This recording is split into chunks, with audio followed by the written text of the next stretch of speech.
Chapter 1 I have truly transcended. In the spatial a higher air conditioner hummed, blowing air freshing breeze a thought maintained a comfortable temperature of 25 degrees Celsius. Yet, an unsettling scent of gunpowder cement pervadeth the air. Over 100 points. Ivalo stallface. Just look at the Daughter Tuong family next door. She scored 700 points. It paid for your tutoring classes.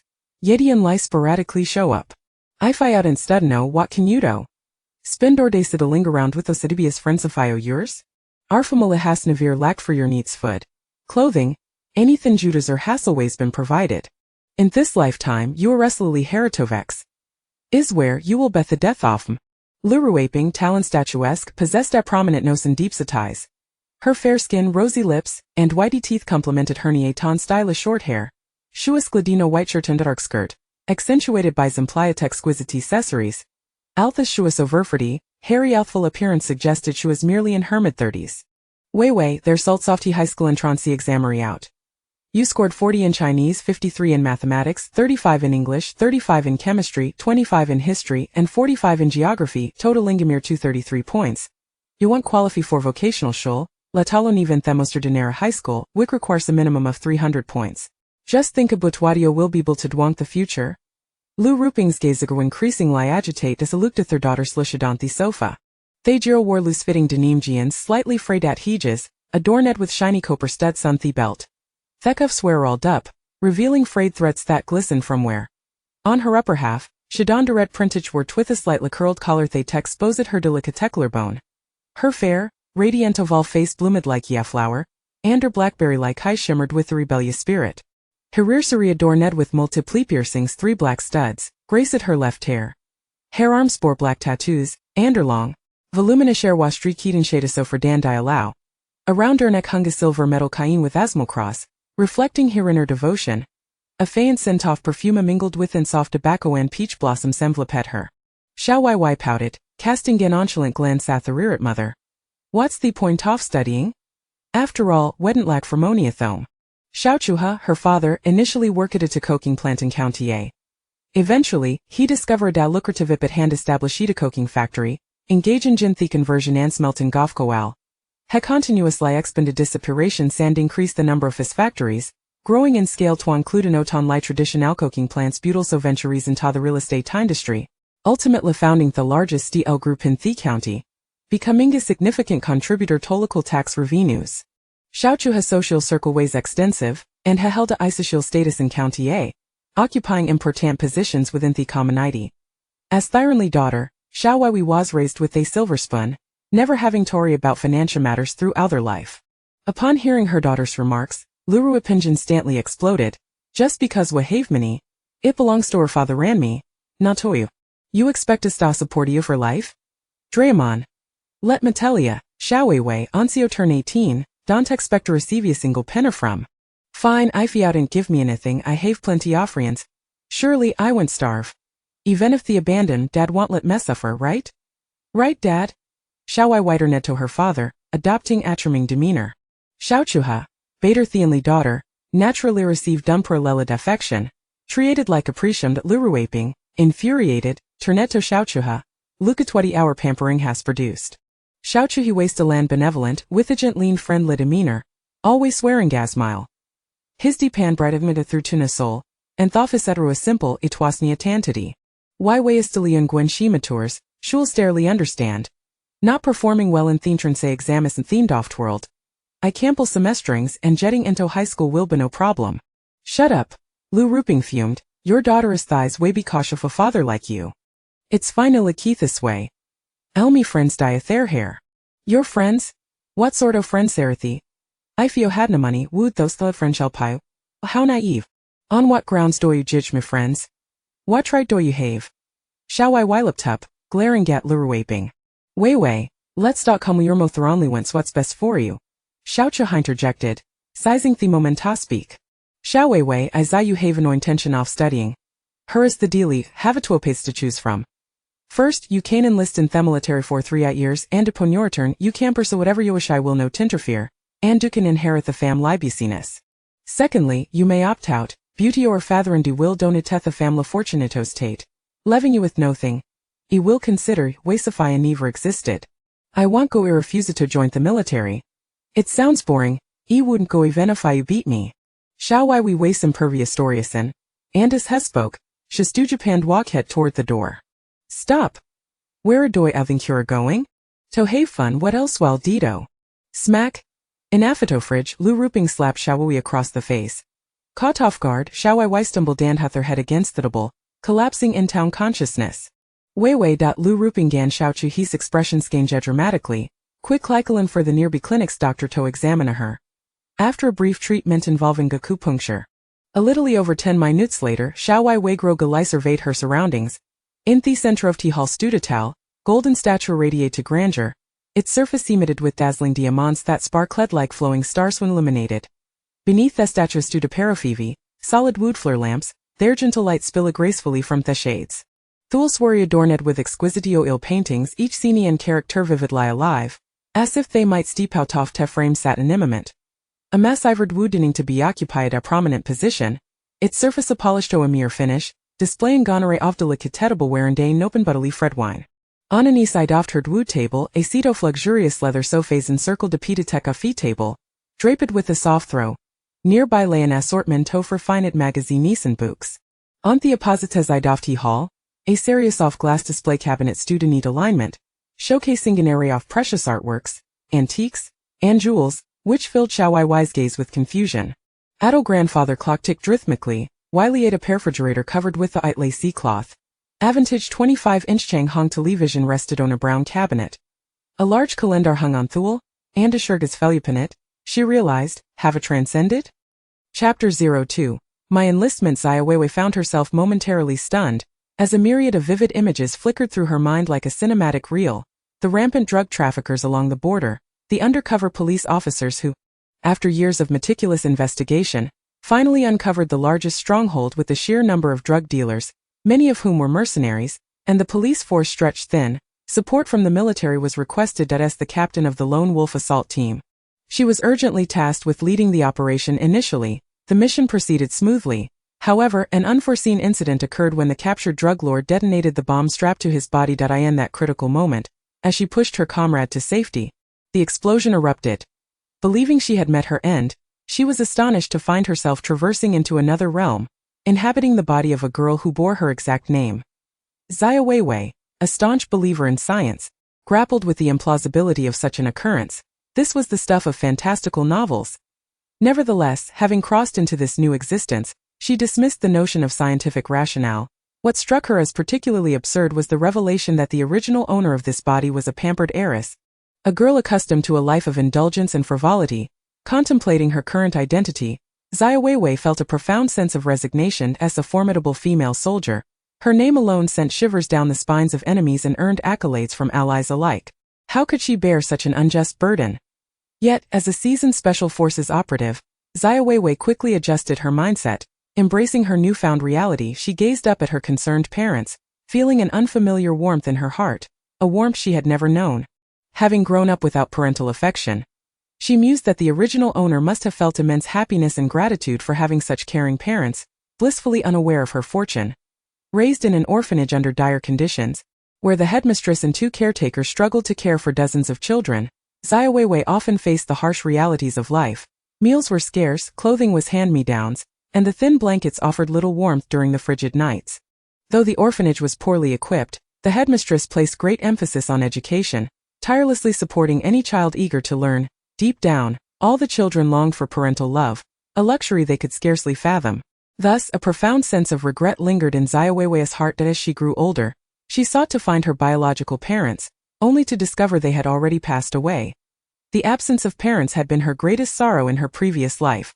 Now, unexpectedly finding herself with parental figures felt remarkably comforting. Lost in her reflections, Xiaowei was surprised by an inexplicable joy. Wewei, does your head still ache? Are you experiencing any discomfort? Lu Ruiping hurriedly crouched down, observing her daughter, whose eyes appeared somewhat dazed, sensing an unusual change in her demeanor. Why, darling, please tell Daddy if anything feels off. All right, Xiao father quickly leaned in, gently caressing her head before checking his own forehead. You feel a bit warm, could you be running a fever? A fever? Xiao mother rushed out in a flurry, soon returning at a brisk pace to her side. Come Wewei, let us take your temperature. It will only take 5 minutes. Lu Ruweiping tenderly placed the thermometer under her daughter's arm. Xiao Chuha incessantly gazed at the golden watch on his wrist, as time gradually slipped away. Xiaowewei observed her parents bustling about. A barely perceptible smile flitting across her lips. Is this what parental love feels like? Xiao's mother took out a thermometer, scrutinizing it closely. There's no sign of a fever, she noted. The elder couple, momentarily at a loss, stared at the now quiet Xiaowewei, unsure of how to proceed.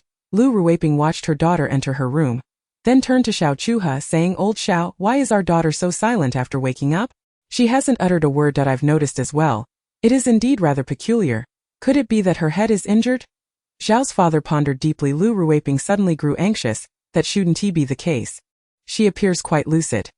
Yet this demeanor feels more like the calm before a storm. Lu Ruweiping paced in the living room, then turned to Xiao Chuha. What if I struck her and that soured her mood? How about this? Let us go to the market and buy some of her favorite vegetables that I will personally cook for her. It's good that you think this way. The child is now of an age where she shouldn't be struck. Let us go together, Xiao Chuha replied, rising to put on his shoes, taking the car keys and stepping out with Lu Ruweiping. The Xiao household usually relied on a maid for groceries, so the couple seldom visited the market. The expansive market with its plethora of produce soon left them feeling dizzy. Old Xiaowewei loves seafood. Let us purchase a bit more, Lu Ruweiping suggested, glancing back at him. All right, since you're cooking today, let us indulge a little. Xiao Chuha agreed, observing Lu Ruweiping, who had just halted at the seafood stall. After a busy afternoon, Xiao's mother finally prepared all the dishes, and the maid arranged everything neatly. She approached her daughter's door, pressed her ear against it to listen for any sounds, then knocked gently and called out, "Wewei, it's time for dinner though." After a brief moment, Xiaowei's response came, prompting Xiao's mother to discreetly breathe a sigh of relief. "Wewei, these dishes are all your favorites, cooked by your mother today. You must eat well." Xiao's father greeted her with a beaming smile. "Wewei, come and have a piece of crab," Xiao's mother said, picking up a piece and placing it on her plate. "Thank you, Mom." Dad, Xiaowewei hesitated for a moment before awkwardly uttering her gratitude. Xiao's parents exchanged a surprised glance, taken aback by their daughter's unexpected thankfulness. She had always been carefree and oblivious.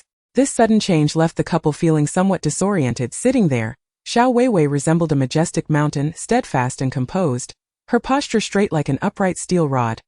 "Wewei, try a piece of fish. When you were younger, you always insisted on eating more fish to grow fair and strong." Xiao's father carefully removed the fish bones before delicately placing the fish onto her plate. Thus, Xiao's father and mother took turns filling Xiaowei's plate to the brim. Wewei's dining posture was both graceful and vigorous. She cradled her bowl with both hands as her chopsticks danced between the bowl and plate, every morsel of food landing accurately in her mouth. Previously, the original owner of this body would chatter incessantly while eating, yet now she was remarkably quiet, making her parents feel even more uneasy and reluctant to speak. "Dad, Mom, you should also eat more." Xiaowei carefully served dishes to both elders using serving chopsticks. This gesture heightened the elders' anxiety, yet they dared not express their feelings. The family shared a harmonious and warm meal together. My memory seems to be failing me. I even prepared a dessert. "Auntie, please bring out the dessert," Lu Ruweiping called out to the busy aunt in the kitchen. "Wewei, I was too hasty in my actions and should not have struck you. I formally apologize now," Xiaomu stated. Xiaofu handed the dessert to Xiaowei, saying, "Your mother means well. Don't take it to heart. If you feel wronged, you can take it out on your old man." Xiaowei gazed at the cautious elders, narrowed her eyes in a smile, and exhaled deeply. "Dad, Mom, you are not at fault. I will heed your advice and enlist." Chapter 03. What has come over our daughter? Upon hearing this, the elders were momentarily taken aback. Believing they had misheard, subsequently, they resorted to deception, concealing their whereabouts and actions, leaving countless traces of their search for their daughter in places like internet cafes and bars at odd hours. Lu Ruweiping had exhausted every possible method and made tremendous efforts but still could not alter her daughter's behavior. Fearing that if this continued, their daughter would eventually ruin herself, they considered leveraging connections to have her serve in the military for a few years, hoping that the experience might reform her. Now that their daughter had voluntarily expressed her desire to enlist and even agreed, after previously refusing outright, Lu Ruweiping steadied herself and said, "Wewei, I understand that I was wrong to hit you. I acted impulsively. However, you must not take this lightly." In her view, Xiaowei's current agreement likely masked some ulterior motive, perhaps to deceive them into complacency or to desert later. She knew her daughter's temperament all too well. Xiaoqiu turned to look at his daughter. "Wewei, I remember the intensity of training back in my military days. It was truly grueling. You might not be able to endure it. It's best to focus on your studies. A slight dip in grades is inconsequential. We can find a tutoring institution for you, and I'll pull some strings to secure a place for you in high school. Xiaowewei had ventured into business only after retiring, establishing the family enterprise, and had indulged his daughter without letting her face any hardship. The high-intensity physical and military training in the army would be challenging even for men. How could his daughter possibly withstand it? Reflecting on the difficulties of past training, and the thought of sending his daughter into such an environment pained him greatly. Nevertheless, given Wewei's current state, if she were not subjected to strict discipline, she might indeed end up causing a significant incident, just as his wife had warned. Lu Ruweiping shot Xiaowewei a glare. Xiaowewei, be quiet. Wewei has already agreed. Why are you stirring up trouble? Xiaowewei looked embarrassed and confused as he gazed at Xiaowewei. Wewei, why the sudden desire to enlist? Xiaowewei maintained a calm demeanor. Mom and Dad, I have come to a realization I was overly willful in the past that I genuinely wish to enlist. This is not a jest. Her emotions were indeed complex, filled with nostalgia for a past military life and anticipation for new challenges that lay ahead. She felt a surge of excitement and exhilaration, for she was granted another opportunity to showcase her strength and courage, to contribute even more significantly to her country and its people. Her affection for the military and her profession ran deep, and she was more than willing to sacrifice everything for this calling. Yet simultaneously she experienced feelings of anxiety and unease. After all, life in the barracks was fraught with the unknown and challenges. She needed to readjust to a new environment and confront new trials. She worried whether she could maintain the same fervor and exceptional performance as in the past. However, Xiaowewei was acutely aware of her capabilities and believed in her ability to overcome difficulties and embrace challenges, ready to shine anew within the military. Xiaowewei nodded, saying, I understand, Mom, that I will strive to improve, and you will see that I will truly become better. Her sudden transformation left Lu Ruweiping somewhat unsettled. Had it been in the past, Wewei would have certainly caused quite a commotion, yet now she was so composed, speaking in a calm and serene manner, making her seem like a different person altogether. Lu Ruweiping furrowed her brow, observing Wewei's changed demeanor, her gaze filled with a complex blend of surprise and confusion. Occasionally, a smile would grace her face, only to be swiftly replaced by worry as she realized how challenging this transformation had been. She harbored concerns about whether this change was stable or if it might revert. Xiaowei's face radiated surprise and relief as he gently stroked Wewei's hair, his eyes sparkling with approval. However, the magnitude of such a change was alarming. Could it be that she had caused some grave trouble? Wewei, regardless of what misdeeds you may have committed outside, tell your father, and I will help you set things right. At that moment, Chan Ma called out, announcing that the meal was ready. Xiaowei intended to say more, but Lu Ruweiping silenced him with a glance. Let's eat first. We can talk afterward. With that, she took Wewei's hand and led her toward the dining room. The family of three sat down at the grand redwood dining table, each harboring their own thoughts. Lu Ruweiping's gaze fell upon a bowl of white rice, her hands awkwardly gripping the chopsticks. The dishes before her appeared as cold and unyielding as stone, and her chewing became slow and mechanical.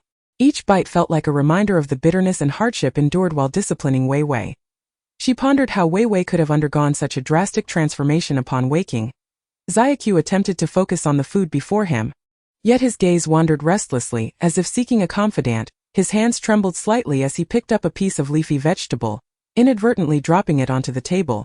His thoughts simmered like the soup bubbling in the kitchen, warm yet profound, filled with anticipation for Wewei's transformation and anxiety about her uncertain future. Xiaowei's oval face glowed with a rosy hue under the colorful lights, her eyes shimmering with vitality. Wewei, this is your favorite fish.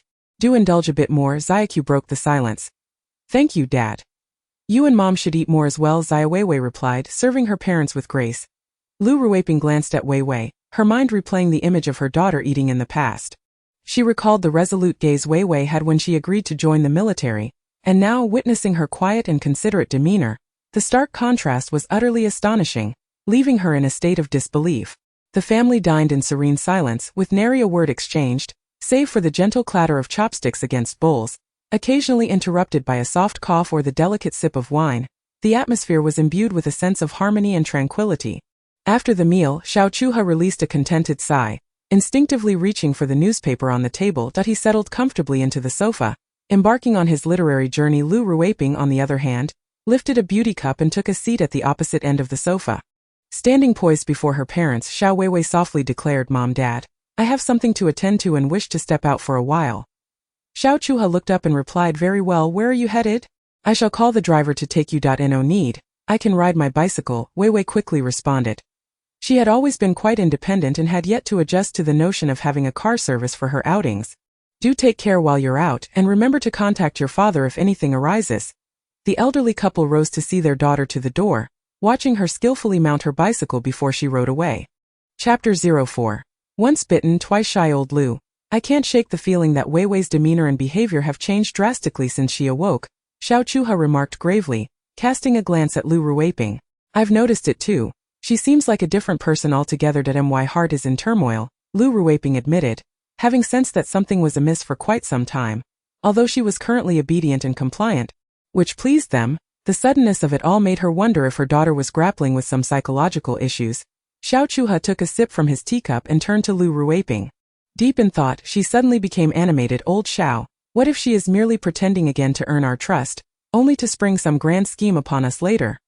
A year prior, Xiaowewei had displayed remarkable maturity for several days, engaging in open communication with her parents and adhering to a timely routine.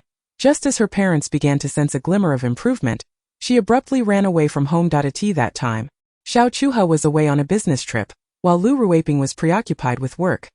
Suddenly, she received an unfamiliar phone call. On the line, Weiwei's voice trembled with fear as she claimed to have been kidnapped. Instructing her parents not to alert the authorities, as her captors had threatened her with harm should they do so. However, the information she divulged was scant, offering no clues about her abductors. After reporting the incident to the police, they sought various avenues to gather more information in hopes of locating their daughter. Given that the Xiao family had reported the kidnapping, law enforcement took the matter very seriously, flooding the county with officers. Passers-by speculated that a high-ranking official was visiting for an inspection, whispering amongst themselves as they discussed the unfolding events. Xiaowewei pondered for a moment. I doubt it. There seems to be a distinct difference between her current behavior and the deliberate masquerade from before. Lu Ruweiping nodded in agreement. Perhaps it's true that once bitten, twice shy. My heart remains uneasy. Old Lu, perhaps your reprimand has brought her back to her senses. Let's wait and see. After all, there are 3 months until enlistment. We can assess her changes before making any decisions. With that, Xiaowewei offered Lu Ruweiping an apple. Lao Xiao, do you think this is feasible? Recently we should be more vigilant. Have someone discreetly follow Wewei, just in case there are any changes so we can respond promptly, Lu Ruweiping said, looking at Xiaowewei. Alright, I will follow your suggestion. I will call Secretary Zhang to make arrangements right away. With that, Xiaowewei picked up the phone. Lu Ruweiping felt somewhat reassured after Xiaowewei finished the call. I'm going to take a short nap. I've been overthinking this and my head feels a bit uncomfortable, Lu Ruweiping said before heading to her room. Xiaowewei resumed reading the newspaper on the table, occasionally glancing at his watch and the large grandfather clock in the living room. Dong. The clock chimed 4 times. They were genuinely uncertain whether their daughter had truly become obedient and well-behaved, torn between anxiety and fear that Xiaowewei might cause trouble again. Just like last time, Lao Lu, I still have some concerns. Perhaps I should visit the places she used to frequent and see if I can find her. Let me change into another outfit first. After saying this, Xiaowewei turned and entered the room. I'll accompany you. Lu Ruweiping followed him into the room. Just then, when a girl's silhouette appeared in the courtyard, pushing a bicycle, Lu Ruweiping froze, exclaiming loudly, Lao Xiao, come quickly, take a look. What is this? As Xiaowewei approached for a closer look, the couple's hearts suddenly leaped into their throats. Xiaowewei had a head of neat, short hair, dyed black. The tattoos on her arms were gone, the row of earrings was absent, and she was dressed in a sporty outfit. With a pair of well-fitted, comfortable leather sneakers, she exuded the image of a confident, poised and capable young woman. Mom and Dad, is dinner ready? I've been out all afternoon and I'm starving, Xiaowewei said as she parked her bicycle in the ground floor bike shed and walked inside. The couple finally came to their senses, confirming that this was indeed their daughter. Oh great. Chan Ma, please serve the meal, Lu Ruweiping called excitedly to Chan Ma, who was busy in the kitchen.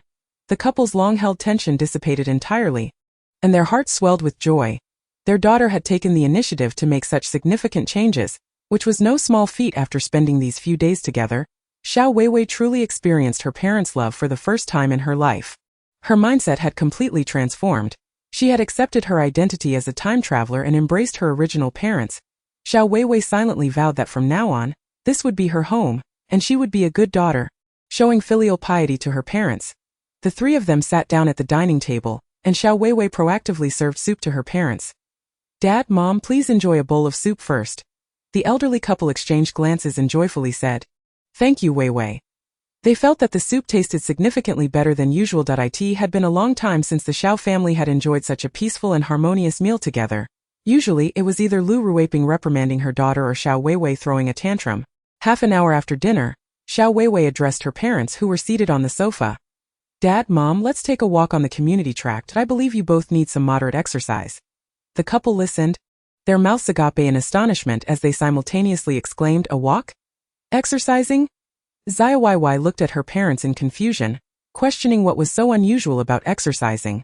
Still adhering to her previous military habits, she found it challenging to adapt. "There's nothing strange about it. Let's go together," she declared. Xiaoqiu quickly signaled Lu Ruweiping with his eyes. "Let us go, we shall set off at once." Upon Lu Ruweiping's words, she took Xiaoqiu's hand and headed towards the door. The couple was left with a perplexing question mark hovering in their minds. Previously, whenever they suggested exercising to Wewei, she would adamantly refuse, yet now their daughter was the one proposing it with no time for hesitation. They followed in her footsteps. Xiaowewei held Xiaoqiu with one hand and Lu Ruweiping with the other, and the trio joyfully strolled around the community track, sharing laughter as they made their rounds. Chapter 05. The daughter has truly changed before her transference. Xiaowewei was undoubtedly a formidable Special Forces soldier, dedicated to self-imposed training and enhancing her physical capabilities, a task she found exceedingly manageable. The original body's physical condition was rather poor, standing at 170 centimeters tall, weighing less than 110 pounds, her figure was long and graceful, resembling a beautiful curve. Her waist was slender, akin to a willow branch. With firm and pert hips, her legs were long and straight, reminiscent of a meticulously carved jade pillar. Such a physique would suffice for modeling, yet it was inadequate for military service. As a Special Forces operative, Wewei frequently engaged in various high-intensity training sessions, with 20-kilometer weighted cross-country runs being a commonplace challenge, alongside 10-kilometer armed swims, traversing deserts, weightlifting, swimming and climbing, all demanding endurance, speed and strength training. Additionally, she underwent advanced tactical training mastering combat strategies, close-quarters battle (CQB), and special operations, learning to conduct stealth, ambush and sniping actions in diverse environments. Each day included precise shooting drills with handguns, rifles and machine guns, complemented by training in boxing, judo and Muay Thai. Occasionally, she would endure harsh conditions for outdoor survival training, emergency first aid and disaster response, acquiring skills in foraging for food and water, as well as self-protection and escape techniques in emergencies. Evenings were dedicated to understanding reconnaissance, ambush and raid tactics, while also fostering teamwork and executing tactical plans to accomplish various missions. Xiaowei's objective was to elevate the original body's physical capabilities to that of an adult male within the upcoming 3 months, before the autumn recruitment in October. She meticulously printed out all the specific plans for the 90 days ahead, then reached for the alarm clock atop the cabinet, setting it for 6 a.m. After a quick wash, she retired for the night. Beep. Beep. The alarm rang punctually, rousing Xiaowei from her slumber. She donned her sports attire and laced up her running shoes, quietly exiting the villa to commence her morning jog around the community. This luxurious residential area nestled halfway up a mountain boasted pathways lined with towering, lush trees, their leaves glistening brilliantly under the sunlight, while birds chirped merrily from the branches above. The architecture within the community is remarkably refined, with each building exhibiting its own distinctive style and design. These structures have been crafted by renowned architects and constructed using the finest materials available. The paint on the exterior walls and the glass curtain walls have been meticulously selected, showcasing vibrant colors and dappled light. The community is also equipped with numerous public amenities, including an opulent gym, a swimming pool and a children's playground. Here, the ambience is exceptionally elegant and comfortable, imbued with a sense of luxury and sophistication, allowing residents to revel in a tranquil atmosphere, picturesque views and convenient living facilities. As she embarked on her training, she began with a gentle warm-up, gradually increasing her pace as she circled the pathways of the community. Xiaowewei, having undergone rigorous training as a Special Forces soldier, recognized her current physical condition was subpar and required a preparatory phase to avoid potential injuries. Due to the previous disobedience of the original owner, her parents experienced light sleep, easily stirred by the slightest noise. As Xiaowewei stepped out, her parents were already on the balcony, stealthily observing, fearful that their daughter might once again sneak off to play. Seeing Xiaowewei donning athletic attire and sneakers, willingly engaging in running and exercising, left her parents astonished, especially after the surprising transformation they had witnessed the day before. Could it be that Wewei genuinely desires to join the military? Pondered Xiaowei, perplexed. Previously, when they suggested she engage in physical activity, she adamantly refused, yet now her proactive approach to exercise suggested she had a newfound purpose. Lu Ruiping expressed a hint of joy, though she worried about how long this enthusiasm would last. Fearing it might merely be a fleeting interest, Xiaowei furrowed his brow, recalling how Xiaowei had previously mingled with unsavory companions, frequently making whimsical requests to her parents to pursue various fleeting interests, none of which she sustained for long. Although their daughter had shown signs of change, Xiaowei remained skeptical. Let us observe her for a few more days. I genuinely sense that Wewei is somewhat different this time. Lu Ruiping remarked, having come to terms with her feelings. At precisely 8 o'clock, Xiaowei returned to the courtyard, her short hair drenched in sweat, her athletic wear practically wringing out water despite her evident exhaustion. A resolute expression illuminated her face, her gaze strong and determined. Hearing the commotion, Lu Ruiping emerged from the room. Old Xiao, this is. Xiaowei turned, gesturing for silence. Both parents exchanged incredulous looks. Half an hour later, as Xiaowei completed her marching practice and stepped into the hall, she was met with her parents' astonished gazes. Good morning, Mom and Dad, she greeted them with a smile. Good morning, Wewei. What time did you get up? Lu Ruiping feigned ignorance. Xiaowei, observing his daughter soaked and breathless, expressed concern. Wewei, you must be exhausted. Xiaowei raised her flushed face to Xiaowei and replied, Dad, it's just the first day of exercising. It is a bit tiring, but it's nothing to worry about. I'll gradually get used to it. Xiaowei was taken aback, reflecting on the realization that perhaps this child was not jesting after all. Father, Mother, I have perspired excessively. I shall retire to wash up for a moment. With that, Xiaowei gracefully made her way to her room. Very well, we shall await your return for breakfast, Lu Ruiping remarked, casting a glance in the direction of her daughter. As the days seamlessly flowed by, Xiaowei adhered rigidly to her training regimen without fail. She possessed an unwavering commitment to time management, ensuring that both her training and daily life were executed with punctuality and precision. Each morning was dedicated to running, maintaining a military stance, and marching in proper formation, while the afternoons were spent in the gym focusing on endurance and impact resistance training. Remarkably, this routine persisted uninterrupted for an entire month.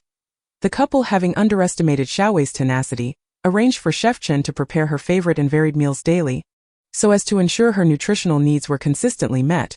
After a month of disciplined exercise, Xiaowei's physical condition improved dramatically.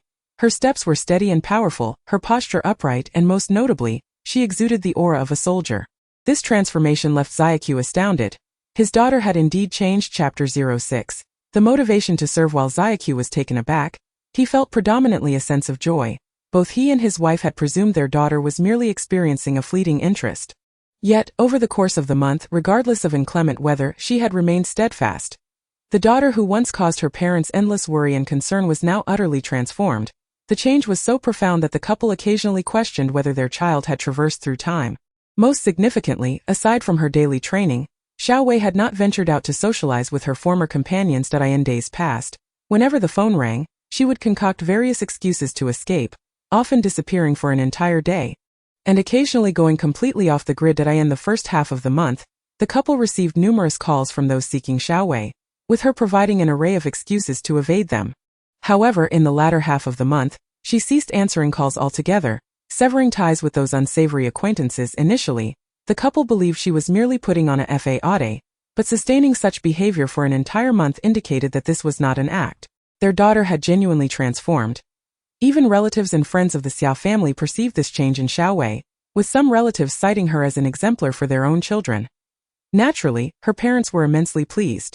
They now held a sense of reassurance and trust in their daughter. Occasionally, the three of them would sit together, discussing her future plans and aspirations, with Xiaowei exhibiting remarkable politeness and an upright posture that instilled in them a sense of her being a commanding officer. After completing her morning exercises, the family gathered in the hall for conversation. Xiaowei inquired, Wewei, what training do you have planned for today? Father, after a month of training, I feel my physical fitness has improved significantly. I would like to begin practicing some basic military boxing today, Xiaowei replied with confidence. Military boxing? Do you think your petite frame is capable of handling that? Xiaowei questioned, looking at his daughter with skepticism. Xiaowei explained, military boxing is a full-body workout. Before engaging in formal practice, it is essential to perform appropriate warm-up exercises, such as stretching and deep breathing, which prepare the body for more intense physical activity. The fundamental movements of military boxing encompass techniques such as punches, thrusts, hooks, palm strikes, push palms, throws, and stomps. It is essential to begin with the dissection of these movements, starting from the most elementary techniques to master the essentials and skills involved, before gradually combining them into cohesive practice. At this moment, Xiaowewei felt invigorated.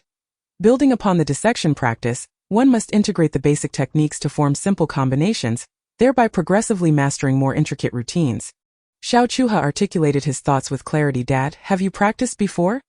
Xiaowewei gazed at Xiaowewei in astonishment. Haha, I possess a smattering of knowledge, Xiaowewei modestly replied. Your father not only has practiced but has also achieved commendable results. There are certificates in the study, Wewei interjected. Dad, once I've perfected my skills, shall we spar? Xiaowewei said with a playful smile.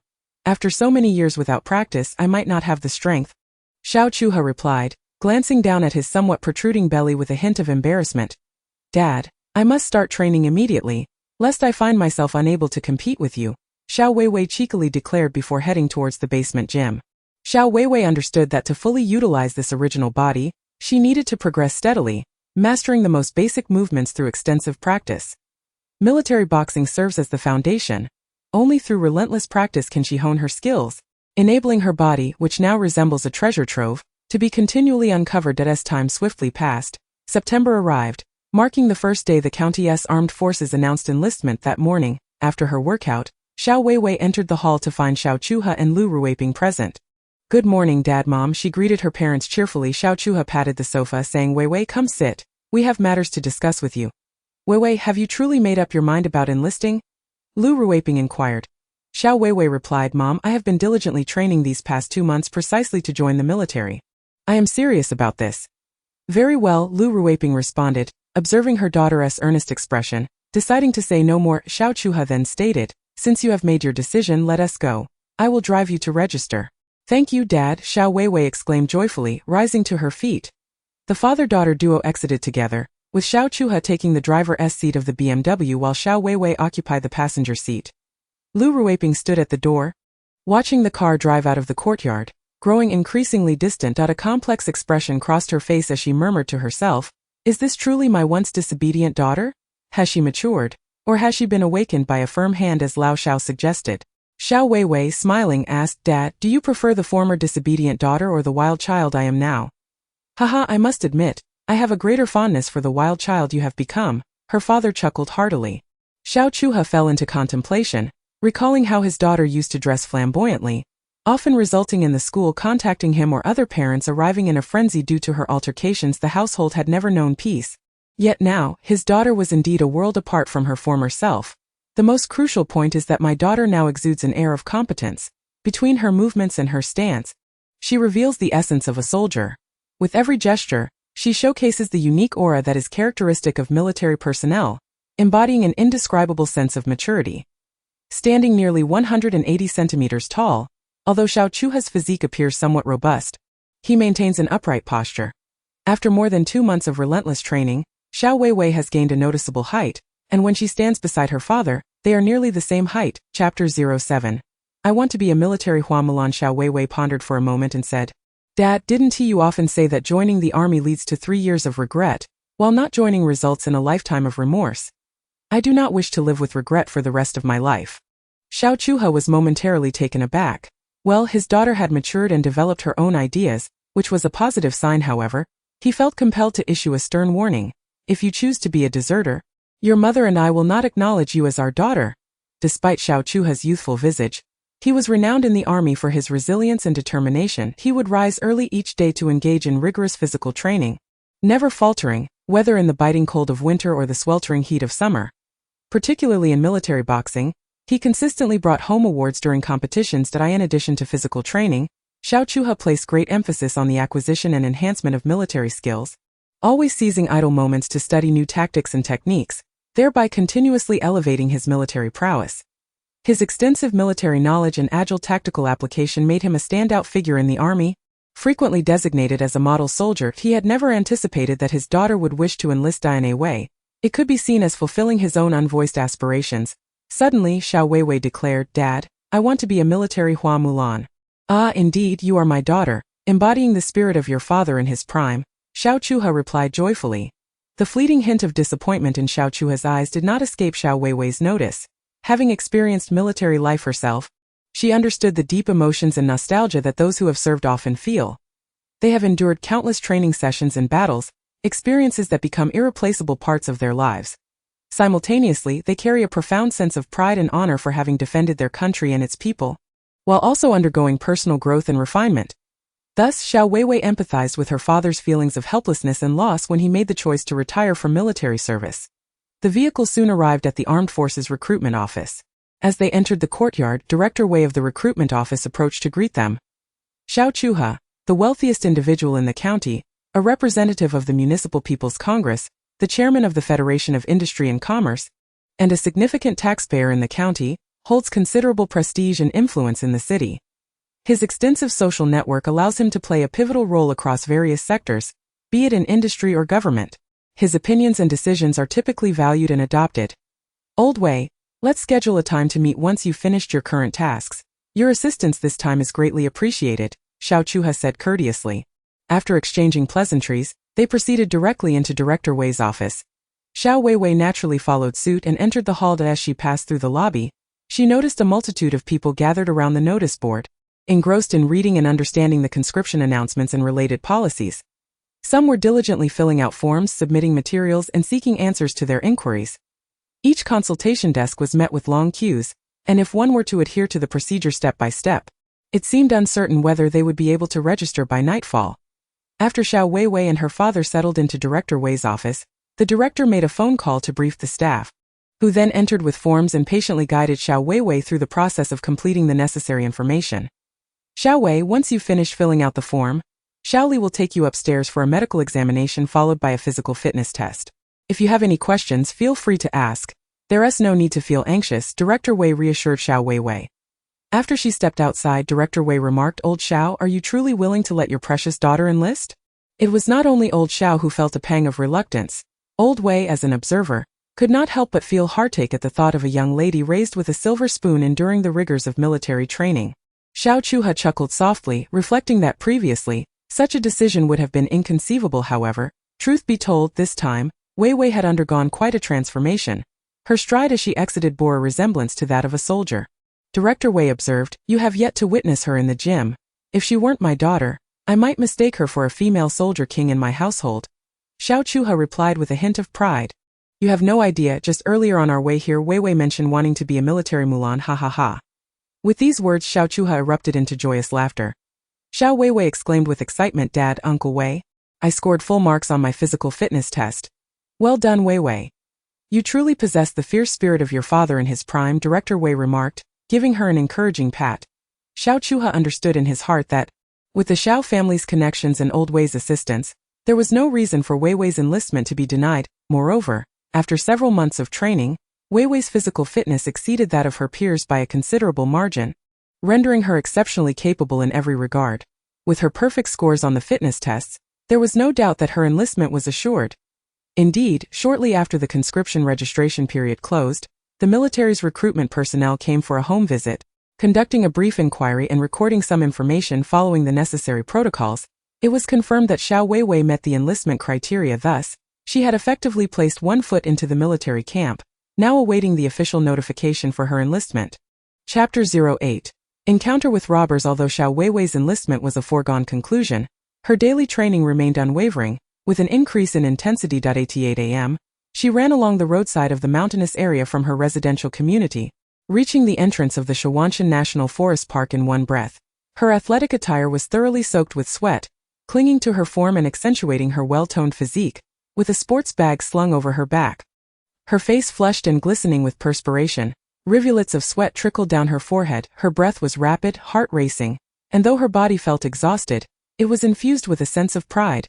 Her eyes sparkled with determination and resolve as she raised her hand to check her watch, noting that she had covered a distance of 32 kilometers in 2 hours and 15 minutes. While this pace might not have been considered swift during her time as a Special Forces operative, for a girl of the original physique and age, it was indeed formidable. Xiaowei felt an overwhelming sense of pride and satisfaction as she recognized that, after months of rigorous training, her former state as a Special Forces soldier was gradually being restored. Observing her fatigued yet powerful physique, She took solace in her accomplishments. Surrounding her were several rustic villagers, kind-hearted aunties, uncles, and a few elderly gentlemen. Quietly awaiting the bus to the county town, they gathered in the open space beside the bus stop. Some seated on the grass, others leaning against weathered wooden posts, while a few stood at the roadside, their gazes fixed intently ahead. Xiaowewei greeted them with a warm smile, prompting one of the aunties to graciously clear a small patch of ground, inviting her to sit. No need to sit. I'm fine standing, thank you, Xiaowewei politely responded. Young lady, I've never seen you before. You must not be from the village? Inquired another elderly gentleman nearby. Upon hearing this, the group gathered around, astonished that the seemingly delicate young woman could run such a distance. The simple villagers, with expressions of concern and compassion, asked her, Young lady, are you tired? Do you need a rest? Xiaowewei smiled and reassured them, running such a distance is not a problem at all. I regularly engage in physical training. After hearing this, the aunties and uncles regarded her with envious admiration. Xiaowewei in turn engaged in friendly conversation with the villagers, showing no disdain for their rural backgrounds. When the bus arrived, the number of villagers waiting was not overwhelming, and they boarded in an orderly fashion. Xiaowewei noticed an elderly gentleman struggling and immediately approached him. Smiling as she asked, Sir, do you need assistance? The elderly gentleman looked at her and replied, Little girl, this box is quite heavy. Not to worry, sir. I can manage it, Xiaowewei responded with a cheerful demeanor. She carefully placed the box and then assisted the elderly gentleman to a window seat in the bus. The other passengers cast appreciative glances her way, as she exhibited warmth, kindness, and a willingness to help. Her every action conveyed that, in this bustling world, there remain those who are eager to lend a hand to others. This atmosphere of warmth also permeated the bus, making the entire compartment feel more inviting. The elderly gentleman expressed his gratitude, saying, Young lady, I truly appreciate your help. Inside the bus, the passengers engaged in casual conversation, for they were all familiar faces from the countryside. Although the living conditions in their village were modest, their hearts were filled with warmth. They wore tattered yet clean clothing, emanating a scent of earth and sweat, and their faces bore honest smiles, reflecting their enduring optimism despite life's hardships. They chatted about their family situations, future plans, and various local matters. As the bus approached a stop, 3 young men boarded, each bearing a fierce countenance. With long hair, tattoos, and wearing caps and sunglasses, they drew attention. One of the shorter, leaner men carried a bag, while the taller one took a seat directly behind the driver. The other 2, one stout and one slender, positioned themselves at opposite ends of the bus compartment. Several elderly gentlemen had succumbed to slumber. While the bus was filled with a diverse array of passengers coming and going generally, no one paid heed to those boarding or alighting, oblivious to the encroaching danger that drew ever closer as the vehicle traversed a relatively secluded forested area. A tall man seated near the driver glanced back at the 2 men who had boarded with him, blinking once. Suddenly, his menacing demeanor was revealed. Brandishing a dagger, he pressed it against the driver's neck, barking, Drive calmly and do not move, or I shall send you to meet the king of hell with a single stroke. The more corpulent of the robbers brandished his knife, shouting at the passengers in the cabin, This is a robbery. Hand over all your money and valuables. The leaner robber, rising with a watermelon knife from his bag, added, Do not make a fuss. Put your hands on your heads. I merely wish to borrow some money from you, so hurry and produce your cash. Among the 10 or so passengers were a few elderly gentlemen, an aunt and an uncle, but only Xiaowewei was youthful. To the others she appeared merely a little girl, and the robbers paid her no mind. The driver, a middle-aged man, was rendered immobile by the knife at his throat, forced to obediently accelerate while witnessing the robbery unfold before his eyes. Be wise. Anyone who dares to resist shall spill their blood. Anyone who moves will be dealt with, the robber bellowed. The lean robber began to rummage through the passengers' belongings, collecting money and valuables under the threat of his blade. The elderly men and women, unaccustomed to such peril, complied with the robber's demands, surrendering their cash and valuables amidst the chaos. An elderly man transporting agricultural produce lamented, In broad daylight, is there no law? This is utterly inhumane. I have no money. To which the lean robber responded with a slap, retorting, Law? I am the law. He then kicked the old man, declaring, Take a good look. Anyone who dares to disobey will meet the same fate. The passengers were left in a state of shock, their anger stifled by fear. Chapter 09. Counterattack. At that moment, the lean robber approached Xiaowewei, exclaiming, Oh little girl, you are quite the sight. Be a good girl and hand over your cash and valuables. Your brother won't harm you. Xiaowewei picked up her backpack, stood up and cast him a sidelong glance, replying, Robbery is a crime. Aren't you afraid of imprisonment? The robber retorted, Little sister, do not speak so harshly. I am simply short on cash and wish to borrow a bit from everyone. What crime is that? I truly have no fear that as he looked at Xiaowewei, he couldn't help but steal a few glances. She was indeed beautiful, with fair skin and an appealing figure, clearly a city girl, not a Nava village maiden. Borrow. Is this how you borrow money? Xiaowewei shot back, robbery of a significant amount is a serious offense. Aren't you afraid? Hada, dear brother is so frightened. Come now, little sister, how about offering me some comfort? The lean robber laughed heartily, addressing Xiaowewei in a flippant manner. The young girl, though her face was not visible, exuded both beauty and audacity as the slender bandit spoke, reaching out to touch Xiaowei's face. She decisively swung her backpack, laden with a water bottle and provisions weighing several pounds, striking him squarely in the face with a resounding thud. The bandit felt a sharp pain as his nose was struck by the water bottle. Blood gushing forth. You're courting death, he exclaimed, wiping the blood from his nose, his anger flaring as he brandished a dagger at Xiaowewei. That moment, Xiaowei's gaze was as piercing as two finely honed blades. Fixated on her adversary, her eyes, sharp as a leopard's, swiftly detected every minute movement. Allowing her to react preemptively, she deftly evaded the bandit's thrust, and in a flash delivered a precise kick to his groin. Her footwork both agile and powerful. Thud! A cry of agony escaped the bandit as he doubled over, clutching his groin, his face contorted in pain, beads of sweat forming on his forehead. Damn you, he muttered through gritted teeth, enduring the excruciating pain as he swung the watermelon knife towards Xiaowewei. Unsteady on his feet, the bandit stumbled backward just as Xiaowei's left foot shot up, striking him squarely on the chin, producing a sound reminiscent of dislocation. Seizing the opportunity, she leaped gracefully into the air, performing an exquisite somersault before landing behind the bandit in a swift motion. She grasped a handful of his long hair and yanked forcefully, sending the slender bandit crashing to the ground, his head striking the floor with enough force to render him unconscious. The scene unfolded with such rapidity that no one could have anticipated that a small girl possessed such formidable strength, easily toppling a bandit. Had it been another girl in her place, she likely would have succumbed to fear, surrendering her valuables without a fight. The elderly passengers in the carriage were left dumbfounded, astonished that a seemingly gentle girl could exhibit such ferocity, effortlessly overpowering an armed assailant. Another, heftier bandit, upon turning to witness his comrade sprawled on the floor, unconscious, erupted in a furious exclamation, "What the hell?" Locking his fierce gaze onto Xiaowewei, he brandished his knife, its blade glinting coldly as he charged towards the unarmed girl. Yet, Xiaowewei remained unfazed, her countenance betraying no hint of fear or retreat, judging the distance perfectly. She leaped, grasping the handrail of the bus, simultaneously delivering a powerful kick to the hefty bandit's chest. The impact sent him reeling, his substantial frame losing balance as he crashed heavily into a seat. Struggling to retrieve the watermelon knife, he began to rise, but Xiaowewei was already upon him, delivering a swift kick to the hand that held the weapon. The knife clattered to the floor of the bus as the hefty bandit let out a cry, his arm fracturing and hanging limply at his side. The sweat glistened on Wewei's skin under the sunlight, reminiscent of the flames burning within her heart.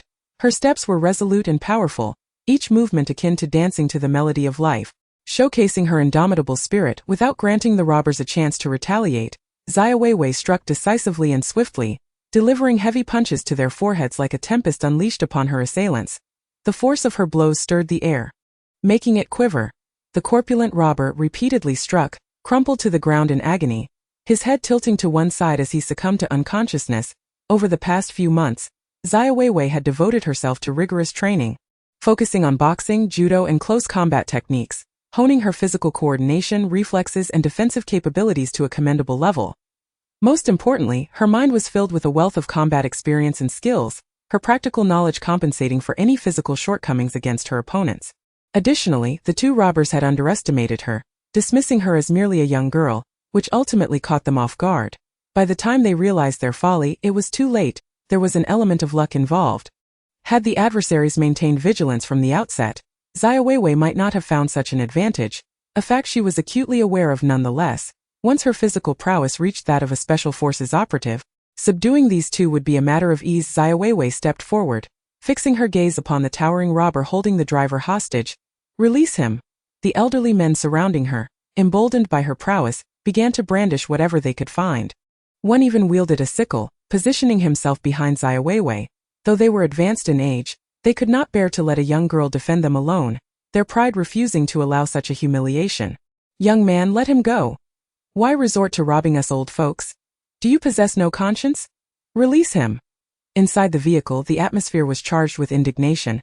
Initially, the passengers had entertained thoughts of merely accepting their loss, as it was not a substantial sum. However, the robbers' violence was intolerable. The occupants were neighbors and kin. To stand idly by while one of their own was bullied would be a disgrace. At that moment, witnessing Xiaowewei effortlessly dispatch her two companions, the tall man holding the knife to the driver's throat darkened in expression, unexpectedly confronted by the prowess of a seemingly unassuming, demure young girl. A glint of menace flickered in his eyes. You seek death, Chapter 10. Rescuing the captive. Just then, as the vehicle rounded a bend down the rural road, the driver's gaze oscillated between the road and the knife-wielding robber, a facade of calmness belied by his mounting anxiety. With a mother over 60 and 3 children in their teens depending on him, the weight of his family's well-being rested squarely on his shoulders. That if something were to happen to him, the entire household would crumble. Were he not behind the wheel, he would never have allowed a knife to be pressed against his throat. The thought of a desperate assailant delivering a fatal cut sent shivers down his spine. Suddenly, a cargo truck appeared abruptly in the opposite lane, and by the time the driver realized, it was too late. He hastily twisted the steering wheel, attempting to change direction. The vehicle shook violently as the bandit's dagger swiftly cut across the driver's neck. Instinctively, the driver jerked the steering wheel, causing the car to careen towards the steep slope by the roadside. The driver's complexion paled dramatically as he urgently pressed the brakes, but the incline was too steep. The vehicle was unable to halt, plummeting downward with increasing speed. The velocity escalated, the suspension system of the car endured severe impacts, and the tires screeched against the pavement, igniting sparks as the chassis emitted a cacophony of creaks and groans. The car raced down the forested hillside with a thunderous sound. At that moment, the air inside the cabin felt as if it had solidified.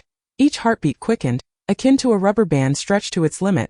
Some passengers gripped by sheer terror. A middle-aged man in the front seat abruptly reclined backward, his fists clenched, eyes wide with panic and helplessness. In the rear, an elderly woman was violently thrown from her seat by the tremendous force. She clutched her bag tightly, her face pale, tears swirling in her eyes as she could not suppress her piercing screams of fear.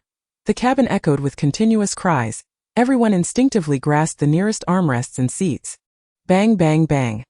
The car collided violently with a tree trunk, and within the cabin, a chorus of cries, shouts, and sheer horror erupted. Breaths quickened, heads spun, and the vehicle swayed perilously. With a resounding crash, the car struck a large rock at the bottom of the hill, resulting in a violent impact that deformed the front end and the doors. The villagers inside, including 3 bandits, were thrown into disarray, belongings scattered throughout the cabin.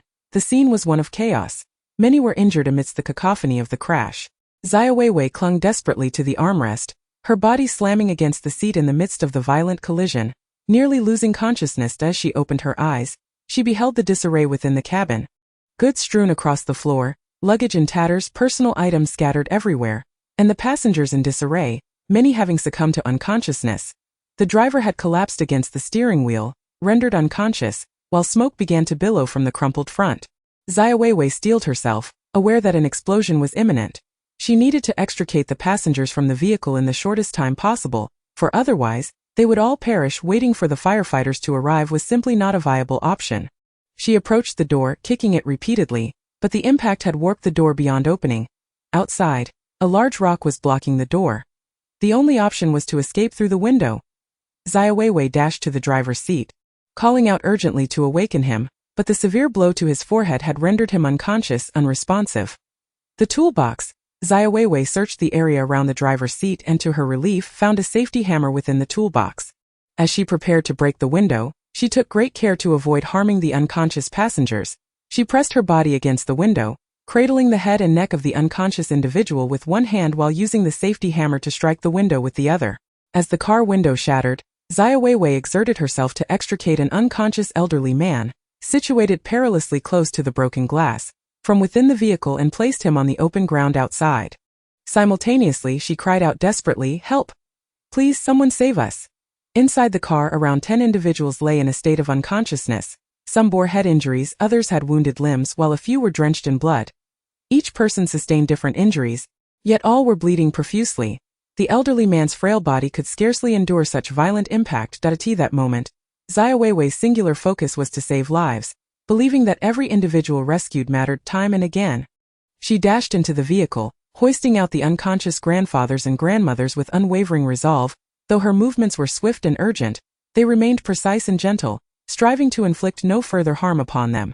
As an exemplary special forces soldier, she possessed substantial experience in rescue operations, fully aware of which body parts could be moved and which should be avoided. "Thank you, young lady," murmured a frail grandmother, slowly regaining consciousness and realizing that it was Xiaowewei who had carried her to safety. "Grandmother, please do not speak. Help will surely arrive. You will be all right," Xiaowewei reassured her. After placing the grandmother in a secure area, she rushed back into the vehicle. Now only the driver and 3 robbers remained inside. Deep down, Xiaowewei harbored no desire to save the 3 miscreants, yet ultimately she extricated them from the car. Just then, a flame erupted from the front of the vehicle, the fire spreading rapidly. Thick smoke billowed, and flames danced wildly.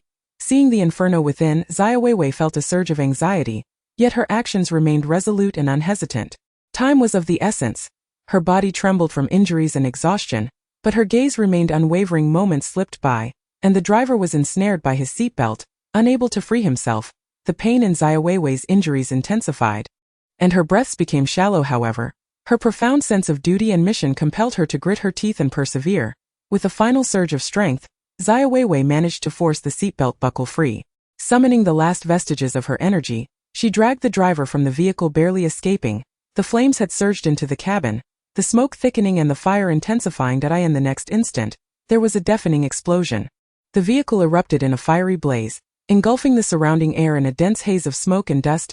Xiaowewei, battered and bruised, collapsed to the ground, gasping for breath. Sweat mingled with blood cascaded from her forehead like a waterfall, soaking her collar and back, yet her face radiated a triumphant smile. At that very moment, the robber who had held the driver at knife point regained consciousness, shaking his head as he rose, surveying the explosive aftermath.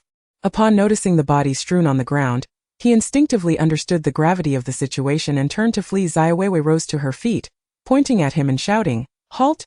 Chapter 11. If you wish to leave, you must pass over my corpse. With determination, Xiaowewei surged forward, positioning herself in front of him, declaring, "You cannot escape." In the instant of the collision, the robber had been propelled like a projectile, colliding violently with the cold metal and unyielding glass without any semblance of cushioning. The robber's head was grievously injured, blood gushing forth like a fountain, staining his face and clothing. His body trembled from the relentless blows, as if every bone were on the verge of dislocating. Pain surged through him like an overwhelming tide, and he gritted his teeth, striving to endure the excruciating torment. He struggled to move, hoping to slip away amidst the chaos, yet that girl, like a specter, pursued him relentlessly. "What do you want, girl?" The robber glared at Xiaowewei. "You cannot leave. Those who err must bear the consequences." Xiaowewei replied coldly, "Girl, it's better to avoid trouble.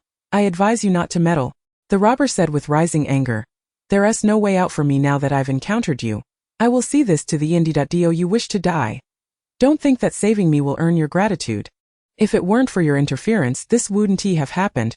The robber threatened Xiaowewei with a fierce gaze. Xiaowewei met his glare, stating, "I do not wish to die yet, but for you to pass, you must step over my corpse." The robber's expression twisted, his lips curling into a cold smirk.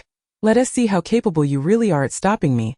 Unfazed by his threats, Xiaowewei replied defiantly, "Go ahead, try and see if you can escape." The robber gritted his teeth, cursing, "Damn it, if you wish to die, I shall oblige." Xiaowewei immediately sensed the murderous intent emanating from him, his eyes flashing with ferocity, the aura of death surrounding him. The robber's demeanor and gaze raised alarm bells within Xiaowewei. Her body tensed and her unease grew stronger. Having faced numerous battlefields in her past, she was particularly attuned to the scent of blood. Not everyone dared to take a life from this. She could almost ascertain that he was a suspect, potentially a wanted criminal or even a murderer. At that moment, shouts echoed from the nearby uphill road, clearly indicating that someone had noticed the accident and was rushing over to assist. Seeing the approaching figures, the robber thought that with only this girl present, it would be easier to flee. If more people arrived, escape would become impossible. Anxious and unwilling to waste any more time with Xiaowewei, he turned to run. However, just a few steps later, Xiaowewei, like a gust of wind, caught up to him. Leaping from behind to deliver a powerful kick that sent the robber sprawling to the ground, he fell forward, face first into the dirt, but quickly regained his footing. Seizing a sharp stone, his eyes widened like copper bells, teeth grinding audibly, muscles taut, ready to fight Xiaowewei to the death. Realizing she had thoroughly enraged the robber, Xiaowewei understood that if she continued to obstruct him, he would undoubtedly seek to kill her. Resolute and unyielding, Xiaowewei stood her ground. The robber lunged at her with the jagged stone aimed at her eyes. She executed a graceful sidestep to evade his attack, followed by a swift kick that sent him crashing to the ground once more. Then she retreated a few steps, maintaining her distance, refusing to engage in close combat. Xiaowewei comprehended that her greatest advantage lay in the adept application of her combat skills. The robber, towering and robust, had already exhausted her after extricating over a dozen individuals from the vehicle. Engaging in a contest of strength at close quarters would undoubtedly place her at a significant disadvantage. Moreover, the assailant was severely injured and hindered in his mobility. Otherwise, she might not have been a match for him, especially as she still inhabited the original host's body, which inherently possessed lesser strength. Xiaowewei advanced towards the robber with measured and powerful strides, exuding an aura that suggested nothing could impede her progress. The robber unleashed a fierce right punch aimed directly at her face, having calculated her reaction time to catch her off guard. Yet, Wei's reflexes were swift. She deftly sidestepped, allowing the punch to narrowly graze her cheek. Drawing a deep breath, she harnessed the air to recalibrate her body and strength, then surged forward with a sudden lunge. Delivering a forceful kick to the robber's abdomen, the impact was significant, causing him to stagger backward several paces. Unfazed, the robber quickly regained his stance and retaliated with a punch aimed straight at Wei's delicate face. However, she was quick-witted and agile, evading the strike with ease. Understanding that her opportunity had arrived, she promptly lifted her foot to target the robber's knee. The kick landed astoundingly well, sending the robber crashing to the ground. Completely losing his balance as the robber rose, he charged at Wei, executing a high sweeping kick, yet her reflexes were as swift as lightning. She nimbly dodged this fierce attack without hesitation. She charged forward like a tempest, delivering a powerful punch to the robber's abdomen. The force of her blow sent him reeling backward, nearly toppling him over. To his astonishment, he had not anticipated such strength from this young girl. He felt the tumult within him, as if his very life force were threatened. She was akin to a ferocious tigress. Furthermore, he could not fathom the audacity she possessed to engage him so recklessly. Taking a deep breath, the robber stepped back, recalibrating his stance as he glared at Xiaowewei. You must be running low on energy as well. Release me now, and I promise to trouble you no further. I shall dismiss today's events as if they never transpired. However, should you refuse to relent and attempt to restrain me, I will undoubtedly hunt you down and annihilate your entire family. Wei snorted coldly, fixing her gaze on the robber. Do you take me for a mere child? Today you shall either pass over my lifeless body or remain here, seeking death. The robber ceased his idle chatter. Drawing in a deep breath, he launched a powerful kick towards Wei, his long leg moving with lightning speed.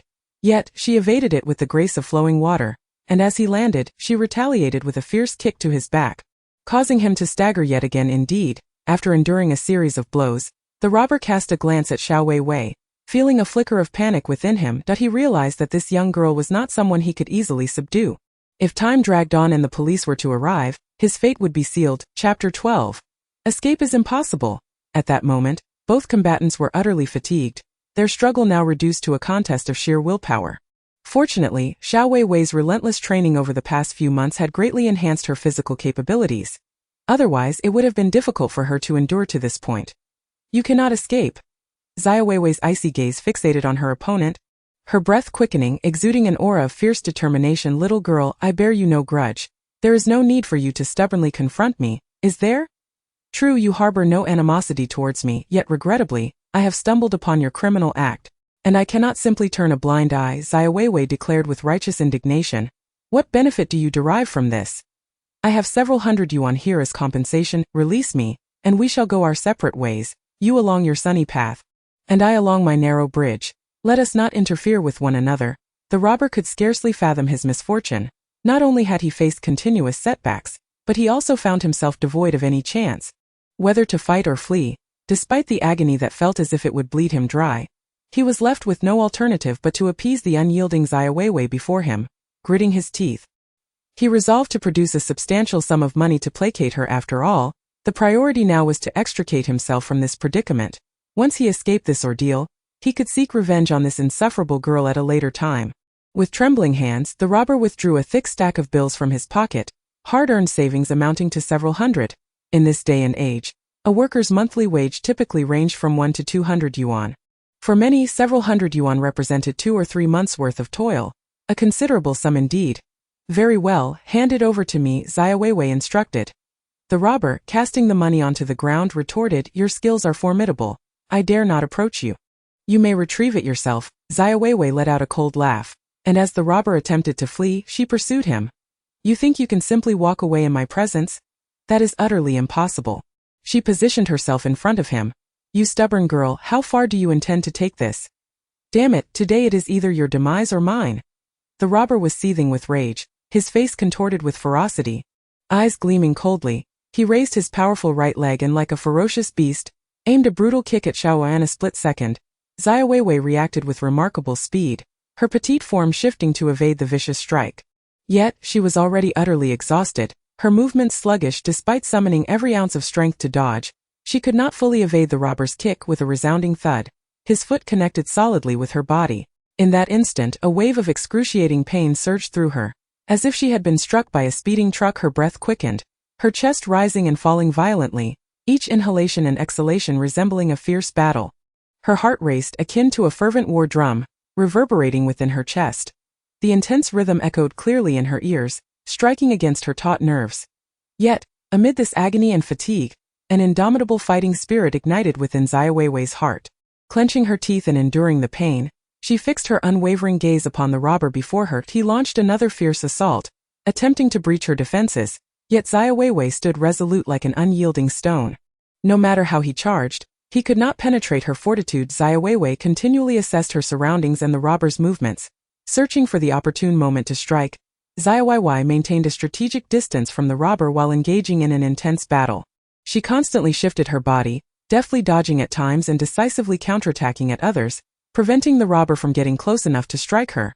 Her primary objective was to stall her opponent until assistance arrived from the direction of the highway. Her gaze was as keen as that of a leopard, swiftly capturing every subtle movement of the robber, enabling her to respond in advance. The distant wails of police sirens, ambulances, and fire trucks echoed ominously. The robber, taken aback, was astonished by the rapid arrival of the police, causing him to lose his composure. In that fleeting moment, Xiaowei seized the opportunity without hesitation, darting forward like a nimble leopard from behind the robber. In an instant she was upon him, executing a precise kick that landed squarely on the back of his knee. Caught off guard, the robber stumbled and fell to the ground. Yet, Xiaowei's actions did not cease there. She pounced forward with the ferocity of a hungry tiger, pinning the robber down with her entire weight. Her slender yet powerful hands clamped around his neck like iron pincers, while her long, strong legs swiftly ensnared his body, rendering him utterly immobile. At that moment, the robber resembled an insect ensnared in a spider's web, struggling in vain against Xiaowei's relentless onslaught. He writhed and twisted, desperately attempting to free himself, employing both hands and feet, kicking, clawing, and resorting to various underhanded tactics. However, regardless of his efforts, he could not escape the seemingly ironclad grip of Xiaowei. As time passed, the robber's breathing grew increasingly rapid, and his once calm complexion turned a deep shade of crimson, akin to a ripe apple due to oxygen deprivation. His eyes bulged, veins on his forehead throbbed, and he emitted pitiful gasps, clearly on the brink of suffocation. He could never have imagined that one day he would fall victim to a mere girl. Meanwhile, Xiaowei felt intense pain from her injuries, her consciousness fading, barely able to hold on. Her tenacity was the only thing keeping her from losing consciousness, as any ordinary person would have succumbed long ago. Summoning her last reserves of strength, she tightened her grip on the robber. Eventually, he lost consciousness, and in that moment Xiaowei struggled to her feet, calling out to the approaching police. "Officer, this man is a murderer. Don't let him escape." After uttering that difficult sentence, darkness enveloped her, and she lost consciousness. Chapter 13. A father's pride, a daughter's might. Xiaowei slowly opened her eyes, greeted by the pristine white ceiling of a hospital room and the soft glow of lights.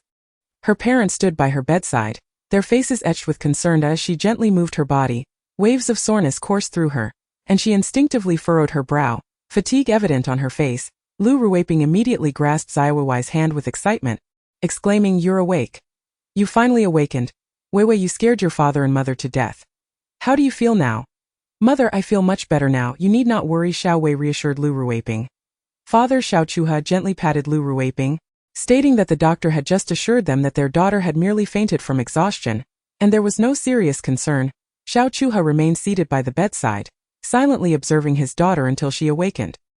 He tenderly caressed her face, his heart heavy with remorse and guilt upon seeing her battered form, feeling he had failed to protect her adequately. As she regained consciousness, he suppressed his emotions, unwilling to distress her further. That afternoon, while the couple was resting, they received a call from the police, informing them that their daughter had been in a car accident and was receiving treatment at the hospital. In an instant, they awoke, their blood running cold, unable to fathom the news. An overwhelming sense of anxiety and dread filled their hearts as they rushed to the hospital. The details of the incident were not yet fully investigated, so the police refrained from disclosing everything, but they made it clear that their daughter was remarkable, having single-handedly saved all the passengers on the bus, thus earning the title of a hero. As they waited for their daughter to awaken, fragments of conversation from other families in the hospital corridor reached their ears. They learned that 3 robbers had attacked the bus, injuring the driver and causing the vehicle to careen down a slope. A courageous young girl had risked her safety to confront the robbers, and though the bus ultimately exploded, fortunately, everyone aboard had been rescued by her, suffering only minor injuries from the impact. Hearing this filled the couple with terror, their legs weakening at the thought of what could have happened. Wewei noticed a fleeting expression of pain on Xiaowei's face and hurriedly approached, asking, "Wewei, does it hurt terribly? Please tell mommy if anything else feels uncomfortable." Xiaochuha grasped his daughter's hand tightly, overwhelmed with gratitude and pride, so elated that he could hardly articulate his feelings. That moment, a nurse entered the room, her eyes filled with admiration as she greeted Xiaowei with a smile, saying, "You've finally awakened. How do you feel?" The nurse nodded and added, "I will fetch the doctor to examine you," before stepping out of the room. Before long, the doctor arrived. After exchanging pleasantries with Xiaochuha, he began to assess Xiaowei's condition. Despite her numerous bruises, they were all superficial, and there were no significant injuries. If all remained well after a day or 2 of observation, she could be discharged. The parents chuckled with relief, remarking, "This child, once the pain subsides, forgets the wounds." Soon after, 2 police officers entered the room, clearly recognizing Xiaochuha. "Mr. Xiao, what brings you here?" they inquired. Xiaochuha pointed to Xiaowei and replied, "This is my daughter. Thank you for your hard work," he said politely before taking Wewei's hand and stepping out of the room. After the police watched Xiaochuha and his wife leave, they turned and regarded Xiaowei with a meaningful gaze. "Today, we are primarily here to understand the circumstances surrounding the incident. Please do not feel any psychological burden. We have a general grasp of the situation. You saved an entire vehicle of people. If it were not for the encounter with the wealthy magnate, they could hardly fathom that this brave and resilient girl was the same one adorned with multiple earrings and sporting black tattoos on her arm, with long red and yellow curls reminiscent of a rebellious youth. At that time, the authorities frequently received orders from above, reporting that the daughter of the Xiao family had once again run away from home, necessitating everyone's assistance in the search. A particularly vivid memory was when the daughter of the Xiao family reported a false kidnapping case. Given that it involved a prominent family in the county, a confidentiality protocol was enforced, with the director personally overseeing the matter. The officers were exceedingly tense and anxious, fearing the incident could adversely affect the entire community, and concerned about their ability to swiftly locate the kidnapper and rescue the hostage. The pressure was indeed immense. From being a mere rebellious girl, she had transformed into a fierce fighter against criminals, saving an entire vehicle of individuals at a critical moment, and ultimately subduing a murderer single-handedly. This was an A-level criminal on the national wanted list for 3 years, yet he fell into the hands of such a young girl. Truly astonishing. The police proceeded to take Xiaowei's statement according to protocol, expressing their profound admiration and praise for her bravery and decisiveness. They commended her as a courageous girl who not only saved a vehicle full of people but also valiantly subdued the robber. They emphasized the significance of Wewei's actions for the safety and stability of the entire community, and expressed their gratitude for her courage and spirit of selflessness. That moment, as Xiaowei lifted her head, the corner of her eye caught the police officer's steady gaze upon her. Eventually, the officer inquired, "How did you know he was a wanted criminal?" Chapter 14. "I simply did what I should have done." The former legendary female soldier, renowned for her accomplishments, always possessed a keen instinct for detecting danger during missions, and this occasion was no exception. Xiaowei would certainly not reveal that she sensed the murderous aura emanating from the suspect, leading her to deduce that he was a wanted murderer. After all, her current identity was different, and no one would believe her if she spoke the truth. The police officer, intrigued, asked, "Have you practiced martial arts?" Upon hearing Xiaowei's response, the recording officer lifted his head, his expression filled with confusion as he scrutinized her anew, wondering, "Goodness, what is happening? This rebellious girl has transformed. Is this truly her?" Noticing that his colleague was somewhat flustered, the questioning officer quickly interjected, "Xiao Zhang, have you recorded everything properly?" "Xiao, your courage and wisdom have profoundly touched us. We shall conclude our discussion for today. Should further assistance be required, we will trouble you to cooperate. Please take some time to rest. After the officers departed, Xiaowewei reminisced about the countless life and death situations she had faced during her military service, overcoming numerous challenges. Upon hearing her laughter, her parents hurried into the room, indulgently inquiring, Wewei, what did the police say that has you in such high spirits? Xiaowewei gazed at her parents' indulgent expressions and remarked, I didn't say much. I simply couldn't help but reminisce about the past. The couple exchanged puzzled glances, uncertain of how to probe further. They gently adjusted Weiwei's blanket, expressing their concern. Wewei, you've just woken up and your body is still quite weak. Please rest for a while. Your parents will be right here with you. Xiaowewei was covered in injuries. Although they were mostly superficial, she still felt discomfort. The original owner's physical constitution was somewhat frail, and her vitality had yet to fully recover. Listening to her parents, she lay down, hoping to rest when a series of knocks resounded at the door. Thud thud thud thud. Zhao's father opened the door to find a reporter from the city television station, who expressed her desire to interview Xiaowewei and introduced herself to her parents. The female journalist had received word from the police about the young girl who bravely fought against a criminal, risking her life to save an entire bus of passengers. Such heroic deeds, brimming with positive energy, certainly warranted coverage. Society craved narratives of this nature, and upon learning of the incident, she rushed over without delay. Moreover, she had learned that the city government intended to honor Xiaowewei, and the municipal police department was also preparing to commend her for inadvertently apprehending a Class A wanted criminal. The city was eager to actively promote figures embodying this kind of positive energy. Xiaowewei's parents did not object and agreed to the interview. As the wealthiest family in the county, their every move was the subject of public discourse. Their daughter's past as a rebellious youth had already gained infamy, yet now, following months of significant transformation, her courageous act of risking her life to perform a noble deed was deserving of recognition. Furthermore, the news broadcast by the television station would greatly benefit her future growth. When journalist Xiaolan laid eyes on Xiaowewei, she was taken aback. She had not expected such a composed and beautiful girl to possess such remarkable courage, embodying true bravery and perseverance through her actions. Her valiant spirit and selflessness had touched many hearts. Xiaolan approached Xiaowewei, extending her hand to grasp hers, and said, just relax. Today's interview doesn't have to be so formal. Think of it as a chat with an older sister. Xiaowewei smiled and replied, all right, let us get started. Having successfully completed numerous missions in the military, she was no stranger to interviews and public speaking. Feeling no need for anxiety. You are incredibly brave. It's truly commendable. On behalf of the television station and many citizens, I thank you. I heard that you fought against the assailant in the vehicle and saved everyone just before it exploded. Xiaowewei remained calm, a hint of a smile gracing her lips. It's nothing extraordinary. I merely did what I was supposed to. Xiaolan observed Xiaowewei's serene demeanor, filled with curiosity. How could such a young girl, having accomplished something so sensational, remain so composed? How was her mental fortitude so robust? Xiaowewei shook her head. It was my first encounter, and I didn't feel fear at the time. Over the past few months, I have been training my body daily and my strength has increased, so I felt capable of handling it. If the original owner were still present, encountering such a situation for the first time would surely leave them terrified and trembling. However, the current individual is a female soldier. Although the original body may lack some strength, it pales in comparison to the life and death missions of your... Xiaolan nodded. What were your thoughts at that moment? Xiaowewei pondered for a moment. I didn't think much at the time. The vehicle was primarily filled with elderly individuals, simple villagers who struggled to earn a living. The bandits even attacked the elderly. If no one intervened, they would inflict harm on more people. As an aspiring soldier, I felt it was my duty to stand up in the face of danger. This is the most fundamental responsibility and obligation of a soldier. Hearing Xiaowewei's words, Xiaolan was taken aback. Could this truly be the disobedient daughter of the wealthy family, as rumored? This pampered young lady not only saved a bus full of people but also apprehended an A-level wanted criminal. It was hard to believe without the correct information from the police. Xiaowewei's image grew even more admirable and flawless in the eyes of the reporter, who was filled with profound respect. Xiaolan sighed. You have truly grown up. We all admire you.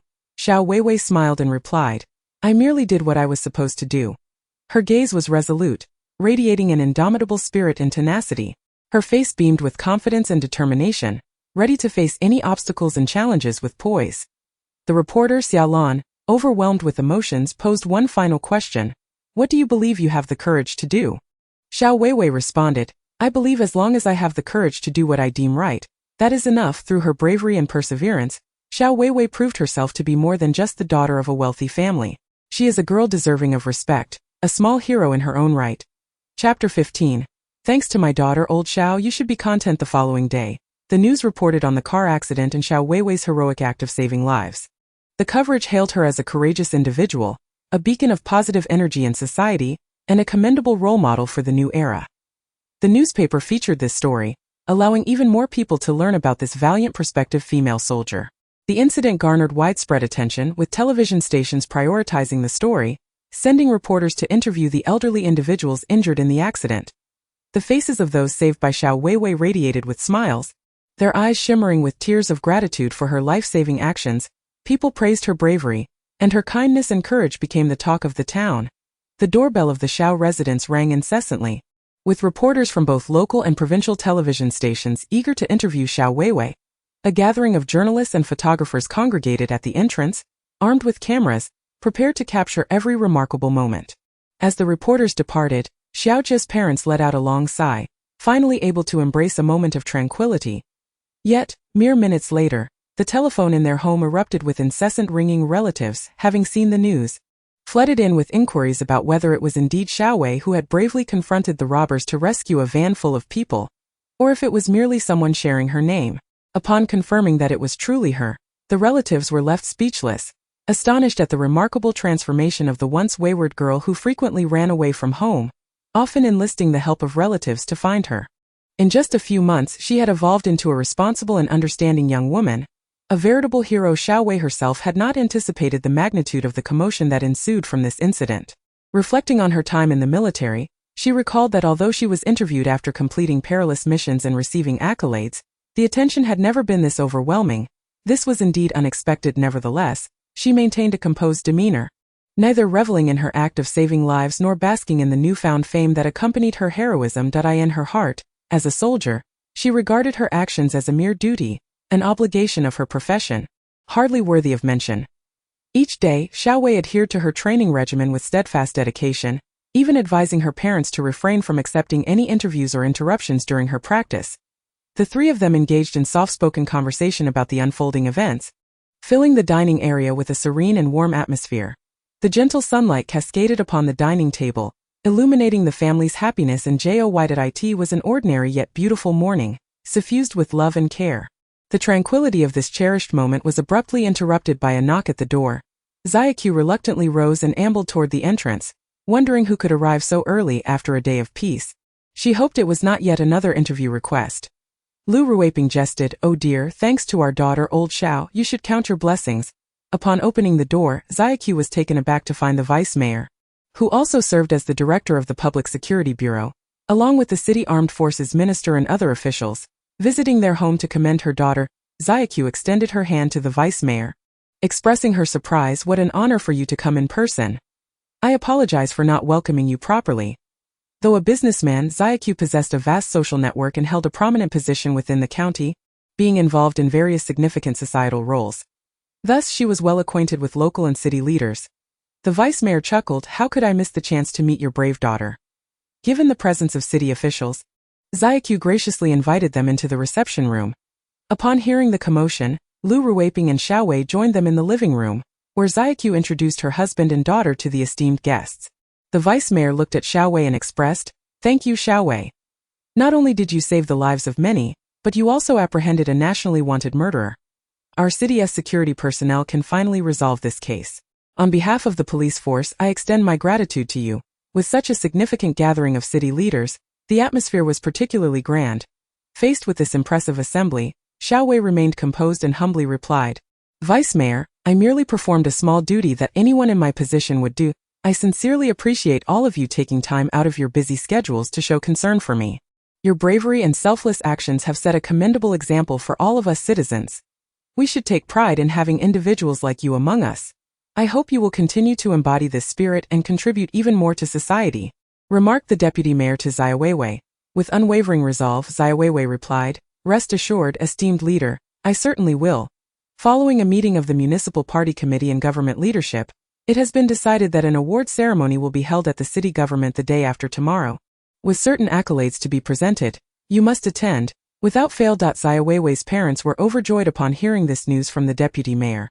It was indeed a matter of great honor for the family. They had believed their daughter, who had once seemed beyond help, had not only matured but also become a hero deserving of recognition. Finally, the couple felt they could hold their heads high, no longer needing to seek favors for their daughter.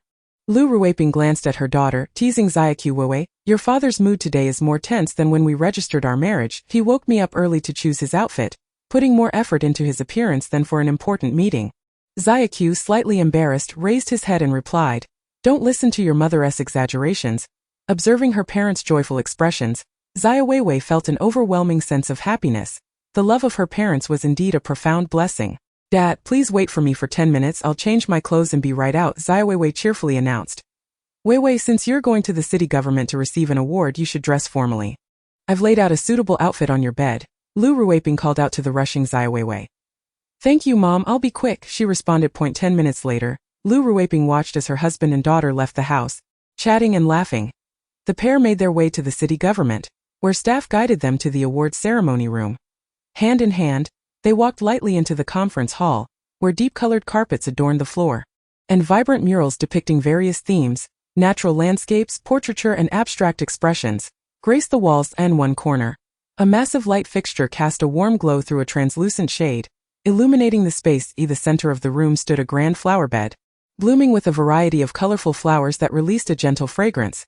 Surrounding the flower bed were carefully selected green plants, while reporters from the television station adjusted their equipment nearby. A long black conference table was occupied by leaders from both the county and city. Upon seeing the father and daughter enter, the chief of the Municipal Public Security Bureau, who had previously visited their home, came forth to welcome them to their seats. After a brief introduction, the meeting proceeded according to the agenda, culminating in the announcement by the chief of the Municipal Public Security Bureau that Xiaowei was to be awarded a first-class individual merit, along with a monetary prize of 100,000. The television station was broadcasting the ceremony live. Before the meeting concluded, Xiaowei's phone began to ring incessantly, likely due to friends and relatives calling to congratulate his daughter on her television appearance. Lu Ruweiping playfully scolded, "All right, enough with the self-importance, don't let it go to your head." Hearing this, Xiaowei's smile widened, as if he had gained Lu Ruweiping's recognition and praise.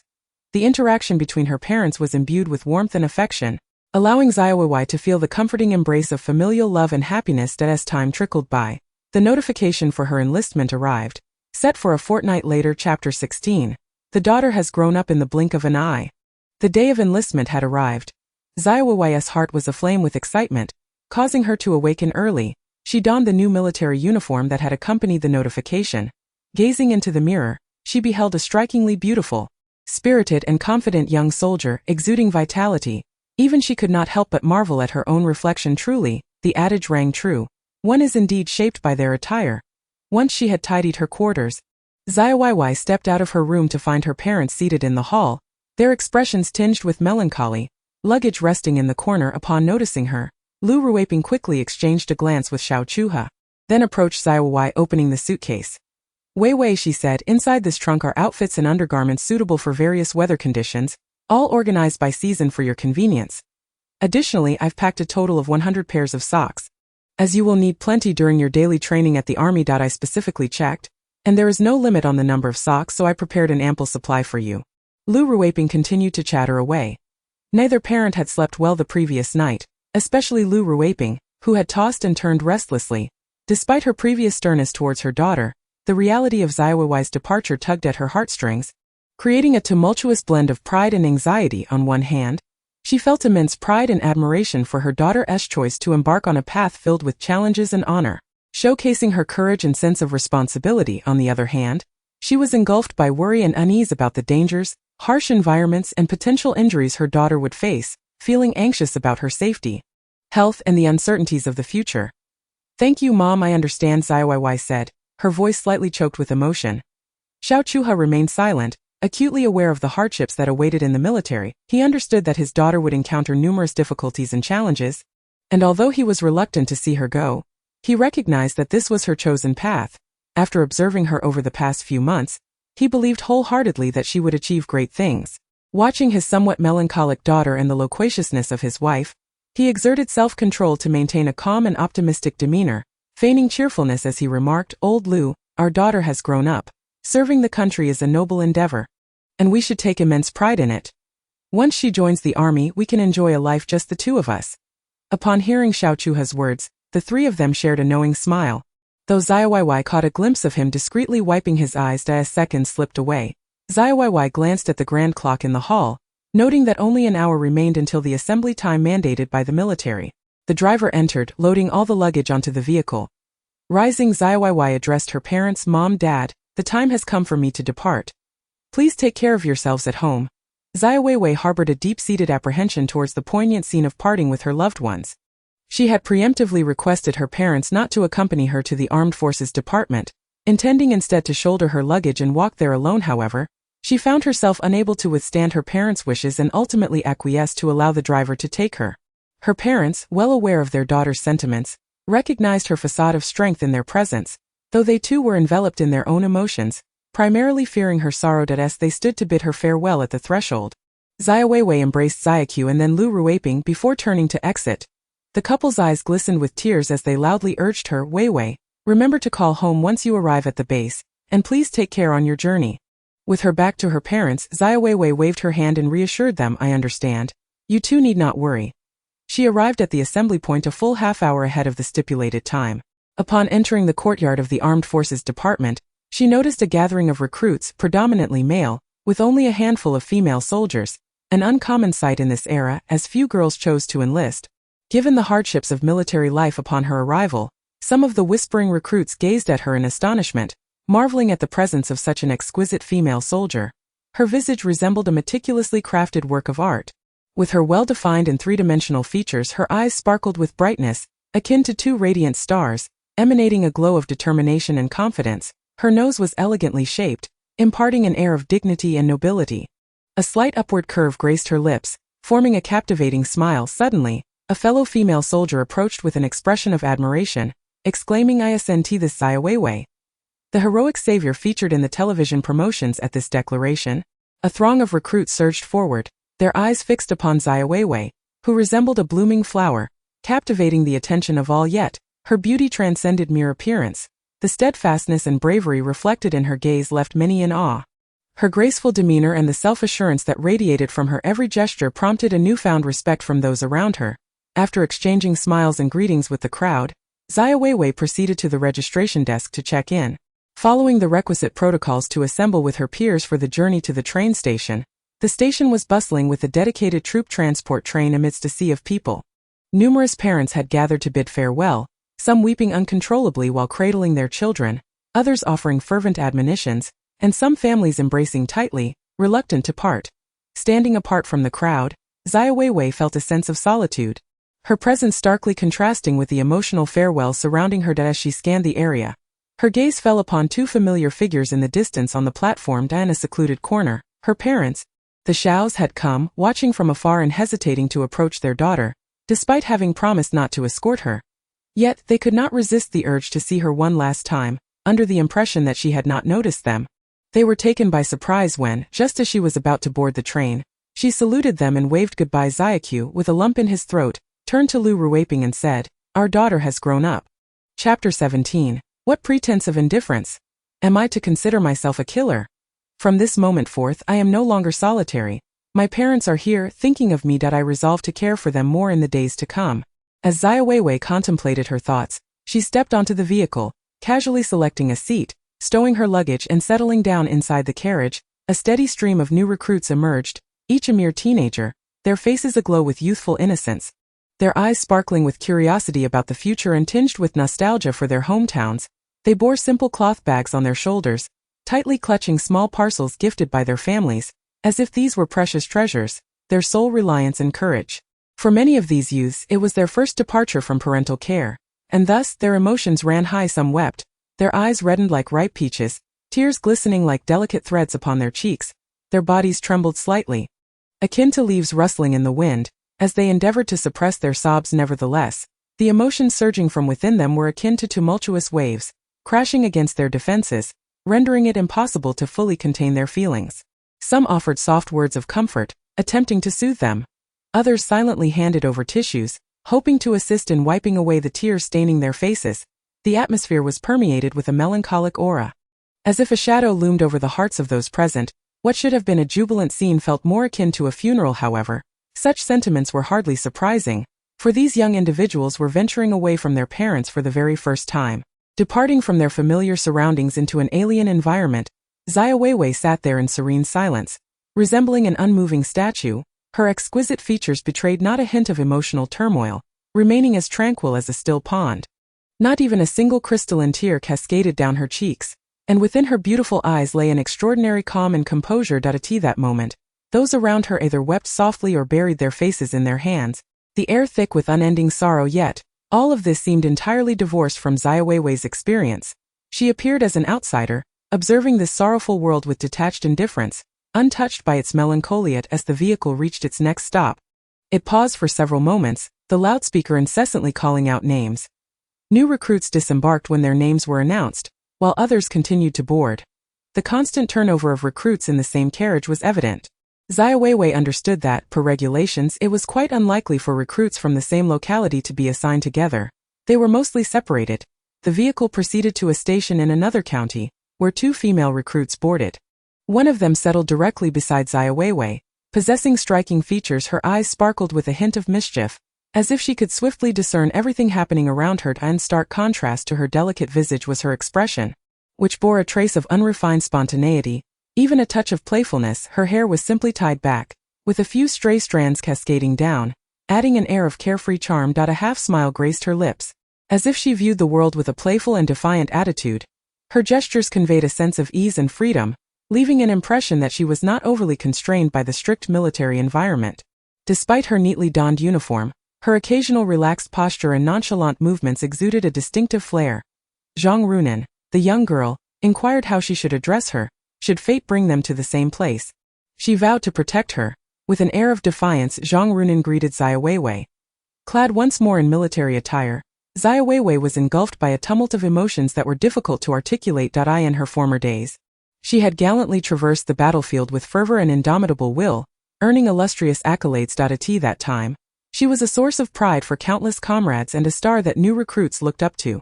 Abruptly interrupted from her reverie, Xiaowewei cast a glance at her and remarked, "Not interested? No need to bother." Upon witnessing the icy demeanor of her counterpart, Zhang Runan was momentarily taken aback, as if pierced by a sharp blade. A rare occurrence for one so audacious. Anger surged within her, and she retorted coldly, "How dare you, you little brat, feign such aloofness as if you were an assassin?" With that, Zhang Runan thrust her hand toward Xiaowei's shoulder, her arm swaying slightly, only to find her palm striking nothing but air. "Hey, little sister, you can dodge, can you?" The fierce intent within Zhang Runan swelled like a tidal wave. This time she summoned all her strength, her hand slicing through the air with a fierce gust.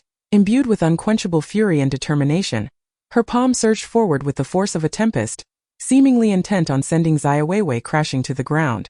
However, just as Zhang Runan's hand was about to make contact with Xiaowei's shoulder, an unexpected event unfolded. Like a nimble butterfly, Xiaowei deftly sidestepped, executing an exquisitely skillful maneuver to evade Zhang Runan's onslaught. Zhang Runan merely caught a fleeting glimpse, unable to discern how Xiaowei had moved, and her once assured strike passed harmlessly by. Once again finding nothing but emptiness, observing her outstretched hand, Zhang Runan, a well-known figure in their county, realized that most girls seldom escaped her grasp. Her gaze flickered back to Xiaowei, her expression growing grave. What a peculiar girl. What is her background? Zhang Runan had distinctly seen Xiaowei seated still, yet she had utterly failed to touch her shoulder. Chapter 18. A new beginning. Zhang Runan scrutinized the aura emanating from Xiaowei.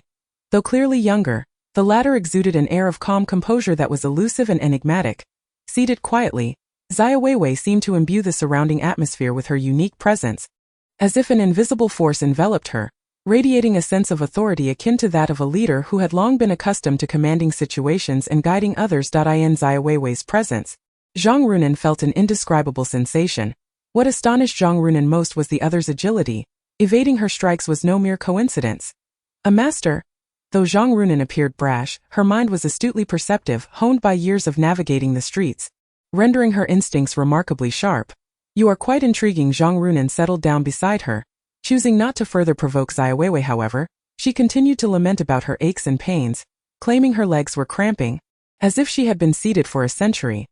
Every so often, she would shift her position, muttering about how long she had been seated and questioning why they had not yet arrived, or commenting on the discomfort of the seat. It seemed as though she possessed an endless well of dissatisfaction that needed to be vented, as if the sole purpose of her journey on this train was to unearth various grievances to air.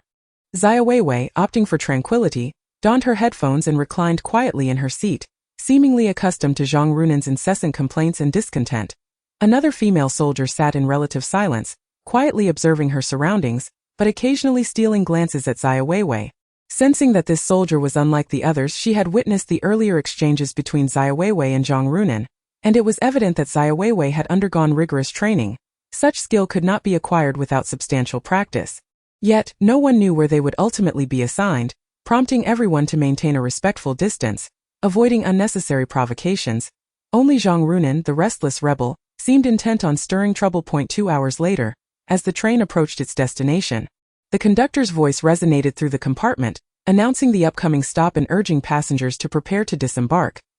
Moments later, the announcement continued, "New recruits, please respond when your name is called and proceed to the designated assembly area as indicated by the signs or staff." Both Xiaowewei and Zhang Runan had their names called, along with the female soldier who had boarded the train with Zhang Runan, all of whom formed a single group.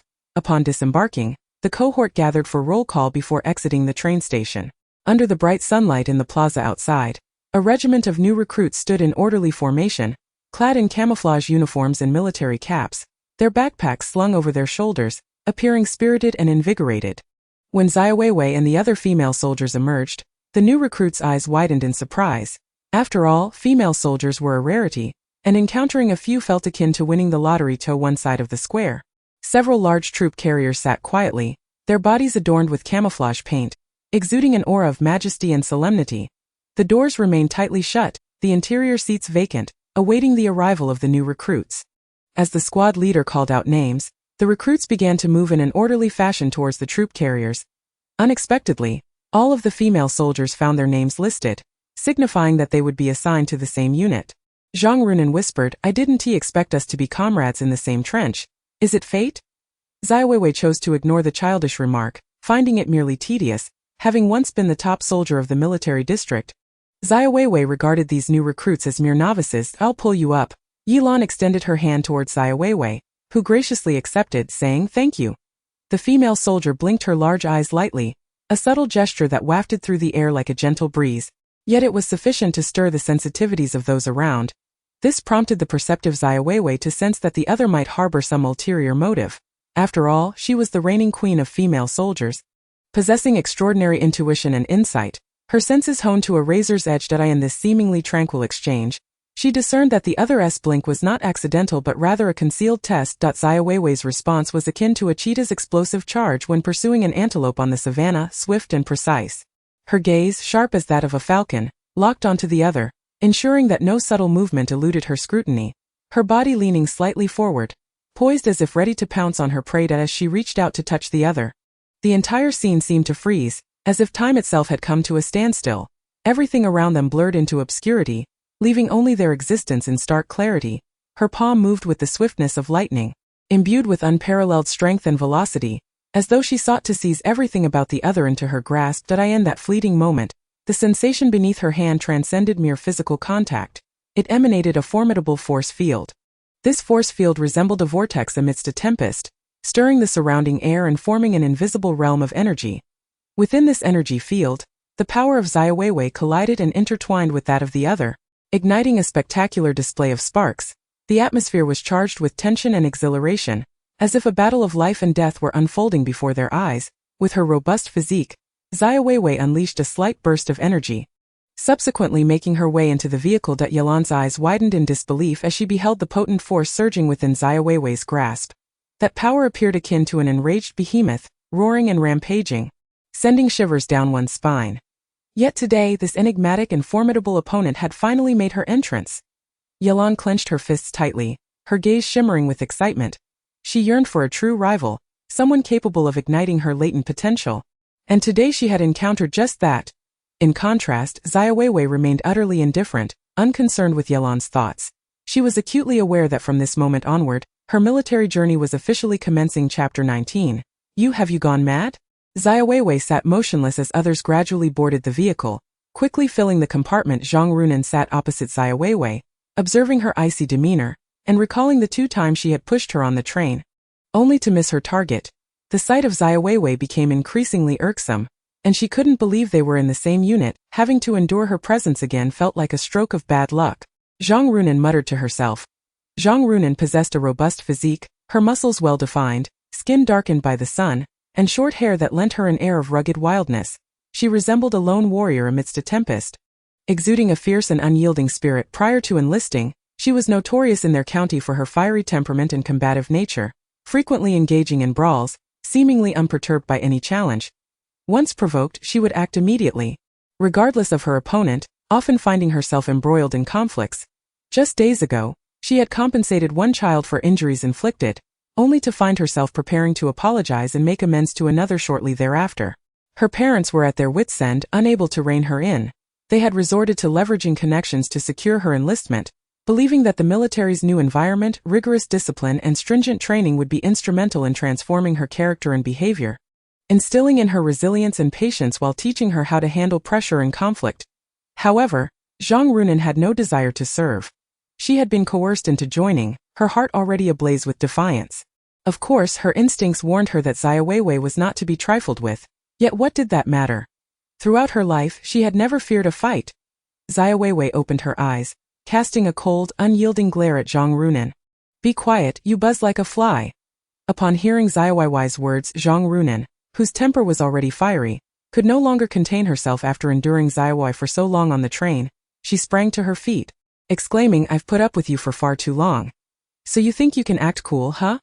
Pretend to be some kind of expert. Today if I don't take you down I shall not share your surname." Xiaowei gazed at the now furious Zhang Runan and retorted, "You? Looking for trouble, are we?" Zhang Runan trembled with rage, declaring vehemently, "I simply can't stand the sight of you, and I am indeed seeking you out." "What of it? Have you lost your mind?" Xiaowei replied nonchalantly. This remark evidently further incensed Zhang Runan, who, despite being in a moving train, felt her anger boil over, her fists clenched tightly. At that moment, a slight smirk appeared at the corner of Xiaowei's mouth, her delicate figure remaining steadfastly seated, resembling a motionless sculpture. Such a provocative display was undoubtedly a brazen challenge to Zhang Runan's limits of patience, and the disdainful expression on Xiaowei's face ignited the raging fire within Zhang Runan's heart. Unable to suppress her fury any longer, Zhang Runan inhaled deeply, her entire being surging with power like a torrent breaching its dam. Her already formidable strength reached its zenith, exuding an aura that was palpable and unsettling. In an instant, Zhang Runan unleashed her right fist with astonishing speed, akin to a tempest raging forth. That fist, imbued with unparalleled might, sliced through the air, hurtling directly towards Xiaowei's visage. In that moment, Zhang Runan's fist transformed into a lethal meteor.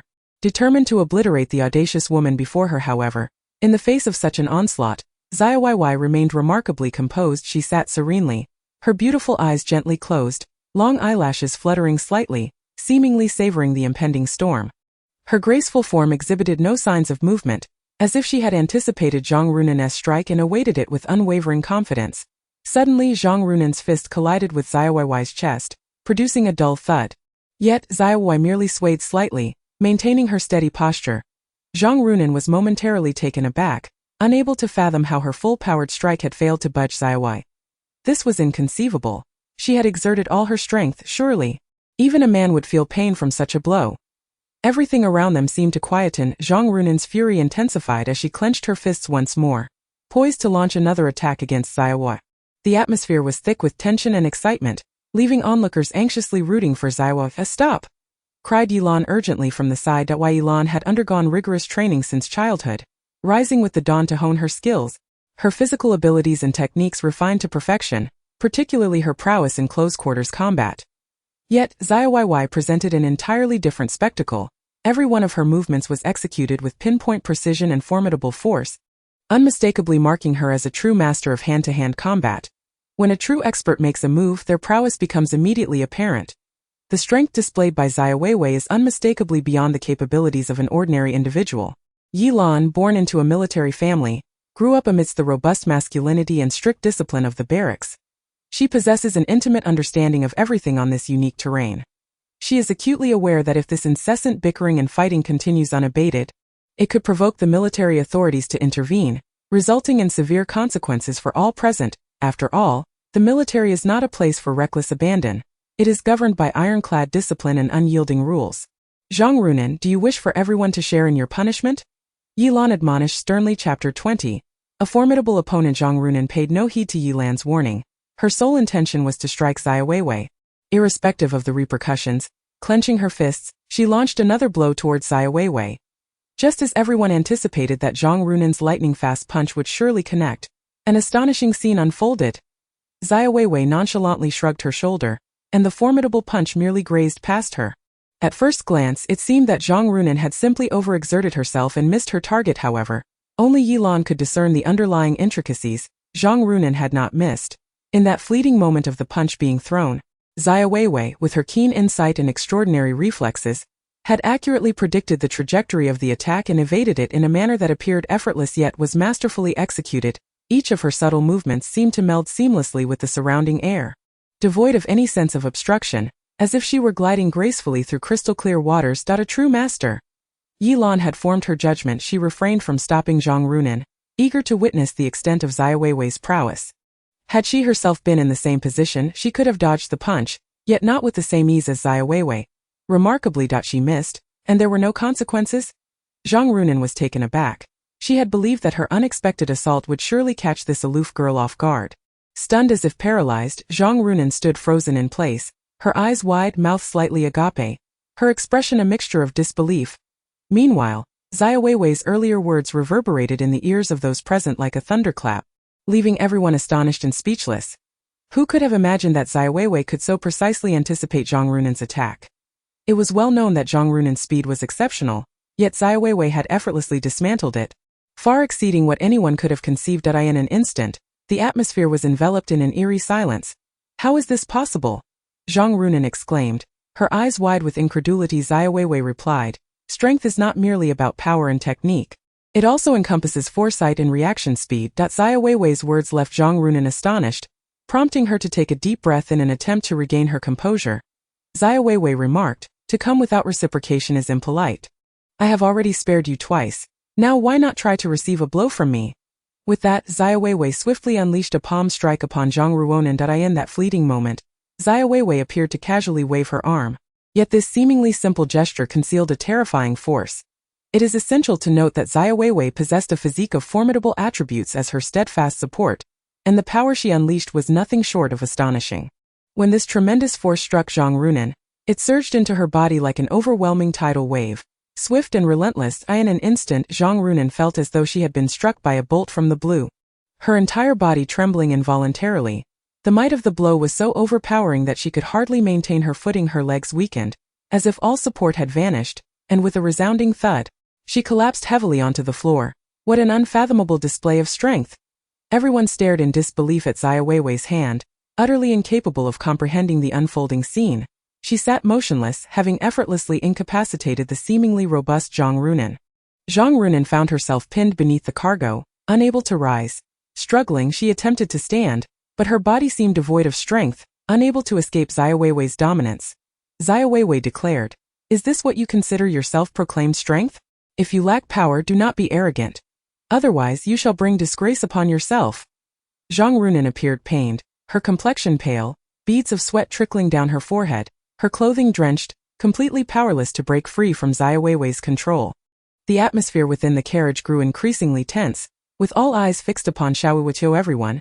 She resembled a ferocious beast, seemingly gentle and frail in appearance, yet possessing immense strength from her. An undeniable and formidable aura radiated, akin to a solitary ship braving the stormy seas, seemingly delicate, yet unflinchingly confronting tempests and challenges. In that moment, a palpable fear of Xiaoweiwei gripped everyone present. Zhang Runan's face flushed with indignation, yet she still dared not lower her gaze, asserting, "I will handle my own affairs." How formidable! Yilan mused to herself with eyes sharp as a hawk's. Yilan focused intently on Xiaoweiwei, as if attempting to see through her very essence, and Yilan's eyes sparkled a confident and radiant light, akin to the most brilliant star in the night sky, impossible to overlook. Drawing upon years of experience and keen insight, Yilan quickly discerned the truth. Judging by Xiaoweiwei's posture, movements, and the aura she exuded, it was evident that she hailed from a lineage of martial arts. Possessing extraordinary skills and profound expertise, recalling her previous bout of speed against Zhang Runan, Yilan understood that while she had a slight edge in physical prowess, it was not overwhelming. Yet, the ease with which Xiaowewei subdued Zhang Runan with a mere palm strike was beyond imagination. Deep within her soul, akin to the most secret depths of an ocean, Yilan harbored an immense and sincere admiration for the ability Xiaowewei exhibited. In her eyes, Xiaowewei was far from an ordinary individual. Rather, she was a formidable opponent brimming with boundless challenges and unpredictable variables. Yilan appeared refined, yet deep down she was equally a warrior at heart. Suddenly, a fervent battle spirit surged within her. She must find an opportunity. Chapter 21. A clash of titans. Had they not been confined within the carriage, preventing Yilan from unleashing her full potential, she would have already been itching for a confrontation in a more open setting. After all, a worthy opponent had finally emerged, and she was eager to engage. However, she quickly regained her composure, knowing that they would be in the same unit, providing ample chances in the future. For now, it was imperative to avoid escalating the situation. Otherwise, no one would emerge unscathed. She dismissed the thought of dealing with such a character. Xiaowewei released Zhang Runan, who, freed from the oppressive grip, gradually regained her composure. She stood up, shaking her neck. Apart from the soreness from being restrained, she suffered no significant harm. Who are you? She glared intently at Xiaowewei. Xiaowewei replied coldly, do not provoke me. Zhang Runan, with her lofty pride, could hardly tolerate Xiaoweiwei's indifferent demeanor. Anger ignited within her, and she contemplated retaliating. Yet, recalling the earlier peculiarities, she weighed her options, pondering the consequences should she find herself subdued. Just wait. I shall not let this matter rest. Beside them, Yilan interjected, we will all be in the same unit moving forward. Perhaps even in the same class. Let us not sour our relationships too much. Otherwise, no one will benefit. The military is a place that values camaraderie, and we shall all be comrades. Xiaowewei glanced at Yilan. Are you from a military family? Yilan, taken aback, responded, how did you know? Most people are oblivious to such matters. Are you attempting to defend her? Xiaowewei recognized that Yilan had some background. Why Yilan replied, I simply cannot stand by idly. Zhang Runan shot a disdainful glance at Yilan, retorting, you need not feign concern. This is my affair. Xiaowewei remarked, see. You wish to play the good Samaritan, yet she may not regard you as one. Yilan furrowed her brow, taken aback by Zhang Runan's counterattack. Indeed, in a vast forest, one encounters all sorts of birds. Unappreciative of kindness. Zhang Runan exploded, what did you say? Yilan, unwilling to engage with Zhang Runan, thought it best to let Xiaowewei continue her antics. Zhang Runan turned her gaze back to Xiaowewei, declaring, one day I will defeat you. I swear. Xiaowewei scoffed, very well, keep striving. I shall await your attempt to best me. The atmosphere within the carriage grew increasingly tense, the rivalry between Zhang Runan and Xiaowewei seemingly inevitable. Others merely observed this spectacle in silence, the oppressive tension enveloping the entire compartment, creating a suffocating ambience. Zhang Runan clenched her fists. I refuse to be daunted. Just wait.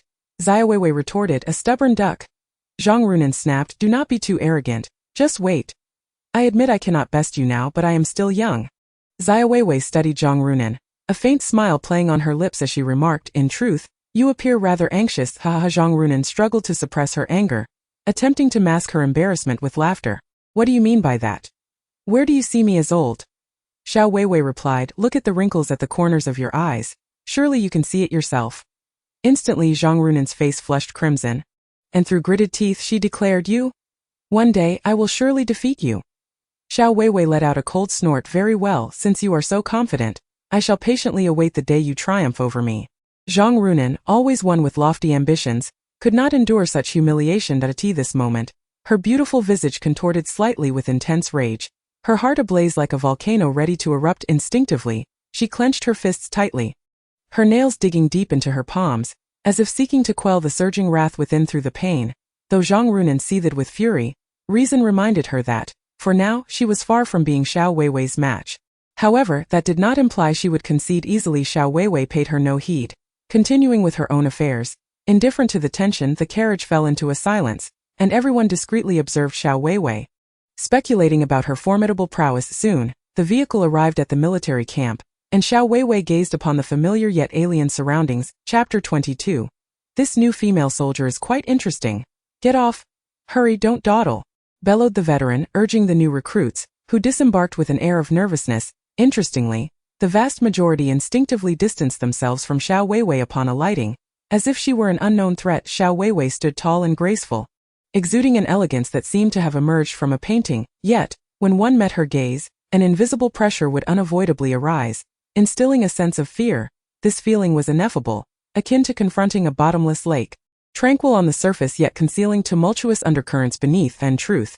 This was the unique aura emanating from Xiaowewei as her formidable presence gradually took shape. She resembled a fierce tiger in the mountains. Though her fangs and claws had not yet revealed their ferocity, her mere quiet standing projected an imposing aura, akin to an insurmountable mountain. Before all, Xiaowewei remained unfazed by their reactions. Continuing to lead the way with resolute strides, she held her head high, each movement radiating the demeanor of a seasoned veteran. If one were to overlook her camouflage uniform, they might not associate her with the new recruits at all. She resembled more a commanding officer inspecting the new troop, engendering respect from the recruits behind her. Slowly, Xiaowewei lifted her gaze to the sapphire blue sky, where a few snow-white clouds drifted leisurely. She squinted slightly, inhaling deeply. The fresh air flowed into her being like a pure spring, offering an unprecedented sense of ease and tranquility. This was not merely a simple breath, but rather a brand new beginning. Zhang Runan observed the spirited demeanor of Xiaowewei, a subtle smirk playing at the corners of her mouth as she muttered, "Where does this little girl's haughty attitude come from? I wager she's just been dealt a harsh lesson. A mere recruit strutting about with such arrogance." At that moment, Xiaowewei caught wind of Zhang Runan's murmurs, turning to face her and inquiring, "Are you concerned about me? What kind of remark is that? I merely find your manner of walking to be excessively presumptuous. Recruits ought to exhibit a modicum of humility, lest they incur the wrath of seasoned veterans." Xiaowewei continued, "Do you know why I prefer to walk with my head held high and my chest out? It is because this way I can gaze further into the distance and truly immerse myself in the world around me. What a recruit needs is encouragement and inspiration, not an excess of worry and skepticism." Zhang Runan scoffed, "Humph, I have no intention of questioning you. I simply believe that everyone requires time to acclimate. Who do you think you are, acting as if you possess all the knowledge as though you are a veteran? Do not forget, you too are a recruit. Do not assume that winning against me once grants you the authority to preach. Let me tell you, it is utterly impossible for you to earn my respect." Xiaowewei shook her head, dismissing her as foolish. Zhang Runan suppressed the urge to unleash her frustration. "Just wait." Xiaowewei, indifferent to the exchange, stood tall and proud in a perfectly executed military posture, an unmistakable air of confidence emanating from her. Unlike the others, Yilan had trained in martial arts from a young age and recognized that Xiaowewei was no ordinary recruit. It was a matter of presence. Xiaowei's movements exuded a peculiar power, as if she could transform the very air around her into a weapon. How was she capable of this? Yilan, who began her martial training at the age of 8, had cultivated a certain sharpness over the years, yet compared to Xiaowewei, she felt woefully inadequate. Little did Yilan know that Xiaowewei had transcended into this body. Although its original owner had never undergone formal martial arts training, Xiaowei's previous life as a formidable female soldier had endowed her with an abundance of combat experience and a mastery of various tactical techniques that far surpassed that of an ordinary individual. Thus, even in a new form, Xiaowewei was able to swiftly comprehend and master intricate movements and techniques that were typically beyond the reach of others. Of course, raw talent alone is insufficient without diligent effort. Fortuitously, Xiaowewei was well aware of the adage that perseverance can compensate for shortcomings. Over the past few months, she had never allowed herself a moment of laxity, consistently engaging in rigorous training. This unwavering dedication had enabled her to undergo a remarkable transformation within a mere few months. Otherwise, she would still be merely a petty delinquent standing in the lineup with her impeccable military posture. Xiaowewei stood out conspicuously, a striking figure amidst her peers, while the others stood in disarray, lacking any semblance of military bearing. After all, they were all novices yet to receive formal training. Yilan alone maintained a semblance of military decorum. A result of her childhood training, her posture was exceptionally precise. Could it be that she, like me, had undergone training from an early age? Was she from a military family? Yilan quickly formed her own conclusions. Excellent. This new recruit phase would not be so tedious after all. Yilan began to regard Xiaowewei as her hypothetical rival. With a deliberate thud, heavy footsteps echoed as a robust and handsome captain approached. It was Zhang Dongliang, the commander of the recruit company. Reporting to the commander, the recruit company was supposed to have 120 personnel, and all 120 are present. The assembly is complete. Please provide your instructions. The leading sergeant stepped forward and saluted. Captain Zhang accepted the roster handed to him by the sergeant, perusing it briefly instead of delivering a lengthy reprimand. He offered a few words of encouragement, recognizing that the very act of women serving in the military was commendable. However, he was acutely aware that the potential for discovering promising candidates among these female soldiers hinged on the forthcoming training. During the final roll call, Captain Zhang lingered on the name of Xiaowewei for an extra 3 seconds. From the moment this group of female recruits disembarked, he had been observing her with keen interest. This new recruit was quite intriguing. Chapter 23. What are you accusing her of? She is the ice-cold Xiaowewei. The 3-month recruit training had swiftly progressed into its second month. On the training ground of the recruit camp, a group of female soldiers was engaged in a running drill. We are the caterpillars, we are the caterpillars. Our old squad leader is the farmer, our old squad leader is the farmer. We must eradicate all caterpillars. Eradicate. The resounding chants of the female soldiers filled the training field. Each soldier was drenched in sweat, their camouflage uniforms thoroughly soaked, and their faces reflected an unmistakable weariness. Yet, they gritted their teeth and pressed on. Their old squad leader, the formidable Lao Kai, stood in the center of the training ground with a megaphone, bellowing at them. What are you? Caterpillars. Caterpillars. We are pests. Sing it out. All the female soldiers joined in chorus. We are the caterpillars, the caterpillars. The farmer must eradicate us. Lao Kai, the squad leader who instilled both admiration and fear in the hearts of the female soldiers, resembled a meticulous farmer, tending to this group of inexperienced recruits with utmost care. Their month of training unfolded in a manner quite divergent from what they had envisioned prior to their arrival.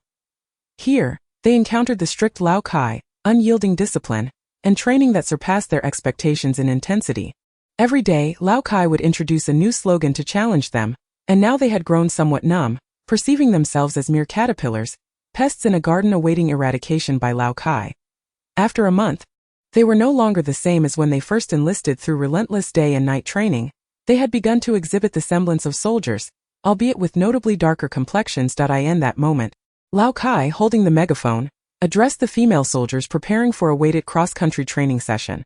Although you are female soldiers and not like the male soldiers, on the battlefield, bullets do not discriminate between women and men. Let me impart to you the first rule of survival on the battlefield. The more you carry in your backpack, the faster you run, and the longer you survive. Lao Kai's piercing gaze swept over everyone. If you slack off during training, you won't be able to run on the battlefield, and it could cost you your life.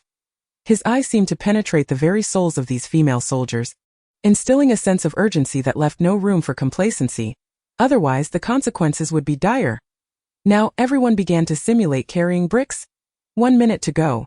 The female soldiers promptly dispersed, crouching down to seize the prepared backpacks beside them, beginning to fill them with bricks. Such an endeavor had become a daily routine over the past month, and everyone had grown accustomed to it. Prior to enlistment, they had heard tales of the hardships and toil of military life. However, as female soldiers, they were perplexed as to why they were already tasked with hauling bricks upon entering the barracks. In the initial days, they even fancied that they had transformed into men. Xiaowewei began to stuff her backpack with bricks, 1, 2, 3, until the entire bag was brimming with no less than 20 pieces. Each red brick weighed approximately 2 pounds, meaning that her backpack contained at least 40 pounds. A nearby soldier could not help but mutter, "She is reckless, packing so many bricks. Does she wish to exhaust herself to death?" The old squad leader had not stipulated a specific number of bricks to be carried, leaving it to individual capacity.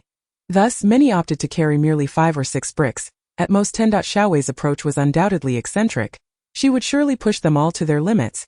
Keep it down. She is the cold-hearted Xiaowei. What do you think she is doing? Upon hearing this, the soldier fell silent in an instant. A month's time was ample for many physically adept female soldiers to distinguish themselves, with Xiaowei emerging as the most formidable. She was stoic and rarely engaged in frivolous conversation, yet her prowess shone like a brilliant star. Be it in internal affairs, marching, or physical fitness, she always ranked first. Those unaware might have assumed she was a veteran with over 10 years of service.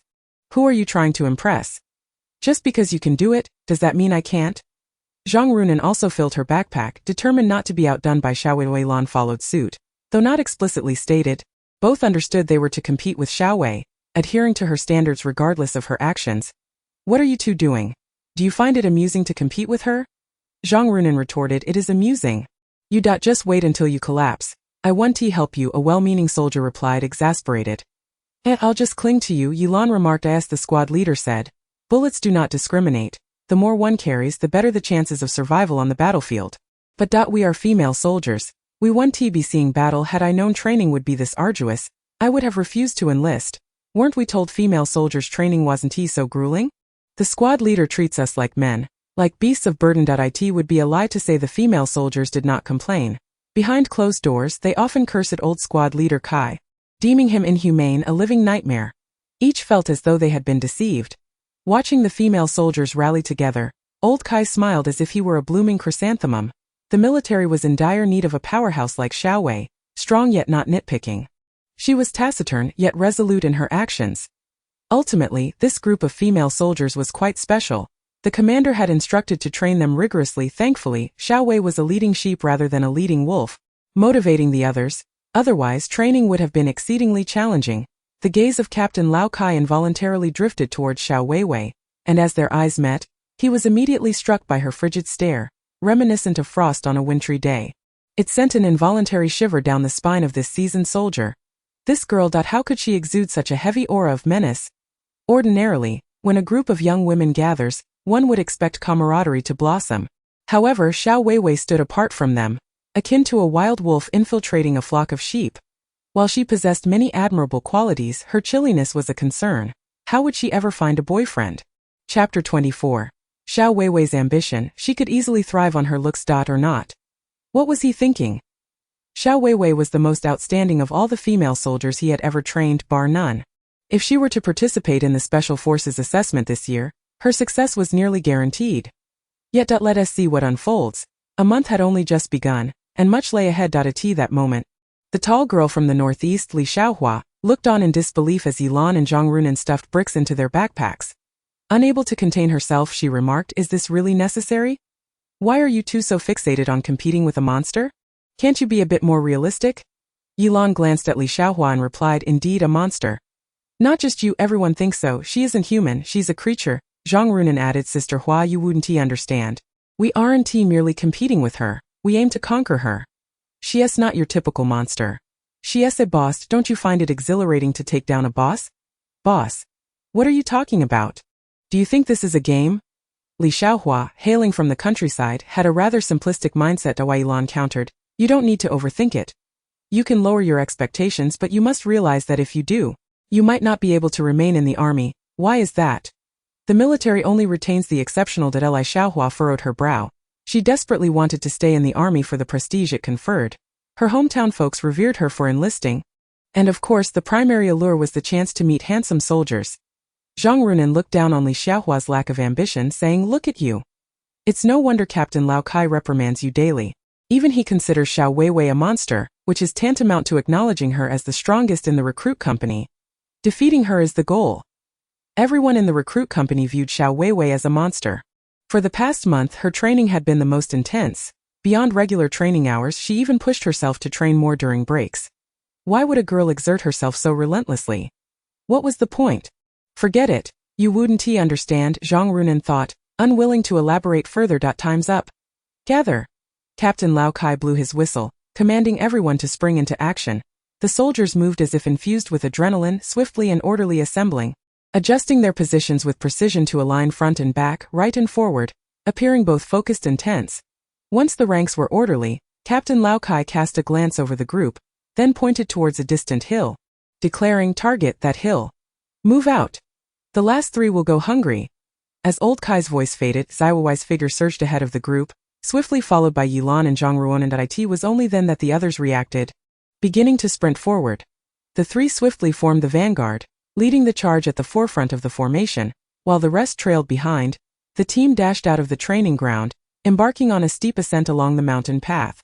Half an hour later, the formation began to stretch, with those of lesser stamina falling behind. Li Xiaohua, a somewhat portly girl from the northeast, found herself at the tail end of the group. Old class leader joked that the last three would go without food. Surely a jest. Wasn't it said that the military should not mistreat its soldiers? Gasping for breath, Li Xiaohua wiped the sweat from her brow, gritting her teeth to push forward in order to avoid a painful bellyache. The mountain path was exceedingly steep, riddled with uneven ground and scattered stones, necessitating utmost caution while running. A misstep could lead to a humiliating fall, thus, maintaining a rapid pace was impossible. To dash forward with the grace of a swallow would be courting hardship, especially with the burden of a hefty military pack filled with bricks. The weight shifted on their backs, pressing heavily on their shoulders and spines, and after only a short while they were thoroughly exhausted. Only someone like Xiaowewei, a veritable anomaly, could sprint forward as if unperturbed. For her, such training was trivial, barely reaching the standard of an average Special Forces soldier's routine. Carrying a load of 60 pounds for endurance training was commonplace, with extreme challenges reaching 100 pounds. Thus, a 40-pound burden was but a trifle for her. Of course, Xiaowewei's remarkable capability was closely tied to her accumulated experience from a previous life. She was not merely relying on brute strength, but rather employing athletic techniques and proper breathing methods. In essence, she could sprint like a wolf, sustaining her speed for extended periods. Zhang Runan was already drenched in sweat, her gaze fixed on Yilan ahead, and further still on the leading Xiaowei. I refused to believe it, she thought, recalling the moment in the vehicle when Xiaowei had effortlessly pinned her down with a single hand, leaving her utterly immobilized. If she didn't overcome this, it would haunt her for a lifetime. With a furious cry, Zhang Runan charged forward, akin to a frenzied she-dog. This was a battle for survival.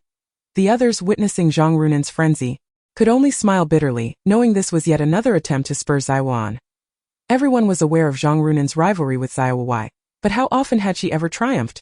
That extraordinary creature Xiaowei would surely outmatch them all, even male soldiers would be no exception. At the rear, old Kai, supervising with a megaphone, shouted, "Look at Xiaowei. In comparison to her, you are all mere caterpillars. She is a phoenix. Are you unconvinced? Fine, try to catch up with her. Otherwise, you will all remain caterpillars." Old Kai was undoubtedly inciting animosity towards Xiaowei. As a result, the female soldiers, concerned about their pride, were spurred into action, each one charging forward with renewed fervor. Old Kai, amused by the unfolding scene, relished the outcome he sought. Xiaowei the wolf was splendid. With her as a benchmark, the other female soldiers were galvanized, leading to remarkably effective training. Xiaowei was well aware of Old Kai's intentions. It was merely a standard tactic in Special Forces training. In the military, only those who excelled would receive the utmost attention. Xiaowei's primary objective is to secure the top position among the new recruits, to enter the strongest squad, and subsequently participate in the Special Forces selection. This is her ultimate goal. Chapter 25. Squad Leader, I will not submit. The mountain path grows increasingly steep, presenting a sudden surge in difficulty. With each step forward as their stamina wanes, the challenges become monumental. The group of over 100 has transformed into a serpentine line, stretching nearly 500 meters. To the forefront are still Xiaowei, Yilan, and Zhang Runan, with Li Xiaohua bringing up the rear. Zhang Runan, holding her breath, thinks to herself that she has always been wild. Since childhood, she has fought with others, running miles away if she couldn't win, a skill honed through years of practice. Now it has proven invaluable. Yilan, having trained in martial arts since a young age, possesses exceptional physical capabilities. With rigorous training, her endurance and strength far surpass those of her peers, and after a month of intense military training, her physical prowess has significantly improved. Yet even so, she pales in comparison to Xiaowei. The crucial point is that as Xiaowei traverses the mountain path, her steps are remarkably light, as if the pits and stones beneath her feet do not exist. What kind of agility must one possess to achieve this? Goodness, is this individual even human? Yilan is overwhelmed by a sense of despair as she watches Xiaowei's ethereal figure flit through the mountain trails, resembling a woodland sprite. Unbeknownst to them, the distance between them has widened to nearly 100 meters. My goodness, is this person truly human? Please act like one. She is even managing to accelerate. What on earth? Behind Yilan, Zhang Runan, witnessing Xiaowei's sudden burst of speed, can't help but voice her frustration. She has exerted every ounce of strength she has, yet catching up to Xiaowei feels like an impossible dream. Just maintaining her current position has demanded all her effort, and now she is increasing her pace. The despair is utterly stifling. Meanwhile, the female soldiers behind are panting heavily. But when they look up to see Xiaowei's almost unattainable silhouette in the distance, a collective disbelief washes over them. Why heavens, is this person human? Did she descend from Mars? Are we truly this inferior? Are we mere worms while she is a phoenix? Did she grow up on pig feed? Or has she been injected with some super serum? They feel a mix of resentment and helplessness. However, confronted with such a vast disparity, they cannot help but submit to the reality. The strength discrepancy is undeniable. It's not that they aren't trying their hardest. It's just that their efforts seem futile. It's not the competition that is frightening, but the realization that comparing themselves to someone like Xiaowei could be disheartening. Overwhelmed by an insidious sense of inferiority, they resign themselves to the thought that competing with such an anomaly is a dead end. They should instead compete with themselves. Yes, she is not human. We must remain human. In the presence of such a monster in the new recruits battalion, we are merely supporting characters. She is the radiant flower. The top position in the new recruits camp is undoubtedly hers. Sigh. I only hope these days come to an end soon.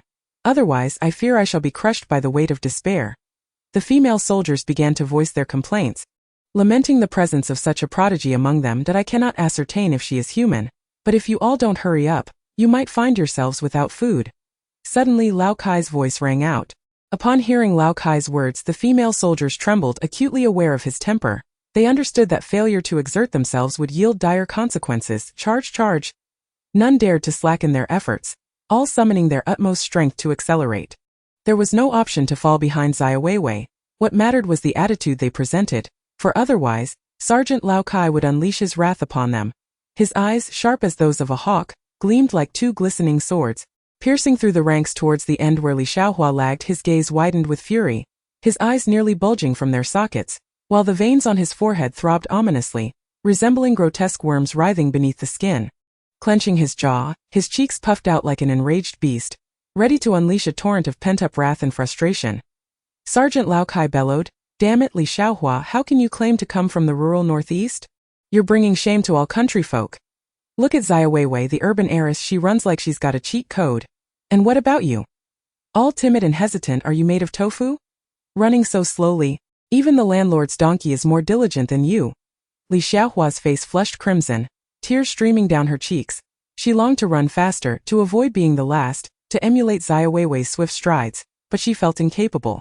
Yes, she hailed from the countryside, but she was still a young lady. She shouldn't have to struggle so hard. Woe is me, she felt she had disgraced her rural roots, her parents, but what good was crying? On the battlefield, bullets target the coward. Tears signify cowardice. Li Xiaohua felt she had no right even to cry, gritting her teeth as she trudged forward. "Sergeant, I refuse to accept this." "Refuse? You must swallow it. Only when you reach even a fraction of Xiaoweiwei's prowess will you be deemed adequate." Li Xiaohua felt crushed once more. "Sergeant, you look down upon others. I will give it my all. I am from the countryside, and I fear no hardship." Li Xiaohua dashed forward with fervor. Lao Kai observed her unsteady strides, reflecting on this girl from the countryside. Despite her humble beginnings, she possessed an indomitable spirit. Albeit slightly portly, he couldn't help but scold again. "Hurry up, haven't you eaten?" Chapter 26. If you lack the strength, don't be stubborn. Otherwise you'll face social death, understand? You barely ate this morning. It's no wonder you're hungry. Sergeant Lao Kai truly struck at the heart. One by one, the female soldiers raced forward with all their might. This was all to keep pace with Xiaowewei. Had she not run so swiftly and set the standard? Could Sergeant Lao Kai have pushed them so hard? The pace of the female soldiers surged, their potential reignited. Sergeant Lao Kai felt satisfaction. Training must be conducted this way, or when would they ever achieve results? The captain had instructed that as long as they didn't drop dead, every tactic would be employed. Thanks to the presence of a benchmark like Xiaowewei, Lao Kai truly found his justification. Observe Xiaowei, and then reflect upon yourselves. Each of you bears a head upon a single shoulder, 2 arms and 2 legs, yet the disparity is astonishing. On the battlefield, do not consider yourselves as women. Bullets do not discriminate between men and women, and when they strike, the outcome is death. Naturally, having chosen the path of a soldier, one must be psychologically prepared. Sweat in training is far preferable to bloodshed in combat. This is an undeniable truth. Sergeant Lao Kai's words flowed forth. The female soldiers seethed with indignation, their teeth gritted in frustration, feeling it was utterly excessive. An hour later, Li Xiaohu found her legs heavy and her body nearing its limits. The world around her began to blur, as if enveloped in a fine mist. Each step felt laborious, as though she were treading upon cotton. Sapping her of all strength, she glanced at Lao Kai beside her, noticing his furrowed brow, clearly disappointed by her performance, gritting her teeth. Li Xiaohu summoned every ounce of her energy and propelled herself forward with a fervent cry. However, despite her utmost effort, her body felt sluggish and her speed barely increased. The gap between individuals is indeed profound, yet it is true that Li Xiaohu possesses a commendable endurance. Perhaps she should be assigned to the cooking unit, where she would be better suited. Sergeant Lao Kai had already contemplated her future placement. Zhang Nuanan and Yilan also exhibited remarkable potential, particularly Yilan, who possessed combat skills and strong military aptitude. Should she participate in Special Forces selection, she too would stand a chance. They were fortunate to have a rival like Xiaowewei, and one could only hope they would not emerge psychologically scarred. When Lao Kai caught sight of Xiaowewei, she resembled a bolt of lightning racing ahead, nearly reaching the summit. He hastily glanced at the timer on his watch, inhaled sharply, and adjusted his military cap, attempting to steady his astonishment. Where did this girl come from? An extraterrestrial? Her physical prowess is so extraordinary, it is almost comparable to that of a special forces soldier. In that fleeting moment, Xiaowewei surged forth like an arrow released from its bow, achieving the summit with astonishing speed. When she finally set foot upon the peak, a gentle breeze caressed her sweat-drenched cheeks, offering a hint of coolness into that moment. A subtle trace of fatigue crossed her beautiful visage. With each deep breath, fresh oxygen flooded her lungs, circulating through her bloodstream to nourish the weary muscles and cells exhausted from strenuous exertion. Gradually, Xiaowewei sensed her once heavy legs revitalizing, an inner vitality radiating from her, imbuing her with a renewed brilliance. Thus, in a remarkably short span of time, she successfully rejuvenated her fatigued state. Half an hour later, Yilan and Zhang Ruonan crossed the finish line in succession, completely breathless, as if even the act of breathing had become a struggle, while Xiaowewei appeared as though she were merely taking a leisurely stroll. Yilan and Zhang Ruonan exchanged glances. This Xiaowewei is truly extraordinary. We're utterly exhausted, yet she can still leisurely appreciate her surroundings. Xiaowewei shot a cold glance at the two panting figures, remarking, "You two are quite the sight, to be this fatigued over such a short distance. Do you still aspire to surpass me?" Zhang Ruonan was suddenly incensed, gritting her teeth as she exclaimed, "Xiaowei, do you hold people in such contempt? Since the moment we met, you have never uttered a kind word. Just wait, I shall undoubtedly surpass you one day." Xiaowei coldly shook her head and replied nonchalantly, "Unless you are reborn, it is impossible for you to exceed me." "I await that day." Yilan had already allied herself with Zhang Ruonan, asserting, "Xiaowei, do not go too far. While you may currently possess greater strength, it does not guarantee perpetual superiority. There are hierarchies in knowledge and expertise. Being a soldier entails more than mere endurance in long-distance running." Xiaowei responded, "You are correct. Whether now or in the future, I shall always remain the strongest soldier."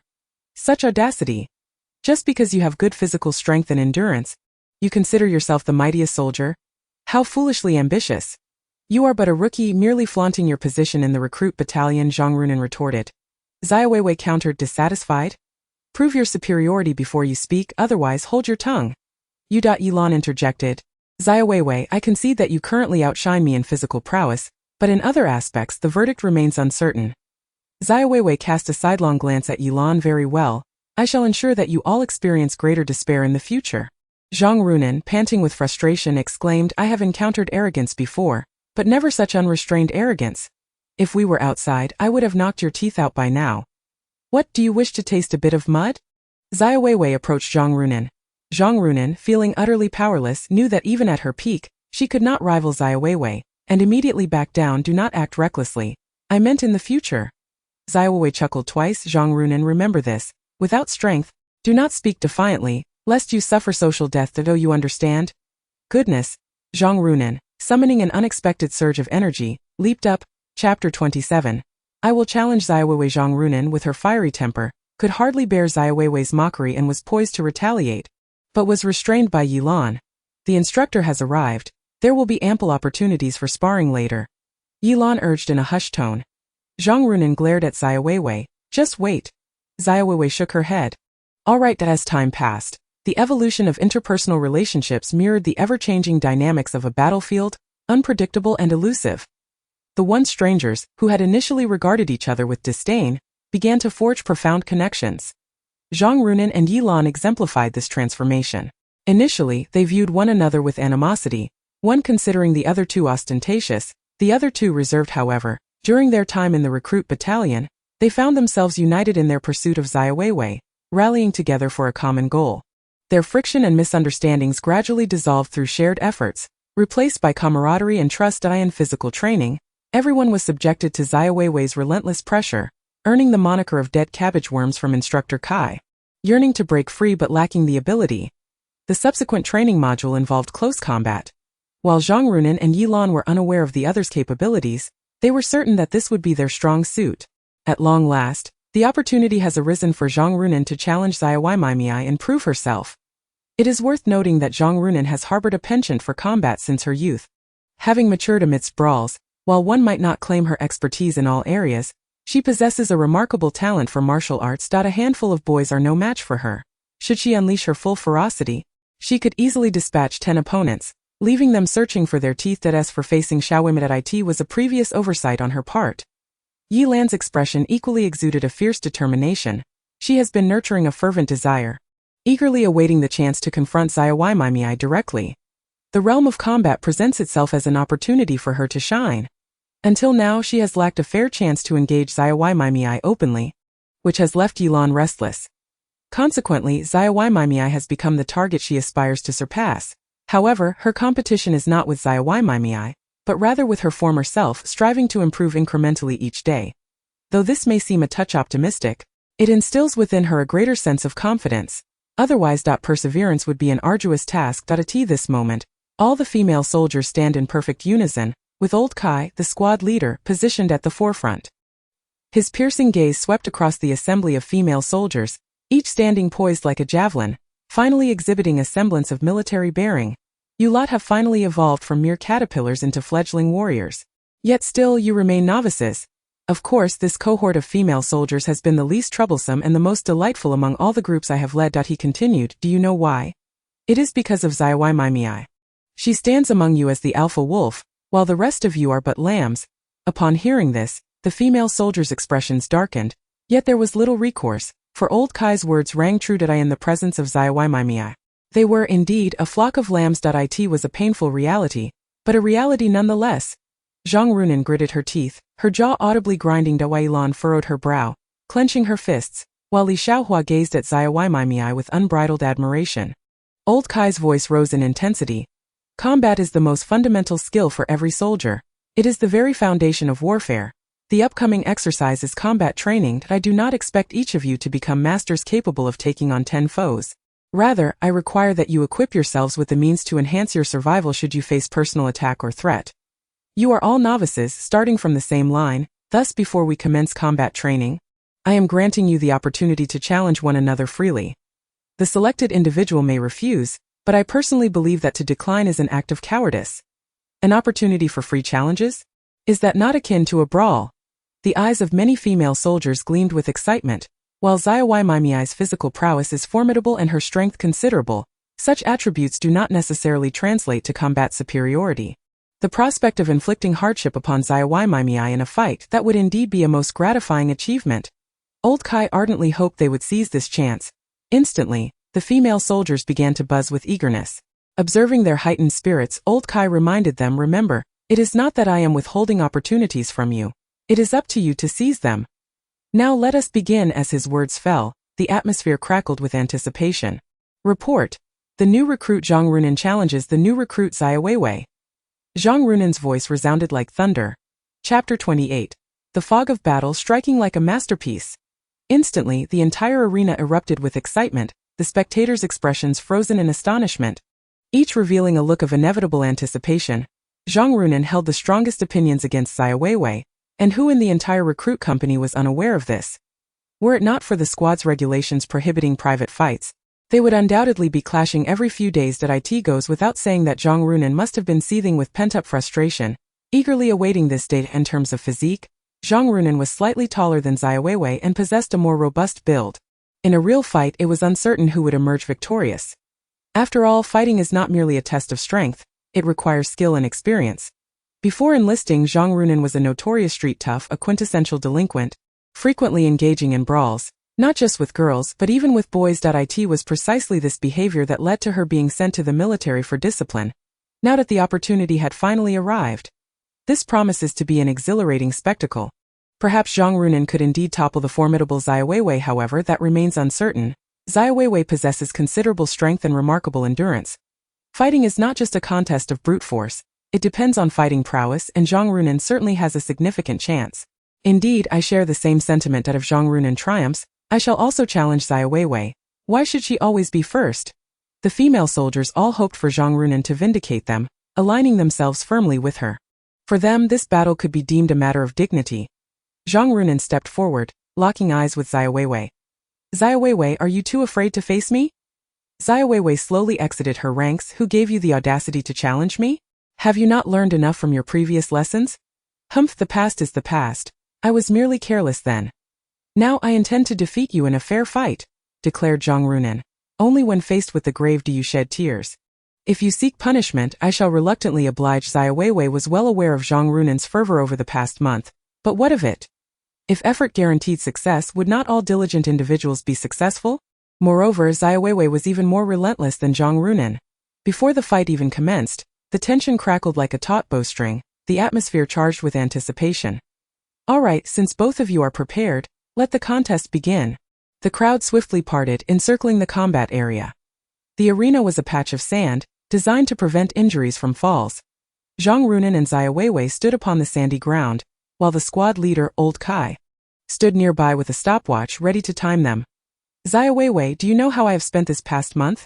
While others were lost in sweet dreams, I was drenched in sweat, honing my skills. While others leisurely enjoyed their rest, I was tirelessly perfecting my craft. From the first rays of dawn to the last glimmers of dusk, I have toiled to prepare for this moment, all to defeat you.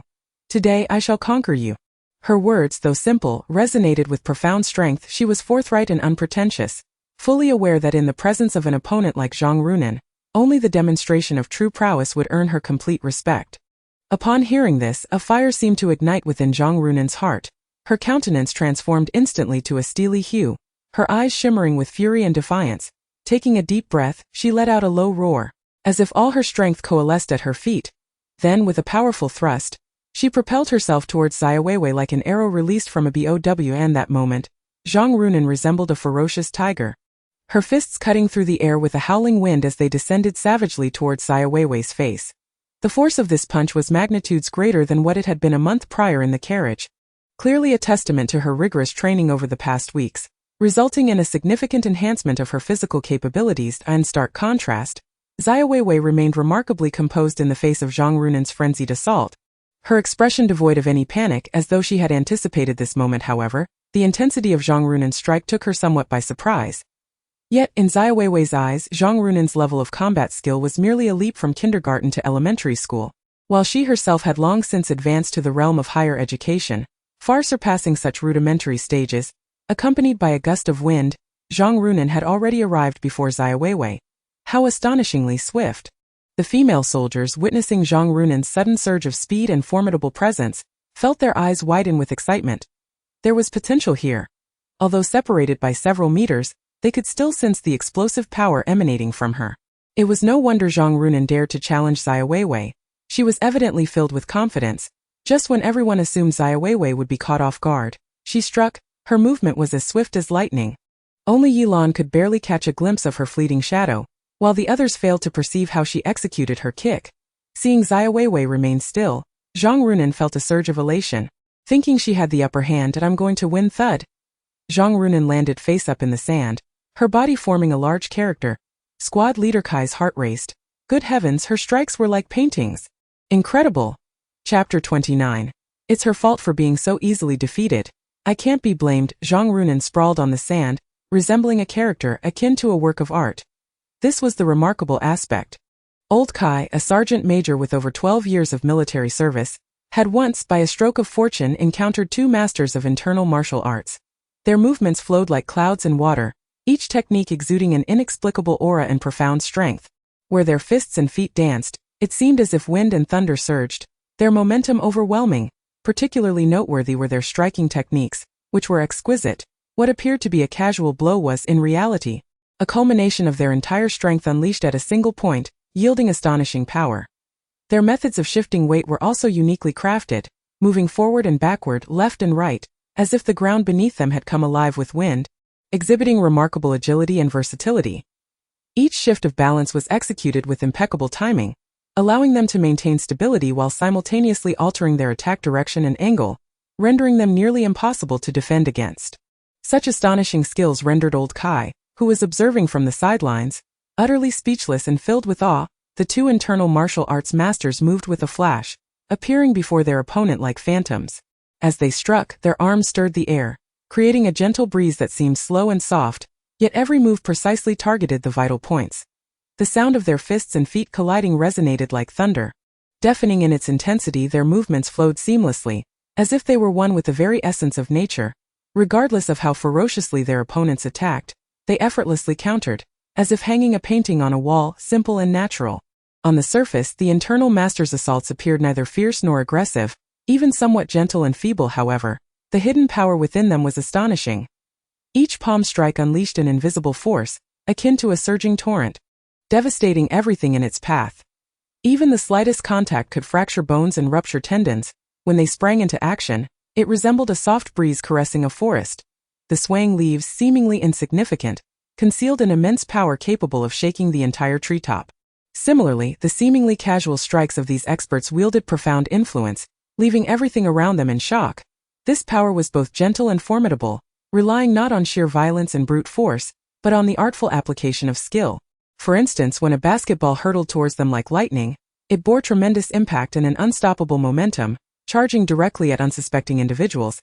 Were it an ordinary person, they would likely be thrown into disarray, utterly bewildered. The suddenness of such an assault is indeed overwhelming. Their physical responses often lag behind their mental commands, rendering their limbs stiff and robbing them of control. Yet, in the eyes of the internal martial arts masters, this seemingly ferocious basketball attack was merely a trivial matter. They deftly employed the techniques of their art, skillfully dissipating much of the force through body rotation and energy transfer. The fierce confrontation between Zhang Ruonan and Xiaowewei undoubtedly serves as a quintessential example. At first glance, Xiaowewei's seemingly understated kick possessed remarkable power, effortlessly propelling Zhang Ruonan 7 meters away, akin to a kite severed from its string, crashing heavily onto the sandy ground. However, the reality was far more complex than it appeared. In truth, Xiaowewei exerted little force in that strike. Through her profound understanding of martial techniques and keen insight into her opponent's movements, she expertly disrupted Zhang Ruonan's balance at the crucial moment. In that instant, Zhang Ruonan's previously stable stance lost its support, causing her to lurch forward uncontrollably. This masterful application of technique ensured that Zhang Ruonan endured minimal substantial harm during the attack. Old Kai, the leader, never anticipated that such a young individual as Xiaowewei could execute such a maneuver. Luck. After all, the two internal martial arts masters Old Kai witnessed were both over 50 years of age. Having achieved such a masterful level of skill, even if Xiaowewei had been training in martial arts since the womb, she could scarcely reach such a level, could she? What on earth? The other female soldiers stood agape, their eyes wide and unblinking at the scene unfolding before them. They had not witnessed Xiaowei's attack. They merely saw the formidable Zhang Ruonan sprawled on the sandy ground. How could this be? One moment my eyes were deceived, and the next Zhang Ruonan was on the ground. Did she throw herself there? The crowd seemed to be frozen in an invisible grip, their breaths suspended, their eyes wide as saucers, fixated on Xiaowei. Even those seasoned veterans, who had endured countless combat drills, appeared as if they had seen a ghost. They were aware of Xiaowei's beast-like physical prowess, yet they had not anticipated her combat skills to be so exquisitely refined. Terrifying indeed. With such a kick, it seemed even these well-trained veterans would have to be carried away if faced with such a move. This girl truly is a monster. Hurry and help her, what are you waiting for? Suddenly, Sergeant Kai shouted. It was then that the crowd snapped back to reality, and several veterans rushed forward. Xiaowei observed as they flocked around Zhang Ruonan, a smirk of disdain curling at the corners of her mouth as she casually remarked, "Don't be alarmed, she merely collided too fiercely and fainted. I only exerted 4/10 of my strength. It's her fault for being so fragile." Chapter 30. This girl is impressive. She can indeed unleash a thunderous blow. 4/10? Hiss! Hiss! The moment those words left her lips, the spectators felt as though struck by lightning, gasping in astonishment. What kind of monster is this? Zhang Ruonan must weigh at least 120 jin, and she was flung 7 meters away with merely 4/10 of Xiaowei's strength? If she were to exert her full power, would she not send her flying over 10 meters? Is she even human? Not only the female soldiers but even the veteran trainers were sufficiently frightened, instinctively taking a few steps back. They all recognized Xiaowei's strength and endurance, demonstrated during physical training, yet no one had anticipated her combat prowess to be so formidable. Even if they were to engage her in combat, they likely would not possess absolute confidence in victory. When did female soldiers become so formidable? And she is merely a girl who has just graduated from middle school. Instantly, those who had come to impart combat training felt as though they had wasted their years in futility. Victory and defeat are commonplace in warfare. It is nothing to be ashamed of to lose to Xiaowei, Sergeant Kai reassured Zhang Ruonan. This consolation might as well have remained unspoken, for it only left Zhang Runan in an emo state. Zhang Runan was fine, and Sergeant Kai announced that the challenge would proceed. Xiaowewei turned to Yelan and asked, Yelan, would you care for an exhilarating contest? Did you not wish to know how strong I am? Allow me to demonstrate today. A flicker of determination passed through Yelan's eyes. She was indeed inclined toward this. The power exhibited by Xiaowewei in that kick exceeded her expectations significantly. Yet so what? The strong exist to be challenged. Since embarking on her martial journey at the tender age of 8, Yelan has lost count of the formidable opponents she has vanquished. For her, adversity breeds strength. It is only when she faces adversaries more powerful than herself that she can truly unleash her potential. Breaking through in combat is the path that Yelan has chosen in her martial arts journey. Is Yelan truly about to confront a monster? What are her chances of victory? Just moments ago, we could hardly discern how Xiaowewei made her move. It is difficult to say. Yelan has been training in martial arts since childhood, and her combat skills are undoubtedly formidable. That is true. I have witnessed her training, and she is indeed powerful. If that is the case, does it not resemble a fierce battle between dragons and tigers? Zhang Ruonan appears quite strong, yet she is merely a pretty face, lacking substance, easily toppled in an instant. I believe this time it is Xiaowewei who has taken the initiative to challenge Yelan, rather than the other way around. Defeat the monster. Go for it. Suddenly, a voice among the female soldiers rose in fervor. Yelan, we believe in you. Take her down. We are your strongest support. Instantly, the voices of the female soldiers surged in a crescendo of encouragement for Yelan. At that moment, Xiaowewei turned around, her gaze as icy as winter, coldly sweeping over the cheering crowd. Those individuals, struck by her piercing glare, fell silent as if thunderstruck, not daring to utter a sound. Their shouts abruptly ceasing, Xiaowei's authority loomed like an insurmountable mountain, instilling fear in all who beheld her. Her frigid gaze pierced each heart like an arrow of ice on a wintry day. Do you think I am targeting you? Xiaowei's voice sliced through the air like a blade in the cold wind, severing the nerves of everyone present. She slowly approached the female soldiers, her eyes sharp as knives, scrutinizing each one. No, we meant no offense, no offense. She retorted, your utter lack of discipline is even more pathetic than a novice. Remember this, you are in the military, and your purpose here is to become qualified warriors, not mere ornamental figures. The once spirited female soldiers, who had been fervently cheering for Yelan, now stood as if under a spell, paralyzed with fear. Lao Kai, standing to the side, could not help but twitch his lips, shaking his head at Xiaowei's authoritative demeanor. Her ability to instill discipline surpasses even mine, he thought. Perhaps she should take on the role of class leader. Truly, respect for the strong prevails. Those female soldiers had been subdued by Xiaowei for over a month, their spirits crushed. However, this may prove advantageous for the future. Soon Yelan and Xiaowei positioned themselves at the center of the combat arena. At Lao Kai's command, the contest officially commenced. Yelan was acutely aware that her opponent was not to be underestimated, and she remained vigilant with her fists clasped in salute. She slightly bowed, her gaze sharp as a hawk, fixated on the formidable Xiaowei before her. Suddenly, she drove her right foot forcefully into the ground, and in an instant, her form soared into the air. At that moment, Yelan seemed to transform into a delicate and graceful butterfly, her movements ethereal and captivating, mesmerizing all who beheld her. She danced through the air, shifting and gliding, at times appearing on the left, then darting to the right, reminiscent of a butterfly flitting among blossoms, elusive and unpredictable. It is well known that true masters of martial arts possess an exceptional ability to perceive the vulnerabilities of their opponents, launching their assaults by targeting the adversary's center of gravity. They harness the core of their body as the focal point of their power, striking with the swiftness of an arrow released from its bow. Yelan, being well versed in various martial arts, fully comprehends this principle. The surrounding female soldiers, however, are utterly unable to discern Yelan's movements, completely failing to capture her position. This alone surpasses Zhang Ruonan's prowess. Behold, I told you Yelan is formidable. Indeed, a true expert reveals their caliber with a single move. Now let us see how Xiaowei responds. Is this what Yelan refers to as her family's ancestral skills? Truly impressive. Previously, I had only witnessed such feats in martial arts dramas, believing them to be mere fabrications, yet here they are. Undeniably real. Yelan is destined to triumph.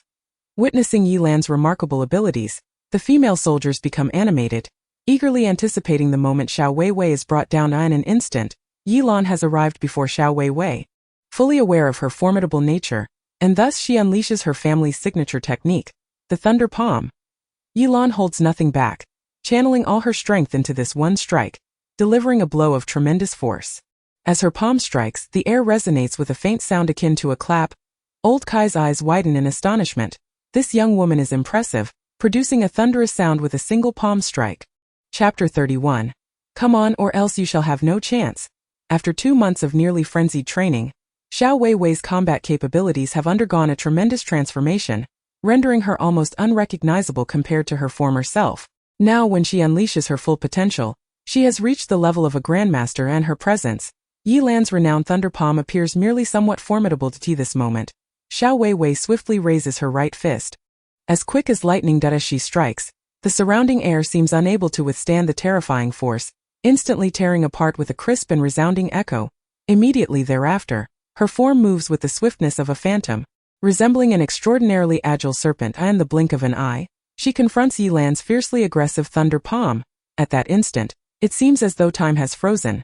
The two collide with a velocity akin to that of a tempest, producing a thunderous crash.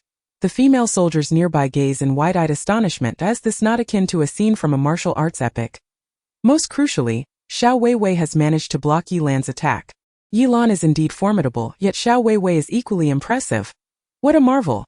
She too has grown up consuming rice just as we have. How is it that the disparity between her and me is so vast? This is merely the beginning. Yilan may yet prevail. Yes, Yilan still holds the advantage. Go on, defeat that monster Xiaowewei. Old Kai, the squad leader, has positioned Xiaowewei as the benchmark, frequently making comparisons. If Xiaowewei is a phoenix, then they are but wild chickens. They too have their pride, and thus everyone hopes for Yilan to best Xiaowewei, as it would ease the weight upon their hearts. Even a monster has moments of inferiority. At this moment, Yilan's expression is one of utmost gravity, as she feels the inexhaustible and overwhelming power emanating from Xiaowewei's fist, akin to a towering mountain pressing down upon her. This force surged like a ferocious flood, compelling her to respond with all her might. How could the gap between us be so vast? Yilan had already endeavored to overestimate Xiaowewei's strength, yet she found herself still underestimating it. Suddenly, Yilan felt a powerful current sweeping towards her. Dark energy. A jolt of alarm surged through Yilan's heart. Such force could only be wielded by a master. Has Xiaowewei attained the level of a master? Internal martial arts can unleash energy known as dark energy. When dark energy manifests, it can easily injure the internal organs while appearing deceptively calm on the surface, much like turbulent undercurrents beneath a placid water surface. However, just as Yilan sensed this force, it abruptly vanished in that fleeting moment. Her internal energy surged chaotically, nearly leaving her breathless, but she reacted swiftly, propelling herself backwards to evade Xiaowewei's onslaught. Undeterred, Xiaowewei pressed her advantage, lunging towards Yilan with the ferocity of a tiger pouncing on its prey. The force of her punch was fierce, tightly wrapping her right sleeve in its wake. With no means of avoidance, Yilan raised her hands to block, and as their energies collided, she felt as if she were a small boat engulfed by a tsunami. Instantly overwhelmed with no options left, she turned her body sideways, channeling all her strength into her right shoulder to withstand Xiaowewei's punch. Bang!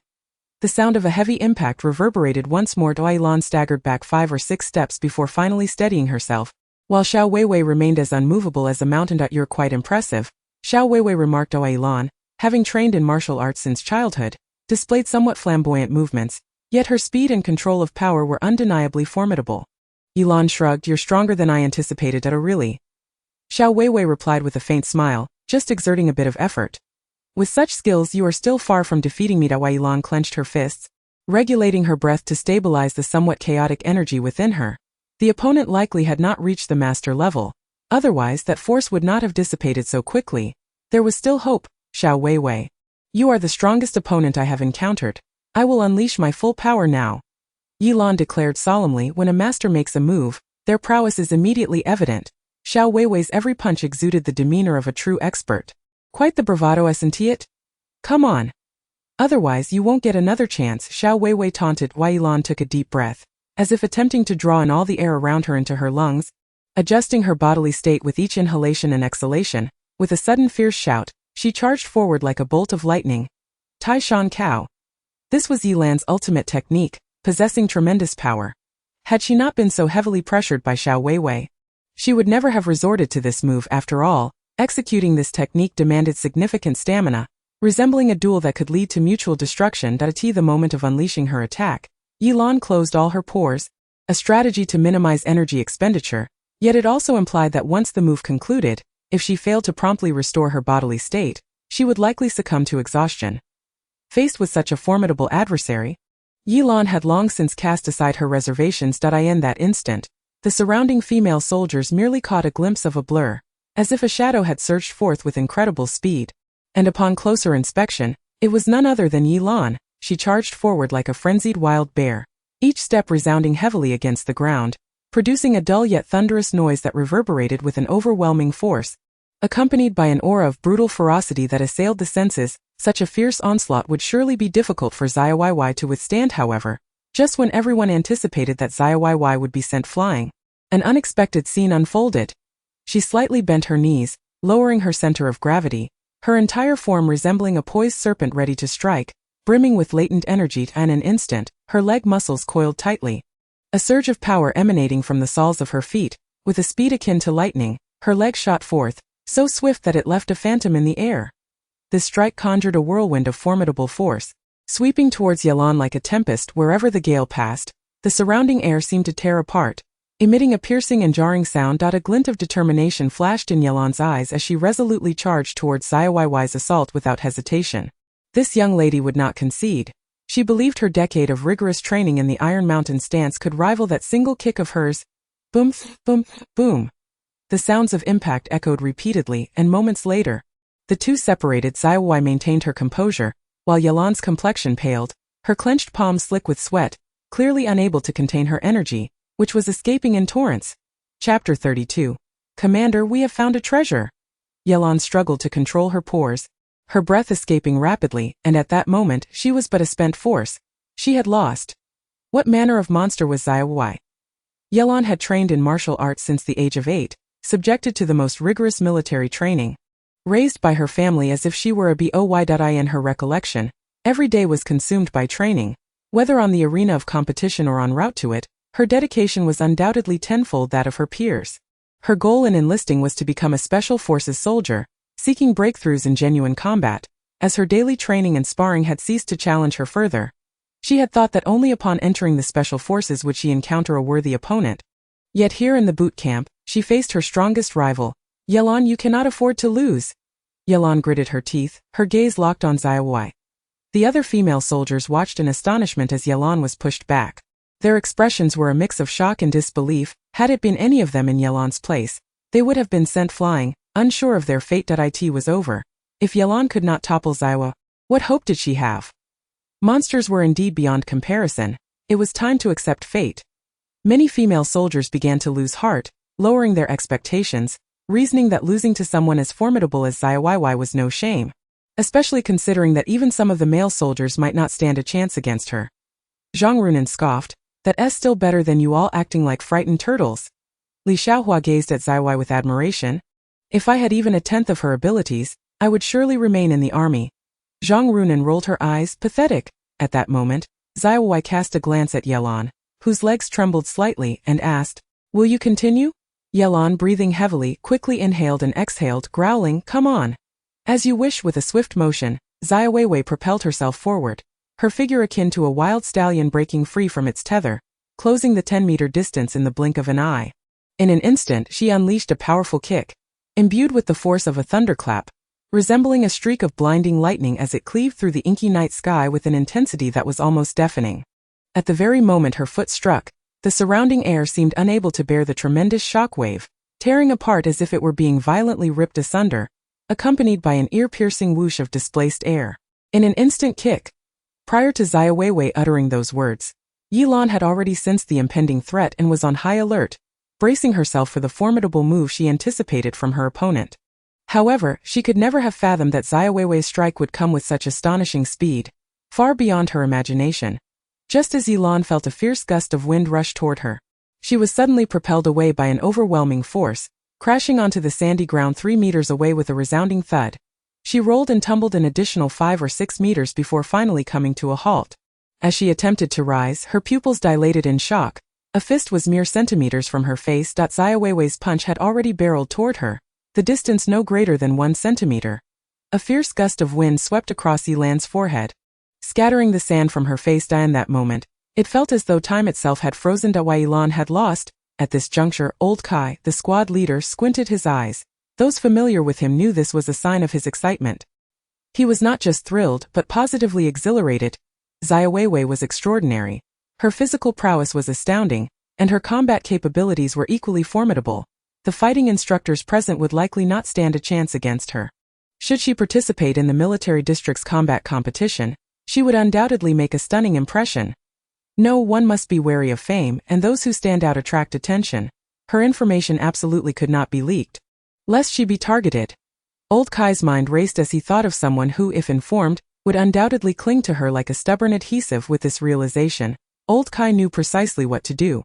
The combat training continued. Many female soldiers had wished to challenge Xiaowewei, but upon witnessing her overwhelming prowess, they dared not utter a word. Old Kai paired them for practice, informing them that today's training was merely the beginning and that they should prepare themselves mentally, emphasizing that the sparring sessions involving Xiaowewei, Zhang Runan, and Yi Lan were strictly confidential. No one dared to question the reasoning. Such was old Kai's decree. Once he had given his instructions, old Kai hurried off to seek out the company commander. In the company commander's office, "Report. Come in." Old Kai cheerfully pushed the door open, as though he had stumbled upon a great treasure. Standing at attention to salute, Commander Zhang glanced at old Kai, setting down his pen with a smile. "Old Kai, what has you so jubilant? Did a pie fall from the sky, or is your wife coming for a visit?" "Commander, we've discovered a treasure." Old Kai replied with utmost seriousness. "What?" Commander Zhang paused, taken aback. "A treasure?" "Indeed." Noticing the excitement radiating from old Kai, Commander Zhang urged, "Do tell, what treasure has you so elated?" Thus, the exuberant Lao Kai recounted in detail the events that transpired in the combat arena, finally exclaiming, "Squad leader, if you had been present, you would undoubtedly have applauded in astonishment." No one expected that the girl Xiaowewei not only possesses extraordinary physical attributes but is also a concealed master of martial arts. Squad leader Zhang was aware that Xiaowewei had excelled during the initial training phase, showcasing remarkable physical prowess that rivaled that of seasoned soldiers. He had simply not heard of her exceptional fighting skills. As for Yi Lan, squad leader Zhang was well informed about her background. Coming from a family steeped in martial arts, she had secured the championship in last year's National Women's Youth Sanda competition, and possessed the potential to contend for a world title. "Are you certain?" Lao Kai affirmed confidently. "There is no doubt about it." Chapter 33. Lao Kai's Special Arrangement. Squad leader Zhang fixed his gaze upon Lao Kai, a combat expert whose prowess could rival that of special forces. Had it not been for age and injuries, he would still be serving in the Dragon Tooth Special Operations Brigade. Therefore, Zhang knew Lao Kai's discernment would not be lacking. "Lao Kai, do you wish for Xiaowewei to remain with our iron company?" Zhang inquired. Lao Kai replied, "Absolutely. We cannot allow such talent to slip away to others. That would be a grave disservice that I tell you, squad leader. If we let this talent go, who knows when another like her will come along." Zhang was taken aback. "Lao Kai, you are aware that gaining entry into our iron company is no easy feat. Strength and physical fitness and fighting skills alone are insufficient. Marksmanship is of paramount importance. Moreover, Haven T, you always detested bending the rules." Another crucial point was that their company consisted entirely of male soldiers. Admitting a female soldier would surely invite ridicule from other units. Their iron company had never set such a precedent. Zhang Dongliang did not harbor any disdain for female soldiers. Rather, he acknowledged that integrating them posed certain challenges. Most importantly, the male soldiers were like wolves, howling for attention, and introducing a female among them could lead to unforeseen complications. Additionally, this particular group of female soldiers was deemed special. Otherwise, they would not have undergone such rigorous training under the direct supervision of Lao Kai, a third-class sergeant major. The reasons behind this decision remained undisclosed by higher authorities.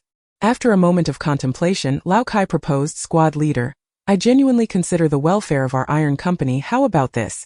If her marksmanship is satisfactory, let us make an exception just this once?" Squad leader Zhang understood Lao Kai's character. Despite his often carefree demeanor, he held steadfast principles.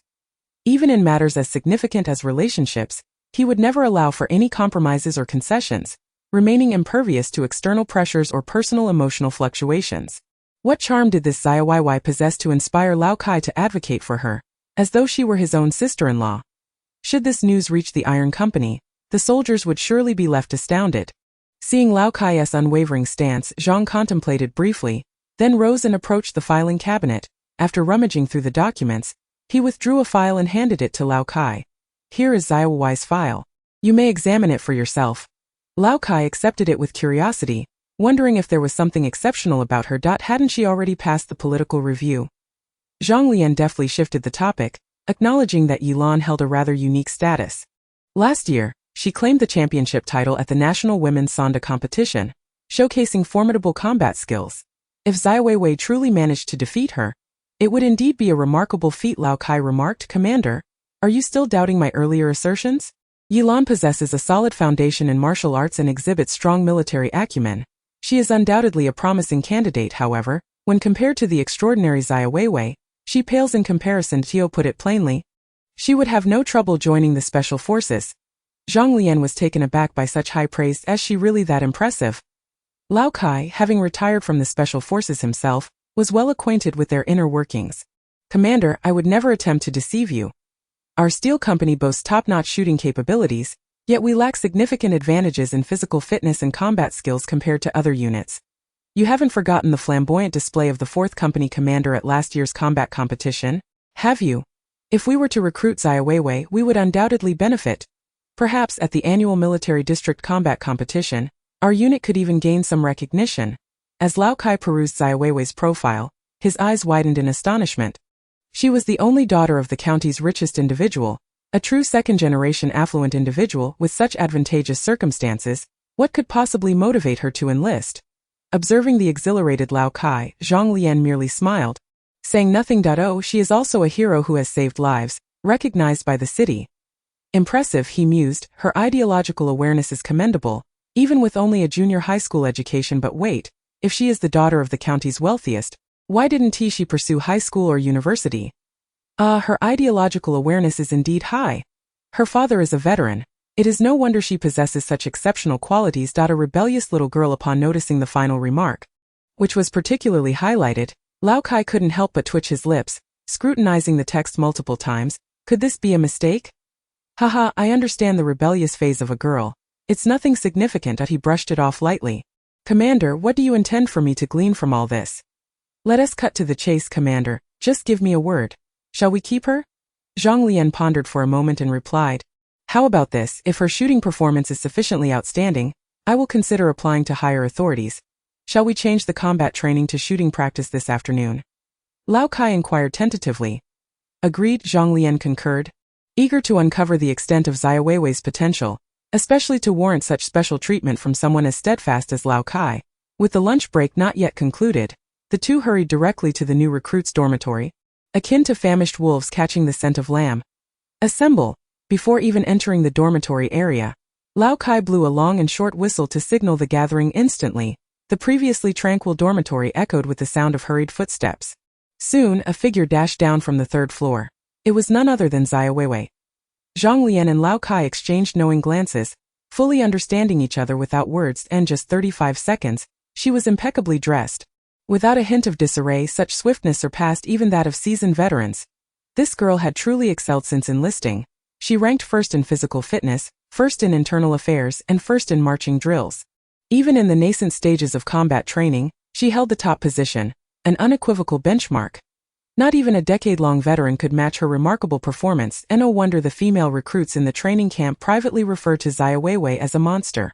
The second to appear is Yilan, followed by Zhang Runan, and surprisingly, the 4th is Li Xiaohua, a young woman from a northeastern rural background.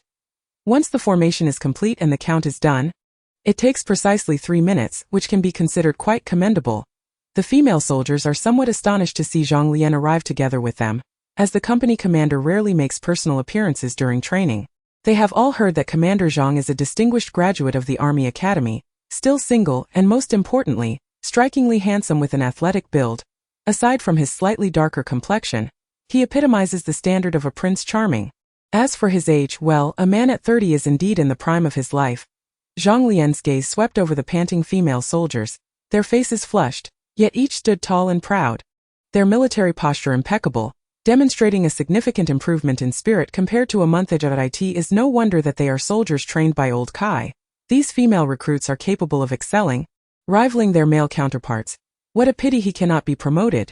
Otherwise, with his exceptional training prowess, he would undoubtedly be at least a battalion commander. As this thought crossed his mind, Zhang Lian spoke. Well done. You finally exhibit the demeanor a soldier should possess.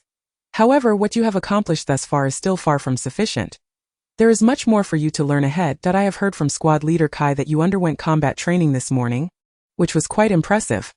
Therefore, for the upcoming training exercises, I hope you can dazzle us just as you did this morning. Chapter 34.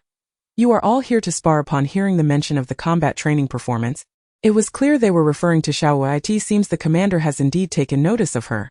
No, he must have been aware of her for some time and has come specifically to commend her. Zhang Lian is not only handsome and athletic but also possesses an intellectual charm reminiscent of ancient Confucian generals, prompting many of the female soldiers to discuss him privately. What a shame, such a fine man. If only she had been born a few years earlier, perhaps there would have been a chance. Many female soldiers cast furtive glances at Xiaowewei, wishing they could be in her position, garnering the commander's attention. As the opportunities would surely be abundant, Xiaowewei, however, harbors none of the trivial thoughts of her fellow recruits. Upon hearing Zhang Lian announce the next training exercise, her mind immediately leaps to live-fire shooting. According to the military's regular training schedule, the first month focuses on physical fitness and basic marching drills, followed by combat training, with shooting exercises slated for the final month. Has the schedule been accelerated? This could not be better. She has a profound affection for firearms. After all, before her journey across time, Xiaowei's forte was not combat but marksmanship on the battlefield. She was known as the living llama. With a sniper rifle that kept enemies too terrified to show their heads, her very presence akin to the arrival of death itself. Yilan, too, is eager for shooting training, being well versed in military training due to her upbringing in a military family. Has it finally come to shooting training? This is her strong suit. While others may lack the opportunity to engage with firearms, she is different. At the tender age of 6, she began observing distant objects through a sniper scope. Seeking targets. By 10, she was already undergoing shooting training, and by 13, she had progressed to live-fire exercises. At present, her marksmanship has reached the caliber of a special forces operative, owing to her remarkable innate talent. In the words of her instructor, she is a natural sharpshooter. Xiaowei, this time, I shall make you aware that there are moments when you are not as proficient as I am. Zhang Runan furrowed her brow, pondering a new training module. Combat had only just commenced. Could it be shooting? What an opportunity! Zhang Runan's eyes sparkled. Although she had never handled a real firearm, she had ample experience with air guns, achieving a perfect score within 20 meters. Each time the stall owner saw her, he wore a long face, lamenting his losses. Her fascination with firearms was profound, as she had frequently delved into related knowledge in various models. Her greatest aspiration was to one day become a sniper. Thus, when her family pressured her to enlist, she harbored the hope of becoming a marksman. Indeed, when Zhang Lian mentioned the upcoming training subject of live-fire shooting, she was eager for them to perform admirably. Most girls exhibited little interest in firearms, unlike the boys who, upon hearing about shooting, became as invigorated as if they had received a shot of adrenaline. Consequently, the prospect of shooting training elicited fear rather than excitement. Before long, the group was ushered to the shooting range. Prior to the live-fire exercise, Zhang Lian emphasized the importance of safety, leaving the remaining details to be managed by old Kai, who merely observed from the sidelines. As they were all novices, most had never encountered firearms, thus old Kai began with a demonstration. He seized an 81 style rifle, which fires 7.62 by 39 mm steel core ammunition, with a muzzle velocity of 750 meters per second and an effective range of 400 meters, capable of both single and automatic fire. As he elucidated the structure of the weapon, it appeared in his hands as a mere toy rather than a lethal instrument. After explaining the basic mechanics, old Kai approached the shooting target. I will demonstrate the shooting action. Pay close attention. With a flawless prone position, he swiftly drew the rifle, set it in position, disengaged the safety, and took aim. The sound of shots rang out in quick succession. The entire sequence was remarkably fluid, devoid of any hesitation, akin to flowing water. However, the rapidity of the demonstration left most of the female soldiers bewildered, as they could only recall the act of falling and then shooting. Everything else eluded them. The essential techniques, the aiming. What were they? Should they attempt it again, they would be utterly lost, knowing nothing at all. In truth, they were unaware that old Kai had never expected them to grasp it all in one viewing. He merely intended to provide them with a conceptual understanding. In such circumstances, shooting would reveal their innate talent for it. Moreover, his primary objective during this training session was solely to assess whether Xiaowewei possessed shooting aptitude. The others were merely there as practice companions. Otherwise, they would not have had the chance to engage in shooting training at such an early stage. Now it is your turn. I will impart one piece of wisdom. Shooting is not merely about pulling the trigger. It is an art that requires your heartfelt engagement and practice. It is essential to shoot with intention, for that is the pinnacle of marksmanship. As the squad leader, Lao Kai emphasized his points, his gaze instinctively lingering on Xiaowewei for a moment. His words were primarily directed at her, hoping she would not let herself down, for he had pledged her abilities in front of the company commander. If her shooting talent proved inadequate, the prospect of a steel company, let's take a gamble. She was a master in combat, possessing exceptional physical attributes. By all reasoning, her shooting skill should not falter. The saying goes, once you master one skill, you can master them all. There's no reason for her to underperform. Naturally, Xiaowewei was oblivious to Lao Kai's thoughts. After observing his entire shooting technique, she recognized that he was indeed an adept marksman. His movements executed with precision and fluidity, having become second nature through muscle memory. Therefore, without even glancing at the target, she could surmise that each of his shots would score no less than an 8 ring. This was quite commendable for rapid-fire shooting at 100 meters with a rifle. Do you lack confidence in your performance? Yes. The female soldiers responded in unison, their voices mechanical. Deep down, they understood that performing well was a fanciful notion. Merely hitting the target would be a stroke of luck. They had little interest in shooting. If possible, they would prefer to never touch a gun in their lives. Lao Kai was well aware of their sentiments, yet he paid them no heed, proclaiming loudly, "Good. That's the spirit we need." It matters not what results you achieve. What is essential is to dare to take that first shot. Now I will call someone out to demonstrate. His gaze swept across the ranks, finally settling on the most conspicuous figure in the formation. Li Xiaohua. Step forward. The female soldiers were momentarily taken aback. The first chosen by Lao Kai was actually her? Shouldn't it have been that monster Xiaowewei? At the very least, it should have been Yilan or Zhang Runan. True, Li Xiaohua was robust, yet she was also widely acknowledged as the most timid among the recruits. She would surely be afraid of shooting. What had she done to incur Lao Kai's ire? Was it because she ate the most? Haha, indeed, anything could be a reason, but being a glutton was not one of them. Upon hearing her name called, Li Xiaohua's mind went blank. She felt utterly unprepared, her heart racing like a frightened rabbit, her gaze darting about in search of a lifeline. At that moment, Yilan gently patted her shoulder, her voice as warm as a spring breeze, offering soft reassurance. Don't be afraid, Xiaohua. You are the best. The squad leader just said that regardless of the results, firing a shot is already a victory. Really? The company commander is watching, though. Rest assured, the company commander will not mind that if you don't dare to fire a gun. That would be a different matter altogether, Yilan replied. Zhang Runan chimed in from the side, muttering, Hua Jia, don't act like a coward. The company commander is watching. Do you still wish to stay in the army? Li Xiaohua swallowed hard, her voice rising in urgency. Present. She hurriedly stepped out of the ranks and approached the shooting position. The instructor responsible for verifying the firearms had already set up the rifle and stood by to assist among the recruits. The one who inspired her the most was undoubtedly Yilan. Whenever she felt like giving up or became disheartened, it was Yilan who guided and encouraged her. In stark contrast stood Zhang Runan, who was truly a difficult person to deal with. Her mouth, sharp as a knife, often delivers scathing jests at the expense of others, and regrettably, she herself has become one of her frequent targets for mockery. She frequently laments her own appearance, claiming to be overweight and devoid of any semblance of a figure. At other times, she derides herself for having a timid disposition akin to that of a mouse, easily startled and rendered helpless by the slightest disturbance. In the face of such acerbic remarks, though her heart burns with indignation, she finds herself utterly powerless. As for Xiaowewei, she is her idol. Were it her in this moment, she surely would not be as flustered and bewildered as she is now. Would she? Ah, if only she could possess even half of Xiaowei's remarkable qualities. As expected, Li Xiaohua's shooting performance was dismal, with not a single shot hitting the target. Yet, rather than reproaching her, class leader Lao Kai praised her courage for taking the first shot.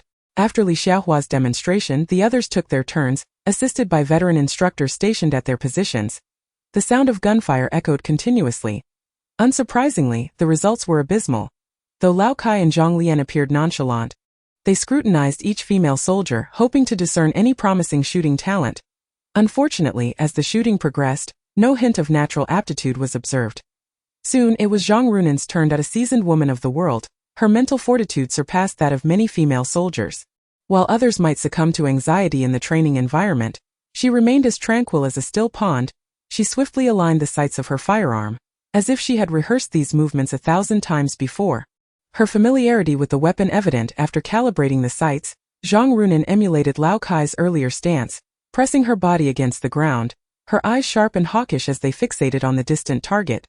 Instantly entering a state of complete concentration. It must be acknowledged that she possessed a commendable talent for shooting. Merely observing Lao Kai perform once was enough for her to approximate the technique. Xiaowewei, open your eyes and witness what true shooting prowess looks like. This is my bread and butter, Zhang Runan muttered to herself. What followed was a series of crisp and resonant gunshots. Zhang Lian and Lao Kai, witnessing this, simultaneously raised their binoculars, eager to observe Zhang Runan's performance more closely. Indeed, Zhang Runan did not disappoint. Her shooting prowess was evidently superior to that of her peers.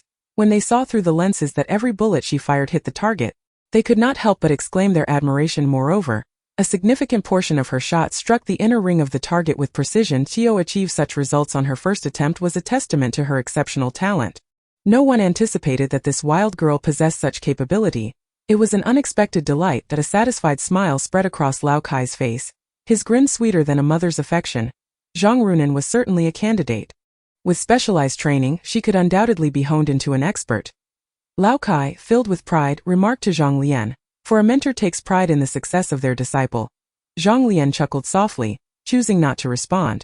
When Zhang Runan finished shooting and her score was announced, an astonished murmur swept through the other female soldiers as it revealed a remarkable score of 70 points. No one anticipated that Zhang Runan would perform so exceptionally well, especially considering that others struggled to hit the target at all. Many of the female soldiers immediately thought, could it be that Zhang Runan has a chance to surpass Xiaowewei? Instantly, the female soldiers were filled with anticipation. Next up, Yilan. Yilan stepped up to the shooting position, her expression calm and her gaze resolute. Her eyes reflected a sense of steadiness and confidence, as if everything was within her control.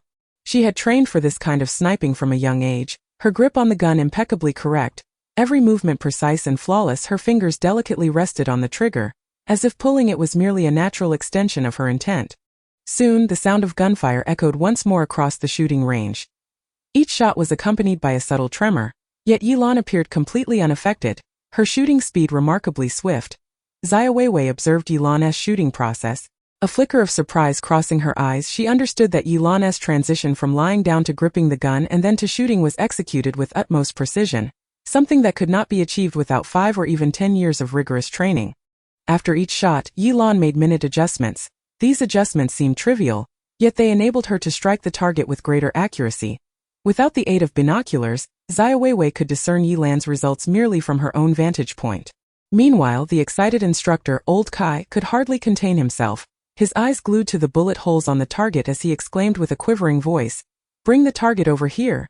Chapter 36. Finally normal again. The female soldiers were momentarily taken aback, their faces a mixture of confusion. What could Old Kai want with Yilan's target? Could it be that she missed? Her performance surpassed even theirs, including that of Zhang Runan, whose shooting technique paled in comparison to Yilan's. Yilan smiled faintly, saying, "You'll understand soon enough. A riddle, how intriguing. However, your shooting technique indeed outshone mine just now." It seemed Old Kai was quite taken aback. Even the platoon leader noticed it. "You must have practiced before, right?" Zhang Runan often trained with air guns and model firearms, frequently imitating the shooting stances of soldiers from combat films, which accounted for her performance today.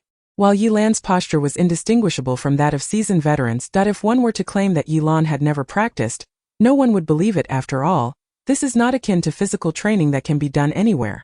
Firearms are considered high-risk and prohibited items in the country, making them inaccessible to most.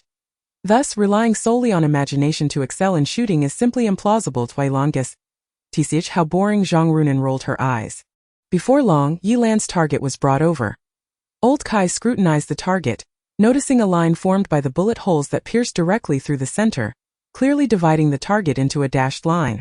This indicated that Yilan had intentionally shot it this way. From the first ring to the 10th, maintaining a straight line of bullet holes. This was truly a display of skill. Remarkable, Yilan. I didn't expect your shooting ability to be so formidable. You're almost on par with me. Old Kai lavished her with praise. The company commander nodded in agreement upon witnessing such precision in shooting. Truly, she possesses innate talent. However, given Yilan's background, he was not surprised by her shooting prowess. Indeed, the apple does not fall far from the tree. Zhang Runan stared at Yilan's target, a sense of excitement bubbling within her. Yilan, you are truly hiding your light under a bushel, surpassing me. Yilan humbly remarked, it's quite satisfactory, merely at a normal standard to which Zhang Runan responded with a bright smile, acknowledging Yilan's impressive performance, which might overshadow Xiaowewei. The other female soldiers, witnessing Yilan's exceptional shooting skills, praised even by the venerable instructor Kai, began to shower her with compliments. Finally, someone had eclipsed Xiaowei's prominence. Instructor Kai, concerned that Xiaowei might be affected psychologically by Yilan's remarkable display, offered some encouragement that it was well known that both Yilan and Zhang Runan were in competition with Xiaowei. Eager to surpass her despite Xiaowei's delicate and refined appearance, she harbored an innate pride, which was evident in her consistent first-place finishes during training, earning her the title of the most formidable adversary among the female recruits. Thank you for the reminder, instructor, Xiaowei said, striding confidently toward the shooting position. At that moment, all eyes were fixated on her, with Zhang Lian and instructor Kai scrutinizing her expression for a hint of anxiety. Yet, Xiaowei exhibited not an ounce of nervousness, but rather an indescribable confidence. How could she remain so self-assured? Did she truly believe she could outshine Yilan? Victory seemed unattainable, given Yilan's extraordinary shooting prowess, which even instructor Kai had acknowledged surpassed his own. Surely, she could not surpass her instructor. Historically, she had navigated her path effortlessly, with no one capable of besting her, which led to her current bravado, an act to mask her insecurity. Only time would reveal if she could measure up to Zhang Runan. Moreover, many seasoned soldiers on site were skeptical of Xiaowei's chances, recognizing that Yilan's shooting capabilities had already reached the caliber of a special forces operative. The enhancement of shooting skills is not an overnight endeavor. It necessitates an overwhelming 99 dedication and only one innate talent. Without sufficient training, even the most gifted individuals cannot achieve mastery, as the military adage wisely states. Sharpshooters are forged through the relentless use of ammunition. Yilan's unique background, having undergone shooting training from a young age, accounted for her current accomplishments, whereas Xiaowei likely had little experience with real firearms prior to her enlistment. The harsh reality persists. Some are born with advantages while others toil in obscurity. Although Xiaowei excelled in various physical training aspects, including combat, making her one of the strongest female soldiers they had encountered, superior even to the special forces they had met, her shooting skills were undeniably lacking. Unbeknownst to everyone, Xiaowei, despite her lack of formal firearms training, had once been a top-tier special forces operative and an unparalleled markswoman.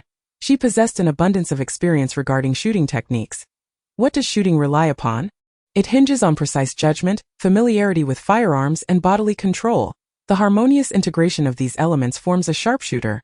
Xiaowei embodied all three qualities. She merely needed the opportunity to shoot in her past life. Her expertise with various firearms rendered the moment she grasped the Type 81 assault rifle akin to reuniting with an old friend, devoid of any unfamiliarity. As Wewei tightened her grip on the rifle, she felt the blood coursing through her veins begin to boil with intensity. She closed her eyes, inhaling deeply, as she sought to recapture the sensation of wielding a sniper rifle from years gone by. A gentle breeze whispered past her ear, carrying with it a palpable heat. For her, 100-meter rifle shot was child's play. Suddenly Xiaowei opened her eyes wide, swiftly raising her weapon in the split second of lifting the rifle. She had already locked onto her target 100 meters away. Bang! Bang! Bang! Xiaowei continued to pull the trigger without the slightest pause. The gunfire erupted like a series of resounding firecrackers, and in just a few breaths, the surroundings fell silent once more. The other female soldiers were taken aback, having failed to react. Xiaowei had already lowered her weapon and called out, "Report, shooting completed, please advise." Had she finished? Was she standing while shooting? My goodness, her stance was undeniably cool, but if she could hit the target like that, I might as well swallow all the bullets. The female soldiers collectively exhaled in relief, believing Xiaowei had merely come to terms with reality and fired haphazardly. Only Zhang Lian and Sergeant Lao Kai exchanged peculiar glances at Xiaowei. Chapter 37. Why is there brilliance if there is no jade? Both Zhang Lian and Lao Kai were seasoned veterans. They had clearly observed Xiaowei's sudden shot while the other female soldiers remained oblivious. Xiaowei held the gun with remarkable steadiness, a skill that spoke volumes. The recoil from a rifle shot produces significant force, impacting the shoulder blade and causing the body to tremble, thereby affecting shooting accuracy, especially when standing. Typically, seasoned soldiers would refrain from such practices, opting for prone shooting whenever possible. However, during her shooting, Xiaowei's hands remained steady. Her body slightly recoiled and then leaned forward, perfectly mitigating the recoil's effects. This was not a feat achievable by a novice. Such shooting prowess could only be mastered by an experienced marksman. Where had Xiaowewei acquired such skills? Could it be that she too was an expert in shooting? Almost simultaneously, Zhang Lian and Lao Kai raised their binoculars to scrutinize the target at 100 meters.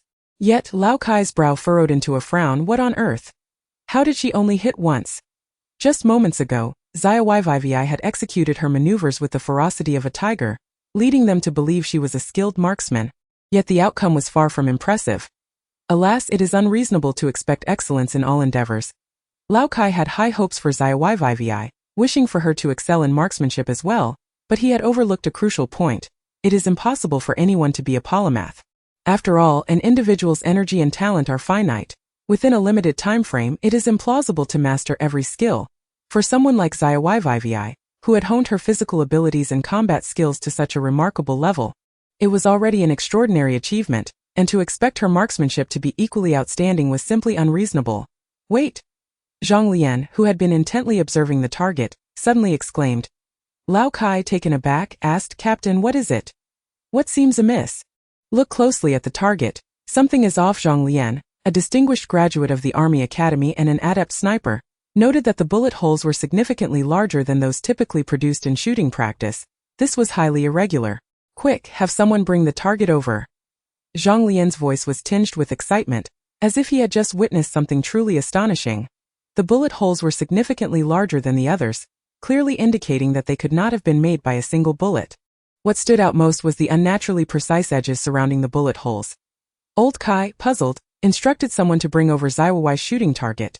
When the female soldiers saw the squad leader retrieving Xiaowewei's shooting target, they initially anticipated yet another pattern similar to that of Yilan. However, upon closer inspection, they found only a single bullet hole in the center of the target, and couldn't help but burst into laughter. A score of 10. Impressive. Haha, I thought the results would be extraordinary, but it turns out she only hit once. The way she shot was so intense it genuinely startled me. Regardless, she performed better than I did. I missed all my shots, at least she managed to hit one, and it was a 10. Look, she also has her weaknesses. Shooting is her Achilles heel. Yet Yilan regarded the target with a peculiar gaze. Sensing something was amiss, although she couldn't quite articulate it, she had observed Xiaowewei's shooting stance very clearly and found herself under the illusion that it resembled the marksmanship of an elite sharpshooter. It shouldn't have been possible for her to hit only once. Suddenly, unable to contain his excitement, Old Kai shouted, This is a 10-shot heart penetration. I can't believe I misjudged it. Haha, splendid, Xiaowei, you are a prodigy. The female soldiers were left in a state of shock, their expressions a mix of confusion as they turned to Old Kai. What is this 10-shot heart penetration? Is it really that impressive? Can you speak in plain terms, squad leader? Zhang Runan couldn't help but exclaim.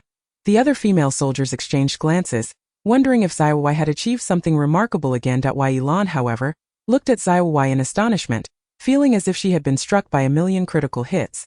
While others were unaware of its significance, she understood all too well. This was the shooting realm she had long sought after. It was inconceivable. Yilan spun around and rushed towards Old Kai.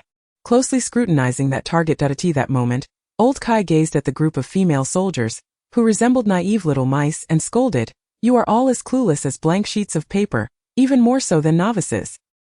He took a deep breath, a mysterious smile curling at the corners of his mouth. This is legendary shooting skill. His words resonated with shock and reverence. To achieve such a feat, the marksman must meet exceedingly rigorous standards, requiring a continuous breathless barrage of shots that accurately strike the designated spot.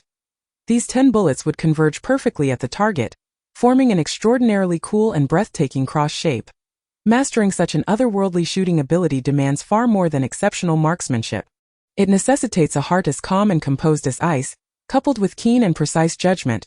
Those who can effortlessly achieve a 10-shot heart penetration are undoubtedly the true titans of the shooting realm. Among those I know, only a select few from the Longya Special Operations Brigade have managed to accomplish this. And today, our new recruit Xiaowei has done it. Old Kai's words detonated like a bomb, leaving the female soldiers stunned and awestruck.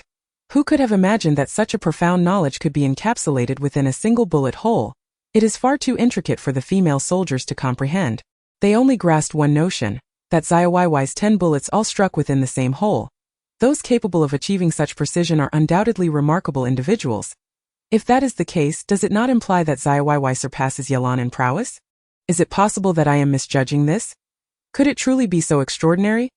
To my eyes it merely appears to be a slightly larger bullet hole. Is your vision sharper than that of old Ban? Yelan, fixated on the bullet hole, was utterly astounded. Earlier, she sensed something amiss about the hole, yet could not articulate it. Old Kai's explanation clarified why this bullet hole was somewhat larger than the average shooting mark. With 10 bullets swiftly penetrating the same spot, it inevitably enlarges the hole, resulting in such an effect. Turning her gaze towards Xiaowewei, an indescribable emotion surged within Yelan, reminding her of an ancient adage: if one is born bright, why give birth to jade? Initially, Yelan believed she might fall short of Xiaowewei in martial arts, yet felt assured that her shooting skills would decisively outshine her opponent. However, it now seemed that her once proud marksmanship was rendered a mere jest in the presence of Xiaowewei. Chapter 38. If indeed she is a phoenix, even steel cannot restrain her. Yelan was profoundly shaken. Xiaowewei, I refuse to concede. Our contest has only just begun. Clenching her fists, an unprecedented resolve erupted from the depths of her being. To be easily defeated would not be the essence of the fierce Yelan. She aspired to join the special forces and become the strongest female soldier. Xiaowewei was merely a minor hurdle in her path. With this realization, Yelan's mindset swiftly recalibrated. She gave Xiaowewei a thumbs up, exclaiming, "You are impressive." At that moment, all eyes were fixed upon Xiaowewei, the female soldiers regarding her as if she were a creature of myth. Old Kai had elevated her shooting skills to an almost supernatural level, associating her with the elite special forces, those renowned soldiers capable of extraordinary feats. After training sessions, the instructors often discussed them, as their utmost ambition was to join their ranks. The female soldiers had grown accustomed to setbacks. Enduring another blow was of little consequence. Sister Xiaowewei, from this day forth, you are my leader, Li Xiaohua exclaimed excitedly.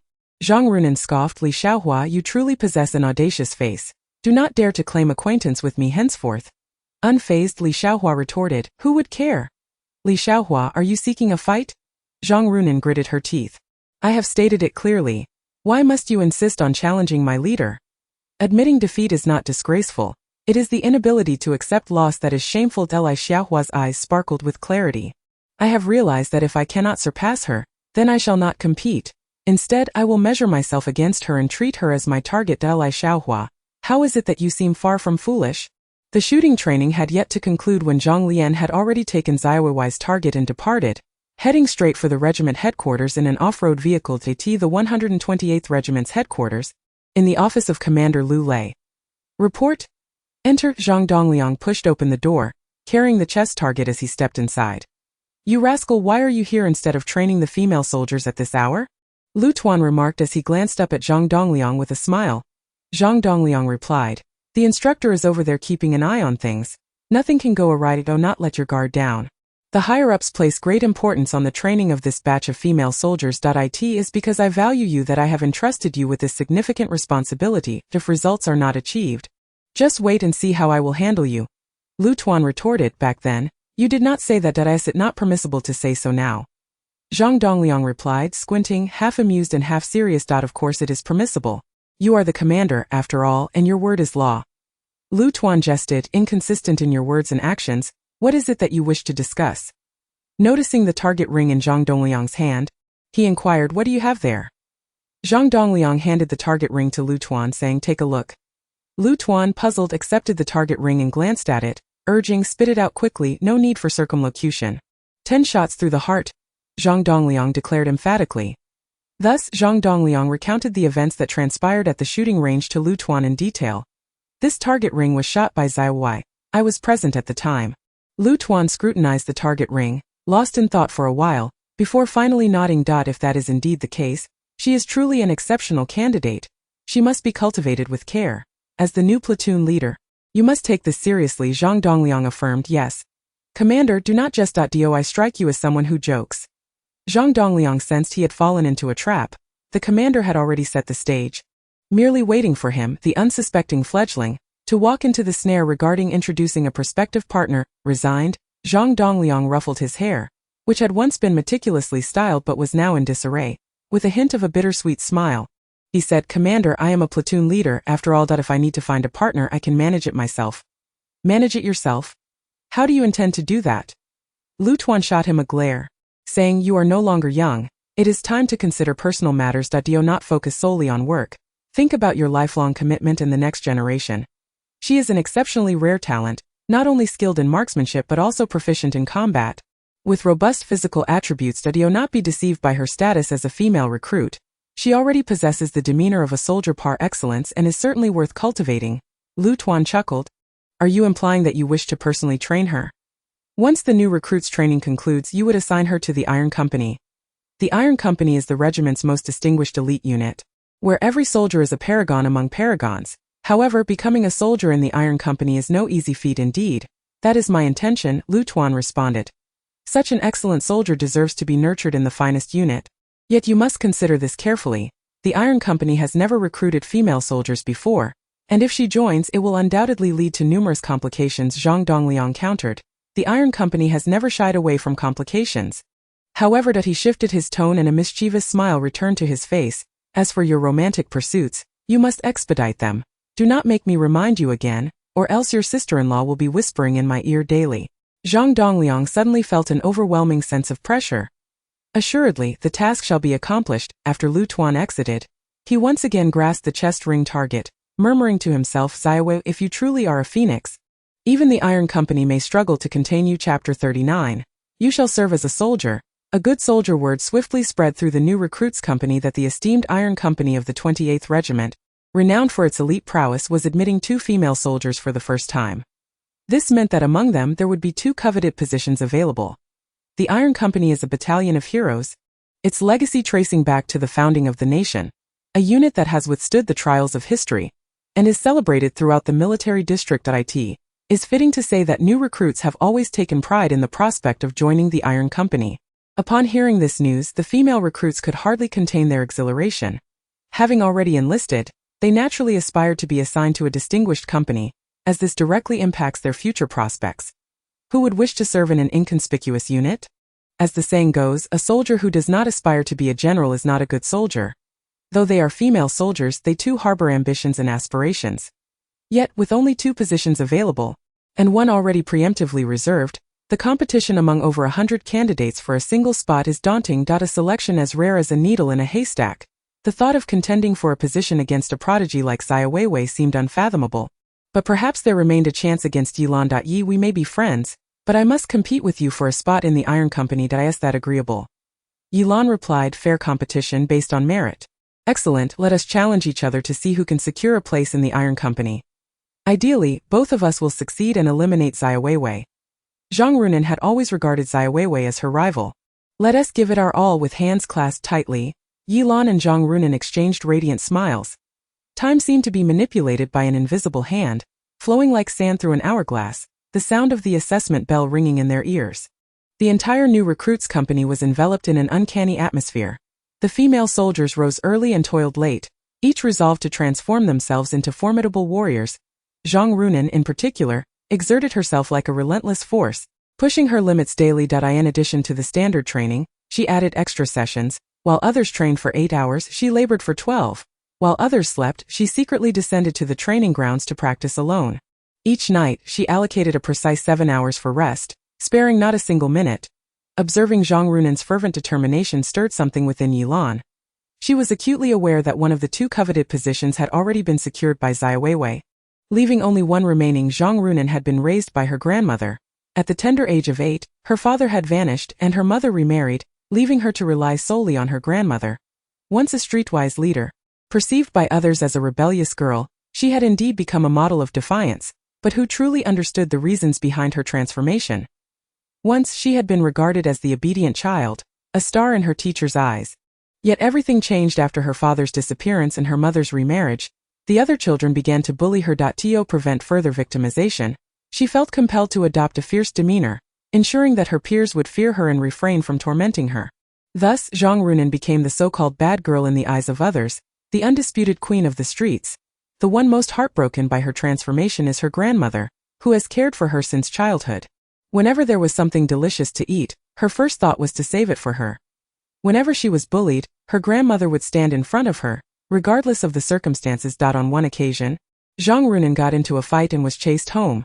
It was her grandmother, frail and elderly, who took up a small stick to confront the delinquents. In her eyes, her granddaughter would always be a good child, albeit a little mischievous. 6 months ago, her grandmother passed away. On the morning before her departure, She had prepared a heap of Zhang Runen's favorite tea eggs and fried cakes, saying that if one day she were to leave, her granddaughter would no longer have them. In that moment, Zhang Runen was utterly distraught, tears streaming down her cheeks as she cried out, "Grandma, please don't go. I promise I will listen to you from now on and won't fight anymore."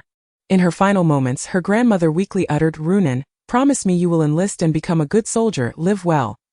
Thus, Zhang Runen joined the military. In the training ground, Zhang Runen worked tirelessly, her sweat thoroughly soaking her military uniform.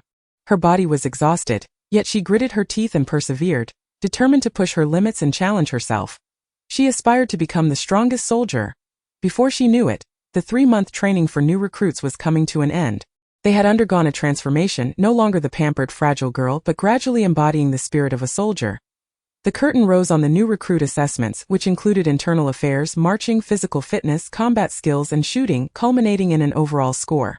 Amidst fierce competition, it came as no surprise that Xiaowewei secured the first position with an absolute advantage, while Yilan and Zhang Runen, like twin lotus blossoms, were neck and neck, jointly occupying the second place. Only the final assessment, shooting, remained. If all went as expected, Xiaowewei would undoubtedly take first place again, securing her spot in the Iron Company. Speculation arose among the crowd regarding who would claim the second slot. I believe it must be Yilan, given her exceptional combat skills, which are certainly an advantage. However, that may not be the case. Zhang Runen possesses a stronger physique and greater potential, and her shooting skills are on par with Yilan's. Based on the previous assessment scores, have you noticed that Yilan seems to be underperforming today? Have you noticed it too? It's not surprising. Some individuals excel in routine but falter at critical moments. Our class's top student consistently scores first, yet during the high school entrance exam their performance plummeted. There seems to be some truth in that. The shooting assessment training ground was fully prepared. The weather, however, was unkind. The wind was strong, and a light drizzle added an invisible challenge to the shooting task. Zhang Runen gazed at the drizzle before her and shook her head, wondering if fate was against her. Just yesterday the weather had been fine, and now this. Given that her scores were neck and neck with Yilan's, this shooting assessment was particularly crucial. Yet the skies seemed to conspire against them, and thus, the prospect of Zhang Runen delivering an extraordinary performance appears exceedingly slim.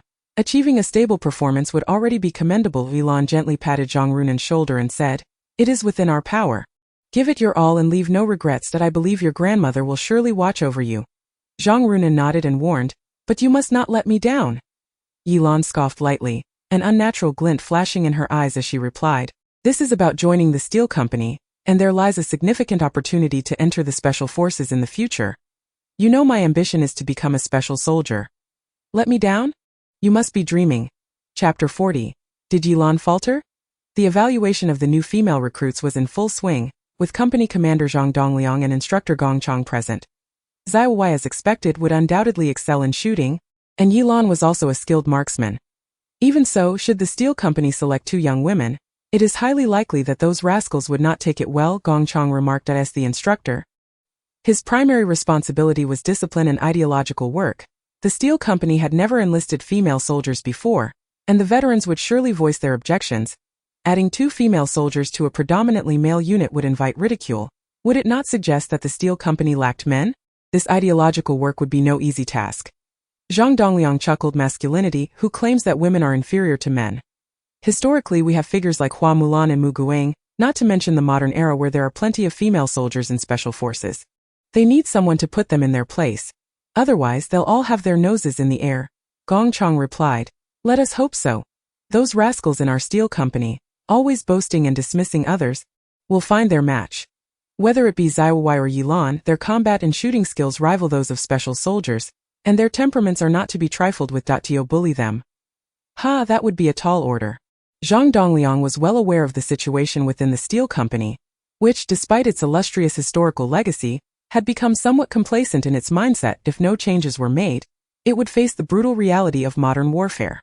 Initially, Zhang Dongliang had intended to recruit only Xiaowewei, but upon further reflection, having one was already a step forward. Adding another would pose no issue, particularly as Yilan was quite impressive as well. Thus, he settled on 2 positions, and the regiment commander agreed, advising him to proceed as he saw fit. Having one more or one less was inconsequential. The evaluation commenced in earnest. Lao Kai, as the chief evaluator, oversaw the entire process. She approached the front of the line, her gaze piercing, as if she could see into the hearts of the female recruits. The wind today was not an ordinary breeze. It was wilder than a stampeding stallion, disruptive to their shooting, and more cunning than a sly fox. Yet remember, this is the battlefield, ever-changing. The enemy will not spare you merely due to the gusts. The wind is but a test of your mettle. You must learn to face it and conquer it. Now I declare the shooting evaluation to commence. The first group step forward. Soon the female soldiers emerged like fierce tigers unleashed. Each standing tall and spirited, clad in camouflage uniforms, helmets donned, rifles in hand. They took their positions. Attention, right turn. The female soldiers executed the prescribed maneuvers with remarkable swiftness and precision, showcasing the fruits of their training over the past 3 months. Prone. Bang bang. The soldiers immediately dropped to the ground, their hands firmly gripping the Type 81 rifles, swiftly positioning themselves for shooting, ready to fire. After 3 grueling months of boot camp, they had gradually shed the naivety that marked their initial entry into the military, transforming into soldiers unlike before when they could barely steady their weapons. Zhang Runan adjusted her posture, striving to attain the optimal shooting stance. The outcome of this shooting competition held immense significance for her. I can do this. The image of her grandmother's final moments flashed through Zhang Runan's mind. She had promised her grandmother that she would become the strongest soldier if she couldn't even qualify for the Iron Company. How could she ever fulfill that promise? Her grandmother, watching from above, must surely be keeping an eye on her. Come on. Zhang Runan encouraged herself once more. She was determined to compete with Yilan. And as for Xiaowewei, well, she was a monster, not a normal person. Xiaowewei was right. Competing against herself and overcoming yesterday's version of herself was the true victory in the eyes of Zhang Runan and Yilan. Xiaowewei was an inhuman anomaly, beyond the realm of logic, thus easily disregarded. At that moment, Yilan seemed to sense Zhang Runan's gaze. She slightly turned her head, casting a sidelong glance at Zhang Runan, and with a faint smile formed the shape of words with her mouth. Believe in yourself. Zhang Runan responded with a thumbs-up gesture, cheering her on. Yilan and Xiaowewei loomed over her like 2 towering mountains, making her feel somewhat breathless. She had initially thought that her years of experience in fights and her shooting talent would allow her to thrive in the military, yet she was confronted by a freak like Xiaowewei right upon her arrival, followed by the emergence of Yilan. The competition within the military proved to be even more ruthless than battling in the outside world. Grandmother, your granddaughter will make you proud. Please watch over me. Zhang Runan recalibrated her mindset, her focus once again sharpening on the task at hand. With all preparations in place, Old Kai raised his hand to check the time and then bellowed. The shooting assessment begins. Free shooting. In the next moment, the sound of gunfire erupted continuously across the shooting range. Naturally, the first to fire was Xiaowewei, undeterred by the weather. She was determined to secure her spot in the Iron Company. Over the past 3 months, no one could rival the intensity of her dedication. As a former champion soldier, she possessed extensive training experience. However, without relentless effort and a willingness to outdo others, reaching or surpassing her peak self was an impossibility. Her understanding of warfare was profound, grasping the brutal realities of the battlefield better than anyone else. It was precisely for this reason that from the moment she entered the military, she held herself to such high standards. The gunfire continued. Each soldier had 10 rounds with a 10-minute limit, providing ample time to aim. Considering they were all new female recruits, essentially a group of novices, raising expectations for them was unrealistic. Aside from Xiaowewei, who completed her shooting and called out her report within 30 seconds, the others took their time, unable to match her prowess. Moreover, the crowd had grown accustomed to her behavior. If she were to slow her pace, that would indeed be deemed abnormal. 5 minutes later, voices began to call out that the shooting was complete. By the 6-minute mark, Yilan had finished her 9th shot, but hesitated before taking the last shot. Unlike her earlier decisiveness, as if she were contemplating something. Report, shooting completed. At this moment, Zhang Runan had also finished her shooting, a hint of excitement gracing her face, as she felt she had performed exceptionally well this time. Her gaze shifted to Yilan, who was still aiming. Suddenly, a light drizzle intensified, and the wind picked up, presenting a challenge for the marksman. Bang bang. The gunfire noticeably quickened. Many female soldiers, anxious that the rain might worsen and affect their performance, shot decisively. Soon only Yilan remained, yet to complete her shooting. Lao Kai furrowed his brow and lifted his hand to check the time. 40 seconds remained until the 10-minute mark. Bang. Yilan fired. Lao Kai instinctively grabbed his binoculars to observe her target. What? A miss! Zhang Dongliang and Gong Chong immediately picked up their binoculars to look at the target, their brows furrowing in concern.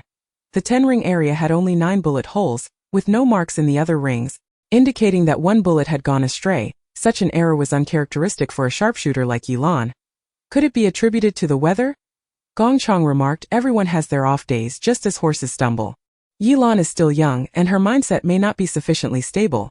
Occasional mistakes are to be expected, Zhang Dongliang responded. While that may be true, errors at such a critical moment could make it difficult for her to gain acceptance into the steel company once the results are disclosed. Opportunities are equal. This is the rule.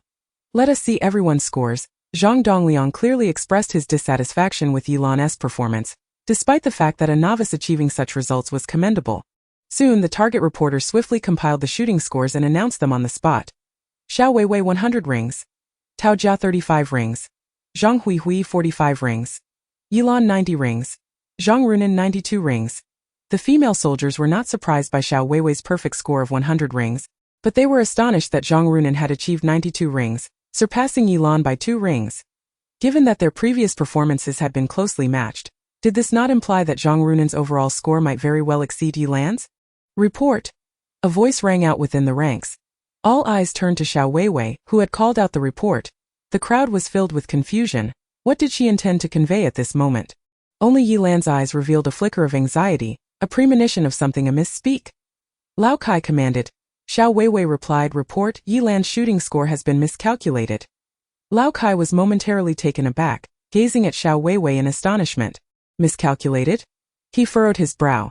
Not only he, but also Zhang Dongliang and Gongchang appeared puzzled, for they had clearly observed through their binoculars that there were only 9 bullet holes. Zhang Dongliang seemed to have an epiphany. Bring Yilan's target here. He was the first to speak. Yilan possesses the remarkable ability to strike a target with such precision that it theoretically renders the possibility of missing entirely implausible. At the very least, one would expect an 8-ring score. Yet astonishingly, her first 9 shots yield a perfect 90 rings, only for the final shot to inexplicably deviate. This defies logic. Perhaps the issue lies within the calculations of the target. Was it not Xiaowewei who achieved a perfect 10, leading everyone to believe she had secured a score of 10 rings? Lao Kai and Gongchang immediately contemplated this possibility. Indeed, could it be that both bullets struck the same spot? Given Yilan's prowess, if she aimed to hit, she undoubtedly could.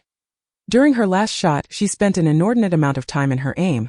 When Yilan heard Zhang Lian instruct someone to retrieve her target, her expression shifted to one of palpable discomfort. But what was her intention? Why would she seek to expose herself? Surely, there could be no benefit in this for her. Zhang Runan, puzzled, turned to Yilan and softly asked, Yezi, did you let me win? Yilan replied, no. Before long, Yilan's chest target was brought forth. Lao Kai, the squad leader, scrutinized the 9 bullet holes and suddenly noted that one of them was significantly larger than the others, with edges indicating that 2 bullets had indeed overlapped previously. He had observed through binoculars from a distance, which obscured clarity, allowing only for a vague assessment, while the scoring officer had also not examined it closely enough, resulting in a direct determination of 90 rings. Lao Kai handed the target to Zhang Lian, who took a quick glance and understood immediately. He then passed it to Gongchang, who also discerned the truth. Gongchang turned to Yilan with a smile and said, Comrade Yilan, splendid. You have indeed achieved a perfect score of 100 rings. It appears our calculations were erroneous, and we nearly misjudged you. He then directed his attention to Xiaowewei, expressing gratitude. Xiaowewei, thank you for your keen observation. Otherwise we would have erred and misunderstood. Comrade Yilan, I am now curious, he continued, how did you ascertain that Yilan's score was incorrect? After all, this was a distance of 100 meters. To discern a bullet hole clearly would necessitate the aid of binoculars. Xiaowewei replied simply, intuition. Gongchang chuckled softly but refrained from further comment, recognizing that Xiaowewei, capable of achieving a perfect 10, surely held her own secrets, which she preferred to keep to herself. At this moment, Zhang Dongliang turned to Yilan and stated, it was a mistake on our part. I apologize to you. Yilan, feeling somewhat awkward, responded, report, Commander, I too was unaware it would turn out this way. I previously thought I had missed. Lao Kai, however, furrowed his brow, fixated on Yilan, and inquired, is that truly the case? Zhang Dongliang, puzzled, asked, what do you mean, Captain Kai? Lao Kai replied, report, Company Commander, I believe Yilan acted deliberately. Deliberately? Lao Kai was keenly aware of the close relationship between Yilan and Zhang Runan, and with only one slot available in the steel company, and Xiaowewei already occupying that position, should Yilan be selected, Zhang Runan would consequently be eliminated. It seemed evident to him that Yilan intended to employ this strategy to ensure Zhang Runan's success. Furthermore, given Yi Lan's unique status, even if she did not join the steel company, it would not significantly impact her future. With her capabilities, she would undoubtedly stand out regardless. Her intentions may have been noble, yet they were misguided. Lao Kai fixed his gaze on Yi Lan and stated, Yi Lan, you intended to deliberately lose to Zhang Runan, did you not? Everyone was taken aback, especially Zhang Ruan, and why Yi Lan deliberately failed the shooting assessment to support Zhang Ruanan? How noble of her! That was an opportunity to join the Iron Company. It is no wonder I had my suspicions. Yi Lan's shooting skills are exceptional, so how could she miss the target? It turns out she intentionally let Zhang Ruanan win. The female soldiers whispered among themselves that Yi Lan and Zhang Ruanan shared a close bond, often training together, and it was surprising that Yi Lan would give up her chance to join the Iron Company for her friend. What incredible fortune Zhang Ruanan had to encounter a friend like Yi Lan. If it weren't for Xiaowewei's suggestion, no one would have realized the extent of Yi Lan's sacrifice. Zhang Ruanan might have believed she earned her victory solely through her own abilities. Li Xiaohua murmured, Sister Yi, you are truly righteous, loyal and cultured, truly deserving of being a scholar. Zhang Ruanan, do you see? This is what it means to be a friend. Zhang Ruanan tightened her fists, her teeth grinding audibly.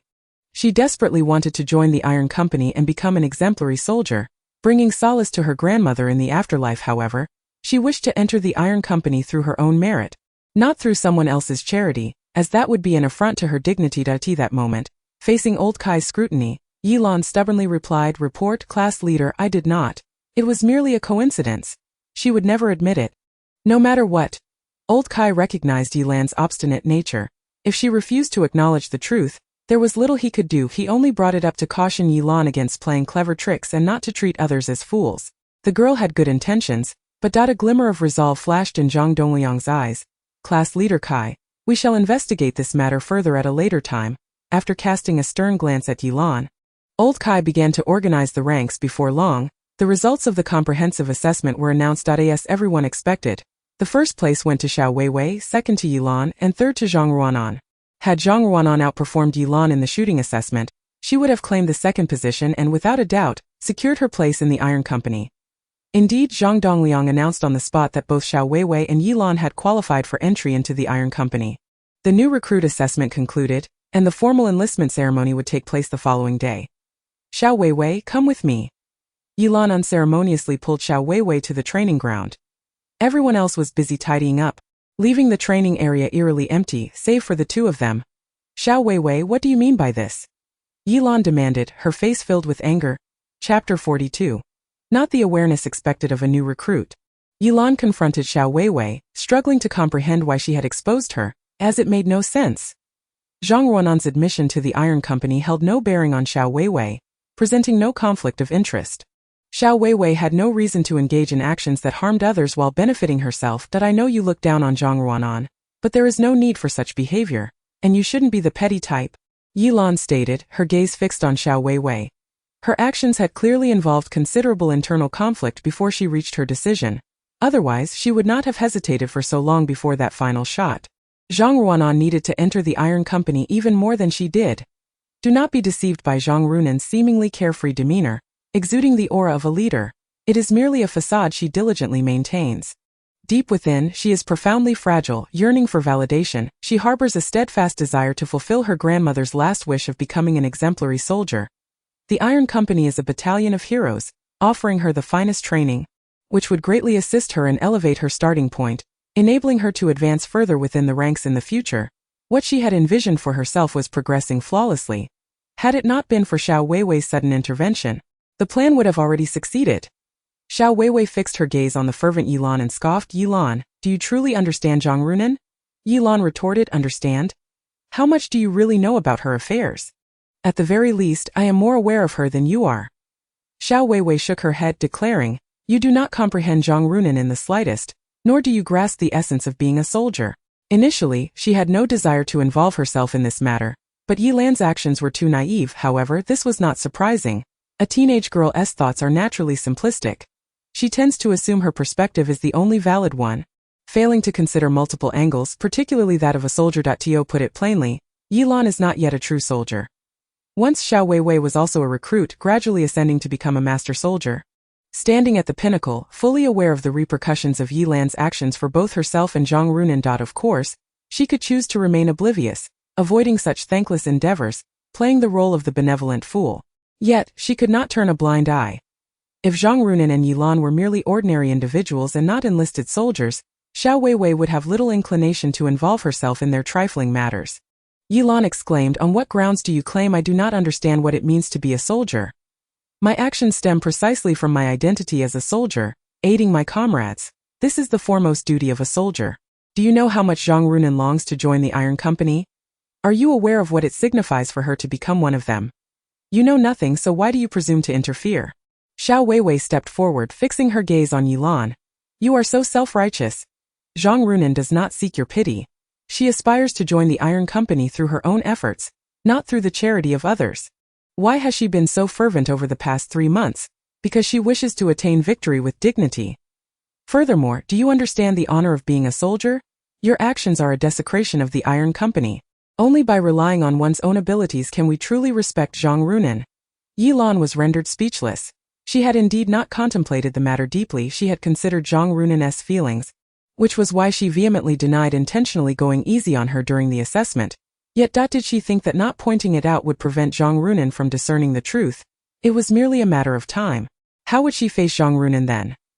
This thought caused Yilan's previously resolute expression to falter as she pondered Xiaoweiwei's words, recognizing their validity. Zhang Runan is an exceptionally ambitious individual, with a profound emphasis on reputation. Should she discover that someone intentionally allowed her to succeed, she would undoubtedly feel a sense of contempt towards that individual. Reflecting on the words Zhang Runan uttered prior to the assessment, "I wonder, have I truly erred? Xiaowewei, have you not always harbored disdain for Zhang Runan? Why then do you extend your assistance to her?" Xiaowewei responded, "No, I am not aiding her. Rather, I am safeguarding the honor of the Iron Company." Yilan relaxed her tightly clenched fist, inhaling deeply to regain her composure, acknowledging, "You are right. I have indeed made a mistake." Applause resonated behind them, and Yilan swiftly turned to see Zhang Dongliang approaching. "Squad leader," she exclaimed, startled, and immediately stood at attention to salute, with Xiaowewei following suit. Zhang Dongliang's gaze fell upon Xiaowewei, his eyes brimming with admiration as he remarked, "Xiaowewei, you truly astonish me. I did not anticipate that your understanding of military principles would be so profound. Far beyond that of a mere recruit. You are correct. The soldiers of the Iron Company do not accept charity, nor will they tolerate any form of disrespect. Every soldier in the Iron Company earns their place through sheer merit, entering with dignity. This was true in the past, remains so in the present, and shall continue into the future. In the military, only the strong command respect." He had not expected Xiaoweiwei's military acumen to be so advanced. Could she truly be just a girl who recently graduated from middle school? If not for her age, even seasoned veterans with a decade of service might not possess such awareness. Zhang Dongliang felt increasingly justified in his decision to approach the regiment commander. It was worth it. Having spoken, he turned to Yilan with a serious expression. "Yilan, do you believe your cleverness can deceive everyone? Had it not been for Xiaoweiwei's challenge regarding the shooting assessment, Zhang Dongliang would have meticulously scrutinized Yilan's target afterward, inevitably uncovering discrepancies. Why Yilan did not attempt to deflect blame. She acknowledged her mistake, recognizing that any further explanation would be disingenuous. "Report, squad leader. I was wrong." Zhang Dongliang understood that Yilan's intentions were good, but her well-meaning actions had inadvertently led to a grave situation.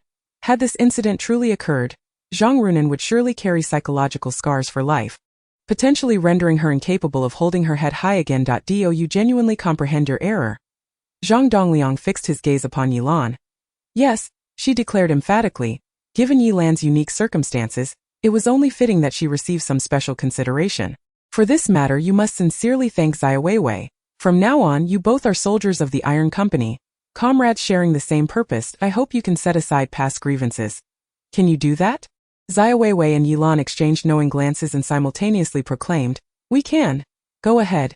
Chapter 43 Phoenix or Wild Chicken, Let Fate Decide. Zhang Runan emerged from the shadows. "Squad leader." Zhang Dongliang cast a brief glance at Zhang Runan. In this situation she bore no fault, as she was unaware of Yilan's deliberate concession. Before enlisting, Zhang Runan had indeed been a troubled girl, but after joining the military she had transformed significantly. At the very least, in terms of training, she exhibited greater diligence than most of her peers, and her performance was commendable. "Did you hear that?" Zhang Runan nodded. Previously, although Yilan did not admit her intentions, Zhang Runan was well aware that Yilan must have deliberately allowed her to succeed. with the aim of facilitating her entry into the Iron Brigade. As Xiaowewei remarked, if in the future she were to discover that it was Yilan who had paved the way for her admission into the Iron Brigade, she would never forgive herself. What are your thoughts on this? Zhang Dongliang understood that Zhang Runan's nature was not inherently flawed. Her ambition was not misplaced. Despite her somewhat brash demeanor and a hint of rebelliousness, she possessed a commendable sense of responsibility and an indomitable spirit, aspiring to achieve greatness within the military. A commendable pursuit indeed, Zhang Runan stated. Xiaowei's words ring true. If I were to find out that my opportunity to join the Iron Brigade was due to Yilan's interference, I would rather not join at all. That would be an affront to my dignity and a desecration of the Iron Brigade. That I believe in fair competition, where merit prevails. Zhang Dongliang nodded in agreement, saying, it is commendable that you grasp this principle. The Iron Brigade is indeed an elite unit, but entering it does not guarantee an effortless ascent. While other units may not rival the Iron Brigade, they still offer opportunities. Fortune favors the prepared. Otherwise, even when the chance arises, one may fail to seize it. Zhang Runan clenched her fists and declared, reporting to the company commander, I, Zhang Runan, will not yield. Excellent. I appreciate such determination in a soldier. I hope that when we meet again, you will present a transformed version of yourself, he replied. The following day marked the new recruits' commissioning ceremony, after which they would officially be assigned to their respective units. Xiaowewei and Yilan were allocated to the Iron Brigade, while Zhang Runan found herself assigned to the Tiger Brigade. Although this unit did not possess the same renown as the Iron Brigade, it ranked among the top 3 units of the 28th Regiment. Thus, Zhang Runan was not without the opportunity to catch up with Xiaowewei and Yilan. The other female soldiers were assigned to different brigades based on their performance, but the most astonishing news was that Li Xiaohua had been accepted into the Iron Brigade.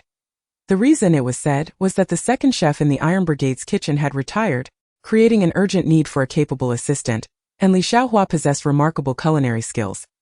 Consequently, she was recruited into the Iron Brigade as a unique talent. One could only say that Li Xiaohua's passion for food had brought her a stroke of luck, allowing her to stumble upon such a fortunate opportunity. Although she was entering the Kitchen Brigade, it was still the prestigious Iron Brigade, a fact that sparked considerable envy among others. The arrival of Xiaowewei, Yilan, and Li Xiaohua into the Iron Brigade naturally stirred quite a commotion. What kind of individuals were the seasoned soldiers in the Iron Brigade? They were all formidable warriors, the elite of the entire 28th Regiment, the Armée de las Armées. Now, with 3 young women joining, was it not akin to holding them back? At that moment, within the conference room of the Iron Brigade headquarters, Company Commander Zhang Dongliang, Instructor Gong Chang, Deputy Commander Chang Gang, and all 3 platoon leaders were present. However, Xiaowewei and Yilan were treated differently. They were like hot potatoes, with none of the platoon leaders willing to claim them. Originally, it was anticipated that the company commander and instructor's direct involvement in the new recruits' training would yield several promising candidates to infuse fresh blood into the Iron Brigade, especially since several commendable veterans had reached the end of their service. But unexpectedly, instead of the expected dragons, 3 phoenixes had arrived. Or perhaps they were not phoenixes at all, but rather wild chickens, who could say? Therefore, no one wished to take charge since no one is willing to step up. I shall appoint someone myself. Zhang Dongliang cast a glance at the 3 squad leaders before speaking up. The squad leaders exchanged glances, their expressions tinged with embarrassment. Squad leader Chandong remarked, Captain, it's not that we are unwilling to take them on, but they are young ladies and we lack experience with female soldiers. If we fail in our duties, wouldn't that hinder their progress? The first squad leader hurriedly chimed in, and the 3 of them seemed to have conspired together. Zhang Dongliang, observing the squad leaders stepping forward one by one, was well aware of their underlying intentions. Their words, cloaked in concern for the recruits, were merely a pretext to avoid complications. Realizing that there was no room for negotiation, the 3 understood the finality of the decision. Xiaowewei and Yilan will be assigned to your 3rd squad. Chen immediately grew anxious, exclaiming, No, Captain. You know how our recruits are, they can be as unruly as wolves. With the 2 veterans just gone, they haven't yet settled down. Bringing them in now will make my job exceedingly difficult, Zhang Dongliang replied. It's settled then. Anyone with objections can come to me directly. Once the meeting concluded, only Zhang Dongliang and Gong Chang remained in the conference room. Old Zhang, do you think this will work? Gong Chang was still uncertain. Zhang Dongliang chuckled, Old Gong, you are simply too genteel. Just wait and see, we might be in for a surprise. Gong Chang forced a smile, I'm not expecting surprises. As long as no unforeseen troubles arise, I'll consider it a blessing. Outside, the 3 squad leaders gathered together, with the 2nd and 3rd squad leaders comforting Chan, urging him not to feel overwhelmed. Chan, I believe in the capabilities of your third squad. Even if they start off as scrappy recruits under your guidance, they can transform into phoenixes. Chan shoved aside the second squad leader, jesting, "Oh, spare me. You're all here relishing my misfortune, aren't you?" "Absolutely not, absolutely not. We are merely waiting with bated breath. Just think, the captain has entrusted such an important task to your squad. That reflects immense trust and great expectations that if you manage to train them well, it will certainly bring honor to us all." The third squad leader chimed in, smiling broadly. While they spoke cheerfully, their true thoughts were well understood among them. The strengths of the three squads were fairly comparable, and they had always been in a friendly rivalry. It was the hallmark of the Iron Company. Chan cast a sidelong glance at the two who seemed to take delight in his predicament. "I had hoped for your support, but it seems not causing me any further trouble is the best I can expect," he sighed. "Let's see whether they turn out to be phoenixes or just common fowl. I suppose we shall leave it to fate." Chapter 44. The veteran's show of authority inside the carriage. Li Xiaowewei gazed excitedly out the window, hardly believing that she had actually joined the Iron Company. Life can sometimes be astonishingly serendipitous. Perhaps it was destiny. Zhang Runan had desperately aspired to enter the Iron Company, only to find herself assigned to the Tiger Company, while Li Xiaowewei, who would have been content with a mere ordinary unit, ended up in the illustrious First Company. Wei Lan nodded with a smile. "The Iron Company is the most prestigious unit in the regiment. If you perform well, you can stay in the military for a long time, with ample opportunities for promotion. If you wish to remain in the army for life, you must seize this opportunity." Li Xiaowewei bobbed her head eagerly. "I will. I'm brimming with energy right now. Once I reach the company, I will follow whatever the squad leader instructs me to do and strive to excel. Sister Xiao, please take care of us more in the future." Xiaowewei has quite a favorable impression of Li Xiaowewei. The young woman from northeast China is remarkably down to earth, having joined the Iron Company as the first member thanks to her exceptional culinary skills. That a person is made of iron, and food is made of steel.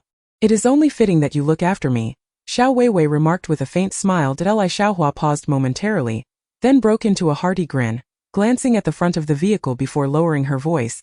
"I will definitely cook for you all when the opportunity arises." Due to the incident involving Zhang Runan, Yi Lan's attitude towards Xiaowewei was lukewarm at best. To put it bluntly, even if Xiaowewei was right, Yi Lan remained displeased, harboring a singular conviction that one day she would surpass Xiaowewei.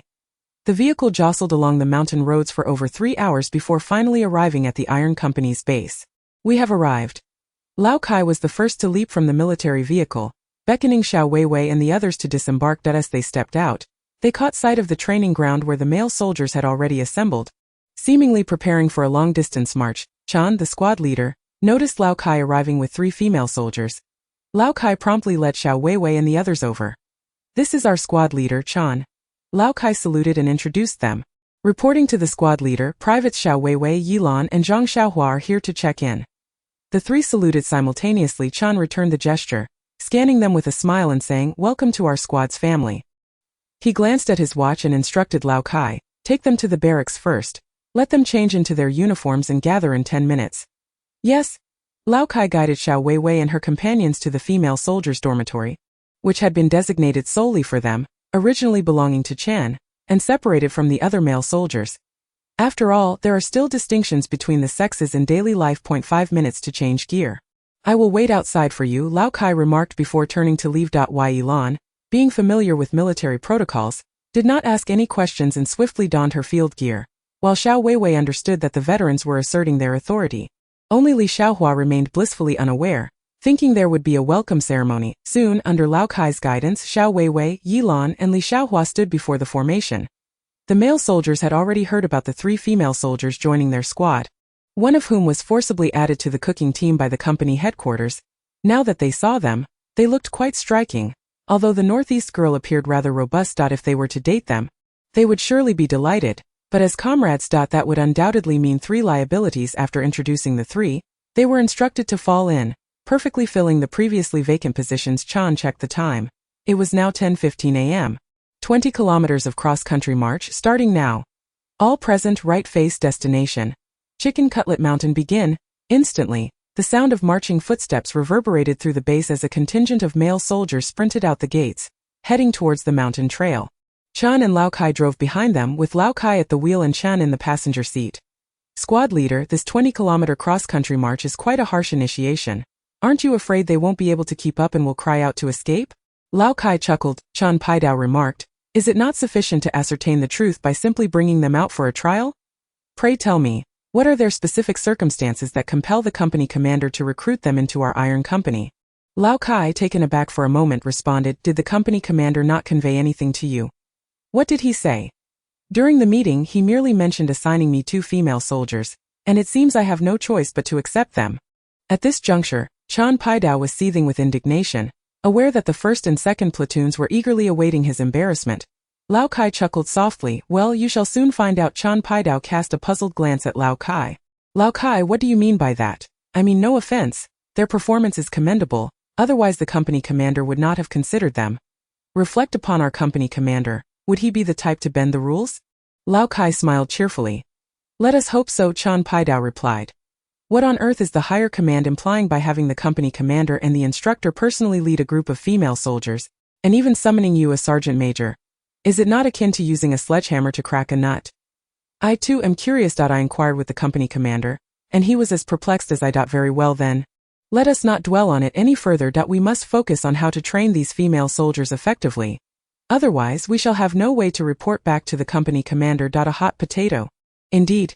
Chan Paidao shook his head, then seized the loudspeaker beside him. Move with haste. Do not behave like a bunch of timid souls. Anyone exceeding 100 minutes shall forfeit their dinner. Instantly, a cacophony erupted within the ranks.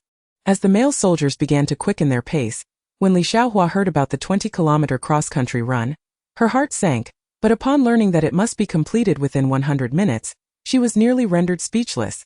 Muttering to herself as she ran, This is the end. My legs are surely going to give out. Wei Lan, however, had already mentally prepared herself and cast a glance at the nearby Xiaowewei. Shall we have a competition? Not interested, came the prompt reply. In the midst of their exchange, Xiaowewei had already accelerated. Wei Lan immediately gave chase. Li Xiaohua, knowing her own limitations, chose not to join the fray. Her goal was merely to endure until the end. As for the timed, she would leave it to fate. The mountain path twisted and sloped, surrounded by dense woodlands. The higher they ascended, the steeper the trail became, presenting a challenge far greater than that of basic training for recruits. Would they truly be able to complete the 20 kilometers? Thinking of finding a partner. Perhaps wait a few more years. After all, they haven't even reached 18 yet. Laughter erupted among the male soldiers as they teased one another. Chan Paidao's decision to arrange this arduous training was likely intended to dissuade them, leading them to submit applications to withdraw. Suddenly, a voice of surprise pierced through the ranks. Chapter 45. 2 girls can't keep up. What a bunch of cowards. A figure was rapidly closing in from behind. Is this girl out of her mind? How long have we been running, and she's already sprinting like it's a 100-meter dash. Youth truly knows no bounds. Indeed, newcomers tend to seek the spotlight, do they not? Remember when you first arrived at the 3rd platoon, brimming with bravado, eager to outshine everyone? Have you forgotten? That was youthful folly. Looking back, it seems rather immature. Yet, it appeared that this girl was genuinely daring, exhibiting a fiery spirit that piqued their interest. As the seasoned veterans in front observed Xiaowewei charging forward, they were momentarily taken aback, only to quickly resort to banter. This was a 20-kilometer cross-country course, not a mere 1-kilometer sprint. Those who exert themselves too much at the outset would inevitably find themselves lacking stamina halfway through. At this pace, if she manages to run 2 kilometers, I would consider her impressive. Completing even 1 kilometer is remarkable. I wager a packet of spicy strips. Who's in? Count me in. The veterans began to place their bets, convinced that these few young women would not last more than a few days, certain to pack up and leave. The Iron Company was not a place where just anyone could gain entry. Even if they managed to sneak in through the back door, they would need to possess the capability to remain. At this moment, Xiaowewei began to accelerate. For a 20-kilometer weightless cross-country course, the average time for regular troops is around 90 minutes, while special forces can complete it in approximately 70 minutes. Prior to the crossing, Xiaoweiwei's fastest time was 60 minutes and 35 seconds. Although the difference may seem minimal, it is crucial to recognize that this is a grueling 20-kilometer course that severely tests one's endurance. Chen Pai's earlier comment about exceeding 100 minutes without food was, in fact, a consideration for Xiaowewei and the others. Based on the Iron Company's pace, it could easily be adjusted to 90 minutes. With a swift motion, Xiaoweiwei's figure overtook one veteran after another, quickly positioning herself at the forefront of the group, transforming into the lead. Upon witnessing Xiaowewei surge ahead, Yilan gritted her teeth and pursued. Positioning herself directly behind her on the first day of reporting, Losing to anyone but Xiaowewei was simply unacceptable. The veterans, initially indifferent to the two young women running ahead, permitted them to flaunt their prowess for a while. However, when they observed that the duo had maintained their speed after covering 2 kilometers, their demeanor began to shift remarkable. These two young women are no ordinary competitors. It must be around 5 kilometers now. The brothers had completed their warm-up and were eager to demonstrate what true cross-country running entailed. The veterans began to quicken their pace. They could not allow two young women to continue leading them. Where would their pride be? The sound of their feet pounding against the ground grew more urgent, and the speed of the formation noticeably increased, elevating by at least a third. Chan Pai, seated in the vehicle trailing behind, gazed in astonishment at the pace of Xiaowewei and Yilan, which had surpassed 15 kilometers per hour, with no sign of waning. He immediately grabbed his binoculars to scrutinize the two further. Long-distance cross-country running necessitates skill. It involves regulating one's breathing and adjusting one's stride to minimize energy expenditure, thereby achieving greater endurance. This is a set of experiences cultivated by the veterans over years of training, knowledge that fresh recruits could not possibly possess. Unless these two had previously been athletes, having just graduated from middle school, there was no reason for them to attain such a standard. Lao Kai chuckled.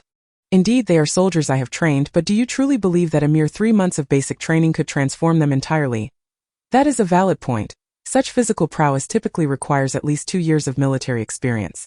10 minutes swiftly passed, and Xiaowewei and Yilan remained steadfast at the front of the line. However, Yilan's speed began to wane, creating a gap of over 10 meters between her and Xiaowewei.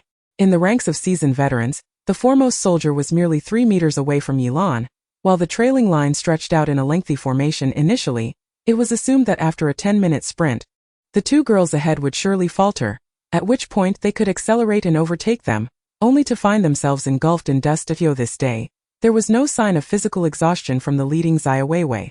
What a joke! How could that girl possess such stamina? Could she possibly be a tomboy? Nonsense! Just look at her figure. Would you dare to compare? It's quite perplexing. Could her endurance truly be so extraordinary? At this pace she was matching our fastest speed. Surely she couldn't maintain it indefinitely. How could that be? She's not a special forces soldier, just a girl. How could she possess such formidable physical capabilities? They hadn't even covered 10 kilometers yet. Surely she would collapse after surpassing that distance. Such was the consensus among the veterans, as sustaining such speed for 10 kilometers was nearly their limit. That if Xiaowewei could indeed maintain this pace over 10 kilometers, she would undeniably qualify for entry into the steel company. At that moment, a voice rang out from behind. You lot are moving like tortoises. You can't even keep up with a single woman, and you dare call yourselves veterans? You who howl for a fight against special forces, where is your pride? 2 new female comrades and you can't catch up to them? A bunch of cowards. The outburst from Chan caused the veterans to flush with embarrassment. Indeed, it was disgraceful that if they truly lost to a woman, how could they ever claim to be soldiers of the Third Company, of the Steel Company? They would be tarnishing the name of the Steel Company. Enough of this. Let us push ahead. I cannot afford to lose face. Charge. If word got out, they would be forever branded on the pillar of shame. Instantly, the veterans, invigorated as if by a shot of adrenaline, surged forward, overtaking Yilan and closing in on Xiaowewei. After all, they were seasoned veterans, their explosive power honed through years of training, surpassing that of ordinary soldiers. While Yilan was commendable in stamina and endurance, she fell short in explosive strength compared to them. The question remained: how long could Xiaowewei sustain this pace? Chapter 46. Have these years in the military turned us into mere dogs? Xiaowewei noticed the veterans closing in behind her and promptly adjusted her breathing, increasing her speed as well. Her current pace was approximately 5 meters per second, which for someone with specialized training was not particularly fast. Of course, this referred to a sprint. In terms of long-distance running, it was relatively swift, comparable to the standards of professional athletes. After 3 months of intensive training as a recruit, Xiaoweiwei's physical condition, while not at the peak level of a special forces soldier, had at least recovered to 60% of her former prowess, more than sufficient to handle these veterans of the Steel Company. The veterans preparing to overtake her were momentarily taken aback by her sudden acceleration. What? How could she possibly increase her speed? Surely not. Shouldn't she be losing her strength by now? How can she still accelerate? Her speed is almost breaking 6. Goodness, what kind of physique does she possess? An everlasting engine? It's astonishing. She is still so young. Even if she had been training since the womb, it would be inconceivable for her to reach such a level. Not even performance-enhancing drugs could achieve such intensity. If we can't catch up, Chun Pai will undoubtedly deal with each of us in turn. As the veteran soldiers witnessed Xiaowewei's sudden acceleration, they were compelled to match her speed. Otherwise, the gap would widen, and that would be quite embarrassing. Instantly, the veterans felt an overwhelming pressure. What they had thought was a docile kitten had suddenly transformed into a fierce tigress. Who could withstand that? Meanwhile, Chun Pai, who was watching from the back, was thoroughly amused as that Xiaowewei. This girl has some talent to push those lads to this extent. Impressive. Her speed is already nearing 6, clearly surpassing the veterans by a significant margin. The best record for the 3rd platoon in a 20-kilometer unarmed cross-country run is 83 minutes and 45 seconds, which translates to an average speed of approximately 4 meters per second. The contrast is evidently stark. However, this journey has yet to reach its halfway point. The latter part will truly test one's endurance.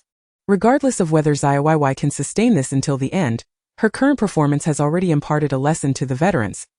Chun Pai initially intended to assert dominance over Xiaowewei and her comrades, yet it appears that Xiaowewei has turned the tables on them. Rather than feeling disgruntled, Chun Pai is in fact quite pleased. Who wouldn't want their soldiers to be formidable? Lao Kai chuckled but refrained from speaking. He understood that this was not yet Xiaowewei's limit. Lao Kai, are you concealing something from me? Chun Pai remarked, scrutinizing Lao Kai. What could I possibly hide from you? Lao Kai replied. Absolutely nothing. Thank you, Captain. Meanwhile, on another hill beneath a tree, Company Commander Zhang Dongliang and Instructor Gong Chong were observing the 3rd platoon's training with binoculars. Look, the 3rd platoon used to be so boisterous. Now they realize there are greater heights and stronger individuals beyond their own. They can't even keep up with a female soldier. How splendid!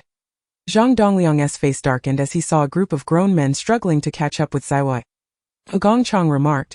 Chun Pai intended to intimidate Xiaowewei and her squad, but instead he has shot himself in the foot, utterly losing face. Indeed, face has been lost, but this is not necessarily a bad thing. Losing face is far better than losing one's life. In times of prolonged peace, the populace grows distant from the smoke of war and gradually forgets the pain that conflict brings. As the first and last line of defense for the people, we must never forget even for a moment. Zhang Dongliang's tone became grave. The Iron Company must undergo transformation. Gong Chong nodded in agreement. With a halo of historical glory, over time one might truly consider themselves a hero. If this continues, they will rot from the very roots. Once a real war breaks out, how will they fight the enemy, protect the nation, and safeguard the people? Xiaowewei is indeed remarkable. I had my doubts before. But it seems my concerns were unwarranted. In her eyes, the veterans of the 3rd platoon are likely just a herd of sheep. Zhang Dongliang nodded emphatically, exclaiming, Indeed. This is precisely why I invited Xiaowewei to join our steel company. Don't you think she resembles an explosive? Wherever she goes, there is bound to be an eruption. I intend to ignite the entire steel company. Gong Chong paused momentarily, responding, Old Zhang, doesn't this place an immense burden on Xiaowewei? Is it too much? You underestimate my ability to gauge talent. Shall we wager? Wager on what? In 3 months, Xiaowewei will bring the entire steel company to its knees, Zhang Dongliang declared. Gong Chong chuckled, Old Zhang. I understand your high regard for Xiaowewei, but this seems rather exaggerated, and no matter her talent, she is still quite young, perhaps with 3 to 5 years, but 3 months is implausible. Then it is settled. 3 months from now coincides perfectly with the annual military competition. We shall see how she performs. Chun Pai and the others remained unaware that Zhang Dongliang and Gong Chong were closely monitoring them. The veterans accelerated, striving to catch up with Xiaowewei. The former pushed themselves to their limits, an arduous feat that could lead to collapse upon the mountain path, while the latter adopted a more measured and sensible approach.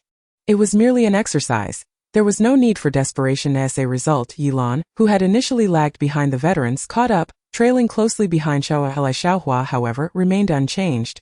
For her, simply completing the 20 kilometers was a victory. As for the rest, why should a cook run so swiftly?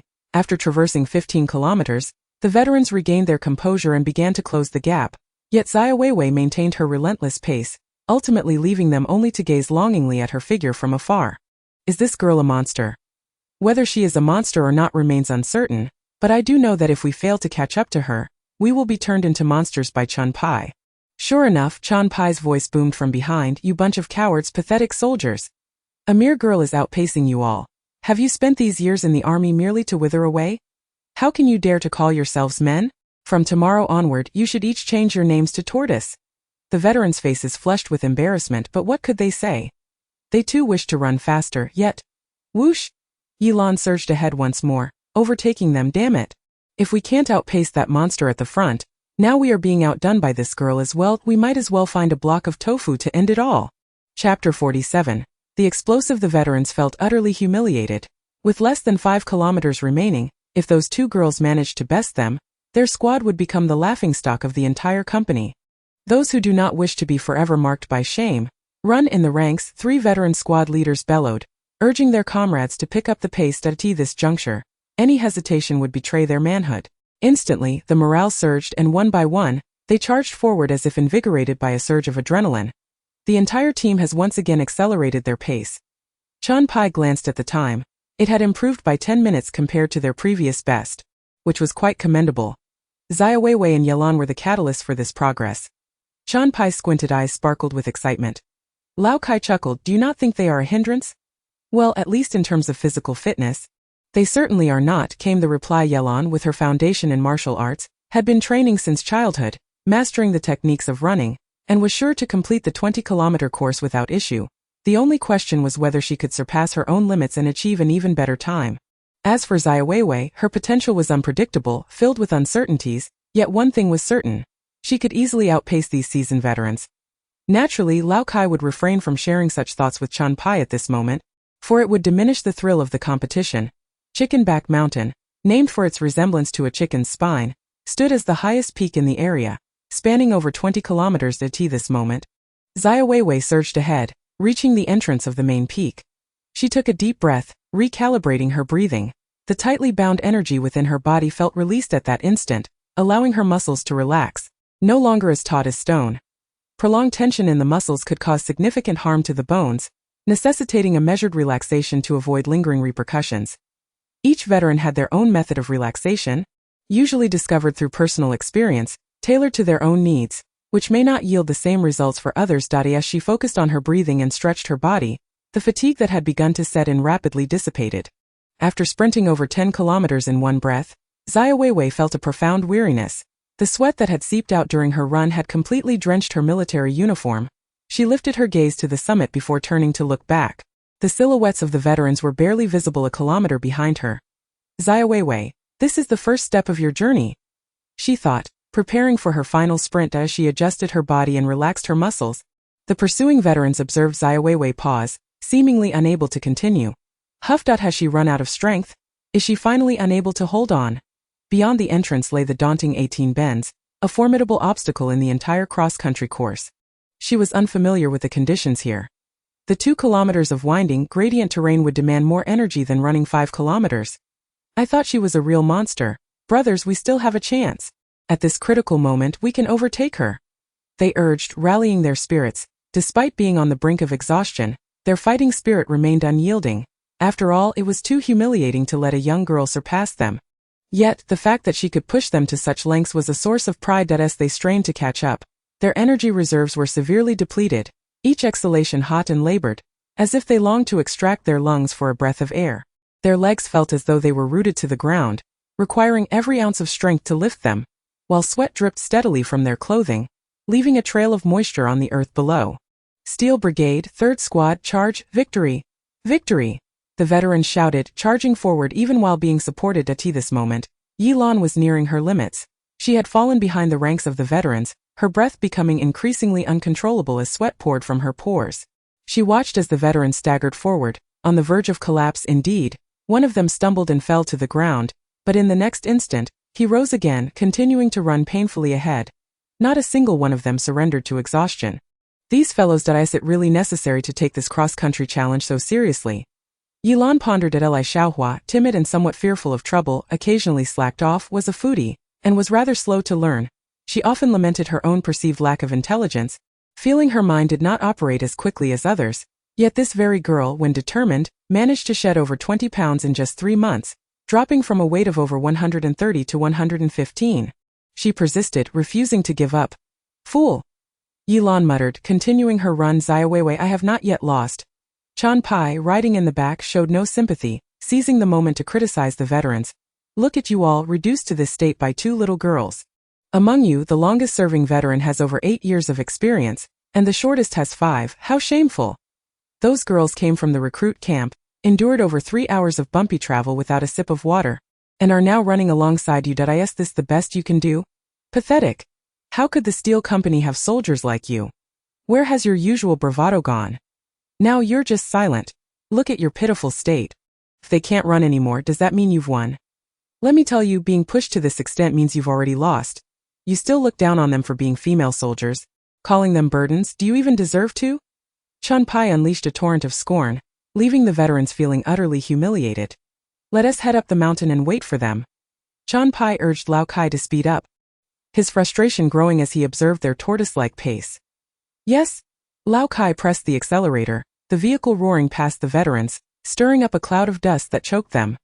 Chunpai was genuinely furious. The veterans wore expressions of dejection, feeling quite miserable. Suddenly, one veteran exclaimed, "What on earth?" Chapter 48. Truly a monster. As everyone adjusted from the stinging dust, they instinctively turned their gaze towards Xiaowewei, who had been stationary but suddenly sprang into action. Good grief, she started running. Is she even human? Was she merely stretching her limbs earlier, preparing for a burst of speed? This is absurd. I feel like I've lived like a dog all these years. The veterans were left bewildered. They all understood that in long-distance running, once one could no longer persevere and chose to stop for a break, it was nearly impossible to resume running shortly thereafter. At least, they could not. This was precisely why, even while crawling forward, they would not cease their efforts. Originally, upon witnessing Xiaowewei come to a halt, they believed they still had a chance. However, reality struck them once more with a harsh blow. It was not for lack of effort on their part, but rather that their opponent did not seem to be an ordinary person. They had mentally calculated the time, and considering their previous speed, they had arrived at this point at least 20 minutes faster than their best record. A remarkable performance indeed. Yet the sting of reality was painfully sharp when Yelan saw Xiaowewei spring into action again. Her heart skipped a beat. She could hardly believe that Xiaowewei could rise so swiftly. Yet, astonishingly, she seemed to have adjusted in less than 3 minutes. If Yelan were to pause to recalibrate, it would take her at least 10 minutes to achieve a similar recovery. Xiaowewei, how have you honed such prowess? Since the age of 8, Yelan had engaged in various physical training regimens, exerting tenfold the effort and sweat compared to her peers. In her recollection, her childhood was spent in grueling training, for her path diverged from that of others. She once thought she had no rivals among her contemporaries, yet, Yelan was beginning to grasp the AQ mentality of Li Xiaohua. Meanwhile, at the rear, Li Xiaohua raised her gaze to see Xiaowewei sprinting once more, breaking into a wide, innocent smile. Truly, she was the idol I admire. At that moment, Chunpai, leaning in the passenger seat, suddenly sat up straight, his pupils narrowing then widening in astonishment. Lao Kai, did you see that? He exclaimed, pointing ahead at the scene unfolding before them. They beheld Xiaowewei springing forth, her body propelling forward like a hunting cheetah, vanishing in the blink of an eye at the turn. Yes, I saw it. What's the matter? Lao Kai replied. Chunpai's eyes widened in disbelief. What's the matter? Xiaowewei has surged again. Is her stamina truly so extraordinary? A graduate of a military academy, Chunpai possessed a wealth of theoretical knowledge regarding training and was acutely aware of human limits. The fact that Xiaowewei had just paused indicated she was nearing her threshold and required a moment to recuperate. Different individuals required varying durations for recovery. For instance, the best-equipped squad leader from the 3rd platoon would need 10 minutes, or else the effectiveness would be compromised. But how long had Xiaowewei taken? Chunpai had calculated it was merely 2 minutes and 20 seconds, and she was now sprinting again after her brief adjustment. This defied logic. Lao Kai chuckled. Xiaowewei is different. Do you know what the others in the recruit company call her? What? A monster? Chunpai paused, realizing the truth of the label. This physical capability was indeed monstrous. Those seasoned veterans were hardly a match. Quick, let's catch up. Yes? Lao Kai slammed the accelerator, the off-road vehicle surging forward towards the bend. Given the curvature of the road and its rugged terrain, speed was inherently limited, with the speedometer reading merely 22 kilometers per hour. As they navigated the curve, Chunpai caught sight of Xiaowewei ahead. The manner in which she was running bore no resemblance to someone who had just completed over 10 kilometers. Lao Kai. Speed up. Chunpai commanded. That we can't go any faster, squad leader. It's too dangerous. There's another curve ahead and we're on a slope, Lao Kai replied. Chunpai finally realized. Lao Kai, you must be withholding something from me. Xiaoweiwei's stamina is extraordinary. Even the off-road vehicle couldn't keep up. Lao Kai chuckled. Squad leader, what could I possibly conceal from you? Of course, he would not reveal that he had let the company commander take the shortcut. Now tell me everything about Xiaowei. Pai expressed immense curiosity toward Xiaowewei.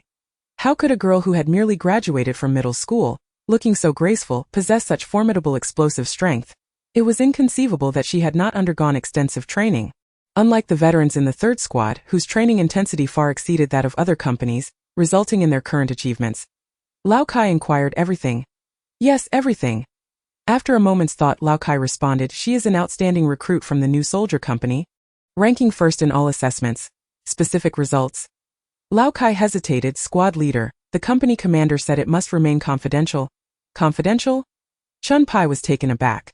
Traditionally, the performance results of new recruits were public knowledge with no notion of confidentiality. Lao Kai. I truly cannot disclose it, but if you wish to know, you must ask the company commander. Lao Kai deflected the responsibility onto Zhang Dongliang, who had indeed specifically instructed that Xiaoweiwei's particulars remain confidential for the time being. Pai understood Lao Kai's nature.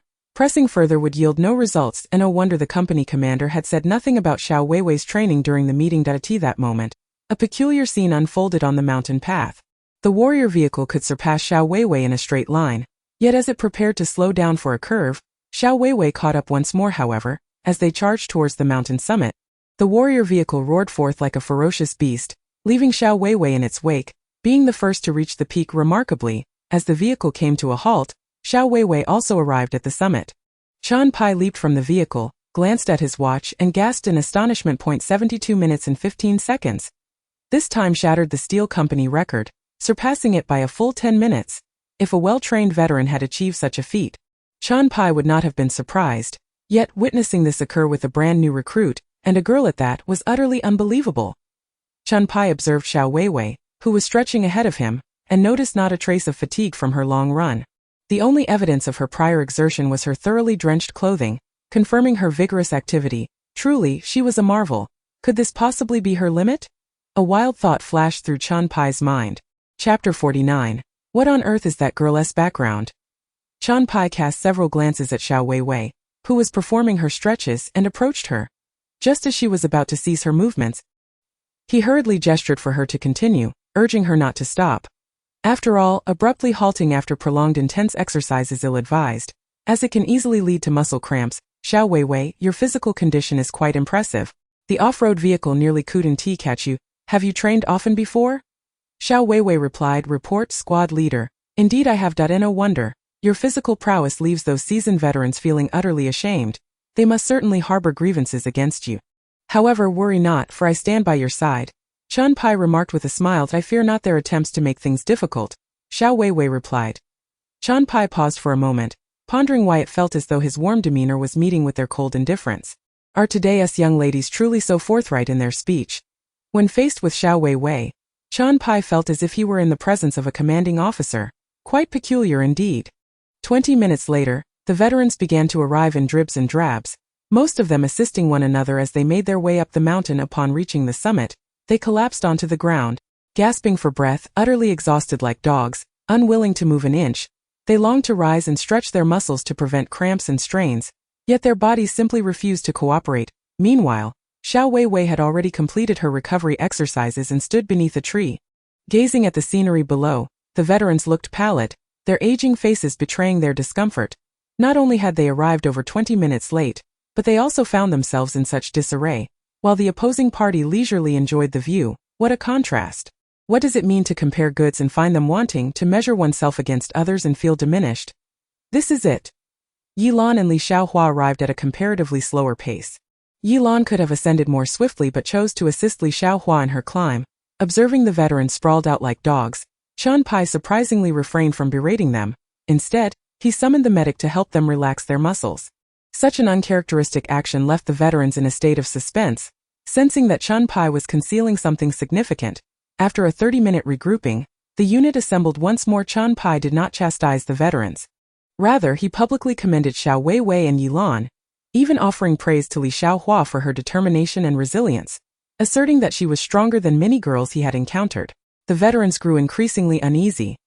There is a saying in the military, the fiercer the reprimand, the more one is valued. Indifference signifies impending danger. Indeed, Pai shifted his tone, addressing the day's training outcomes which everyone had witnessed, stating that Xiaoweiwei had outperformed each and every one of them. Therefore, he had decided to appoint her as the model soldier for their third squad, designating her as the leader in future physical training. Upon hearing this, the veterans' expressions darkened considerably to be labeled as the strongest soldier and have a girl assume that role was a profound indignity to them. That I understand your discontent, but fret not. From this day forth, whoever surpasses Xiaowewei shall be the model soldier, Chan Pai declared. Observing the veterans whose eyes seemed to blaze with indignation at that moment, a squad leader called out, "Report?" "Proceed," Chan Pai replied. The squad leader stated, "The model soldier represents the pride of our third squad, embodying the highest overall qualities. I concede that Xiaowewei excels in physical fitness, yet that is merely one aspect. She may not necessarily surpass others in all respects." Chan Pai turned to Xiaowewei. "What is your perspective?" Xiaowewei responded, "Report, squad leader. Strength and weakness shall only be revealed through competition." A wave of astonishment swept over the veterans. How audacious of her to challenge the veterans of their third squad. While they may have conceded in the cross-country run, did she truly believe she could outshine them in other endeavors? Without further ado, how can Xiaowewei possibly compare to them in the realms of shooting and combat? Does she truly believe that the meager skills acquired in a mere 3 months of basic training suffice to challenge them? Chan Pai exclaimed loudly, "Excellent! I admire a soldier with courage." Soon news of Xiaoweiwei's ability to outpace the seasoned veterans of the third squad spread rapidly throughout the Iron Company. Is this truly the case? Have today's young women become so formidable? There seems to be no mistake. It is rumored that Chan Pai intends to appoint Xiaowewei as the standard-bearer for the third squad. What a spectacle it would be to have a freshly enlisted girl take on such a role. Is that not a slap in the face? Indeed, the members of the third squad now resemble powder kegs, ready to explode at the slightest provocation. It is best not to cross them. They cannot simply accept this, can they? If they continue to swallow their pride, the third squad will be rendered utterly ineffective. The real drama is just beginning. Chan Pai has advanced the monthly assessment for the third squad to tomorrow. This promises to be intriguing, and I must be there to witness it. Absolutely. The first and second squads are eager to see the commotion within the third squad, particularly since they have not been spared from the latter's previous antics. More importantly, they wish to ascertain what capabilities Xiaowewei possesses to qualify for the Iron Company. At this moment in the company commander's office, Chan Pai remarked, "Commander, we have the third squad's monthly assessment tomorrow, and I hope you can come to provide guidance." Zhang Dongliang glanced at Chan Pai before returning to his paperwork. "Isn't the monthly assessment scheduled for the end of the month?" "We are only halfway through," he replied. Chan Pai continued, "I intend for Xiaowewei to serve as the standard-bearer for the third squad." "Oh, you don't see them as a burden?" Zhang Dongliang raised an eyebrow, setting down his pen to smile at Chan Pai. Feeling a bit awkward, Chan Pai chuckled nervously. "Commander, I see my error now. You have bestowed a treasure upon our third squad, and I failed to recognize its value before. If time permits tomorrow, I will come to observe. Let me emphasize that the training and development of the soldiers are your responsibility. I only require results, understood?" Zhang Dongliang affirmed, "Yes, I will ensure the task is completed." Chan Pai straightened up, adopting a serious demeanor. "You may go," Zhang Dongliang said. "What is it?" "Commander, what is the true background of that girl? If you win, do you think they will come to beat us up?" Zhang Dongliang's brows furrowed. "What do you wish her background to be?" Chan Pai immediately sensed a shift in the commander's tone and hastily replied, "In our Iron Company, we treat everyone equally. Strength is what matters, and no matter who comes, it is the same. That I shall take my leave now. Get out." Chan Pai exited the office, feeling a wave of relief wash over him as he exhaled deeply. Thank goodness. The once quiet dormitory was suddenly filled with hurried footsteps as veterans rushed out of their rooms at an astonishing speed, far surpassing that of the rookies in basic training.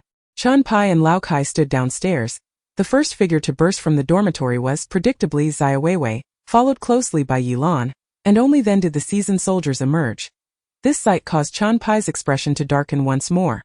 A newcomer, participating in the assembly for the very first time, moved with a swiftness that surpassed even the seasoned veterans. The sting of yesterday's humiliation still lingered beside him. Lao Kai whispered, "At 3 a.m.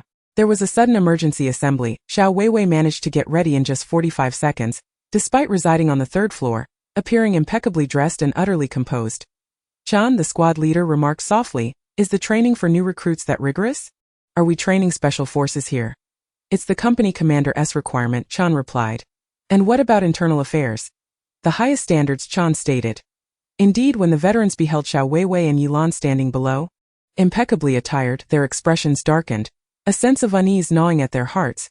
Could it be that Lao Kai had informed them of the 6 a.m. assembly yesterday? Had they risen early to prepare? Certainly, that must be the case. Otherwise, how could they have been so prompt? Lao Kai, you rascal, are you siding with them?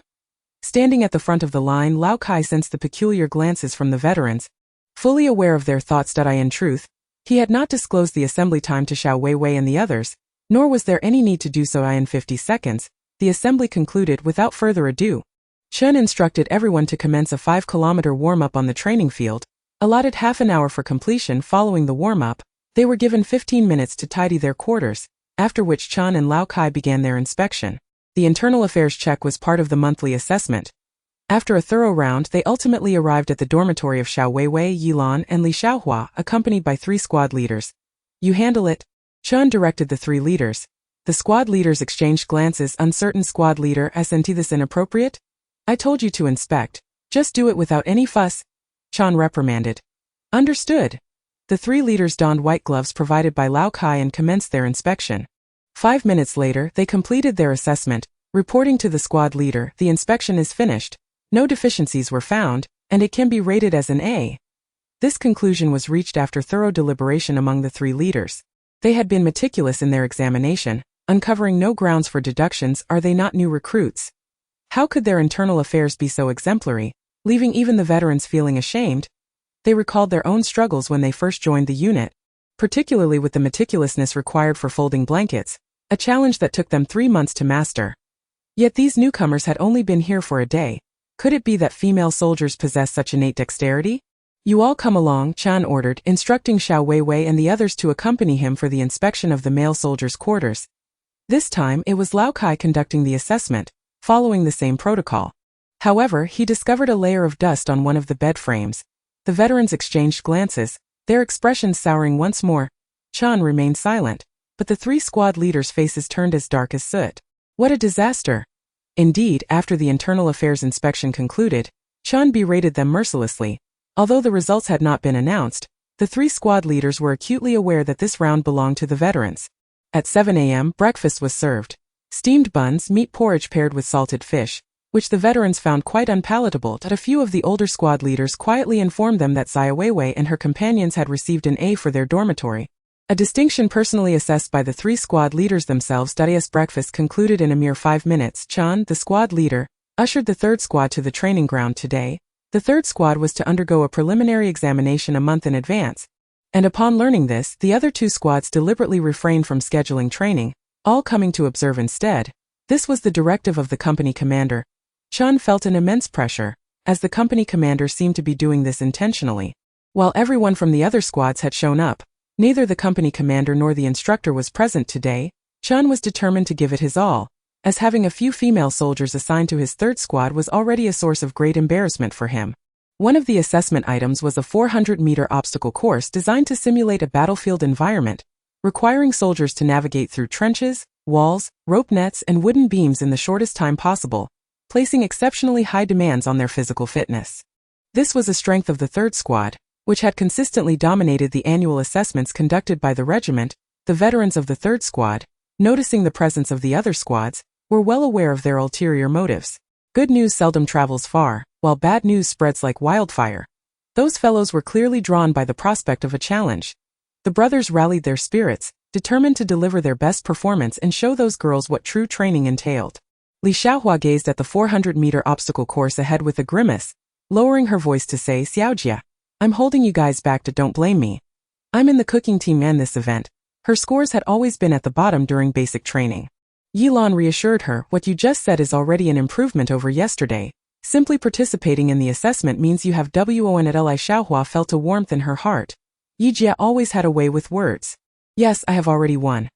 However, sensing the hostility from the surrounding veterans, she lowered her voice again. Those veterans look quite fierce. Xiaojia Yijia, if you win, will they come and beat us up? Chapter 51. The 3rd squad truly knows how to perform. Li Xiaohua, timid by nature, felt as if the veterans' gazes were predatory whenever they looked at her. Since their arrival yesterday, the veterans had shown clear signs of rejection towards them. Although Li Xiaohua wasn't particularly astute, she could deduce that in a unit as formidable as the Iron Company, only the most exceptional soldiers made the CUTI. In the eyes of male soldiers, female soldiers were often equated with weakness. When the squad leader reprimanded them, He would shout not to act like women. Fortunately, when Xiaowewei had bested them during the cross-country run yesterday, she had thought their attitudes would improve, but it seemed to have ignited a powder keg. Why are men so concerned about their pride? Is being defeated by a woman truly a matter of shame? Such male chauvinism. Yilan whispered, "Don't be afraid, they are all paper tigers too scared to do anything to us." Li Xiaohua replied, "I'm not like you. I'm from the cooking team, just a cook. If they want to mess with me, it would be quite easy for them, wouldn't it?" Li Xiaohua, remember the cooking team is still a part of the military. Don't undervalue yourself, Yilan advised. Xiaowewei turned to look at Li Xiaohua, feeling quite fond of this northeastern girl, who had always seemed to have good fortune on her side. During training she consistently lagged behind, yet Lao Kai took special care of her.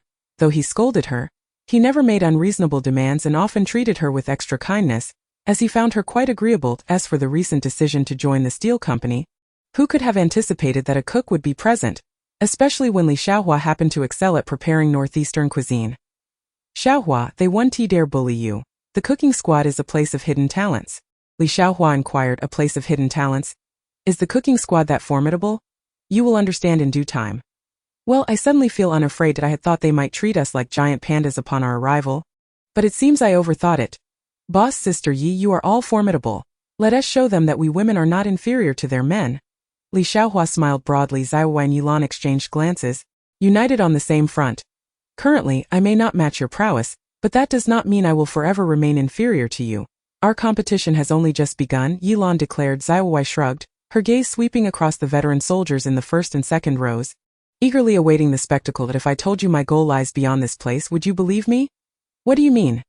Xiaowewei responded. "You understand why." Yilan was initially taken aback, then relieved, finally nodding. "Let us see who reaches that milestone first." The veterans in the first and second rows occasionally cast glances towards Xiaowewei and her companions. Xiaowewei appeared quite elegant, a true Jiangnan lady. Could it be that she had indeed bested the third row in a 20-kilometer cross-country run? It seemed implausible. In truth, I too have my doubts. I heard her performance shattered the historical record of the steel company.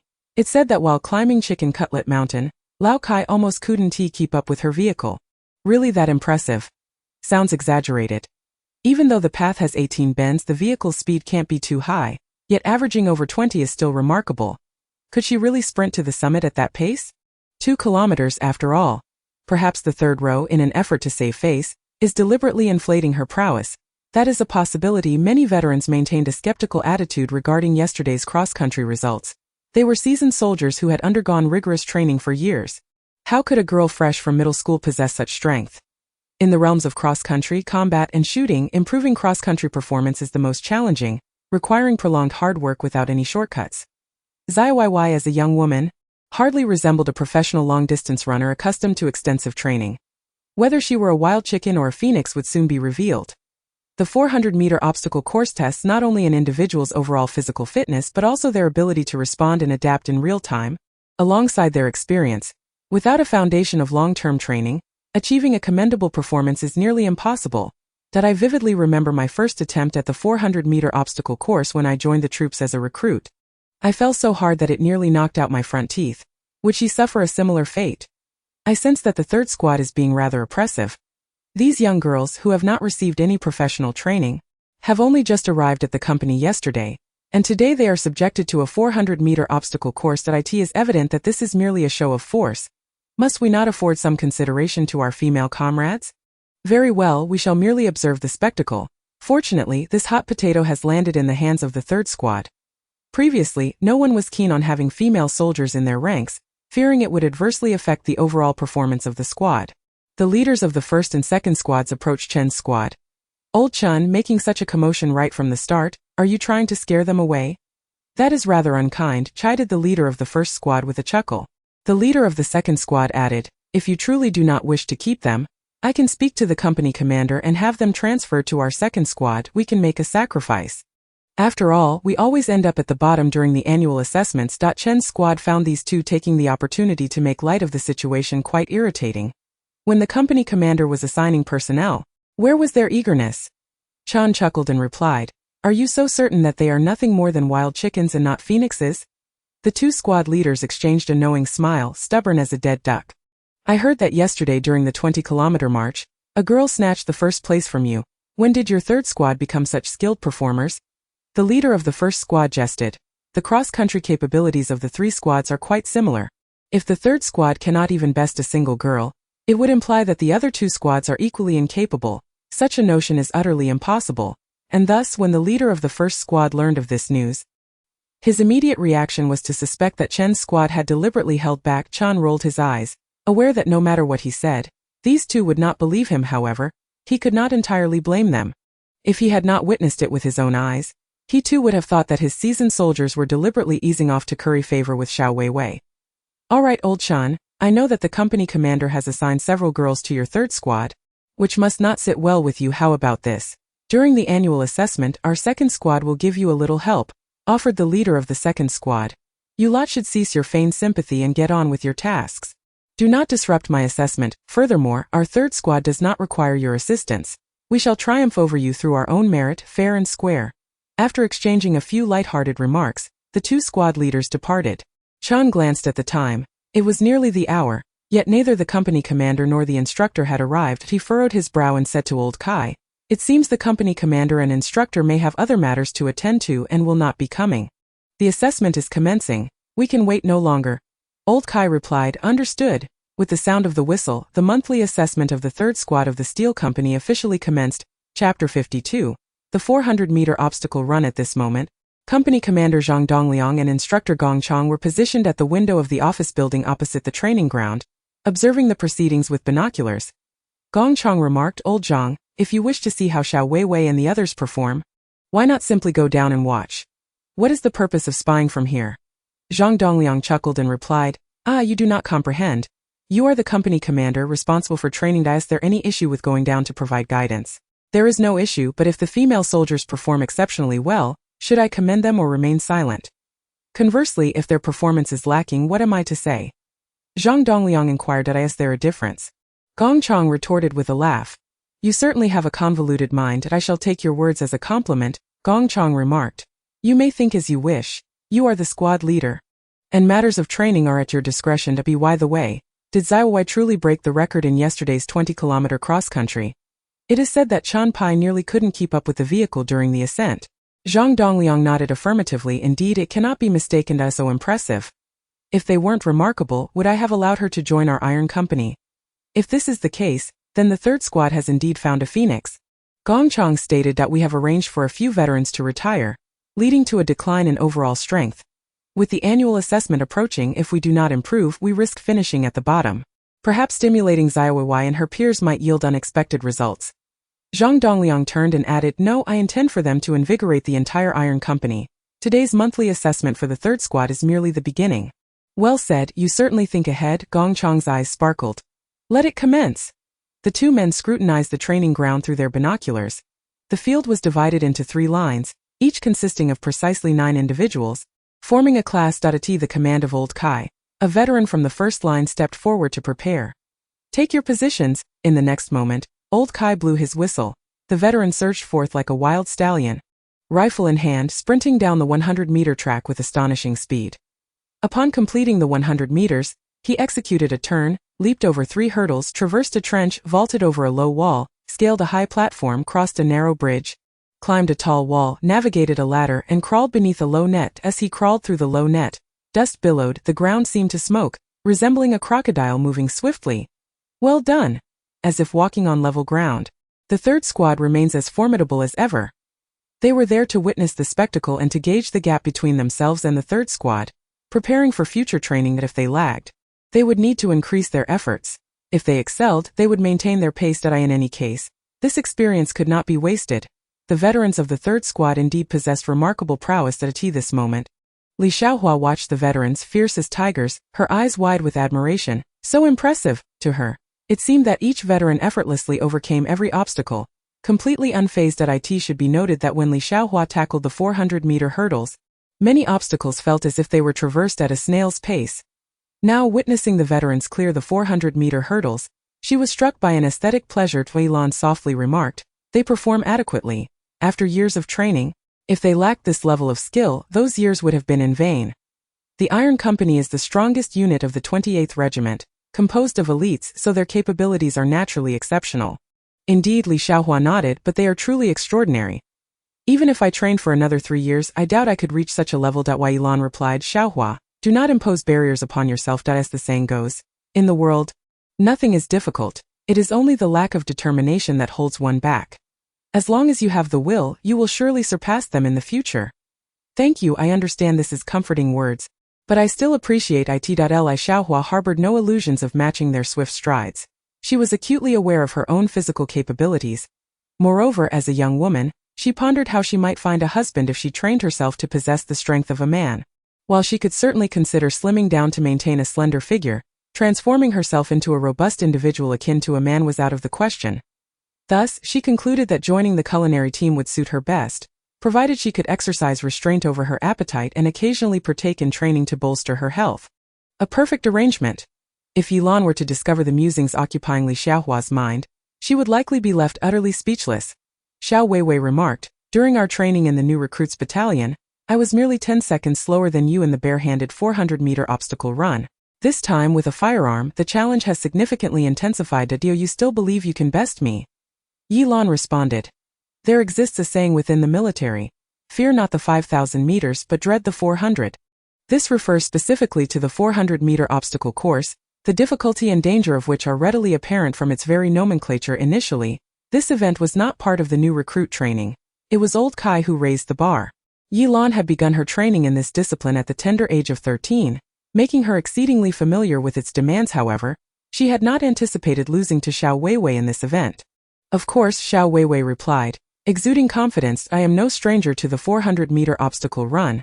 It is a fundamental component of conventional military training and serves as a rigorous test of one's mettle. Yet, compared to the training of special forces, it is child's play. I practice according to the standards set for special forces, exceeding even old Kai's requirements in terms of technique and timing. Therefore, the performances of the seasoned veterans in the steel company merely strike me as passable. Should they participate in the selection for special forces, they would likely be eliminated in the first round. When Xiaowewei was involved in the selection process, even the weakest candidate she dismissed surpassed these veterans in capability. As for Yilan, her current prowess barely qualifies her for the last spot. Wait, do not let me down, Yilan urged. Before long, the first veteran completed the 400-meter obstacle course. After a final sprint of 100 meters, his face flushed and gasping for breath, he was nearly spent. Had he encountered an enemy at that moment, he would have been doomed. His time was recorded at 1 minute and 45 seconds. Old Kai announced the result, and upon hearing this time, the veteran's face broke into a faint smile, 3 seconds faster than his performance last month, which he deemed a commendable achievement. Next, prepare. The subsequent veteran took his turn, increasing his speed, ultimately finishing with a time of 1 minute and 40 seconds, an impressive 5 seconds faster. While a mere 5-second difference may seem trifling on the battlefield, a single second can dictate life or death. The entire first squad completed the assessment, with the slowest time being 1 minute and 50 seconds and the fastest clocking in at 1 minute and 38 seconds. A commendable outcome indeed. This placed considerable pressure on the veterans yet to perform. The personnel from the first and second squads discreetly calculated their own training results, seeking to identify any discrepancies. The strength of the third squad was indeed formidable, with each team member collectively achieving such impressive scores. The assessment continues to advance, and with the performance of Class 1, the veterans of the second class are now brimming with enthusiasm. One veteran from Class 2 astonishingly clocked an impressive time of 1 minute and 35 seconds, eliciting a wave of applause from the crowd. Li Xiaohua, prepare. With Lao Kai's call, only 3 individuals remained on site, namely Xiaowewei, Yilan and Li Xiaohua, awaiting their turn. The Grand Finale, Chapter 53. This girl is impressive. Instantly, all eyes were fixed upon Li Xiaohua. Among the trio of female soldiers, Li Xiaohua was the largest, a quintessential northeastern girl. Despite having only graduated from middle school, she possessed a physique stronger than that of many 18-year-olds. Of course, if we were to consider Li Xiaohua from 3 months prior, she had a bit of excess weight, tipping the scales at a solid 140 pounds. How long do you think she will take? 3 minutes or perhaps 5? Time is not the primary concern. Merely completing the task would be commendable. My worry lies in the possibility of injury. Let us hope she doesn't break a leg. Being hospitalized for 3 months right after joining the unit would certainly set a precedent. What a disaster it would be if she were to suffer a serious injury. The head of the cooking class would certainly be upset should I remind Lao Kai to assign someone nearby just in case. None of the surrounding veterans held high hopes for Li Xiaohua, which was to be expected. She was specially recruited into the Iron Company for her exceptional culinary skills, and asking her to navigate a 400-meter obstacle course was indeed a tall order. Whatever they could think of, Pai had already anticipated, having arranged for a veteran to be stationed by each obstacle to prevent any mishaps. After all, the 400-meter obstacle course is fraught with injury risks, and Xiaowewei is quite valuable. Should she be injured, the culinary team would undoubtedly come looking for him as the squad leader. The cooks are not to be trifled with. Meanwhile, by the window in the office, Zhang Dongliang remarked, Xiaowei's physical fitness is considerably inferior compared to Xiaowewei and Yilan, yet she possesses numerous commendable traits, such as her successful weight loss. With the right guidance, her perseverance could transform her into an exemplary soldier. Gong Chang, taken aback, queried, "You hold her in such high regard, yet you've placed her in the culinary team as a cook?" Zhang Dongliang replied with a smile, "Isn't she's skilled in the kitchen? Furthermore, the culinary team is a place brimming with hidden talents. Her prospects there are no less promising than in the training class. Are you implying?" Gong Chang quickly grasped the implication. "Old He has been incessantly droning on about wanting to find a good apprentice, and I am merely fulfilling his request," Zhang Dongliang explained. "You truly have a knack for this. He may have mentioned wanting an apprentice, but he likely did not specify a female one. Finding him any apprentice is already a feat. Yet you wish to be selective?" At that moment, Xiaowewei took a deep breath. To claim she was not nervous would be disingenuous. With so many veterans observing her, and the presence of another veteran stationed by the obstacle, it felt as though they were preparing for her to fall during her run. Though the thoughtfulness was appreciated, it felt somewhat insulting. Xiaowewei may have been a slow runner, but she was certainly not prone to injuring herself. "You can do it." Yilan offered Xiaowewei a gesture of victory. "You needn't worry about her. She is quite fortunate," Xiaowewei stated. "What do you mean? She has someone looking out for her." "Nonsense," Yilan scoffed. Xiaowewei, a girl from northeast China, arrived here all alone and without support. Why then was there someone above her? Xiaowewei offered no explanation, merely stating, "You will understand in due time." With the sound of Lao Kai's whistle, Xiaowewei began to run, her speed considerably lagging behind that of the seasoned soldiers. Particularly when navigating the obstacles, the surrounding veterans couldn't help but stifle laughter, while those stationed on either side watched anxiously, their hearts in their throats, fearing she might fall and they would be unable to catch her. Fortunately, Xiaowewei completed all the tasks without incident, finishing in 8 minutes and 35 seconds, thus setting a new record for the Iron Company. The veterans had not held high hopes for her. Given her performance, it was commendable enough that she did not tumble from the obstacles. Lao Kai remained silent, and Pai also refrained from comment. Though the results were less than impressive, it was quite normal for a newly enlisted female soldier. Xiaowewei nodded. "You have ample room for improvement." Yilan nearly burst into laughter, giving Xiaowewei a thumbs up. "Impressive." Now it was Yilan's turn. The veterans felt a surge of anticipation. Although her performance in yesterday's cross-country run had not been as dazzling as Xiaowei's, her strength was certainly on par with the veterans. Had she not slowed down to accommodate Xiaowewei, her results would surely have placed her in the top 5. Of course, excelling in physical fitness and mastering the 400-meter obstacle course here required significant skill. "Let us see, I bet she'll take over 5 minutes and I'll wager 3 packs of spicy strips."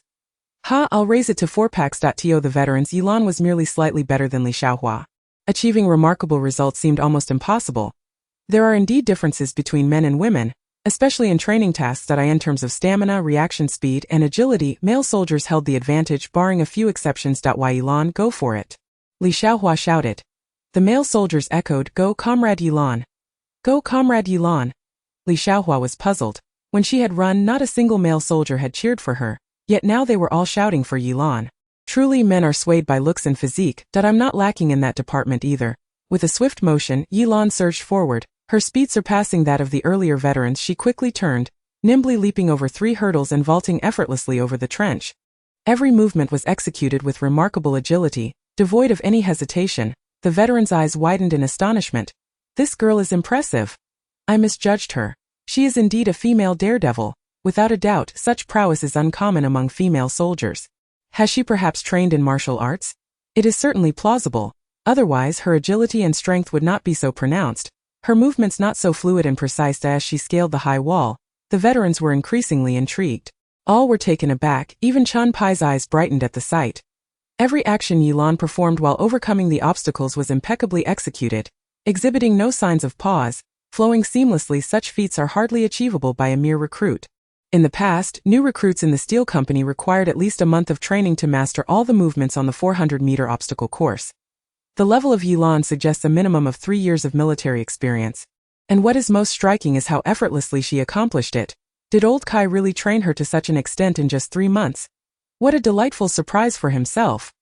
Xiaowewei possesses even greater physical prowess than Yilan. One can only wonder what heights she will reach. Chapter 54. The background of Yilan. Xiaowewei was aware that Yilan was harboring a desire to surpass her. Yet with such speed, unless she deliberately slowed down, victory would be unattainable. Engaging in such childish antics was far beneath her. Wow, Sister Yi is still incredible. With her abilities, I wouldn't match her even after 10 more years, exclaimed Li Xiaohua, her eyes sparkling with admiration. The veteran soldiers must have been left dumbfounded, having previously doubted Sister Ye's capabilities, only to be proven wrong. What a gratifying feeling. Xiaowewei sensed that Li Xiaohua seemed even more elated than Yilan herself. She runs fast. What's there to be so happy about? She mused. Boss, you're even faster, right? Li Xiaohua blurted out suddenly. Of course, replied Xiaowewei. Then you must be flying, Li Xiaohua exclaimed, growing increasingly excited, for she had witnessed Xiaoweiwei's training sessions, and they were truly impressive. Like a nimble monkey, Yilan traversed the climbing frame, instantly garnering cheers from the surrounding veterans. After all, it is a rare sight to witness a female soldier with such speed. They could not help but admire her. In the military, strength commands respect. As long as one possesses formidable abilities, gaining the utmost respect from others is quite effortless. Zhang Dongliang and Gong Chang, watching from the window, could not contain their applause. Why Yilan is indeed remarkable, Gong Chang remarked. Her agility, stamina, and familiarity with the 400-meter obstacle are on par with any veteran present. Truly another delightful surprise. Zhang Dongliang nodded in agreement. This girl carries an immense burden. She has been tenacious since childhood, and her accomplishments are hard-earned. Most girls could not possibly achieve what she has. It would be an undue hardship for them. Gong Chang was momentarily taken aback. Old Zhang, what do you mean? Did you know Yilan before? Zhang Dongliang nodded, saying she is the daughter of the martyr Yi Jiangwo. The Yi Jiangwo of the Divine Sword Special Brigade? Gong Chang asked in astonishment. Indeed, Zhang Dongliang confirmed. Yi Jiangwo was the captain of the elite Blade Assault Team, a renowned soldier who had received first-class merit 3 times, second-class merit twice, and third-class merit 5 times, serving as a paragon within the military. No other soldier in the entire military district could rival his extraordinary prowess. He was regarded as a god among many veterans. Zhang Dongliang admired him greatly. During his early days in the army, his primary ambition was to join the special forces and become as formidable a soldier as Yi Jiangwo. Unfortunately, Zhang Dongliang was eliminated in 3 consecutive selections, forever barred from the special forces. Tragically, Yi Jiangwo sacrificed himself during an overseas mission to protect his comrades during their retreat. At that time, Yilan was merely 6 years old. Nearly a decade has passed since, and now his daughter has followed in his footsteps, entering the military. Gong Chang remarked. A tiger father begets no dog daughter. If Captain Yi were to know of his daughter's excellence now, he would undoubtedly feel immense pride. The remarkable deeds of Yi Jiangwo are widely circulated within the military, and he is undoubtedly aware of his status as a heroic figure whose untimely demise evokes profound sorrow. It is said that, to this day, the perpetrator responsible for Yi Jiangwo's murder remains at large. Wait a moment, Lao Zhang, Gong Chang suddenly realized. Could it be that Yilan enlisted in the army to avenge her father? Zhang Dongliang replied, the murderer of Captain Yi has yet to be apprehended, and the members of the Divine Sword Special Operations Brigade have never forgotten. Each one yearns to take vengeance upon the enemy and pay tribute to the hero's spirit in the heavens. No matter how many years pass, the grievances of heroes shall never be forgotten. A significant reason for Yilan's enlistment is indeed the influence of her father, and she has undergone rigorous training from a young age. Aspiring to one day avenge him, Gong Chang remained silent for a considerable time before saying, this poor child has endured much without saying a word. He could well imagine the hardships Yilan has faced at such a tender age to reach this point, and the immense determination required to persevere until now. Zhang Dongliang remarked, as for her father's circumstances, do not speak of it. Few are privy to this knowledge. Understood, replied Gong Chang. She enlisted with the intention of becoming a special forces operative. Given the opportunity, she will undoubtedly seek to join the Divine Sword Brigade, making her current position in the Iron Company merely a stepping stone. Zhang Dongliang continued, did the commander inform you of this? With a helpless smile, Zhang Dongliang responded, you are still unfamiliar with our commander's character. He will not utter a word about matters best left unsaid. Even if you deduce the truth, he will not admit it. Yilan is so hard on herself, If she does not aspire to join the special forces, what else could she possibly aim for? Gongchang commented, I can understand that, but it is not easy for a woman to enter the special forces. So far, I have not heard of any female operatives in the Divine Sword Brigade, though other military districts such as the Beijing Military District do have them. The physiological differences between the sexes are significant, and on the battlefield, bullets do not discriminate between men and women. The tasks assigned to special forces are often perilous, and capture during such missions could lead to a fate worse than death. Thus, the path to becoming a female special forces operative is fraught with greater challenges than for their male counterparts. Wei Lan's journey will undoubtedly be fraught with obstacles. Zhang Dongliang nodded in agreement. Indeed, it is no easy feat, yet it is not impossible. Success is determined by human effort. Wei Lan's desire to avenge her father will remain unchanged. She has engaged in rigorous training since the age of 8 and has persevered until now, which in itself is a tremendous challenge. When great responsibilities fall upon a person, they must first endure hardship and toil. I eagerly anticipate whether Yilan can grow to be a towering figure like her father. He holds great optimism for Yilan, not solely because she is the daughter of Yi Jiangwo, but rather due to the indomitable will she possesses. It is rare to find a girl who has just graduated from middle school with such fortitude. Many at her age are still indulging in whims and fantasies with their parents, while Yilan is already on the path of combat. Gongchang concluded, all we can do is facilitate her rapid growth. At this moment, Yilan's entire focus was on the obstacle ahead. She launched herself forward, crawling low to the ground, moving with the swiftness of a gecko as she navigated through the barbed wire, executing each maneuver with impeccable precision, her hips barely brushing against the steel strands. This task posed a significant challenge for both male and female soldiers alike. However, Yilan was undeterred, traversing the barbed wire with remarkable speed. By the time she completed this segment, she had already covered half of the 400-meter obstacle course. The majority, it seemed as though they still possessed ample stamina, but this was merely an illusion. Their energy reserves were already waning, and their speed would inevitably decrease in the latter stages. Without sufficient vigor for the final sprint, they would be ill-prepared for the subsequent 100-meter dash, especially since they would need to conserve some strength for continued engagement thereafter. Yilan's pace had only slightly diminished, causing the veteran soldiers around her to exchange glances of astonishment. After all, this was a critical juncture. If she could maintain her speed in the latter part, her performance would surely be commendable. With a sudden shout, Yilan surged forward, her velocity increasing dramatically as she barreled down the final 100 meters. The crowd gasped in shock. How could she still possess such explosive power? Amidst the incredulous gazes of onlookers, she crossed the finish line. 1 minute and 28 seconds. Old Kai exclaimed excitedly, his voice ringing out as he gazed at his stopwatch. Chapter 55. Has the 3rd platoon found a treasure? The surrounding veterans stood in stunned silence. They had all witnessed Yilan's impressive speed, but none could have anticipated that her final time would be a staggering 1 minute and 28 seconds.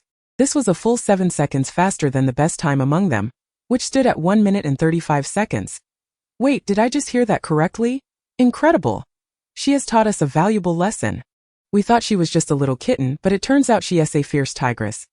Suddenly my own best time of 1 minute and 35 seconds felt less impressive. It was as if we had all been blind. Oh no, we are in for it now. Just wait until Chun platoon gets wind of this. The veterans of the 3rd platoon felt a knot of frustration in their hearts. Yesterday's 20-kilometer cross-country run had already embarrassed them, and now today was proving to be even more humiliating. At least during the cross-country, the other platoons were not present to witness their disgrace. Now, both the 1st and 2nd platoons were watching with keen interest. The expressions on the faces of the veterans from the 1st and 2nd platoons were peculiar. None had anticipated that Yilan would be so swift, outpacing any one of them.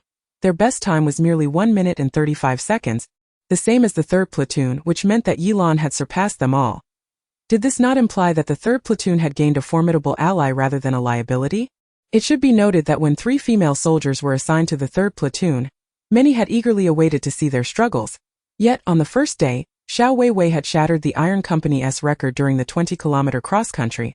And now Yilan had achieved an exceptional time of 1 minute and 28 seconds in the 400-meter obstacle course. In the realm of the 400-meter obstacle race, a time of 1 minute and 50 seconds is considered excellent.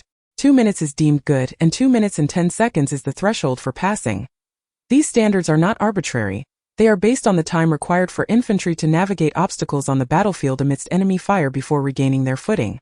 Completing the course in under 2 minutes is a feat that even the most formidable soldiers from the esteemed nation of America would find challenging when facing artillery fired at. It is truly astonishing to envision Yilan achieving a remarkable time of 1 minute and 28 seconds. Such prowess suggests that the third squad has indeed struck gold, does it not? The 400-meter hurdle race holds substantial weight in the annual assessments. Had we known, we would have gladly welcomed them into our ranks. With one Xiaowewei shattering the 20-kilometer trail record and another Yilan breaking the 400-meter hurdle record, it seems that the third squad is destined for a meteoric rise this year. The veterans from the first and second squads are lamenting their fate, especially the two squad leaders from those groups who gaze at each other in utter disbelief. They initially perceive them as burdens, only to discover they are treasures beyond measure. The third squad has surely struck it rich. The two leaders are filled with regret, pondering why they did not make an effort to claim at least one of them. Now they find themselves with nothing to show for it. Old Chun is bound to be insufferably smug about this. The first squad leader chuckled ruefully, while the second squad leader remarked, "Indeed, look at him. He resembles a rustic tycoon courting a new bride. How is it that all the good fortune has fallen into his lap, with one excelling in cross-country and the other in the 400-meter hurdles, both being paramount events? The overall performance of the third squad is undoubtedly set to soar, and securing the top spot for the year seems inevitable. The only blame can rest on our blind eyes." What else can the two squad leaders do but offer a bitter smile? They can only envy. At this moment, Chen's heart is indeed filled with joy, though he maintains a calm exterior. Li Xiaohua may be inexperienced, but with the addition of Yilan and Xiaowewei, the overall gap is sufficiently bridged, potentially elevating the squad to a whole new level. A true stroke of luck. "Sister Yi, you are remarkable," Li Xiaohua exclaimed, giving a thumbs up. "You've brought honor to our female soldiers. You should have seen the expressions on the male soldiers' faces during your 100-meter sprint. They were utterly dumbfounded, as if they had seen a ghost. Yilan smiled nonchalantly. It was nothing extraordinary. She cast a sidelong glance at Xiaowewei. "What do you think?" "Quite impressive," Xiaowewei replied. To achieve a time of 1 minute and 28 seconds while armed and navigating barbed wire is indeed commendable, meeting the standards for special forces assessment. Yilan quipped with a hint of amusement. "Quite impressive. How fast do you think you can run?" Due to the matter concerning Zhang Runan, Yilan still harbored some discontent towards Xiaowewei, and their relationship remained lukewarm. "You will find out shortly," Xiaowewei retorted. "I await with bated breath." Though Yilan was exceedingly pleased with her performance, having exceeded expectations. Her previous test time was 1 minute and 31 seconds. She had improved by a full 3 seconds. In this event, even a 1-second difference is significant, let alone 3. Xiaowewei prepare. With determination, Xiaowewei stepped out of the ranks and onto the 400-meter hurdle track. All eyes were upon her, following Yilan's stunning time of 1 minute and 28 seconds. What extraordinary feat could someone whose stamina and endurance are reputed to surpass Yilan's accomplish? Will this be a surprising upset or a spectacular revelation? It is said that her strength and endurance are superior to Yilan's. Just yesterday, she dominated the entire third squad, prompting Chun to consider her for the title of the squad's exemplary performer, thus leading to this early assessment. Clearly, Chun holds high hopes and perhaps she will eclipse Yilan's record. It seems implausible, but with a time of 1 minute and 28 seconds, she is merely 4 seconds shy of the military record of 1 minute and 24 seconds. Could she possibly surpass it? Indeed, a time of 1 minute and 28 seconds would secure a commendable position in the regional competition. However, sheer physical endurance does not guarantee exceptional results. I mean, what if she outperforms Yilan? Wouldn't the third squad then thrive?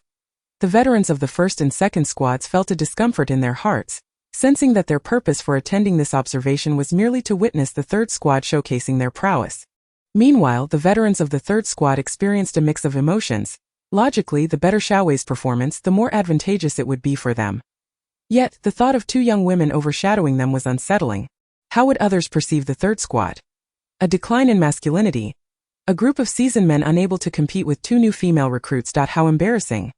Thus, if Xiaowei were to clock in another time under 1 minute and 30 seconds, it would undoubtedly leave them feeling thoroughly roasted. It could be said that everyone harbored their own thoughts. Li Xiaohua, with the most straightforward mindset, shouted unabashedly, "Come on, Chief. I believe in you. Break the record and show them the prowess of our female soldiers." Chapter 56. A peculiar phenomenon. At this moment at the start line, Xiaowei leaned forward, her arms extended straight to the ground, fingers reaching ahead, shoulders slightly surpassing the starting line, her head naturally bowed, eyes fixed intently on the ground ahead. The entire motion was fluid, evoking a pleasing aesthetic. Once Xiaowei completed her preparatory stance, The tension built up around her was akin to a beast poised to leap from its cage. The spectators were momentarily taken aback.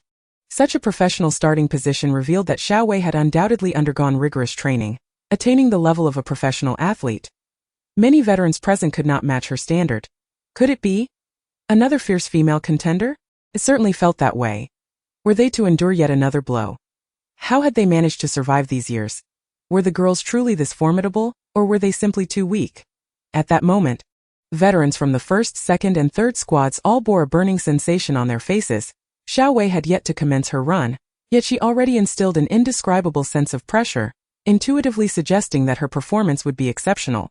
One Yilan had already cast a shadow over them. Now, with the emergence of an even more formidable Xiaowewei, was the era of the steel company about to change? Yilan raised an eyebrow. During the training of new recruits, she had not observed such standard movements or formidable presence. Had Xiaowewei been concealing her abilities before? Meanwhile, their training instructor, Sergeant Kai, bore an imperceptible smile, fully aware that Yilan's extraordinary performance of 1 minute and 28 seconds had compelled Xiaowewei to take this seriously. Their rivalry was well known within the new recruits, and it appeared that this would continue in the steel company. Perhaps this time a surprise awaited. A time of 1 minute and 28 seconds was already perilously close to the military record of 1 minute and 23 seconds. As the sharp whistle of squad leader Lao Kai pierced the air, Xiaowewei propelled herself forward with a forceful push of her feet, soaring like a swift arrow, her speed surpassing even that of Yilan. She dashed ahead, seamlessly snatching the rifle from the ground with her right hand. Her momentum undiminished with a deft motion, she secured the rifle against her back, tightening the strap as she approached the impending turn. Her body executed a fluid rotation, her velocity scarcely affected. The veteran soldiers, witnessing this spectacle, widened their eyes in astonishment. Was it truly possible to navigate a turn in such a manner? When they reached this point, they had all opted to slightly reduce their speed, allowing their bodies a brief reprieve before tackling the subsequent 3-step obstacle in the trench, lest they risk losing their balance. Xiaowewei, however, executed the 3-step obstacle and crossed the trench in one fluid motion. At this juncture, many would choose to halt momentarily before crawling over, a strategy to avert the risk of inadvertently colliding with the low wall. What would Xiaowewei do? To their surprise, she maintained her speed, even accelerating as she neared the low wall, and then with a powerful kick vaulted over it. How remarkably impressive! She didn't even brace herself with her hands, soaring over as if it were the most natural thing in the world. Bruce Lee would have been envious. Her long legs propelled her forward, arriving at this point a whole second or two ahead of her peers. The veterans once again bore witness to Xiaowei's extraordinary prowess. Admittedly, while this maneuver was not particularly rare, many seasoned soldiers could execute it. Overcoming the psychological barrier was another matter entirely. The fact that Xiaowei, a female soldier, opted for such an audacious approach was truly commendable. Now she stood before a 2-meter-high platform. This posed a significant challenge for female soldiers, particularly regarding speed, as they would likely lag considerably. It seemed as if she were traversing it at an unhurried pace. Just moments ago, when Yilan had tackled this obstacle, she had utilized a double-arm technique to ascend directly, demonstrating remarkable speed that required immense jumping ability and strength. However, Xiaowei, with her double-arm grip and long legs, displayed an astonishing velocity. This was unequivocally the swiftest method of ascending a high platform, and she executed it with impeccable precision. Incredibly, her performance was nothing short of flawless, something I could scarcely achieve myself. As Xiaowei ascended the 2-meter platform with her double-arm grip, the veterans were once again left in awe. This was one of the most challenging obstacles among the 16, where many were compelled to slow down, adversely affecting their subsequent performance. Yet, Xiaowei minimized her time spent atop the platform, surpassing Yilan's previous effort by at least 2 seconds. If she maintained this pace, Xiaowei had a formidable chance of breaking the 1 minute and 28 seconds mark. Qian Pai's eyes remained fixated on Xiaowei's every move, his heart swelling with astonishment. Were it not for the fact that he knew she was a newly enlisted female soldier, he might have mistaken her for a special forces operative. In terms of speed, execution, and the efficiency of her methods, she undeniably employed the most effortless and rapid approach. This was not a feat achievable by just any veteran. While many could sustain their speed over a single obstacle, to consecutively navigate a series of more than 10 distinct challenges, optimizing each one, required exceptional stamina, experience, and skill. Xiaowei, after merely 3 months of training under Old Kai, has already mastered all the techniques with such finesse? What an anomaly! Qian Pai graduated from a military academy, where he encountered numerous talents, Mastering the 400-meter obstacle course typically requires at least 6 months of diligent practice. How could a girl like Xiaowewei achieve this? Did she undergo specialized training prior to enlisting?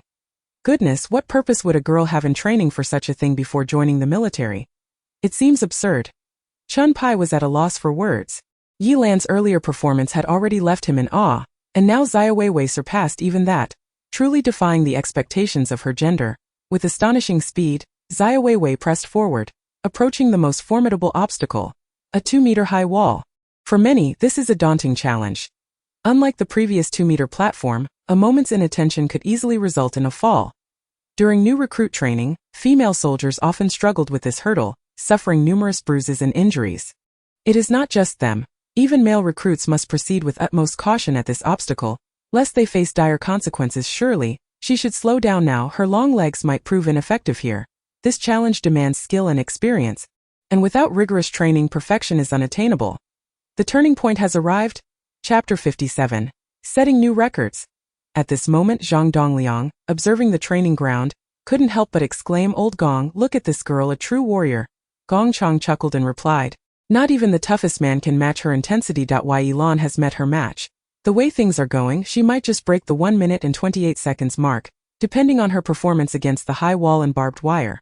Zhang Dongliang remarked, "Yi Lan has undergone strict military training since childhood, having practiced the 400-meter obstacle countless times. I am not surprised by her impressive results. However, Xiaowewei remains an enigma. You've seen her enlistment file.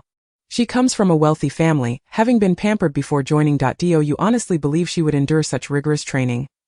Gongchang nodded. "It is indeed peculiar. During the political review, I spoke with the comrades responsible for her recruitment, and they mentioned her transformation began just 2 to 3 months ago, right after her high school entrance exams. Previously, she was known to be a bit of a troublemaker, and the neighbors had a rather poor impression of her. It is said that on the day her exam results were released, she was inadvertently injured by her parents in a fit of anger. However, it is strange. Since that day, she seems to have undergone a complete metamorphosis, shedding all her previous bad habits and ultimately becoming a hero. They say a leopard cannot change its spots, but in Xiaowewei I see an exception." Zhang Dongliang chuckled. "Indeed an exception. Otherwise, how could she have trained herself to stand out so remarkably in just a few months? Of course, this is also due to old Kai's influence. You know, he was the one who strongly recommended that Xiaowewei remain in our iron company." Gong Chang expressed his astonishment. "Old Kai, that stubborn mule, actually pulled strings? How extraordinary!" Zhang Dongliang teased. "Indeed. Those unaware might think he was her father."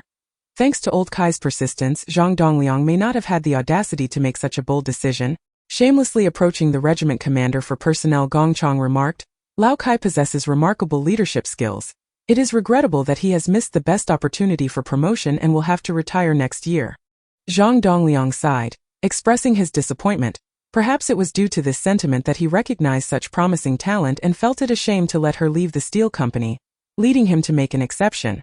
He truly regarded the steel company as his own family.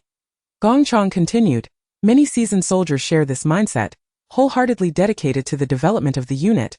This is the essence of what makes us soldiers so pure." Suddenly, Zhang Dongliang exclaimed, "Goodness! Look at that girl." There Xiaowewei, approximately 1 meter away from a 2-meter-high wall, launched herself into the air, swiftly planting her right foot against the wall to gain momentum for a powerful ascent. As she reached the pinnacle of her jump, she leaned forward, extending her right hand downward in search of a grip, her body closely aligned with the wall. Although it appeared as if she was pressed against it, she was not truly in contact. With a swift motion, she landed gracefully. The fluidity of her movements resembled a seamless flow of water, devoid of any interruption. "Magnificent!" Zhang Dongliang applauded.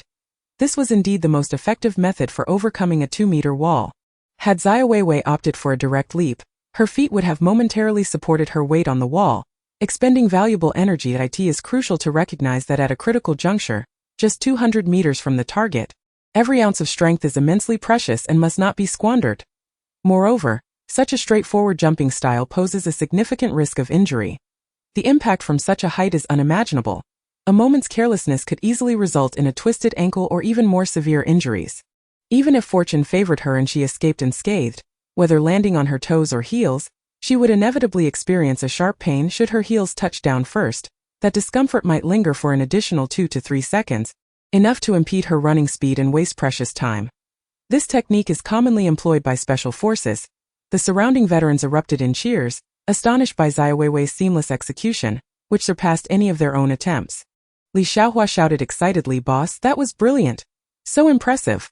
Although Yilan held a disdain for Xiaowewei, she could not deny the skill exhibited in her wall climb. It was indeed superior to her own. Following her impressive ascent, she approached the barbed wire, where her performance remained exceptional, her body nearly grazing the ground, her elevated hips avoiding any contact with the wire. The key was her speed. The veterans were genuinely impressed by her prowess. As she entered the final 100 meters of the 400-meter obstacle course, the atmosphere shifted dramatically. Good grief. The veterans, who had previously maintained their composure, were now utterly astonished. At that moment, Xiaowewei resembled a wolf pursuing its prey, sprinting forward with astonishing velocity. A female speedster, indeed. Her pace must have been at least 10 meters per second. How could her explosive power be so extraordinary? Was she some sort of perpetual motion machine? Had she expended no energy at all? What a freak! Amidst the astonished expressions of the crowd, Xiaowewei dashed across the finish line, stirring up a cloud of dust in her wake. Old Kai, pressing down on the stopwatch, exclaimed with palpable excitement, 1 minute and 22 seconds. The minds of the onlookers buzzed as if struck by a million blows. 1 minute and 22 seconds? A record shattered. It should be noted that the record established during the Grand Military Competition stood at 1 minute and 23 seconds, a benchmark that had remained unbroken for a decade. It was said that this limit had been reached. Yet, Xiaowewei managed to complete the run in 1 minute and 22 seconds, surpassing the record by a full second. No wonder Old Kai, usually as unflappable as a mountain in the face of any circumstance, displayed such fervor. It was utterly astounding. A sudden hush fell over the scene, a silence so profound that it seemed to halt time itself, as every gaze fixated on Xiaowewei, each breath held in a W. As she crossed the finish line, she gradually slowed her pace, stretching her limbs on the field, appearing remarkably relaxed, merely catching her breath with a slight flush to her complexion, suggesting she had not yet exerted herself to the fullest. While others collapsed to the ground, gasping like dogs after their run, she remained composed. Were they even from the same realm? The veterans felt their minds reeling, their expressions shifting as they regarded Xiaowewei. Indeed, she was a prodigy. Chapter 58. Must the favoritism be so glaring? The veterans were utterly astounded, having anticipated the arrival of two meek kittens, only to be confronted by a fierce tigress that left them reeling. 1 minute and 22 seconds, though not achieved in an official competition, it was a time that dwarfed the performance of all present veterans, a feat they could only aspire to. They had expected to witness her folly, to showcase the prowess of the third squad, yet that they were left as the punchline. Before long, the team was once again assembled. Chan, the squad leader, held a notebook, casting a glance at everyone's results. He said nothing. Yet the veterans felt an immense pressure weighing down upon them. In the 400-meter obstacle course, Xiaowewei claimed first place while Yilan secured second, leaving the veterans utterly humiliated. The next event was the combat assessment. Chan issued the command and Old Kai promptly led the team to the combat arena. Old Kai announced the rules, a one-on-one elimination format determined by drawing lots, with one participant advancing automatically if they drew a blank. Li Xiaohua was fortunate enough to be that one, thus advancing without contest. This brought her a sense of relief. Although she was robust, facing off against her peers would pose no challenge, but battling those formidable veterans? That would be sheer torment. She was grateful to be in the cooking team. Otherwise, daily combat training would leave her battered. How tragic. She was no Xiaowewei or Yilan, both of whom were formidable fighters. When her turn approached, she intended to concede at the first opportunity to end the first match. Chan Shan and Wang Liang, prepare. The two, called by Old Kai, swiftly stepped out of the ranks and onto the sandy combat ground. Begin. At the sound of Old Kai's whistle, the two charged at each other, engaging in a fierce brawl. Laughter erupted in the arena. The two veterans fought with vigor, landing genuine punches and kicks. Rather than performing mere theatrics as seen in films. Li Xiaohua, watching from the sidelines, felt her heart race, having swallowed who knows how many mouthfuls of saliva in trepidation. This hardly resembles a training session in a recruit battalion. It feels more like a confrontation between two adversaries, determined to leave no stone unturned until one of them is vanquished. The two seasoned soldiers seem eager to demonstrate to a few female soldiers what true combat entails, as they perceive that individuals like Xiaowewei have merely engaged in superficial training, devoid of any real substance. Thus, this becomes their opportunity to shine. The outcome is swiftly determined, and then it is time for the next pair. The veterans occasionally cast glances towards Xiaowewei and Yilan, hoping to catch a glimpse of fear or trepidation on their faces, only to find that both women appear somewhat dismissive. To be frank, they hold little regard for the idea of grappling with women, especially with two young girls. They fear inadvertently causing them harm. If they were to emerge victorious, it would merely be an act of bullying. Consequently, in this arena they look down upon Xiaowewei and Yelan. While the two women possess commendable physical attributes, true combat is about genuine fighting prowess and the ferocity of engaging an enemy. The girls facing such a scenario would likely tremble in fear. Wouldn't they? Putting on a facade of composure? They might perform adequately, but when it comes time to engage, they will most likely be rendered speechless. Remember, you young ladies, do not act recklessly, the veterans whisper among themselves. Meanwhile, a number of veterans in the first and second rows observing from the sidelines are equally intrigued by Xiaowewei and Yelan, eager to gauge their reactions. It is not unheard of for female soldiers to excel in combat, but such instances are typically confined to special forces. In conventional units, they are rare as hen's teeth. Even if Xiaowewei and Yelan have practiced a few self-defense moves, it is unlikely they possess significant combat capability. The veterans of the Steel Company, however, are different. Their combat training is rigorous and authentic, always prepared to face the enemy in battle, thus making them considerably stronger in this regard than soldiers from other units. They notice that, aside from Li Xiaohua, whose expression fluctuates, Xiaowewei and Yelan remain unperturbed, showing no signs of being affected. This piques their interest. Among those present, only Lao Kai is aware of Xiaowewei and Yelan's formidable combat skills. Others mistakenly perceive them as naive young girls. Naturally, Lao Kai, overhearing the veterans' murmurs, cannot suppress a subtle smile. Soon enough, they will have their moment of regret. Chun, the squad leader, does not harbor high hopes for them either, as female soldiers inherently lack an advantage in this event, especially considering that they are merely fresh recruits, unable to compete with the rugged men who have honed their skills over many years on the training field. Yelan, Xiao Jianyong, step forward. Yelan immediately strides onto the combat sand, facing off against a veteran from the second squad's second phase. Yelan, you may want to exert some effort. Combat is unlike physical training. However, rest assured, I won't strike too hard. Feel free to unleash your fists and feet, Xiao Jianyong says, extending his right hand towards Yelan in a gesture that clearly belittles her. It is hardly surprising, given that Xiao Jianyong stands at an impressive height of 1.85 meters with a robust physique that radiates strength, whereas Yelan at 1.68 meters, while tall for a girl, is clearly outmatched in this contest, resembling a beauty facing a beast. Yelan responds, "All right, then brace yourself." As the conversation unfolded, Yelan suddenly exerted force beneath her feet, propelling her body into the air with astonishing swiftness, closing the 3-meter gap in the blink of an eye. Her tightly clenched fist surged toward her opponent's face. Xiao Jianyong felt a slight jolt of surprise. How remarkably swift! The force was not to be underestimated. Though her fist had yet to reach him, a wave of power had already erupted, stirring up a gust of wind from her sleeve. The strength and speed displayed were far from what one would expect from a mere young girl. It was evidently the force of a seasoned fighter unleashed in a formidable assault. Xiao Jianyong tightened his fist to block, but as his arm swung out, he noticed Yelan's figure flickered, and in an instant, she delivered a sweeping kick aimed directly at his calf. It was as swift as lightning and surprisingly unexpected, leaving Xiao Jianyong no time to evade. The next moment, he felt a sharp pain in his calf, a powerful force striking him and causing his body to lose balance.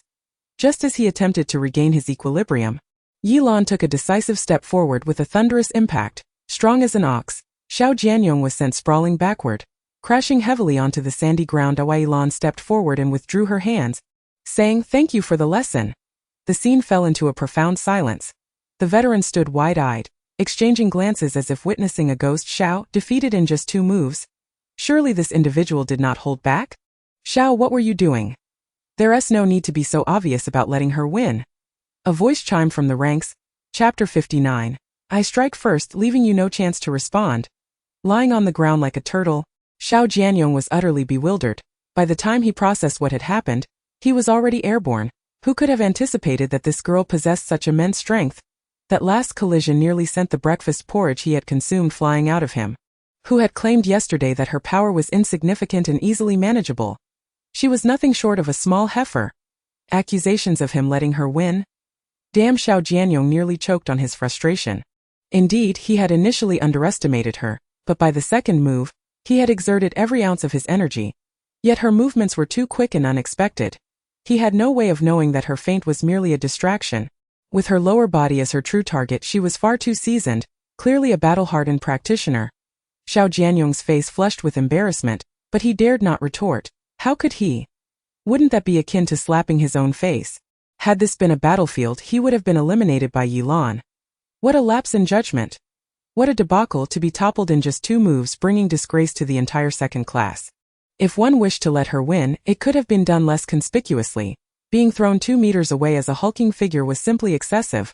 The veterans of the second class erupted in derision. Xiao Jianyong found himself at a loss for words, stifled by his own defeat. It was a loss, plain and simple, with no justification needed. Only old Kai managed a discreet smile. Yilan, though not yet a master in close combat, had clearly reached a level just shy of it. The sudden force she unleashed was such that even Xiao Jianyong, fully alert, would struggle to withstand it. Chan noticed the sly grin on old Kai's face. It was evident he had long been aware of Yilan's formidable combat prowess. The new recruit's training also imparts some combat skills, albeit limited to military boxing routines, which, if not practiced to a certain degree, fail to constitute a substantial offensive capability. The techniques employed by Yilan just now were distinctly not those of military boxing, particularly the final strike, delivered with ferocity, would leave even the most formidable opponent reeling. Xiao Jianyong's impressive physique is not merely for show, it is a testament to rigorous training, placing him among the top contenders of the third squad in terms of strength. This young lady has certainly surprised herself. Chen's heart swelled with joy, for combat prowess was not the forte of the third squad, and Yilan's abilities perfectly compensated for their shortcomings.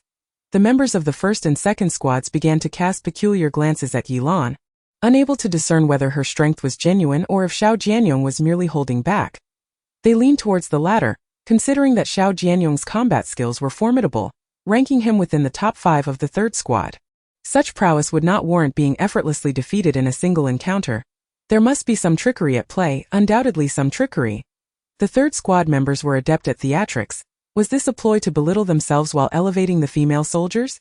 If word got out, would the Steel Company retain any dignity? The combat competition continued, with several seasoned veterans taking the stage, delivering an impressive display, yet there was an intangible element lacking.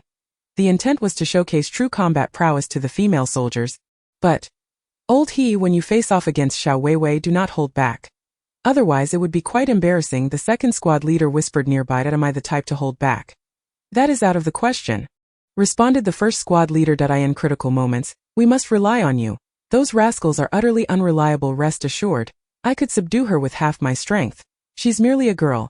The first squad leader's combat prowess ranked first in the third squad and among the top 3 in the Steel Company, having advanced to the top 5 in last year's regiment combat competition. Tio's struggle against a newly enlisted girl would be nothing short of a joke. Meanwhile, Zhang Dongliang's attention was fixed on Xiaowewei.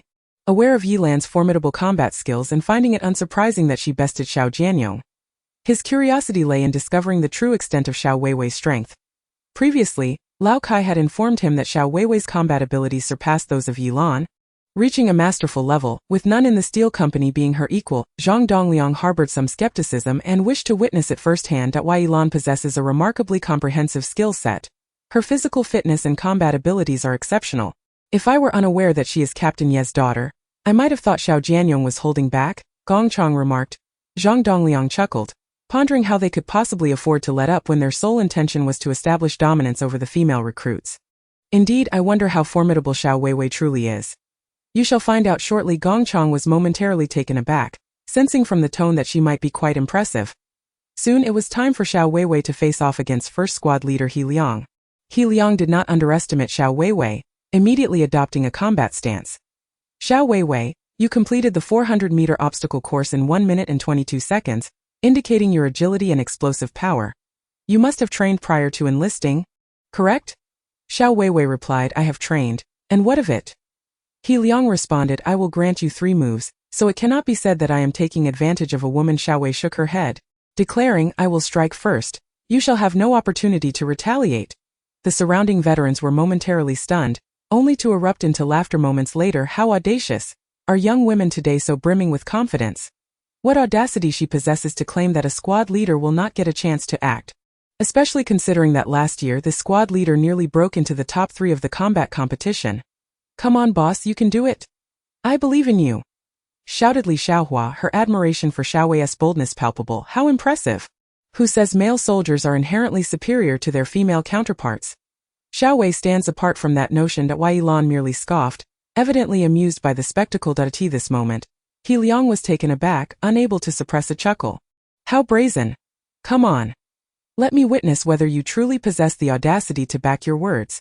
Even seasoned Special Forces soldiers would hesitate to speak to him so defiantly. Xiaowei's words had provoked He Liang. What began as a mere intention to teach her a lesson had now morphed into a determination to make her submit. Xiaowei met his gaze with unwavering resolve. I shall make you proud. Chapter 60. Fierce beyond measure, He Liang assumed a combat stance, beckoning Xiaowei with a flick of his right index finger. Come here. Xiaowei sprang forward, her fists clenched at her waist, her body slightly leaning forward, resembling a released arrow aimed directly at He Liang's midsection. Though she appeared to be a solitary figure charging forth, she exuded the overwhelming presence of 1,000 warriors.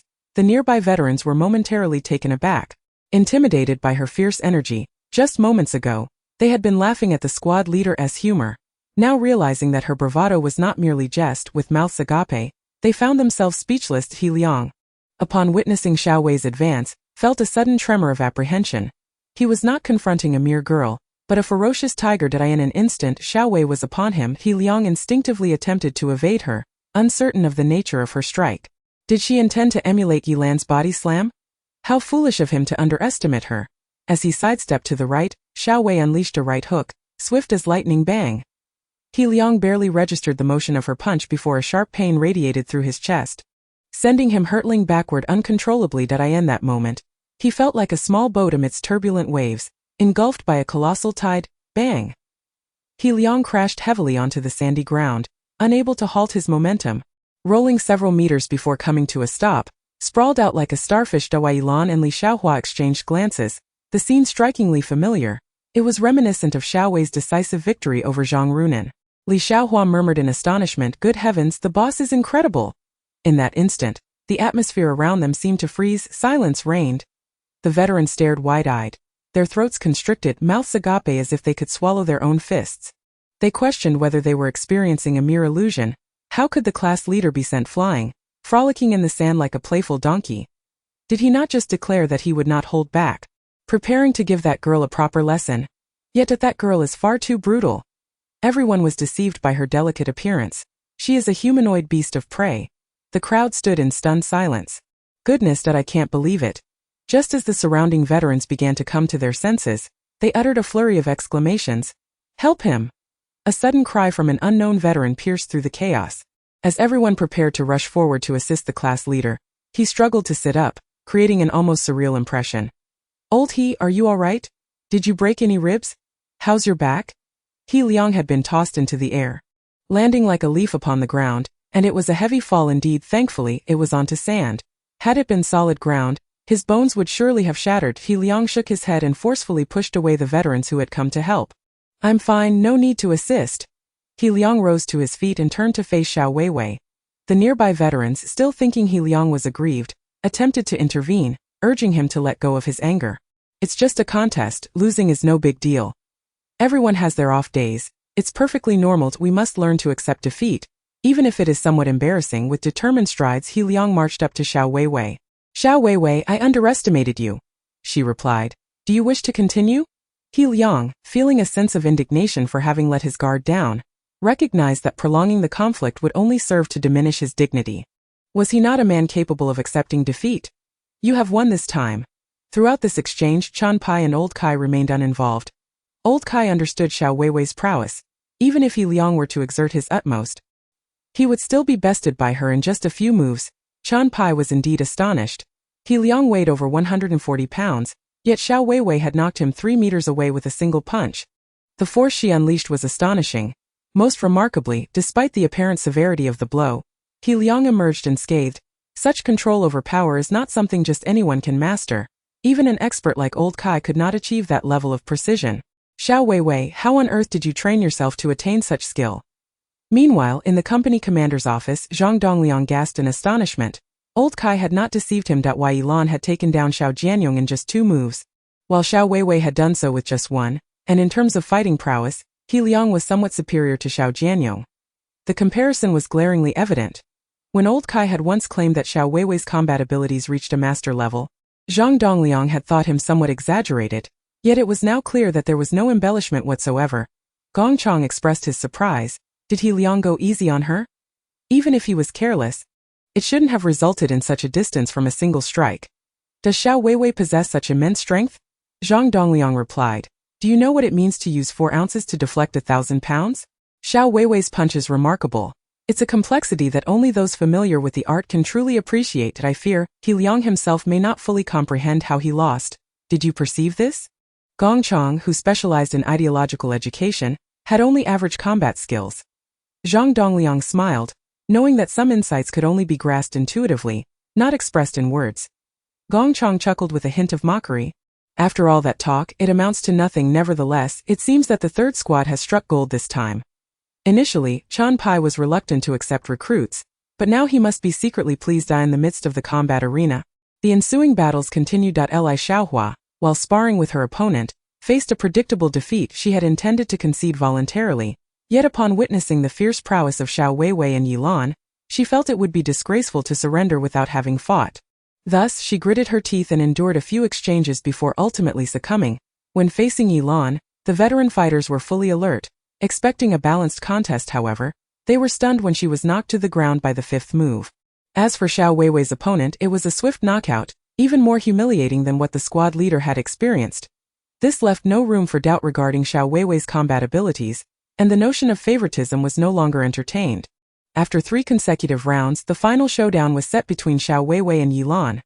The veterans of the third squad wore expressions of shame, feeling a deep sense of discomfort. They had aimed to demonstrate what true fighting was, only to find themselves thoroughly schooled, suffering a humiliation akin to being sent to their grandmother's house. The onlookers from the first and second squads should have been jubilant, yet none could muster any joy.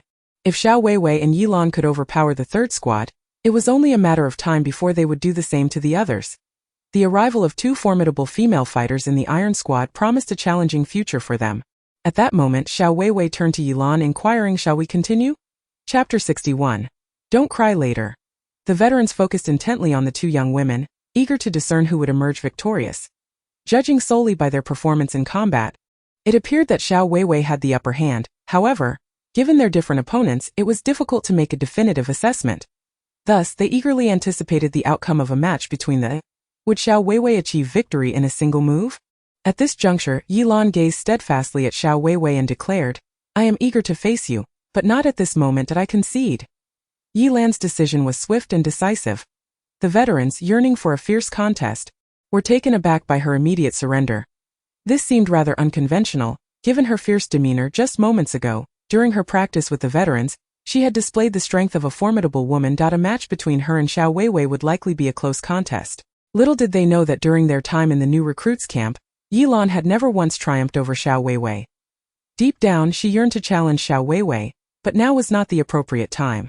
They had just joined the Iron Squad, and their priority was to unite against the seasoned veterans to secure their standing within the squad. Their personal rivalry could wait. Those veterans had looked down upon their inclusion in the Iron Squad. It was time to defeat them all. Strength was the ultimate truth. Lao Kai turned to Chan Pai and said, "You are the squad leader. The decision is yours." Chan Pai replied, "They are your recruits. You know their situation better than anyone." He mumbled, cunning as a fox. "Fine, they've already made their mark. If they choose not to fight, so be it. There will be plenty of opportunities in the future."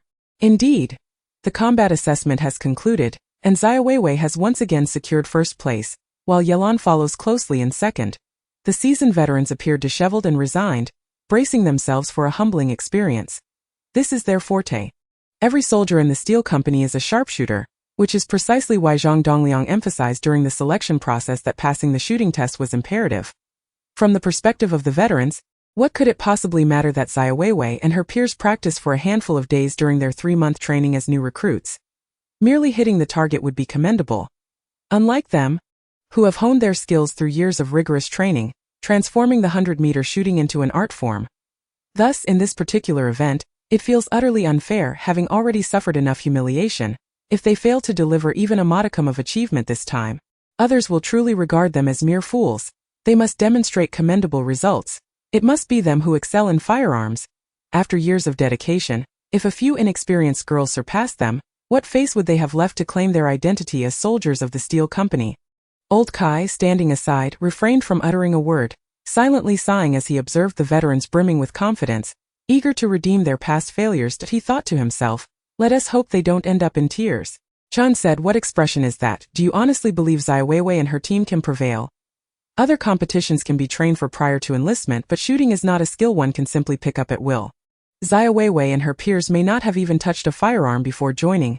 Shooting prowess requires a certain degree of talent, yet it is predominantly nurtured through sheer practice. After all, why are special forces renowned for their exceptional shooting skills? It is because they are fed rounds of ammunition day in and day out. Especially for snipers, the training demands are staggering.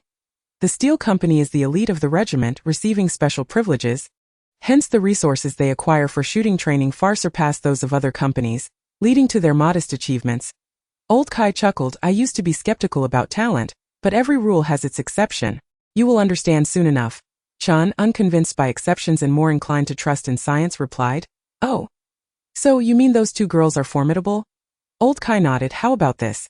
If Xiaowewei and Yelan can score above 80 points, I shall wash your clothes for a week, if not you will wash mine for half a month.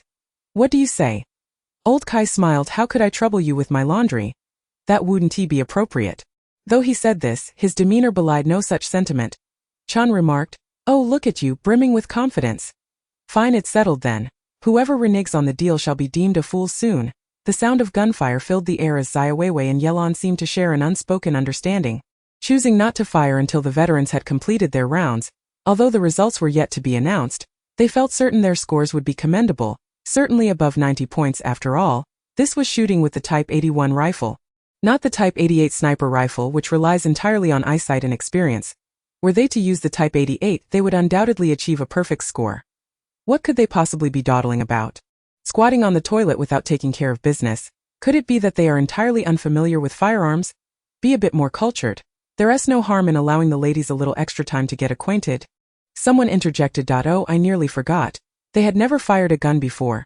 No wonder they were so slow. Did I understand now? The veterans, with smiles plastered on their faces, began to murmur among themselves, finally able to hold their heads high.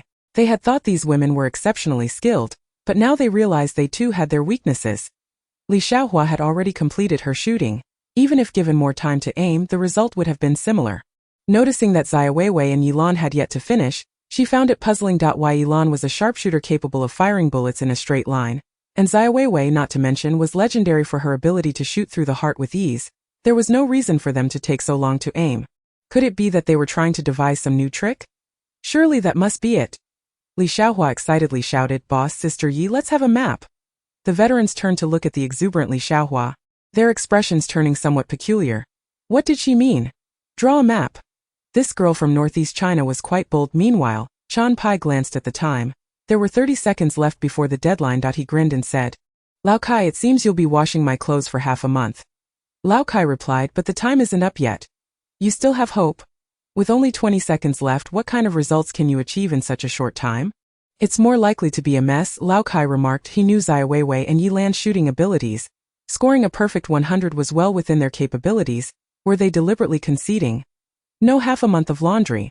Chapter 62. The third squad becomes a women's squad. Lao Kai couldn't fathom what Xiaowewei and Yelan were thinking. Given their shooting proficiency, they should have completed their shots long ago instead of waiting until now without firing a single round. Could it be that they had overheard his wager with Chan Pai and were intentionally allowing him to wash clothes for half a month? Not only Lao Kai but also Zhang Dongliang was perplexed, especially since Xiaowewei was renowned for her ability to shoot through the heart. No one in the Steel Brigade could achieve such results. Bang bang. Just as everyone was filled with doubt in the final 10 seconds, Xiaowewei and Yelan fired their guns almost simultaneously, unleashing 10 bullets in one breath. The veterans were left dumbfounded. Did these two girls mistake rapid fire for single shots? What a colossal blunder this was. The veterans finally breathed a sigh of relief. If they lost to them in the shooting assessment, the third squad would have to be renamed the women's squad. Chan Pai chuckled, patting Lao Kai on the shoulder, saying, half a month starts today. Lao Kai's lips twitched. He had been outsmarted by two girls.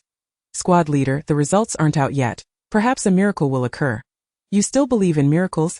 With their current approach, just hitting the target would be impressive, Chan Pai replied. To everyone's view, Xiaowewei and Yelan were merely stalling for time. Where are Xiaowewei and Yelan's targets? Lao Kai suddenly shouted. Pai was taken aback and quickly grabbed the binoculars to look at the chess targets 100 meters away. Indeed, the targets of Xiaowewei and Yilan were nowhere to be seen. He scanned the ground. Had they been interrupted? Pai commanded, "Quick, bring their targets over from the ground." The chess target had scored 0. Pai and Lao Kai exchanged glances. The veterans were left momentarily stunned, having witnessed the target post being shattered. Was their luck truly that extraordinary? It is essential to recognize that the target post is scarcely the width of 2 fingers, appearing as a mere blur to the naked eye from 100 meters away. Hitting it with intent is an exceedingly arduous task. These 2 young ladies, Lao Kai couldn't help but smile wryly, realizing he had been thoroughly outmaneuvered. Even someone as astute as Pai could not have missed the obvious. How could he not see that their actions were deliberate? Xiaowewei reported, "Sir, I missed." "Missed?" Pai turned to Yilan. "Did you also miss?" "Yes, sir," Yilan replied. Pai then directed his gaze towards the onlooking veterans. "Do you all share this sentiment?" The veterans exchanged glances, bewildered. It was one thing to miss, but could they truly be so selective? He Liang interjected, "Sir, I'm rather dull-witted. Could you please speak plainly? And what of this post? Do you truly believe that by mere coincidence one could hit it 3 times? Open your eyes.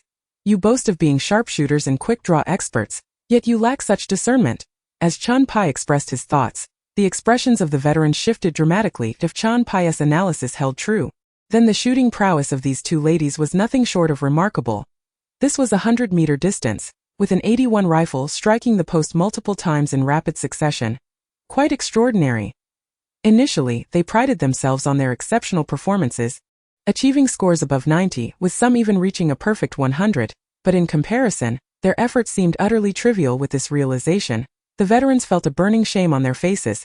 Just yesterday, they had boisterously vowed to enlighten a few female soldiers. Now it was they who had been enlightened. From this point on, the 3rd squad would be dubbed the women's squad. They were deeply affected. The final assessment of the 3rd squad crowned Xiaowewei as the exemplary soldier for the month, with all members looking up to her as a role model. Of course, the veterans felt a twinge of discontent, but what could they say? They could not outpace her in a 20-kilometer cross-country run. Nor could they match her in a 400-meter obstacle course. Even in hand-to-hand combat, they were utterly overwhelmed. Their pride in marksmanship was rendered insignificant in her presence. A formidable woman had entered the 3rd squad. Her arrival not only stimulated the 3rd squad but also instilled unprecedented pressure on the 1st and 2nd squads. If Xiaowewei could leave the veterans of the 3rd squad speechless, she could equally silence the others, prompting the veterans to embark on fervent training. The 1st and 2nd squads feared being surpassed by the 3rd, while the veterans of the 3rd squad were driven to catch up with Xiaowewei, resulting in the entire steel company exhibiting an unprecedented zeal during subsequent training sessions. Naturally, aside from adhering to the regiment's training requirements, Xiaowewei also tailored her training to her own circumstances, for her ambitions extended far beyond merely becoming the exemplary soldier of the 3rd squad. Wei Yilan was equally dedicated, as both female soldiers devised their own training plans, with both of them displaying such formidable strength and commitment. The somewhat patriarchal veterans felt compelled to step up their game, thus joining in the intensified training. This was precisely the outcome that Pai desired, and it aligned with Zhang Dongliang's aspirations as well. The military does not fear competition, rather it dreads an atmosphere of lethargy, devoid of ambition. Previously, the Iron Company found itself ensnared in such a stagnant environment, until the arrival of Xiaowewei, who breathed new life into this desolation. Xiaowewei and Yilan each devised their own training regimens, while Li Xiaohua, fortunate enough to join the cooking squad, caught the keen eye of the head chef, Old Sunday. During their spare moments, he not only imparted combat skills but also crafted a slingshot for her to hone her marksmanship. Thus, unbeknownst to her, Li Xiaohua's progress became evident. As the month drew to a close, the Iron Company prepared for its monthly sniper competition to select the finest sharpshooter. Chapter 63. This is just absurd. The selection of the Iron Company's monthly best marksman is a cherished tradition. Unlike the routine training of shooting at 100 meters, this event begins at 400 meters, utilizing exclusively the 88 sniper rifle. With the target transformed from a chest ring to colorful flags. Long-distance sniping differs fundamentally from shooting at short range, as it genuinely tests a marksman's shooting prowess. While one may achieve a perfect score at 100 meters, hitting the target from 400 meters may result in a complete miss with all 10 shots. This distinction underscores the divergence between snipers and ordinary shooters. At this moment, Company Commander Zhang Dongliang stood at the front of the ranks, his piercing gaze sweeping across the assembly, Before he began to speak, sniping is less a mere skill than it is an art form. A sniper is akin to the Grim Reaper on the battlefield, especially in the context of modern warfare's small-scale engagements. The impact of an exceptional sniper during combat can decisively influence the outcome of a battle. Hence, we in the Iron Company place immense emphasis on sniper training. The strength of our sniping capability directly correlates with each soldier's annual assessment, with a single vote capable of determining one's fate. I am aware that subtle changes have transpired within our ranks over the past month. Everyone has been striving diligently, and I have taken note of your efforts. Now is the moment to evaluate the fruits of your month-long training. Marksmanship is an exceedingly profound discipline. During the act of shooting, we must take into account the effects of gravity, wind speed and direction, humidity, and even air temperature and density on the bullet's trajectory, ensuring a precise hit with every shot. At that moment, Xiaowewei and Yilan stood forth almost in unison. So they aspire to be the best marksmen. How audacious! Look at them, seemingly intoxicated by their own confidence. They are exemplary soldiers, naturally inclined to vie for the top position. Yet do they truly understand the nature of this event? Do they think that merely wielding a firearm suffices to claim the title of best marksman? Sniping from 400 meters, do they comprehend the complexities involved? I have toiled for years to master shooting, and even my skills are not consistently reliable. These seasoned veterans are adept snipers with significant experience, consistently achieving commendable results in annual competitions. They do not presume to declare themselves the strongest. Yet, these two newcomers, Xiaowewei and Yilan, dare to proclaim themselves the best. Do they think their peers are mere clay figures? If only Xiaowewei and Yilan had approached this with a touch of humility. Seeking to learn from the veterans, they would surely have found their elders generous in sharing their expertise. Instead, they boldly attempt to seize the title of the finest, displaying an alarming lack of respect. Zhang Dongliang observed as Xiaowewei and Yilan stepped forward, his brow furrowing slightly. While these two excelled in the 100-meter shooting event, it did not necessarily imply their proficiency in long-range sniping. He had witnessed, during his time at the military academy, an individual who was impeccable at 100 meters but utterly dismal at 400 meters. There had also been instances within the Iron Company where promising recruits had floundered, scoring nothing in their first sniping assessment. Thus, Zhang Dongliang held little faith in the capabilities of these two women. However, upon hearing the veteran stir with indignation, eager to teach these girls a lesson, a faint smile crossed his lips. Since Xiaowewei and Yilan had joined the Iron Company, their prominence had soared, and a dose of humility would do them good. The true prowess of the Iron Company lay in sniping, and it would be beneficial for them to gain some early exposure to this reality. Very well, I hope you both can maintain this audacious spirit, but if you wish to claim the title of best marksman, you must demonstrate genuine skill and let your abilities speak for themselves. Zhang Dongliang wasted no time and promptly declared the competition to commence. There were few who held high hopes for Xiaowewei and Yilan. Not even old Kai, for sniping was a far cry from the 100-meter shooting of the rookie phase. The starting point was always 400 meters. Without systematic training in sniping and prolonged, diligent practice, achieving commendable results was impossible. Even Special Forces snipers relied on rigorous training, as there were no shortcuts to excellence. Otherwise, the resources expended to cultivate a skilled sniper would be 100-fold greater than that of an ordinary soldier. The costs were exorbitant. At a total of 10 participants stood ready for this competition, including Xiaowewei and Yilan. They lined up in rows of 3 with 4 in the last row, while Xiao Jianyong and He Liang also stepped forward. Having been bested by Yilan and Xiaowewei in hand-to-hand combat, they were keen to seize this opportunity, especially since their sniping skills were formidable, marking them as the Iron Company's elite candidates. Zhang Dongliang glanced up at the sky. The wind was strong today, with gusts that would pose significant challenges for sniping. At the foot of the hill, 10 red flags had been set up. Each participant would have only one shot to hit a flag to pass and progress to the next round, continuing until only one remained. Thus, the test would not only assess sniping technique but also mental fortitude. Chun Pai leaned in and quietly asked Old Kai, "Have you imparted any sniping skills to them?" Old Kai, having retired from his position as a sniper in the Special Forces, undoubtedly possessed considerable expertise. Even if his current abilities had waned, his experience remained invaluable. Chun Pai suspected Old Kai had secretly trained them, for how else could these two girls muster the audacity to vie for the title of best sniper? Old Kai responded, "I have not." "Really? Where did they find such courage then?" "This is sheer folly." Old Kai, somewhat exasperated, retorted, "How would I know? I am not privy to their innermost thoughts. Perhaps they are exceptionally talented and self-taught? Come now, you don't even believe that yourself. If it were that simple, Every member of the Iron Company would be a sniper in the making, Chan Pai said. Old Kai is undoubtedly aware of the formidable challenge of becoming an exceptional sniper. Both talent and rigorous training are indispensable. The shooting prowess of the two women is certainly commendable, yet they lack sufficient training. Should they undergo training for 6 months, there may be a chance for them. But as it stands, the prospects appear dim. Chapter 64. A humbling experience, leaving a psychological shadow at this moment. Yilan gazed ahead and softly declared, Xiaowewei, my true forte lies in sniping. Let us compare our skills. This was not mere bravado on Yilan's part. She possessed an innate talent for sniping, a gift inherited from her father. Yilan's father was a top-tier sniper, ranking among the elite within the military of his era. Moreover, from a tender age, she had been acquainted with sniper rifles, formally commencing her training at the age of 13, an experience that her peers could not hope to match. While her contemporaries were still engaged in playful watergun battles, she was already familiarizing herself with real firearms. Thus, some are born into privilege, while others toil tirelessly yet remain in servitude. Had it not been for Xiaowei's extraordinary journey from a top-tier special forces soldier, leveraging the wealth of experience from her past life, she would certainly have been no match for Yilan. Presently, Xiaowei is convinced that the gap between herself and Yilan will only widen. The more formidable her performance in the military, the greater the attention she garners, which in turn benefits her development. The notion that good wine needs no bush has become outdated for Xiaowei. She is akin to an indomitable sword, poised to shine with every strike. Go Lao He! Go Lao Xiao! The surrounding veterans rallied with fervor, cheering for their comrades. The monthly competition for the title of best marksman is fiercely contested. Lao He was the best sniper last month, while Xiao Jianyong narrowly missed out.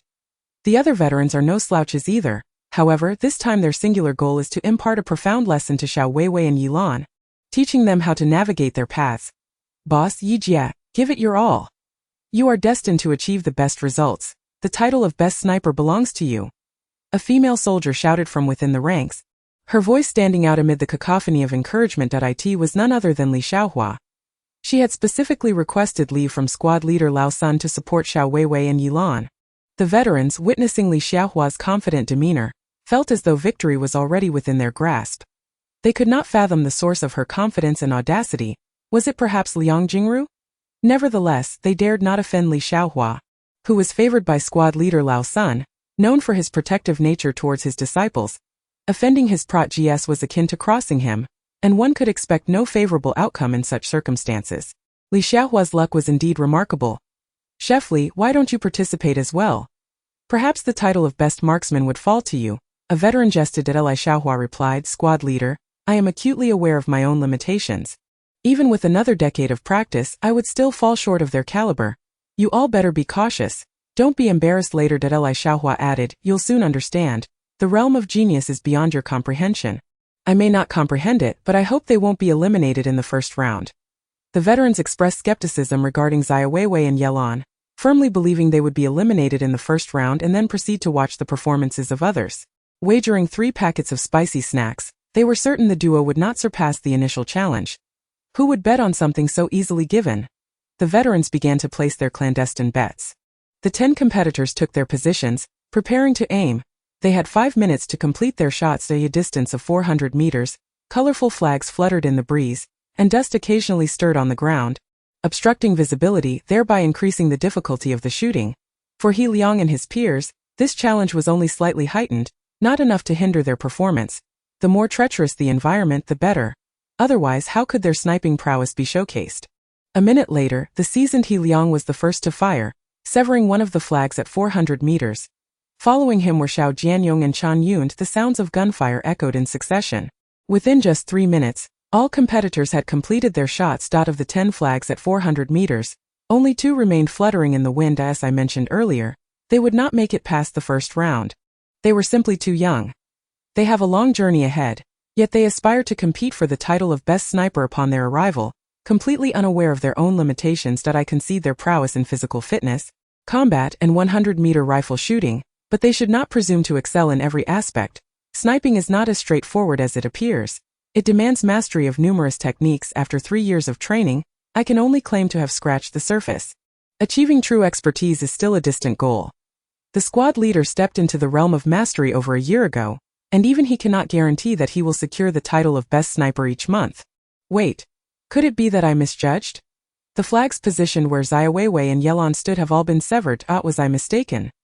Suddenly, the veterans who had previously boasted the loudest wore expressions of embarrassment, their throats feeling as though they had swallowed a fly, unable to spit it out. Was this not a slap in the face? Of course, one cannot entirely blame their eyesight. Xiaowewei and Yelon were positioned at the edges, and from 400 meters away, the veterans, lacking binoculars for a closer inspection, could easily misinterpret the locations. Their luck was indeed remarkable, managing to hit the targets by chance. What happened to Lao Zhang and Lao Hu? Did they not sleep well last night? How could they miss at such a distance? Their luck must have run dry. The veterans did not believe that Xiaowewei and Yelon possessed the skill to strike the flags at 400 meters. It had to be mere fortune. After all, their performance in 100-meter shooting was commendable, providing a solid foundation in sniping. Rest assured, even if they were fortunate enough to progress past the first round, the subsequent 600-meter challenge would present an additional 200 meters of distance, accompanied by greater interference. Relying solely on luck would not suffice. Both of them were novice snipers with little hope. Indeed, luck can only last so long. One's own abilities are paramount. The veterans felt a pang of regret but soon adjusted their mindset.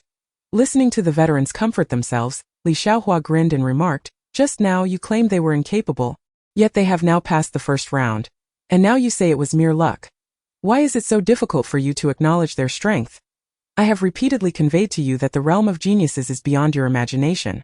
The seasoned veterans were rendered speechless, standing like cadavers, reluctant to express themselves too boldly, for fear that should Xiaowewei and Yelon encounter a stroke of luck once more and hit their targets, they would be humiliated yet again. It is not the unexpected that one fears, but the potential for misfortune. The veterans were beginning to harbor psychological shadows from their previous defeats. 5 minutes later, the second round of competition commenced. A 600-meter sniper challenge. Chapter 65. The veterans were stunned at this moment. Zhang Dongliang, who had been attentively monitoring the situation on the field, was nearly ablaze with excitement. This was undoubtedly an unexpected boon. He was aware of Yelon's shooting prowess, but he had not anticipated such strength. Despite her prior professional training, he knew her stamina was finite, making it impossible for her to excel in every aspect. As for Xiaowewei, her accomplishments were even more remarkable. Having never undergone formal training, she had nonetheless achieved such impressive results through mere months of exploration. Truly a prodigy, a once-in-a-century sharpshooter. A true sniper's foremost attribute is keen eyesight and acute observational skills. It was evident that this was indeed the case. For a genuine sniper, a distance of 400 meters is not particularly daunting, yet it serves as a threshold to enter the realm. While the Steel Company boasts several skilled marksmen, few can genuinely claim the title of sniper, as it necessitates an exceptional blend of shooting abilities, both in terms of marksmanship and psychological resilience, with stability being of utmost importance. Even under immense pressure, a true sniper can deliver a steady shot. The two veterans who had faltered in their attempts had not lacked the requisite skills. Rather, it was the changes in their environment and mindset that hindered their stable performance. Thus, they could not yet be deemed true snipers. The fact that Xiaowewei and Yelon managed to hit their targets was, in Zhang Dongliang's eyes, far from mere luck. These two young women possessed remarkable talent. Zhang Dongliang was astonished, and naturally, old Kai and Chan Pai were equally awestruck. Their discernment surpassed that of other veterans, and these two young ladies had certainly given them a significant surprise. For the vast majority of snipers, the 600-meter challenge acts as a dividing line between the ordinary and the exceptional. Only those who can maintain consistent performance at this distance may be considered true experts.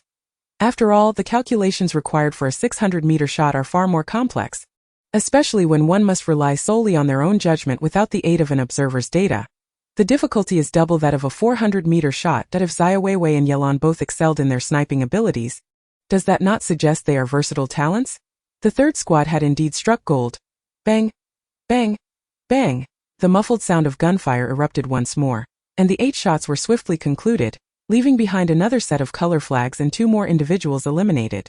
Astonishingly, it was neither Xiaowewei nor Yelon who were ousted. Had they simply been fortunate today? Could it truly be so uncanny? This was hardly normal. Was it possible they had misidentified their targets? That seemed implausible. Could it be a case of feigning incompetence to deceive the competition? If the initial interruption of the color flags could be attributed to fortune, then the ability to disrupt at an even greater distance of 600 meters could not simply be explained away by luck.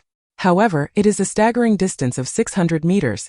Without the aid of a sniper scope, the colorful flags appear indistinct to the naked eye. let alone a slender flagpole. Undoubtedly, the sniping prowess of these two young women is exceptionally formidable, surpassing that of their male counterparts present. It is crucial to acknowledge that when faced with a 600-meter shot, the probability of hitting the target is less than 30%, and achieving a single-shot hit is a rare feat. How foolishly mistaken they were. The expressions of several veterans reflected palpable embarrassment. What more could they say? They are not foolish. If luck could truly secure a hit on a flagpole from 600 meters, what justification would there be for their relentless daily training? I concede that they possess undeniable talent, yet this is merely 600 meters, which does not guarantee their endurance to the finish point. One veteran gritted his teeth and pressed on. As the distance increases, the difficulty of sniping escalates exponentially. He harbored doubts that Xiaowewei and Yilan could possibly be that extraordinary Li Xiaohua interjected. You are still underestimating them. Just wait and see it if they lose. You must apologize to them for your earlier remarks that if they win, I shall apologize. It is settled then. Let none of you act unmanly. As for the jests from the veterans, Xiaowewei remained unfazed. Such is the nature of the military, where strength commands respect. Until one's true capabilities are revealed, skepticism is inevitable. Xiaowewei had traversed a path of doubt to become the strongest female soldier, enduring countless questions without uttering a single retort. Allowing her prowess to speak for itself, following 2 consecutive long-range shots, the adrenaline surged within her. In her previous life, her most formidable skill was sniping. Thus, she was eager to ascertain her current proficiency. 600 meters was certainly not her limit. 5 minutes later, the third round of sniping commenced, this time at a distance of 700 meters, leaving only He Liang, Xiao Jianyong, and 2 other veterans remaining. He Liang felt a significant weight of pressure. 700 meters was nearing his threshold. The effective shooting range of the 88 sniper rifle is 800 meters, beyond which the bullet trajectory becomes erratic. 700 meters approaches that limit, making it more than 3 times as difficult as a 600-meter shot. He had initially presumed that 600 meters would suffice to eliminate those 2 young women, yet here they stood, advancing to the third round, shifting the burden of pressure entirely onto them. Regardless of the outcome, their sniping skills were undeniably among the elite within the steel company. He Liang and Xiao Jianyong exchanged glances, their thoughts aligned. They could only give it their all. Instinctively, they cast furtive glances at Xiaowewei and Yilan, who bore no signs of nervousness, instead adorned with faint smiles. What on earth is this? Do they truly believe victory is guaranteed? Are they imbued with absolute confidence? Are they so brazen as to feign indifference? If they were indeed playing the part of a pig to eat the tiger, what was their true background? These 2 young women possessed sniping abilities so formidable, they could rival special forces. If that were the case, why would they even join our steel company? For amusement. He Liang and his comrades found it increasingly difficult to maintain their composure, especially as Xiaowei's performance seemed anything but ordinary. With a series of 6 gunshots echoing, the third round drew to a close, resulting in the elimination of 2 more veterans. Only He Liang, Xiao Wewei, and Yilan remain on the field. The veterans are utterly stunned. Chapter 66. Is it not a case of a doubles match? The veterans are indeed at a loss. During the 400-meter sniper challenge, they believed the 2 young ladies had no chance and would falter in the first round. Yet, to their astonishment, one of them hit the target with a single shot. Many assumed it was mere luck, certain they would falter at the 600-meter mark. But once again they struck true, leaving the veterans reeling. When they reached the 700-meter distance, they thought this must be their limit, but lo and behold, they remained steadfast. At 700 meters, many would struggle to score even a single hit after 10 shots. No one dares to question the sniping prowess of Xiaowewei and Yilan any longer. The expressions in their eyes have transformed. Wood that rises above the forest will surely be felled by the wind. This is a law of nature. For humans, when one grows to the stature of a towering tree, all can do is gaze up in awe, at which point only admiration and respect remain. This is precisely how the veterans feel now. A mere girl in her teens can execute such precision in sniping, while they, seasoned soldiers after years in the army, feel as though they have become mere shadows of their former selves. They must continue to practice diligently, or else they would be dishonoring the uniforms they wear. He Liang and Xiao Jianyong are the last remaining veterans, representing the final dignity of the Iron Company. Old He, hold firm, I believe in you. Channel the fierce spirit that once propelled you into the top 10 of the competition. Old Xiao, it's all on you now. If you win, I shall wash your clothes for a month. Old He, old Xiao, endure until the end. I'll take care of your stinky socks for half a year. The veterans, disregarding their pride, begin to rally from the sidelines, cheering them on that if they too were to falter, the reputation of the Iron Company's veterans would be utterly tarnished. The pressure on He Liang and Xiaowewei is already immense, and the shouts from their comrades only amplify their anxiety, beads of sweat pouring down their foreheads. This is excruciating. The 700-meter mark is nearly their limit, and at 800 meters they are well beyond their control. The effective range of the 88 sniper rifle is precisely 800 meters.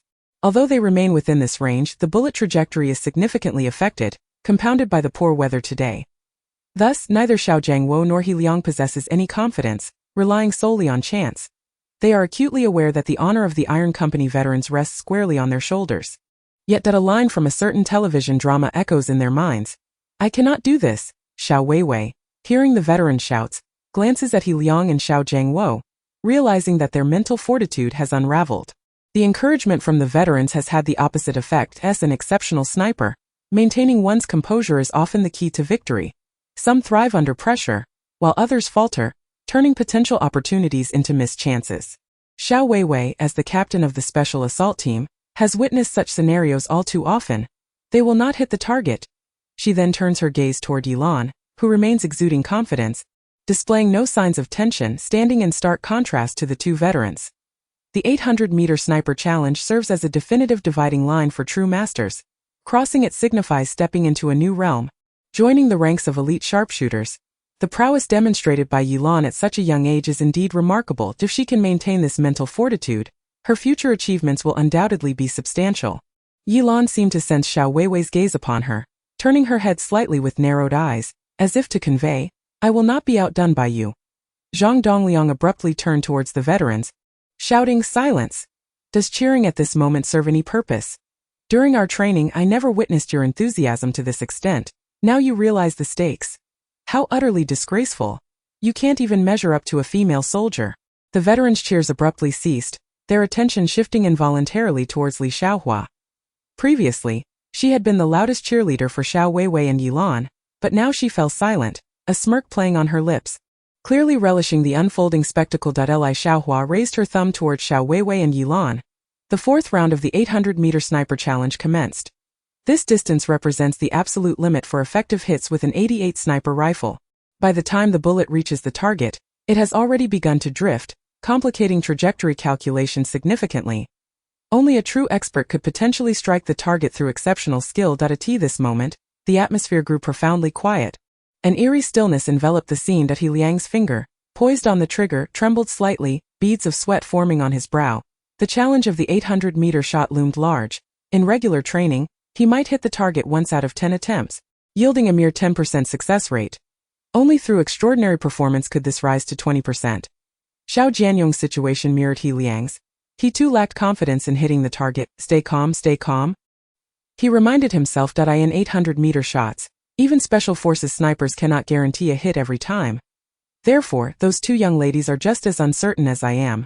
Statistically speaking, they may not necessarily surpass my abilities. I still have a chance. With renewed determination, Xiao Jianyong took a deep breath and steadied his aim once more. Bang! After locking onto the target, Xiao Jianyong abruptly pulled the trigger. Without any suspense, the colorful flag at 800 meters remained unscathed. Throughout his shooting training, he had never once hit the target with his first shot, and this occasion proved no different. This was merely preparatory work for the next attempt, adjusting his angle to ensure a closer range for his next shot. Bang! He Liang, positioned beside Xiao Jianyong, also fired, but similarly failed to disturb the flag. However, both men were unconcerned. If they missed, surely those two young ladies would miss their first shots as well. But then, did that hit? The colorful flag at Xiaowei's position had been struck. He Liang and Xiao Jianyong were momentarily stunned, as if struck by a million critical hits. Just moments before, they had been contemplating how to break the flag first in a possible playoff. Yet now they were denied even the opportunity, as she had made a perfect shot. Incredible! The hearts of both individuals lay shattered, and the surrounding veterans were equally heartbroken. This was an 800-meter sniper shot, the kind where the bullet seemed to float, and yet someone could still strike with precision. What difference was there between this prowess and that of a special forces marksman? If they were so formidable, why were they here in our Iron Company? Were they merely toying with us? Bang! Another gunshot rang out. Yilan had fired, and the colorful flag fell from 800 meters away. A group of veterans stumbled, nearly losing their footing. It was one thing for Xiaowewei to hit her mark, but how could Yilan have done so as well? Had they come to form a duo? Goodness, in an instant. An eerie atmosphere enveloped the scene, with veterans exchanging glances, none daring to utter a word. Suddenly, a voice erupted from the shooting range. Chapter 67. A heartless kill. The voice belonged to Li Xiaowei, who was clapping vigorously, her face blooming with joy like a flower. This scene was anything but harmonious. The veterans around felt as though Li Xiaowei was not applauding but rather slapping their faces, a deep sense of humiliation washing over them. How utterly embarrassing. Who would have imagined that the title of the Iron Company's Best Marksman of the Month would be claimed by two female recruits? The burly men of the Iron Company could only stand by and watch their performance, utterly humiliated. Li Xiaowei was clearly rubbing salt into their wounds, and they could only suppress their feelings, unable to muster a single retort, especially those veterans who had previously mocked Xiaowewei and Yilan. Their expressions were even more wretched. "All right, boss, Sister Yi, I knew you could do it," Li Xiaowei exclaimed with exuberance, having just witnessed the veterans' disdain for their female counterparts, who said female soldiers were inferior to their male counterparts. "Look at this." The veteran stood awkwardly, unsure whether to agree or disagree. Had it been He Liang or Xiao Jianyong who had interrupted the colorful flag, they would have undoubtedly cheered thunderously. Alas, each of them felt a heavy weight in their chests. Was the Iron Company truly destined for a decline in male prowess? Were these two girls genuinely rookies? The veterans of the 3rd platoon had hoped to offer some words of comfort. But how could they find the right words? Nothing seemed appropriate. Chan platoon leader was thrilled, his eyes narrowing with excitement. He felt no shame in this. The stronger Xiaowewei and Yilan performed, the better. They were soldiers of the 3rd platoon with their skills in cross-country, hand-to-hand combat, and marksmanship all on display. Wouldn't those seasoned veterans have no choice but to train harder? This would undoubtedly elevate the 3rd platoon's annual assessment scores.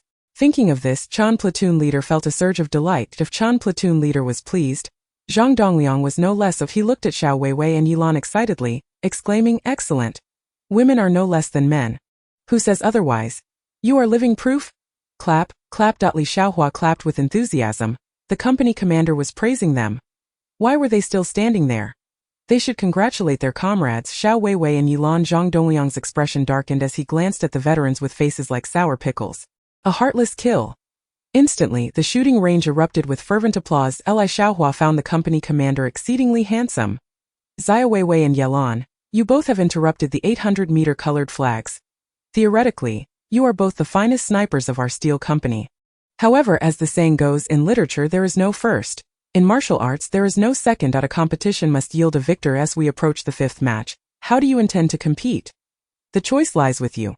At this pivotal moment in your careers, how could you allow personal sentiments to impede your progress? These two young ladies have not disappointed me. It is worth noting that Zhang Dongliang has faced immense pressure to recruit them, with other companies eagerly awaiting their downfall, and some even suggesting that the steel company would meet its demise. Those skeptics can now silence themselves. Report. Xiaowewei exclaimed. Zhang Dongliang turned to her and said, "The 800-meter sniper range is the effective distance for the 88 sniper rifle. It is a limit. However, I am aware that the maximum range of the bullet can reach 1,500 meters, with lethality up to 1,000 meters. It should be feasible to sever the flagpole, hence I wish to challenge the distance of 1,000 meters. 1,000 meters. Zhang Dongliang was taken aback. Beyond 800 meters, the bullet does not merely fly, it drifts, and its trajectory becomes exceedingly difficult to calculate, especially under these rigorous conditions. The greater the distance, the more factors must be considered. The initial velocity of the 88 sniper bullet is 980 meters per second, meaning that from the moment it leaves the barrel until it reaches the flag in the air, there is just over a second's time. This slight time difference can significantly affect the bullet's initial flight path due to changes in the surrounding environment. Thus, the difficulty is multiplied several times compared to sniping at 800 meters. Xiaowewei dares to challenge such a high difficulty. Even Special Forces snipers do not possess complete assurance at 1,200 meters. Upon hearing Xiaowei's intention to challenge 1,000 meters, the other veterans were instantly taken aback. Wait, did I hear that correctly? She wants to challenge 1,000 meters? That is a feat reserved for the elite of Special Forces. Has she lost her mind, or does she truly possess this capability? It is inconceivable. After all, 1,000 meters means that even a slight error could result in a deviation of half a meter. With the current gusts, a mere breeze could alter the bullet's path, leading to inaccuracies in prior calculations. Unless she can accurately gauge the direction and wind speed, do you think that is plausible? This is an 88 sniper. It would be a different story with a heavy sniper rifle. The veterans could hardly suppress their disbelief, fully aware of the accuracy limitations of the 88 sniper rifle, which would yield at most a 1% probability of hitting a target at 800 meters. Xiaowewei's audacity was beyond comprehension. Bordering on the fantastical, He Liang and Xiao Jianyong were astonished to hear that Xiaowewei intended to challenge 1,000 meters. Was she out of her mind? In the entire history of the steel company, no one has ever managed to sever a flagpole at such a distance with an 88 sniper rifle. Yilan was momentarily stunned upon hearing Xiaowewei's challenge, never anticipating such a formidable proposition. For most snipers, 800 meters represents an insurmountable chasm. Only a select few prodigious talents might breach this threshold. Xiaowewei is indeed one of them. Report, company commander, I too wish to challenge the 1,000-meter shot. Yilan declared that in terms of sniping, she held no fear of Xiaowei. Zhang Dongliang gazed at the two female soldiers, momentarily at a loss for words. He had intended for them to determine a victor, yet he had not anticipated the scale of their endeavor, as they escalated the challenge to the caliber of a special forces sniper. Could it be that they possessed such confidence, such extraordinary prowess? Should they truly succeed, it would be akin to rubbing the faces of the seasoned veterans in the dirt. Chapter 68. Wouldn't that result in the emergence of two golden phoenixes? As these thoughts crossed Zhang Dongliang's mind, a smile inevitably graced his face. Those young rascals typically boasted loudly, their egos soaring as if they were already the best in the world. It was high time for someone to step in and set them straight. I admire your enthusiasm. Splendid! The soldiers of our iron company ought to embody such relentless spirit and indomitable resolve. Hitting the flag at a distance of 1,000 meters with an 88 sniper rifle is nothing short of a remarkable feat. Lao Kai, Xiaowewei, and Yilan, these two soldiers exhibit profound ambition. You've never witnessed an 88 sniper engaging at such a range, have you? Why not let them give it a try? As the saying goes, the waves of the Yangtze River push the front waves forward, with each succeeding wave stronger than the last. Zhang Dongliang's words were ostensibly directed at Lao Kai, yet it was evident to all present that he was addressing the veteran soldiers of the Iron Company. Look at you, the front waves.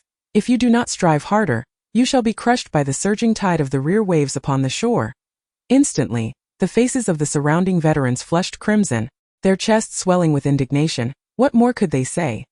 They had been bested by two young women, and they were not permitted to resist. Lao Kai promptly flattered. The company commander possesses extraordinary insight in selecting personnel. Our Iron Company shall undoubtedly grow stronger. The veterans exchanged glances, well aware that these two female soldiers were under Lao Kai's guidance.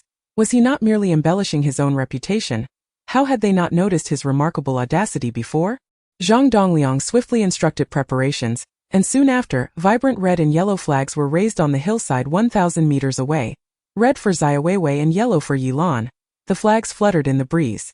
From the distance of 1,000 meters, the veterans peered towards the flags, which appeared indistinct, rendering the flagpoles nearly invisible.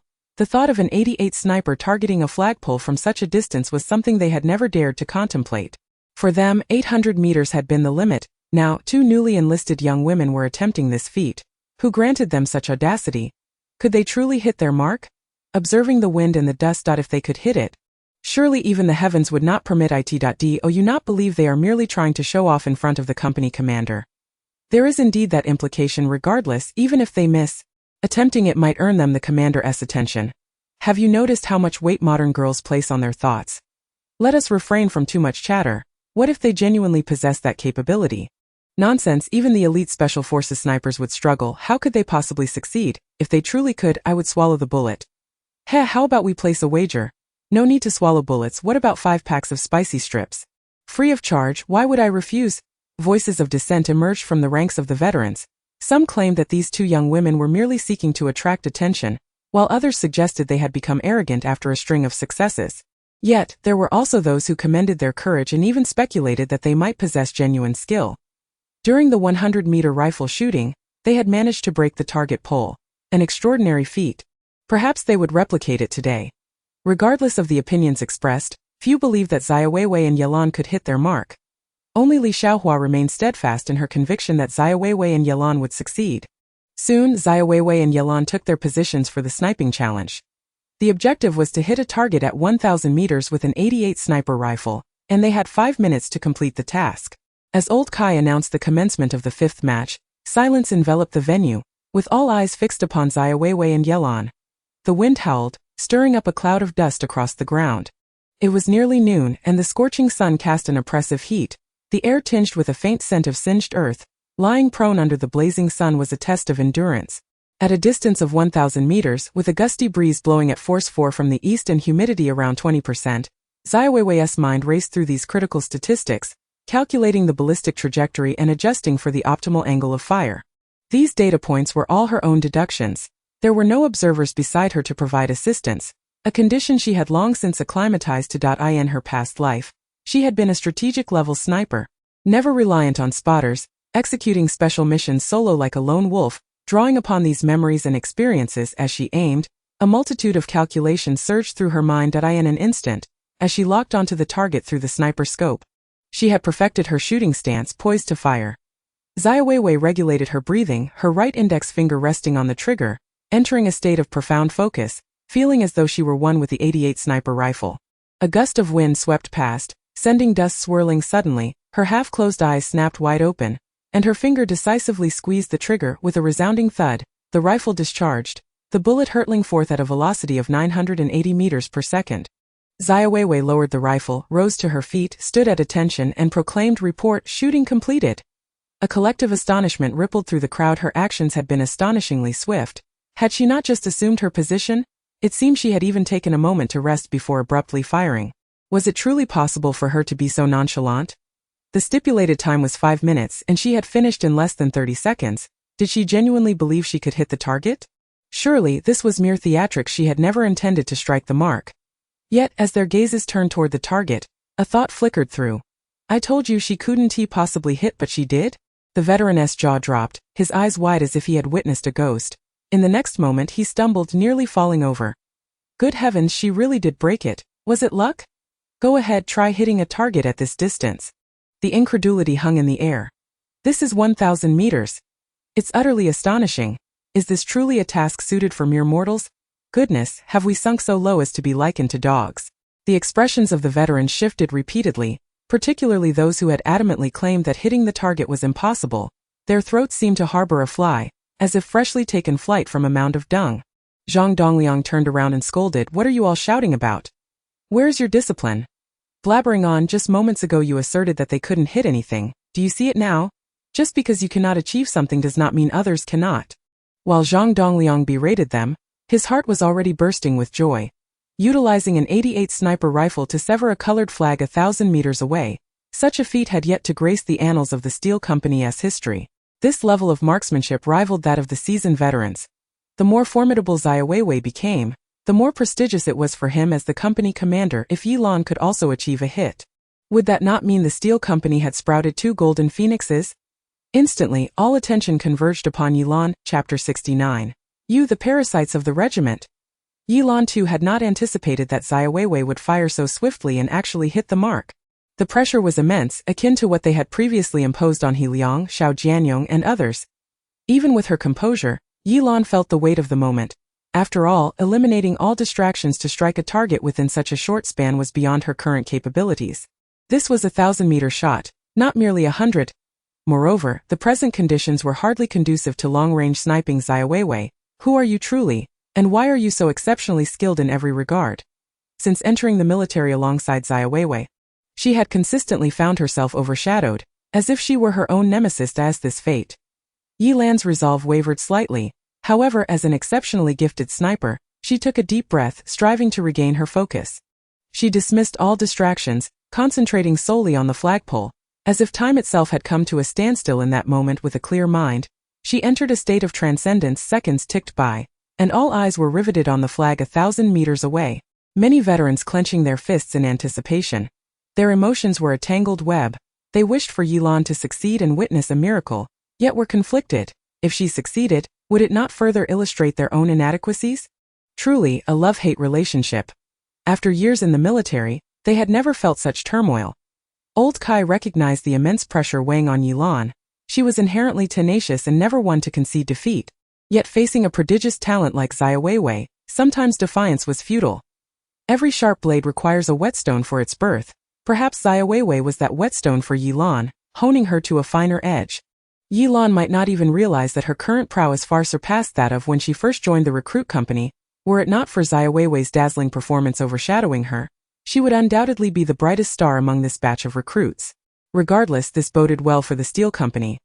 Bang! The dull report of a gunshot reverberated once more across the shooting range. Yilan pulled the trigger, and at the very instant the bullet shot forth, she experienced an indescribable sensation that it hit. This was the sixth sense of a sharpshooter, which had already emerged in her second year of sniper training. Indeed, the flag 1,000 meters away was severed. A faint smile graced the corners of Yilan's mouth as she swiftly retracted her rifle, rose to her feet, and proclaimed, "Report, shooting completed." The wind howled, brushing against the faces of the veterans. It should have brought a wave of warmth, yet they felt an unexpected chill. Was there truly such a demoralizing force? The emergence of a prodigy like Xiaowewei had already left them somewhat disheartened, and now with Yilan's performance, it felt like a double blow. They were the finest veterans of the Iron Company, renowned even among the entire 28th Regiment, accustomed to dominating others, yet now they found themselves utterly bested by two young women. All those years of training seemed to have gone to waste. "Well done, Sister Yi," Li Xiaohua exclaimed, clapping her hands in excitement. She had always known Yilan could excel. "Squad leaders, I trust you have no words left now," she added, glancing at those veterans who had been the most vociferous in their boasts, the expressions on several faces flushed with embarrassment. What could they possibly say? Had it not been for their thick skin, they might have been compelled to admit their faults. "Remember the promises you made earlier. Of course, if you choose to deny them, I shall not hold it against you, for you are all veterans." Li Xiaohua was not shy about delivering her jabs. Meanwhile, Zhang Dongliang was elated, feeling a thrill akin to a groom on his wedding night. This was the essence of a true sniper. Zhang Dongliang turned to the veterans with a steely gaze and shouted, "Did you all witness what true prowess looks like? This is it. You prattle on daily about your shooting skills, boasting of your capabilities to take on special forces, as if you alone are the epitome of excellence in the army. Observe these two recruits. After merely a few days of training, they each executed a perfect shot at a flag 1,000 meters away with the 88 sniper rifle. What level of skill is this? Are you stunned? Bewildered? Is your face burning with shame?" Zhang Dongliang's voice rose dramatically, akin to a volcanic eruption, his eyes piercing as he scrutinized each veteran before him. Li Xiaohua was taken aback, instantly becoming tense. Too intimidated to move, feeling the weight of their commanding officer's presence, the veterans' faces turned ashen, beads of sweat trickling down their foreheads and soaking their collars. "The history of our Iron Company is one of glory and honor, a legacy bequeathed by our forebears. You stand upon their shoulders, yet my comrades, you take pride in the slightest of achievements, forgetting your own identity. You continue to look down upon female soldiers, deeming them burdensome, believing they would serve only as anchors in our Iron Company. And my view, you are the true anchors." The parasites of the military Zhang Dongliang had intended to deliver a serious reprimand to these rascals, and now the opportunity had presented itself. The decline in the veterans' mentality had not occurred overnight. Without a jolt, they would remain lost. The more Xiaowewei and Yilan excelled, the greater the impact on these veterans. As Zhang Dongliang aimed for them to become the benchmarks of the Iron Company, that he truly does not care how others perceive him. If there is indeed a statement to be made, let it be settled on the field, where everything shall be determined by skill. The veterans, each resembling defeated roosters, wore expressions devoid of emotion, yet deep within, they felt as though they had been struck by a million blows.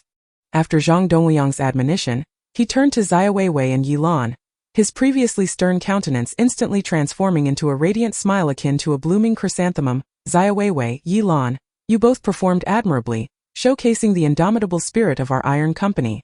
Therefore, I hereby declare that the title of Best Sniper for this month is jointly awarded to Xiaowewei and Yilan." After all, hitting the target at a distance of 1,000 meters is an extraordinary feat. Both had successfully struck the flagpole with equal precision. Even though Xiaowewei demonstrated a swifter shooting speed, Zhang Dongliang opted for a compromise, recognizing both as the best snipers. The veterans' faces grew even more glum, their hearts filled with bitter laughter. Indeed, this was like two towering mountains pressing down upon them. When has the Iron Company ever had two individuals share the top position? The company commander was being deliberate, yet they found themselves at a loss for words. How could they argue against their undeniable strength? "I disagree." A resolute voice rang out from the ranks. Chapter 70. A thrilling day. All eyes turned towards the source of the sound, brows furrowing in unison. "Xiaowewei disagrees." "This is getting interesting," Zhang Dongliang inquired. "Why do you disagree?" Xiaowewei replied, report company commander, you just stated that in literature there can be no second, and in martial prowess no first. Thus, when determining the best sniper of the month, there can only be one. How can there be two? Zhang Dongliang's decision to declare two joint firsts was a middle ground. After all, being able to hit a flagpole from 1,000 meters away must surely be their limit. Given their current achievements, there was no need to declare a winner. Yet, to his surprise, Xiaowewei was keen to continue competing. Did she truly believe she could shoot from an even greater distance? You wish to continue? Of course, Xiaowewei affirmed. And how shall we compare? Beyond 1,000 meters, the 88 sniper bullet lacks the power to strike the flag.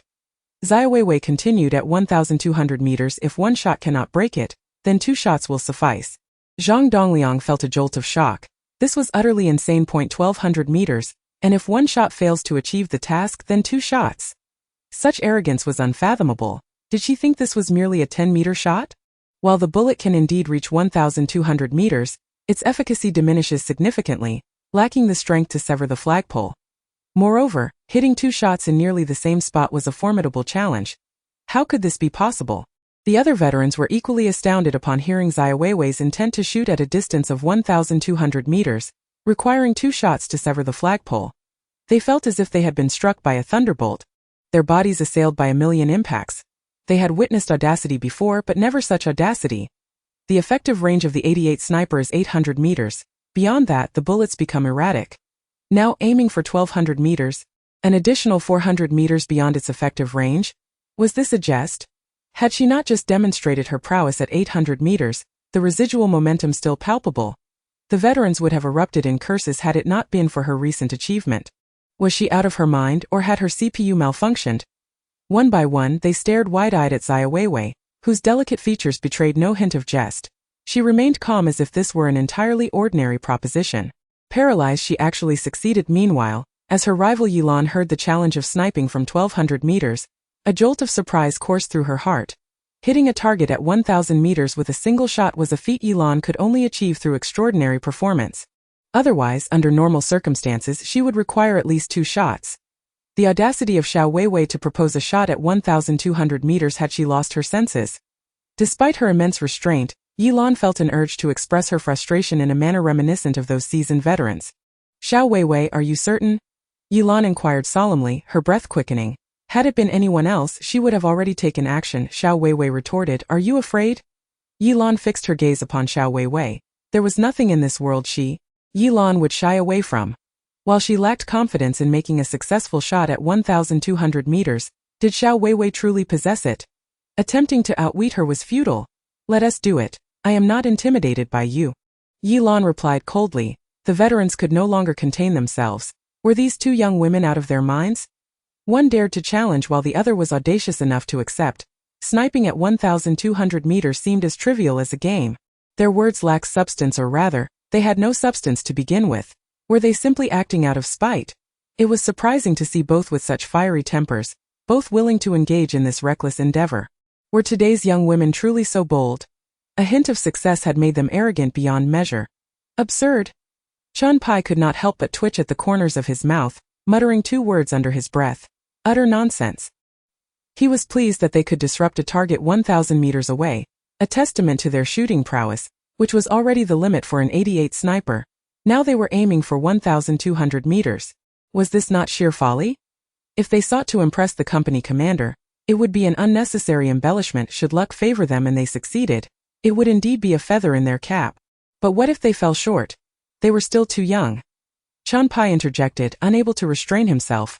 Report to the company commander, they're just fooling around, don't take it seriously. You two stop this nonsense. The company commander is busy and has no time to waste with you, he added. Zhang Dongliang chuckled. It's not a bad thing for the youth to be daring. Hiding one's talents is a strategy for dealing with enemies, but showing full commitment to comrades on the training field is the greatest respect. Old Kai, prepare for the sixth round at 1,200 meters. Zhang Dongliang was eager to see where Xiaowei's limits lay. As long as she had the capability, her boundless audacity was welcome. If the Iron Company could boast such bold soldiers, then indeed. Old Kai received the order and immediately set about making preparations. To be frank, even Old Kai felt somewhat numb. Xiaowewei had repeatedly surprised him, each instance igniting his nerves anew. The distance of 1,200 meters was undeniably daunting. the 88 sniper's scope magnified only 8 times, rendering the flagpole blurred at such a range, meaning one would have to rely entirely on instinct for aiming. How could one achieve precise sniping under such conditions? Most critically, by that time the bullets would be nearing their limits, with severely diminished lethality, making it impossible to sever the flag with a single shot. 2 shots might be feasible, but was that truly possible? After all, old Kai himself had never accomplished such a feat at his peak. The other veterans may jest with their words, yet following several rounds of fire, they are acutely aware that the marksmanship of these 2 young women is undeniably formidable, surpassing their comprehension. Even if they are merely engaging in frivolity, they possess the prowess to do so. Thus, as the 2 prepare for their endeavor, a profound silence envelopes the group, each person striving to regulate their breathing, fearful that any sound might disrupt their focus. It can be said that this is the pinnacle confrontation of the Steel Company, a scenario of such intensity that has rarely been witnessed in past competitions. They eagerly anticipate the emergence of a miracle. After 5 minutes, all is ready. Xiaowewei and Yelan take their positions for shooting. This time the duration is extended to 10 minutes, affording them ample time to aim. Lao Kai stands beside Zhang Dongliang and whispers, "Company Commander, today is quite exhilarating." Zhang Dongliang chuckles, responding, "Indeed it is quite thrilling. Do you think we might witness a miracle? They are your soldiers, you know them best." Lao Kai ponders for a moment before stating, "Yelan has a solid foundation, undoubtedly a promising talent. If given a little time, her future achievements will be remarkable. As for Xiaowewei, I find her increasingly inscrutable. Even you cannot decipher her." "That seems unlikely." Lao Kai gives a wry smile, saying, "In the realm of genius, no one can truly comprehend." Zhang Dongliang nods, choosing not to elaborate further. Xiaowewei is so exceptionally unique that she defies conventional judgment. It has been 4 years since he was appointed as the company commander of the Steel Company, and recruiting Xiaowewei was his most audacious decision. It would be disingenuous to claim he was not anxious. Even until yesterday, he felt uncertain. However, now, his confidence is restored. Bang! Suddenly, a gunshot rings out. The crowd is momentarily stunned. Chapter 71. Another stun. At the sound of the gunfire, everyone is bewildered. Who fired the shot? Wasn't there a 10-minute limit? How much time has elapsed? 10 seconds? 20 seconds? Certainly no more than 30 seconds. This is a 1,200-meter sniper shot, with only 2 opportunities to fire. Could they not be a bit more meticulous? Had they not just been berated by the company commander, they would have erupted in curses by now. Most of them had been focused on the distant hillsides' colored flags. And at this moment both flags remain upright, with Xiaowewei and Yelan positioned relatively close to one another. They are unaware of who fired the shot. Naturally, it was Xiaowewei who took the first shot. For her, the distinction between a 1,000-meter and a 1,200-meter shot is negligible. The only difference lies in the bullet's power, which is insufficient to topple the flag in one shot as it could at 1,000 meters. At least 2 shots are required. The reason for initiating this contest is twofold. First, it has been a while since she last wielded a sniper rifle, and she yearns to fire a few rounds and indulge in the thrill. For in this era, the 88 sniper rifle is a rarity. Regular troops possess very few, and it is only elite units like the Steel Company that are equipped with a few extra. Other units can only dream of such an arsenal, given the limited ammunition. Second, she wishes to ascertain the limits of Yelan's capabilities. The latter indeed possesses shooting talent, and for someone her age to demonstrate such proficiency with a sniper rifle is commendable. When Xiaowewei was of similar age, she was completely unfamiliar with the weapon. In the 3rd round, naturally, there must be a selection for the best, and that implies there must be a first place. What does a tie for first even mean? If she, Xiaowewei, is to do it, she shall do it in a singular fashion. With a swift pull of the trigger, Xiaowewei steadied her breathing, slightly adjusted the gun's muzzle, and once more quickly pressed her right index finger against the trigger. Bang! The sound resonated once again. At that moment, everyone clearly saw that it was Xiaowewei who had fired. Each one of them was nearly stunned into silence. Just 10 seconds after the first shot, how could she have fired again? Is this a game? Does one not need to aim for a 1,200-meter sniper shot? Is there no calculation of bullet trajectory? No consideration of environmental interference? No search for the most suitable sniper point? She simply fired 2 shots in quick succession. Could she possibly hit? Chan, the squad leader, muttered under his breath. What? The trailing words stretched out, fading into silence, for he had just witnessed the red flag sway twice before snapping in half from 1,200 meters away. My goodness, did she actually hit it? Chen's pupils widened in astonishment, his eyes bulging as if he had seen a ghost. Unable to contain himself, he rubbed his eyes, and when he looked again, the red flag was indeed severed. No Wei-chan turned to glance at Xiaowewei, who was now standing elegantly with her gun raised. A faint smile gracing her lips, as if breaking the 1,200-meter flag was nothing extraordinary, so nonchalant. Chan swallowed hard, realizing he had been overly excited. This was not the demeanor expected of a squad leader.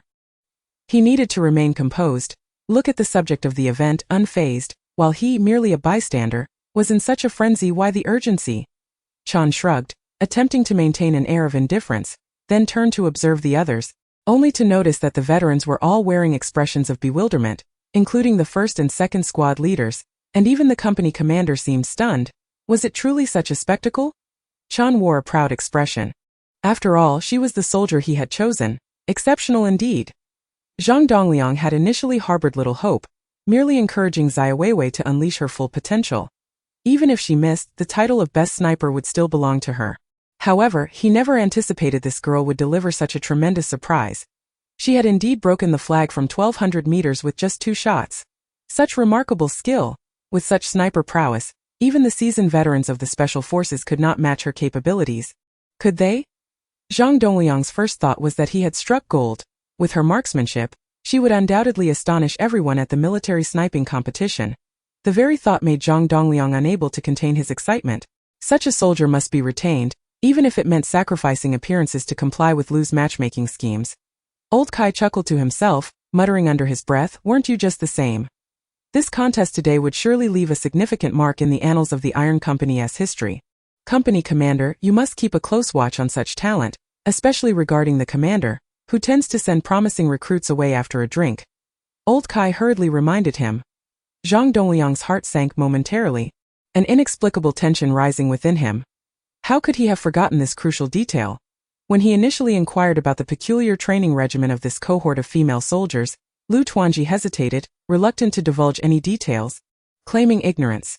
Yet, his demeanor suggested that he was privy to some information, albeit reluctant to share it. It was clear that his reticence was unnecessary. Meanwhile, Yilan mirrored this astonishment, genuinely taken aback by Xiaowei's capabilities. She had never anticipated that Xiaowei could interrupt Saichi merely to intimidate herself. The sniper instructor who once trained her had never exhibited such prowess with an 88 sniper rifle. After all, how old could Xiaowei be? How long had she trained to possess such extraordinary skill? The outcome sheer luck? Nonsense. Could luck truly account for hitting 2 consecutive shots? Even Yilan found it hard to believe. She couldn't help but turn her gaze towards Xiaowei, who stood there with an air of nonchalance, her lips curling slightly as if to convey, "The remaining challenge is yours. I am at ease." Curse it, this girl had managed to outshine her once again. Yilan felt a wave of frustration. Was it truly impossible for her to triumph over Xiaowei even once? Why must there be a disparity between brilliance and mediocrity? Her own sniper talent, deemed rare by her instructor, should certainly afford her the same capabilities that Xiaowei seemingly possessed. Clenching the rifle, Yilan's hands trembled slightly from exertion, as if this was the only way to steady her wavering resolve. "I can do this." Holding her breath, Yilan exhaled deeply, her previously erratic energy gradually coalescing. If that anomaly Xiaowei had achieved such feats, might it not be within her own reach as well? Was another duel on the horizon? Yet, noticing the beads of cold sweat forming on her forehead and her trembling hands, it seemed this was merely a manifestation of her nerves, right? Thankfully, if Xiaowei remained as composed as a sharpened blade, unaffected in the slightest, it would imply that these seasoned veterans were utterly inept. What was she intending to do? A group of veterans stood in bewilderment as they witnessed Yilan, who had been crouched and focused on her aim, decisively stow her weapon and rise. "Report. I concede," she declared through gritted teeth. Although she was unwilling to accept defeat, she was acutely aware of her current limitations as a marksman. The 1,200-meter distance loomed as an insurmountable chasm. Denial was futile. Yet, her acknowledgement did not equate to surrender. Her instructor had once imparted wisdom that sometimes, taking a step back is not a sign of weakness, but rather a strategy to venture forward more effectively. Today, she had been bested by Xiaowei, but it did not dictate her fate for tomorrow. By adhering to her principles and maintaining her convictions, she believed that one day she would inevitably catch up. The onlookers gazed at Yilan in astonishment, noticing no trace of disappointment on her face from her decision to forego her shot. Instead, her resolve appeared sharper than before. Indeed, this girl was a force to be reckoned with. The expressions of the veterans shifted as they regarded Yilan, not with disdain, but rather with a burgeoning respect. Her mental fortitude surpassed theirs. Had they been in her position, they would have surely berated themselves at such a daunting 1,200-meter shot. An anxiety-inducing distance, especially after hitting 2 consecutive shots. To be defeated by such an opponent was not shameful. On the contrary, it was a mark of honor. Old Kai's lips curled into a subtle smile, realizing that Yilan's state of mind had taken a significant leap forward. Previously, he had harbored concerns that Yilan might be severely impacted by setbacks, leading to a drastic decline in her mental fortitude and, consequently, her abilities. It seems he had underestimated this girl. However, considering her journey from the training camp, how many times had she been challenged by Xiaowewei? Each time, she stumbled only to rise swiftly, relentlessly pursuing her goals. The current Yilan resembled a fledgling eagle, destined to soar to great heights one day. Zhang Dongliang nodded approvingly.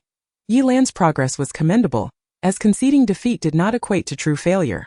Thus, Xiaowewei rightfully earned the title of the best sharpshooter in the steel company this month, and barring any unforeseen circumstances, this position would remain unchallenged. Unassailable. The veterans' gazes towards Xiaowewei had transformed. None regarded her as a mere rookie any longer. Which novice could possess her remarkable prowess? The label monster had undoubtedly been affixed to Xiaowewei. In the 3 days since the assessment for the best sharpshooter in the steel company, her name had reverberated throughout the 28th Regiment. Have you heard? The new female recruit from the steel company, Xiaowewei, is extraordinary, having disrupted 2 targets at a distance of 1,200 meters with just 2 shots from an 88 sniper rifle. Is that even possible? Surely it's an exaggeration. Bullets at 1,200 meters must be wandering off somewhere. Have I never shot at such a distance? Why would I deceive you? It is said that during the best sharpshooter assessment at the end of the month, Xiaowewei single-handedly took down the entire steel company, leaving the seasoned veterans in awe, now referring to her as a monster. Is it really that sensational? When did the steel company become so timid as to allow a young girl to dominate? You have no idea of her prowess. She excels in physical fitness, combat, and marksmanship, having imparted a lesson to the veterans on her very first day in the steel company. In no time, tales of Xiaoweiwei's exploits spread like wildfire throughout the 28th Regiment. Many were compelled to witness her training, only to find themselves leaving in defeat after witnessing her prowess. Why? As the veterans of the steel company remarked, she is indeed a monster. Just look at her performance in the 400-meter obstacle course. Observe how swiftly she completed the 20-kilometer cross-country run. Examine her shooting results at 100 meters, and witness her state during combat training. She is hardly a mere recruit. Even special forces would find it hard to match her caliber. Due to the unique nature of Xiaoweiwei's situation, Zhang Dongliang granted special permission for her to train independently outside the regular training schedule, a privilege unprecedented in the history of the steel company. Not a single veteran opposed this decision. They had been humbled and were now acutely aware of the pressure. Although Yilan did not train alone, she had significantly increased her training intensity, and the veterans felt the weight of her determination during their joint sessions. Zhang Dongliang occasionally administered a dose of motivation, reminding them, look at Comrade Yilan. She is a girl who can achieve this. How is it that you, a bunch of grown men, have turned into cowards? A dual torment of mind and body. However, the effects of the training were indeed remarkable, under the stimulation of Xiaowewei and Yilan. Within just a month, the veterans' overall strength had ascended slightly, and they exhibited an unstoppable momentum. Having left other units far behind, Zhang Dongliang, the commander of the steel company, was naturally overjoyed. The explosive catalyst had played a significant role in this progress. If this momentum continued, it was certain that during the annual military exercises, the steel company would have the opportunity to redeem itself. This was one of the reasons Zhang Dongliang heeded Lao Kai's suggestion to recruit Xiaowewei into the steel company. Lao Kai, having retired from the special forces, possessed the most profound understanding of their dynamics, and he believed that if Xiaowewei could stand toe-to-toe with those seasoned veterans, she would undoubtedly excel. As time passed day by day, and with the date of the annual military exercises drawing near, an indescribable scent of gunpowder began to pervade the military camp. The veterans were wholly absorbed in their rigorous training. The light-hearted banter that once filled the air had quietly vanished, replaced by a solemn dedication to preparing for the exercises. Xiaowewei filled her days with purpose, meticulously scheduling her training from the moment she opened her eyes in the morning until she retired for the night, allowing herself no moments of relaxation. Consequently, her strength began to transition from quantitative to qualitative improvements. Of course, during moments when relaxation was warranted, Xiaowewei would indulge in some leisure, often seeking out Li Xiaowei for a culinary treat. Li Xiaowei had flourished in the cooking team, adeptly crafting exquisite dishes and becoming quite self-sufficient. However, her greatest gains had come from learning combat and shooting techniques from squad leader Lao Sun, significantly enhancing her skills. Yet, her timid nature had yet to be overcome. During a tank training session, she had been startled to tears by an approaching armored vehicle. As for Yelan, she seized every opportunity to spar with Xiaowewei, although the outcomes remained consistent.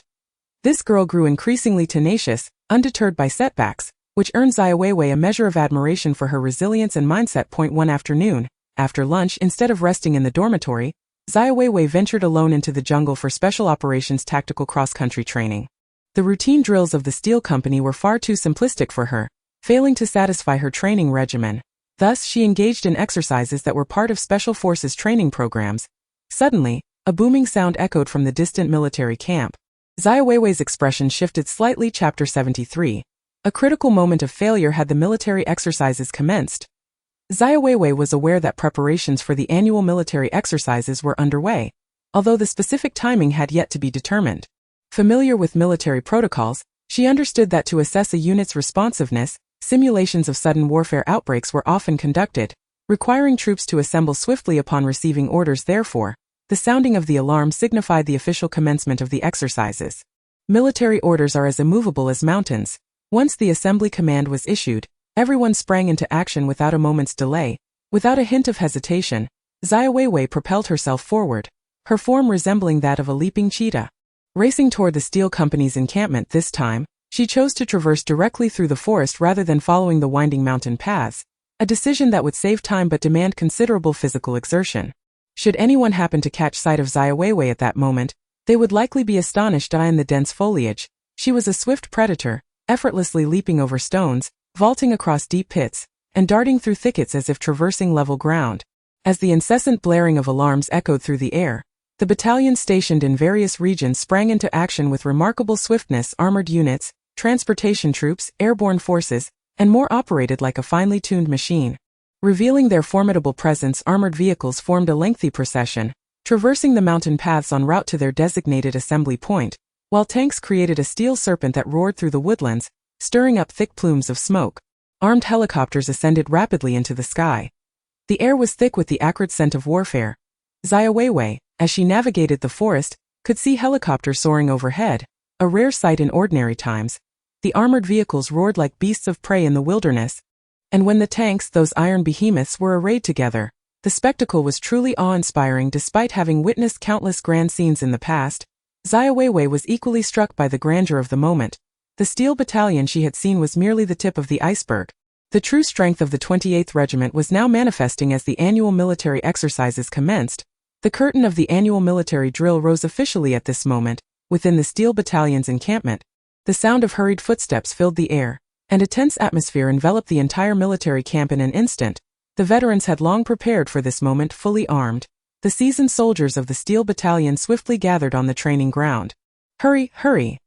The squad leaders urged from the sidelines, pushing for swifter movements. They were all veterans who had participated in numerous drills, their military prowess far exceeding that of the rookies, coupled with their prior training conducted under simulated wartime conditions, allowing for remarkable assembly speed. First squad, second squad, third squad. A sea of dark heads stood on the training field, and after counting, Lao Kai was taken aback to discover that the entire battalion was missing 2 members. One was Li Xiaowei from the cooking team. Although she was part of the culinary staff, she was still required to participate in such a large-scale annual exercise. The other was Xiaowewei. While Li Xiaowei's tendency to falter during training was well known, Xiaowei's absence at this crucial moment was perplexing. She was a benchmark for the steel battalion, and Lao Kai had hoped for her to deliver an impressive performance in this year's military drill. How could she be missing at such a critical time? Lao Kai's expression darkened considerably. Such a situation had never occurred before. She had always been the first to arrive during past assemblies. Could she be engaging in extra training? This thought immediately sprang to Lao Kai's mind. This was problematic, for Xiaowei's routine training was somewhat different from the others. She had the flexibility to manage her own rest periods, which facilitated her personal skill enhancement, a privilege granted by the company commander. Report to the commander, we are short 2. Lao Kai turned to inform Zhang Dongliang. Who? Li Xiaowei from the cooking team and also Xiaowei. Zhang Dongliang scanned the ranks and indeed he did not see Xiaowewei or Li Xiaohua among them. Where are they? This year's military exercise held Zhang Dongliang's highest expectations for Xiaowewei. He had even guaranteed her potential to the regiment commander. Yet, as the exercise commenced, she was nowhere to be found. What on earth was happening? Li Xiaohua has also gone for extra training. Squad leader Sun has sent someone to search for her. Li Xiaohua was part of the cooking team, and unless absolutely necessary, her training was self-scheduled. Zhang Dongliang furrowed his brow tightly and glanced at his watch. Lao Kai suggested, "Should I go look for them?" Zhang Dongliang spoke in a deep voice. "Military orders are as immovable as mountains. We cannot allow the delay of one or two individuals to compromise the entire strategic layout. We shall not wait any longer. Depart." "Yes." Old Kai refrained from further discussion and immediately executed the command of the company commander. The annual military exercise represents the most significant assessment event of the military district, serving as a measure of the troops' training over the past year. It is not to be taken lightly, especially given the peculiar circumstances this year. Rumor has it that the entire army is preparing for military reform next year, which may result in the disbandment of certain company designations and the reorganization into new units. This implies that any unit performing poorly in the upcoming exercise may face elimination. Furthermore, there are whispers suggesting that this military reform primarily targets traditional infantry companies. With the advancement of technology, the combat models of conventional forces have become inadequate in the face of modern warfare. The higher-ups have championed the concept of technological warfare. The Steel Company represents a traditional infantry unit, colloquially referred to as muddy-legged, relying on robust military qualities rather than high-tech advancements. Thus, many perceive it as outdated. Modern warfare is characterized by information warfare, where the key to victory lies in superior firepower, accurate intelligence, and maintaining the initiative on the battlefield. In summary, this annual military exercise is of paramount importance to the 28th Regiment. Of course, only the regiment commander Lu Kong is fully aware of these critical details, bearing a heavier burden than anyone else. Consequently, prior to the exercise, Commander Lu convened a meeting for all officers above the squad level, emphasizing the significance of this military drill. Whoever falters at a crucial moment would face his ire. The entire regiment is filled with a fervent determination. Zhang Dongliang, being close to Commander Lu, possesses slightly more insight into the situation, which is why he repeatedly stresses the training requirements for the Steel Company. It could be said that the position of the Steel Company is such that pulling one thread could unravel the whole tapestry. Chapter 74. An unexpected turn. Under Zhang Dongliang's leadership, the Steel Company swiftly departed from their garrison, joining the main force to assemble at the designated location. Just as Xiaowewei had anticipated, the Steel Company would not be delayed due to her absence. She had simply fallen behind. This could not be blamed on the Steel Company but rather on her unfortunate luck, as she had chosen to practice at a distance when the exercise commenced. It was certain that upon her return she would face reprimands, or even confinement. If she were part of a special forces unit, the consequences would have been far more severe. Taking a deep breath, Xiaowewei realized that there was no point in dwelling on the past. Her priority now was to catch up with her comrades and find an opportunity to redeem herself. With this resolve, she turned and hurried towards the entrance of the garrison. Just before she reached the door, she heard a frantic voice echoing from the entrance. "Where is everyone? Where have they gone?" Recognizing the voice immediately, Xiaowewei realized it could only belong to Li Xiaohua. How had she also gotten left behind? At that moment, Li Xiaohua was drenched in sweat, her uniform thoroughly soaked, panting heavily, her face marked by anxiety. Her tense eyes darting around. After lunch, she had thought there was nothing pressing and had run to the back mountain for extra practice. However, during her training, exhaustion had overtaken her. She had merely intended to rest her eyes for a moment but had inadvertently fallen asleep. When she awoke, the sound of helicopters thundered overhead, and around her, the cacophony of tanks, armored vehicles, and troop carriers echoed as they steadily departed into the distance. Li Xiaohua was utterly petrified, wondering if a battle had commenced or if she was merely dreaming. After a brief moment to collect herself, she dashed frantically towards the base, nearly overcome with tears. Although she had matured considerably under the guidance of Sergeant Lao Sun, her timid nature remained unchanged, which was rather embarrassing for a soldier who feared combat above all else. Thus, upon witnessing such a scene, it was only natural for Li Xiaohua to feel fear at the prospect of an impending battle. "Boss!" Spotting the figure of Xiaowewei felt like grasping a lifeline, and she hurried towards her. In her flustered state, Li Xiaohua was completely disoriented, which was understandable for a young girl from northeast China suddenly confronted with such an event. With no psychological preparation whatsoever, it was Xiaoweiwei's calm demeanor that stood in stark contrast. Having experienced real battle countless times, such an exercise was trivial for her. Don't panic. What are you so flustered about? Remember, you are a soldier now. Isn't a soldier meant to fight? Xiaowewei admonished, observing how Li Xiaohua's demeanor bore no resemblance to that of a soldier. This was her nature, while she initially felt fear. A gentle nudge from someone nearby would swiftly restore her composure. You know I'm timid, Li Xiaohua replied, her face flushed with embarrassment. She wished she could be as fearless as Xiaoweiwei, but alas, she found herself incapable of such bravery. Xiaoweiwei, somewhat exasperated, thought it rather audacious for someone so timid to enlist. If she didn't muster the courage, she would be confined to the cooking unit for life. Enough, the exercise has begun. Come, let us find the main force, Xiaoweiwei declared, sprinting towards the road outside the base. An exercise. Li Xiaohua was momentarily taken aback but quickly resolved, all right. She immediately followed Xiaoweiwei, feeling reassured just by being with her commanding officer. The two of them walked along the broad road, which bore evident tire tracks, and Xiaoweiwei had previously noted the direction the troops had taken. As long as they pursued that path, they would surely catch up. Nonetheless, Li Xiaohua's heart was still gripped by fear. Boss, how can the military exercise just start like that? With airplanes, tanks, and armored vehicles involved, it can't be real, can it? What if it truly is a battle? What should we do? Why aren't the veterans waiting for us? And boss, how did you fall behind? That doesn't make sense. Thankfully you did, or I would have no idea what to do now. Boss, where are they all going? Li Xiaohua had transformed into a chatterbox, incessantly rambling as if this were her last opportunity to speak. Xiaoweiwei was too weary to engage in her babble, as they continued to run for nearly half an hour. A warrior off-road vehicle suddenly approached from behind. Noticing the vehicle, Li Xiaohua immediately waved her arms and shouted, "Stop! Stop!" Xiaoweiwei barely had time to intervene, and the back seat. Lu Tuan furrowed his brow, exuding an air of authority without raising his voice. Which platoon are you from? Why are there only the two of you? Li Xiaohua craned her neck to catch a glimpse of the officer in the back seat. Reporting, sir. We are from the Steel Platoon. And we fell behind, and you dare to speak so brazenly? Lu Tuan was on the verge of exclaiming in frustration. It was an unprecedented occurrence for such a significant event as the annual military exercise to commence with a lack of coordination. Was this how Zhang Dongliang managed his female soldiers? Li Xiaohua interjected. That was an unforeseen circumstance. Do you believe me, sir? An unforeseen circumstance? Lu Tuan nearly choked on his words. This girl was truly who had recruited her? Meanwhile, Xiaoweiwei, noticing the insignia on the other's shoulder, quickly realized that the individual before her was none other than Lu Lei, the commander of the 28th Regiment. Li Xiaohua was indeed fortunate, casually hailing a vehicle and managing to stop the regiment commander. But was this fortune or misfortune? Sir, let us dispense with explanations. An explanation is merely a disguise. May I catch a ride?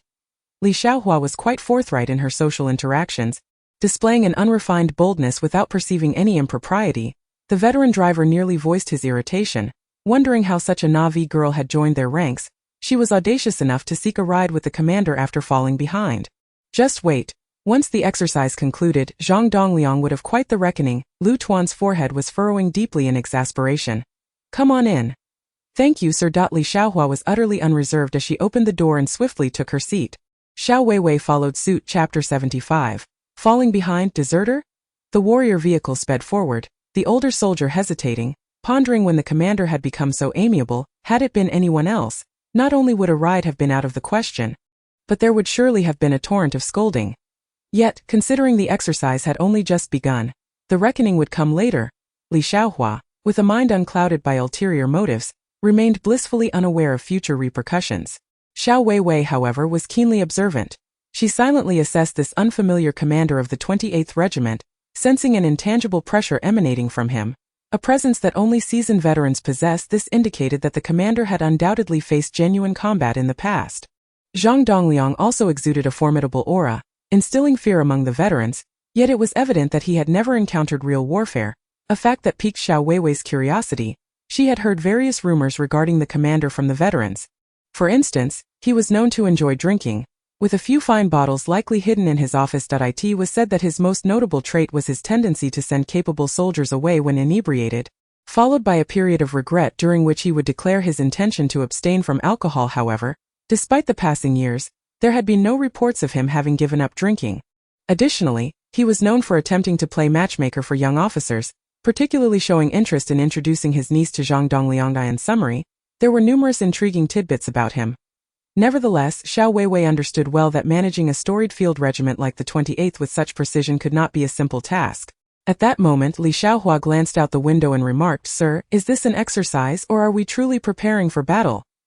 Li Xiaohua had heard whispers of the annual exercise before, but the current atmosphere felt anything but rehearsed. If this was merely an exercise, how alarming would it be when actual combat ensued? Lu Tuan, whose expression had previously been somewhat stern, found himself amused by the inquiry of this spirited girl from northeast China. "Are you truly a soldier from the Iron Company?" Li Xiaohua grinned and replied, "Absolutely, without a doubt. However, I am from the cooking squad. My name is Li Xiaohua, hailing from the northeast." She boldly introduced herself, completely oblivious to the underlying tone in Lu Tuan's words. This girl is truly straightforward. A cooking squad? No wonder she appears so robust. Lu Tuan chuckled softly. Zhang Dongliang had recruited a few female soldiers for the Iron Company, and Lu Tuan certainly remembered, as he personally requested the likes of Xiaowewei to be assigned to him. The others were added later without much inquiry, since a precedent had already been set. The addition or absence of one more made little difference. Yet, he had not anticipated placing one in the cooking squad. That rascal Zhang Dongliang. Li Xiaohua awkwardly smiled and said, "I can prepare a delightful array of northeast dishes. One day when the commander visits our squad, I shall treat you, and I assure you will enjoy it." Lu Tuan began to grasp that this girl was quite genuine. "Well then, Commander, haven't you mentioned whether we are in the midst of battle?" Lu Tuan's lips twitched slightly. Exercises are akin to real combat, and real combat is no different from exercises. "Did Captain Zhang not convey this to you?" Li Xiaohua replied, "He did mention it, but there is still a distinction. In a real battle, people can die." Lu Tuan raised his hand to halt her. "I understand, you need not elaborate further." Had it been any other soldier, they would have been swiftly reprimanded by Lu Tuan. His gaze shifted to Xiaowewei, who had remained silent since boarding the vehicle, occasionally stealing glances at him, seemingly having deduced his identity, yet refraining from mentioning it, her expression devoid of any anxiety or fear, calm and composed. This was not the demeanor of a mere young girl. She was certainly not as naive as Li Xiaohua. The little lady possesses quite the intrigue. "You too are from the Iron Company? What is your name?" "Reporting, Commander, I am Private Xiaowewei from the 3rd Squad of the Iron Company," she responded. Xiaowewei. Lu Tuan paused momentarily as the name was all too familiar to him. Zhang Dongliang had personally come to his office to request her, and subsequently she had soared to great heights within the Iron Company. Was she the one who used an 88 sniper rifle to shoot down 2 targets at a distance of 1,200 meters? Before Xiaowewei could speak, Li Xiaohua interjected eagerly, "Commander, even you have heard of our Xiaowewei. I told you, Comrade Wewei is bound to shine brilliantly as a soldier." Speaking of which, at that time, she took down the targets 1,200 meters away with 2 shots without even blinking, earning thunderous applause from everyone present. The old squad leaders remarked that it was an unprecedented feat in the history of the Iron Company. Impressive, right? I knew from our training camp that Xiaowewei was exceptional. She is destined for greatness, and sure enough, the seasoned soldiers of the Iron Company, who initially looked down on our comrade Wewei, now have to lower their heads when they see her because, well, they cannot outmatch her. Li Xiaohua spoke rapidly, her words flowing like a machine gun, her expression as if she were recounting her own accomplishments. Lu Tuan, exasperated, thought, "Stop, I did not ask you. Let her speak for herself." Li Xiaohua, unfazed, chuckled lightly and remarked, "The leader himself said it, didn't he?" Xiaowewei interjected, reporting to the commander, "It was indeed me." Lu Tuan scrutinized Xiaowewei, noticing no hint of pride on her face, as if it were a trivial matter that if she could truly remain so indifferent, her character was commendable. She was undoubtedly a promising candidate. Lu Tuan chuckled softly and said, "Xiaowewei, your reputation precedes you. Though your time in service has been brief, I've frequently heard tales of your remarkable abilities, that I had long wished for an opportunity to witness firsthand the prowess of your steel company. Yet I did not anticipate that our first encounter would be due to your falling behind during the drill. You comprehend the consequences of lagging behind in an exercise. To put it mildly, one might say you were merely behind. However, in a more severe light, it could be construed as desertion." Li Xiaohua gasped in shock, nearly on the verge of tears, and hurriedly exclaimed, "Deserters? Commander, we are not deserters. We had special circumstances. You cannot label us so." Oh no, that I've brought shame upon my parents and fellow villagers." Lu Tuan paid no heed to Li Xiaohua, instead fixating his gaze upon Xiaowewei. Chapter 76. This girl is quite extraordinary. Xiaowewei remained composed, her demeanor unruffled, showing no signs of being affected by the possibility of being labeled a deserter for falling behind.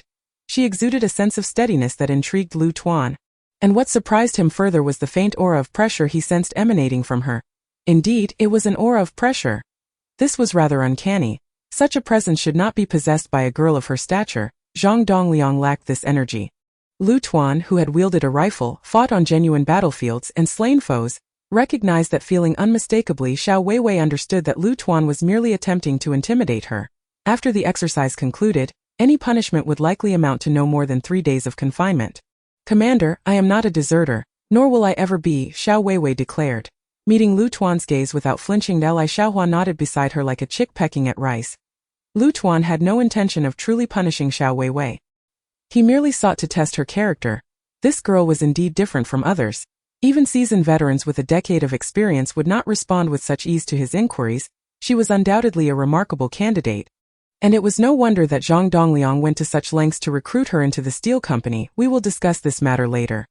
The annual military exercise is a significant event for the military district and is of utmost importance to our 28th Regiment. Especially this year, that I hope you will perform admirably and demonstrate to everyone just how formidable the female soldiers of our 28th Regiment truly are. Lu Tuan's expression suddenly turned serious. "Understood," Xiaowewei replied. Li Xiaohua was still grappling with the sudden shift in tone. It seemed the commander held Xiaowewei in high regard. "Commander, may I confirm once more that this is merely a drill?" Lu Tuan shook his head, at a loss for words. How could there be such a disparity among female soldiers? "If it were truly a battle, would you not become a deserter?" Li Xiaohua replied. "Reporting to the commander, I will not." "Then why all this chatter?" Li Xiaohua sat there, awkwardly silent, bewildered by the commander's abrupt shift in demeanor. Almost simultaneously, at the temporary command post of the Blue Force's forward position, standing in full military regalia before a colossal electronic screen divided into numerous smaller displays, Chief of Staff Kwang Tianlei observed the aerial footage captured by drones, all focused on the 28th Regiment. Prior to the announcement of the exercise's commencement, he had already deployed a new batch of drone equipment acquired by the Special Operations Brigade to monitor the movements of the 28th Regiment. It could be said that every action of the 28th Regiment was under his vigilant scrutiny, and thus far, they remained blissfully unaware. A grin spread across Kwang Tianlei's face, his sharp gaze revealing a hint of arrogance. This was the essence of modern information warfare, starkly contrasted with traditional combat strategies. The 28th Regiment's operational mindset had become outdated. Behind Kwang Tianlei stood the robust and imposing figure of Guoshan Kai. Exuding an aura of formidable strength, Guoshan Kai spoke in a deep tone. "Chief, the 28th Regiment is now firmly within our grasp. At your command, they shall not escape their fate." Kwang Tianlei responded with a slight scoff. "Your greatest flaw lies in becoming overly complacent when in a position of advantage. When plotting against an adversary, one must never afford them a chance to retaliate. Until victory is secured, one must refrain from speaking too confidently." Guoshan Kai maintained a stoic expression, merely shrugging his shoulders and shifting his stance, opting to listen rather than argue. Lu Kong of the 28th Regiment was a seasoned warrior, having faced the crucible of battle. Such an opponent warranted utmost respect. One plan would not suffice. It was imperative to prepare multiple contingencies to account for the worst-case scenarios. With a sardonic smile, Guoshan Kai remarked, "Isn't there a certain unnecessary nature to this, Chief? They are operating right under our noses. Isn't that akin to using a sledgehammer to crack a nut? Scholar, do you grasp the fundamental difference between us?" Guoshan Kai replied with a wry smile. "You are the Chief of Staff of the Divine Sword Special Operations Brigade, while I merely lead the Dragon Tooth team. Enough of this nonsense. You are missing the point," Kwang Tianlei said sternly. "Remember, once hostilities commence on the battlefield, one must not afford the enemy a moment's respite. Strike like a venomous serpent, sinking your fangs deep into your prey, ensuring all your venom is injected, thereby guaranteeing its demise. Failure to do so may allow the prey to retaliate, with potentially fatal consequences. Execute the orders." "Understood," Guoshan Kai replied, promptly turning to prepare. This year's exercise was particularly exceptional, prompting Kwang Tianlei to dispense with any semblance of leniency. After all, if one was to ensnare the enemy once, why not do so multiple times? Kwang Tianlei fixated on the screen, his eyes narrowing as he focused on a warrior off-road vehicle occupied by Lu Kong, the commander of the 28th Regiment. The strategy for this operation was straightforward. A decapitation strike aimed at eliminating the regiment's leader from the outset, rendering them leaderless and fragmented. at which point the manner of their dismantling would be at his discretion. Decapitation strikes were not uncommon in special operations. However, this instance was unique, utilizing drone reconnaissance for precision sniping, a first in such difficult military exercises. As technology advances, so too must the methodologies of warfare. It is essential to adeptly leverage technology to maximize its impact on the battlefield. The 28th Regiment is an established field army, steadfastly clinging to traditional combat methods, which are inevitably destined for obsolescence in the face of modern warfare. This was a lesson that Quang Tianlei prepared for his former comrade, urging him to abandon outdated practices, for that which must be discarded cannot be spared due to personal sentiments. At this moment, the warrior off-road vehicle carrying Lu Tuan had caught up to the vanguard's convoy as they proceeded towards their designated objective. Unbeknownst to them, they were already being monitored by the Longya Team 1 of the Divine Sword Special Brigade. As the convoy entered the ambush zone of Longya Team 1, Quang Tianlei, standing before the monitor, broke into a smile reminiscent of splendid chrysanthemums in autumn.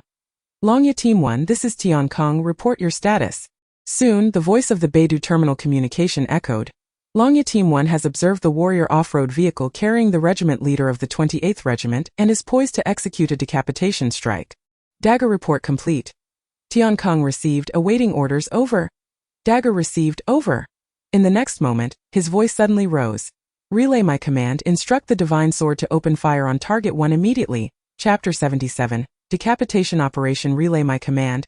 Instruct the Divine Sword to open fire on Target 1 immediately. Affirmative.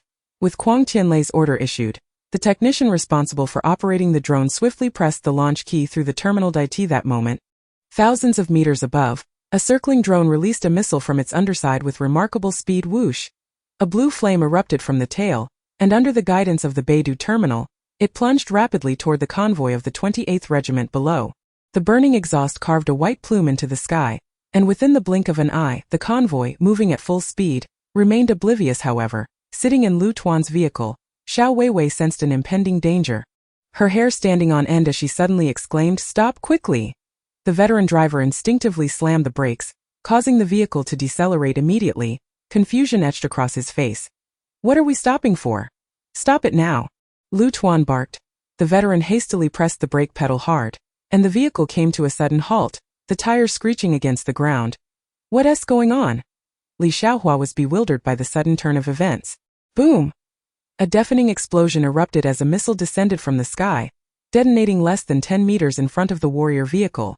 A massive cloud of smoke billowed upwards, rolling ominously. A powerful shockwave swept through, violently shaking the warrior vehicle. Had they delayed stopping by even a millisecond, the missile would have struck directly. Li Xiaohua was rendered dumbfounded by the blast. The veteran driver felt a cold sweat break out on his back. Xiaowewei, quick on her feet, kicked open the car door without hesitation, pulling Lu Tuan out and urging him to take shelter behind the vehicle. "The enemy's decapitation operation? Commander, they are targeting you," she declared, shielding Lu Tuan with her body as she gazed up at the drone that had just flown overhead. Lu Tuan was inwardly astonished by Xiaoweiwei's swift reflexes. Had she not alerted them, they would have been obliterated by the missile in an instant. How had she sensed the danger? Lu Tuan, a seasoned veteran who has once graced the battlefield, possessed a keen sense of crisis. However, he was still a beat slower than Xiaowewei. The soldier tasked with driving was among the finest reconnaissance troops in the regiment, yet he exhibited no prior awareness of the impending threat. In such a brief span, Xiaowewei had already discerned the adversary's intentions, recognizing this as an assassination operation. This young woman was no ordinary figure. Her practical response capabilities surpassed those of many veterans. The recent explosion had left her ears ringing, and as she spoke, she was immediately choked by the billowing smoke, resulting in a fit of coughing. Lu Tuan had lost the desire to converse with Li Xiaohua. Both were contemporaneous female soldiers, yet the disparity between them was striking. "Xiaowewei, how did you come to that conclusion?" Lu Tuan, after all, was a veteran seasoned by numerous trials, and such minor skirmishes did not faze him.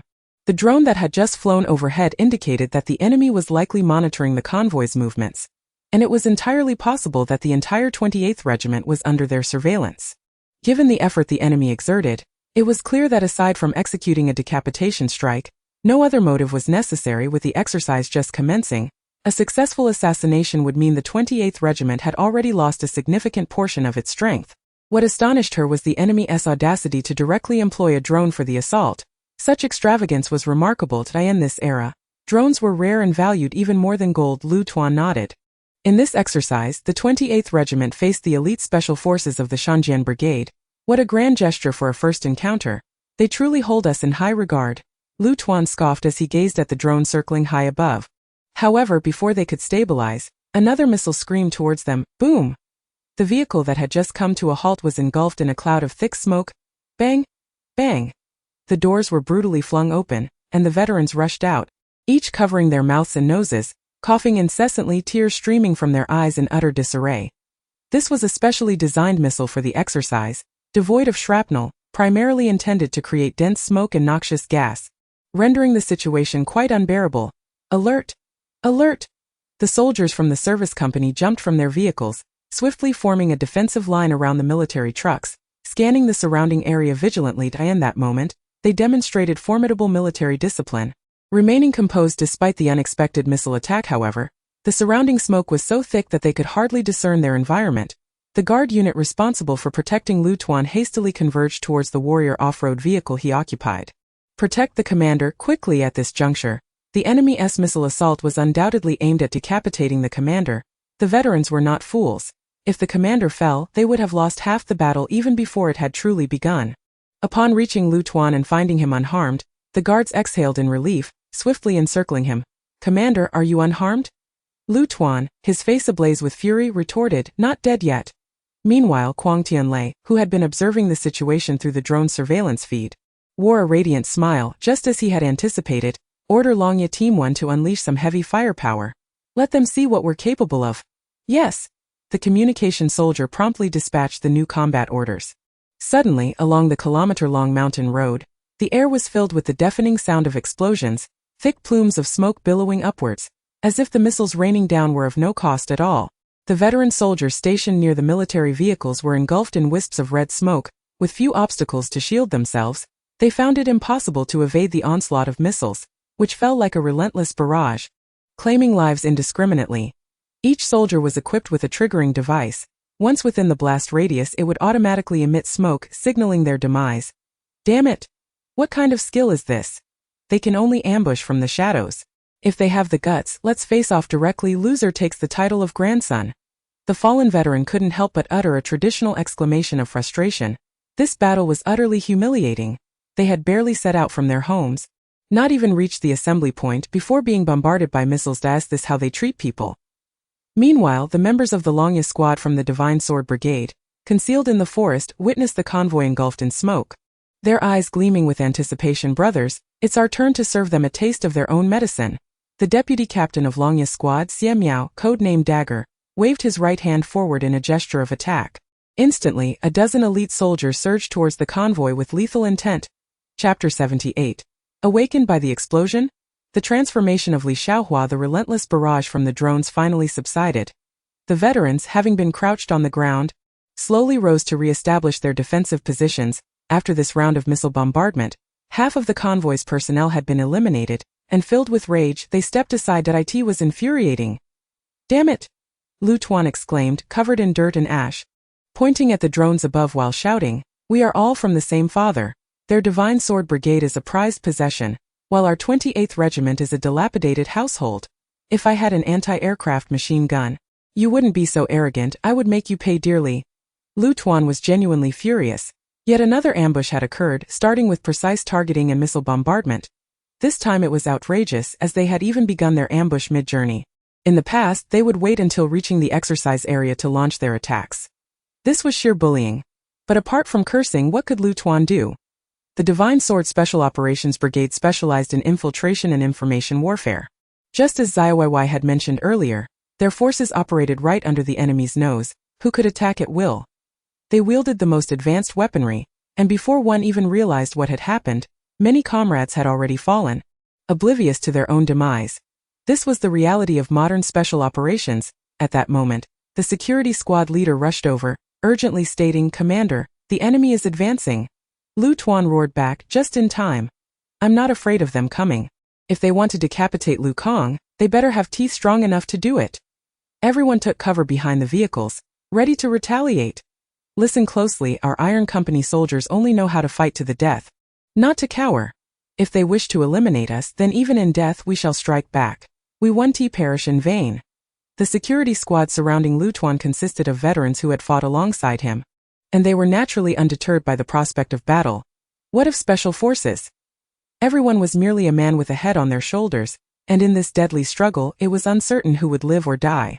First squad, guard the right. Second squad, guard the left. Class 3, take up the rear. Under the command of the squad leader, the remaining veterans swiftly formed a defensive formation. The enemy was executing a decapitation strike.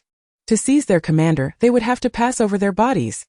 Lu Tuan grasped a service rifle, racked the bolt, chambering around, and his aura of menace surged dramatically. Li Xiaowei swallowed hard. She had been momentarily stunned by the explosion, and the timid girl found herself bewildered in the midst of such a chaotic scene. However, Lu Tuan's fierce roar ignited a surge of fiery determination within her. It seemed that even in the throes of battle, the situation was not as terrifying as she had imagined. The commander had declared it a drill. No one would truly perish. What was there to fear? With this mental reassurance, Li Xiaowei found her courage swelling. She turned her gaze towards Xiaowewei, who remained remarkably composed throughout, even amidst the continuous explosions of missiles nearby. Unfazed, she had sheltered the commander, displaying the admirable qualities that Li Xiaowei revered. Leader, what should we do now? Li Xiaowei approached Xiaowewei. You're not afraid anymore? Xiaowewei inquired. Li Xiaowei sheepishly smiled. I was a bit scared earlier, but not anymore. After all, nobody's going to die. I'm all in. We can't let our steel company lose face. Xiaowewei was somewhat taken aback. She had found Li Xiaowei's earlier timidity hard to bear. Thankfully, she wasn't one of her subordinates. Otherwise, a swift kick would have been in order. It was surprising how quickly her courage had surged after a few explosions. Listen to the commander, Xiaowewei instructed. What? The commander. Li Xiaowei's eyes widened in realization. Was that truly the commander of their 28th regiment? You're just now catching on. Where were your ears earlier? Let us fight the enemy, Li Xiaowei declared without hesitation. Now that's more like it. Xiaowewei and Li Xiaowei moved to Lu Tuan's side. Commander, I was wrong earlier. I'm not afraid now. I want to fight the enemy. Li Xiaowei's voice was resolute, her eyes alight with determination, entirely shedding her previous timid demeanor. Lu Tuan glanced at her and scoffed lightly. Have you finally come to your senses? Li Xiaowei replied awkwardly. Commander, who hasn't he been confused at times? I used to be timid. Please don't hold it against me. I truly am not afraid now. Just give me a gun and I'll charge forward immediately. Lu Tuan chuckled. His earlier frustration dissipated as he recognized that this girl had some merit after all. His greatest disdain was for cowardly soldiers, especially those who froze in fear on the battlefield. Oblivious to their surroundings, what use was there for the nation to support such soldiers? They were nothing but parasites.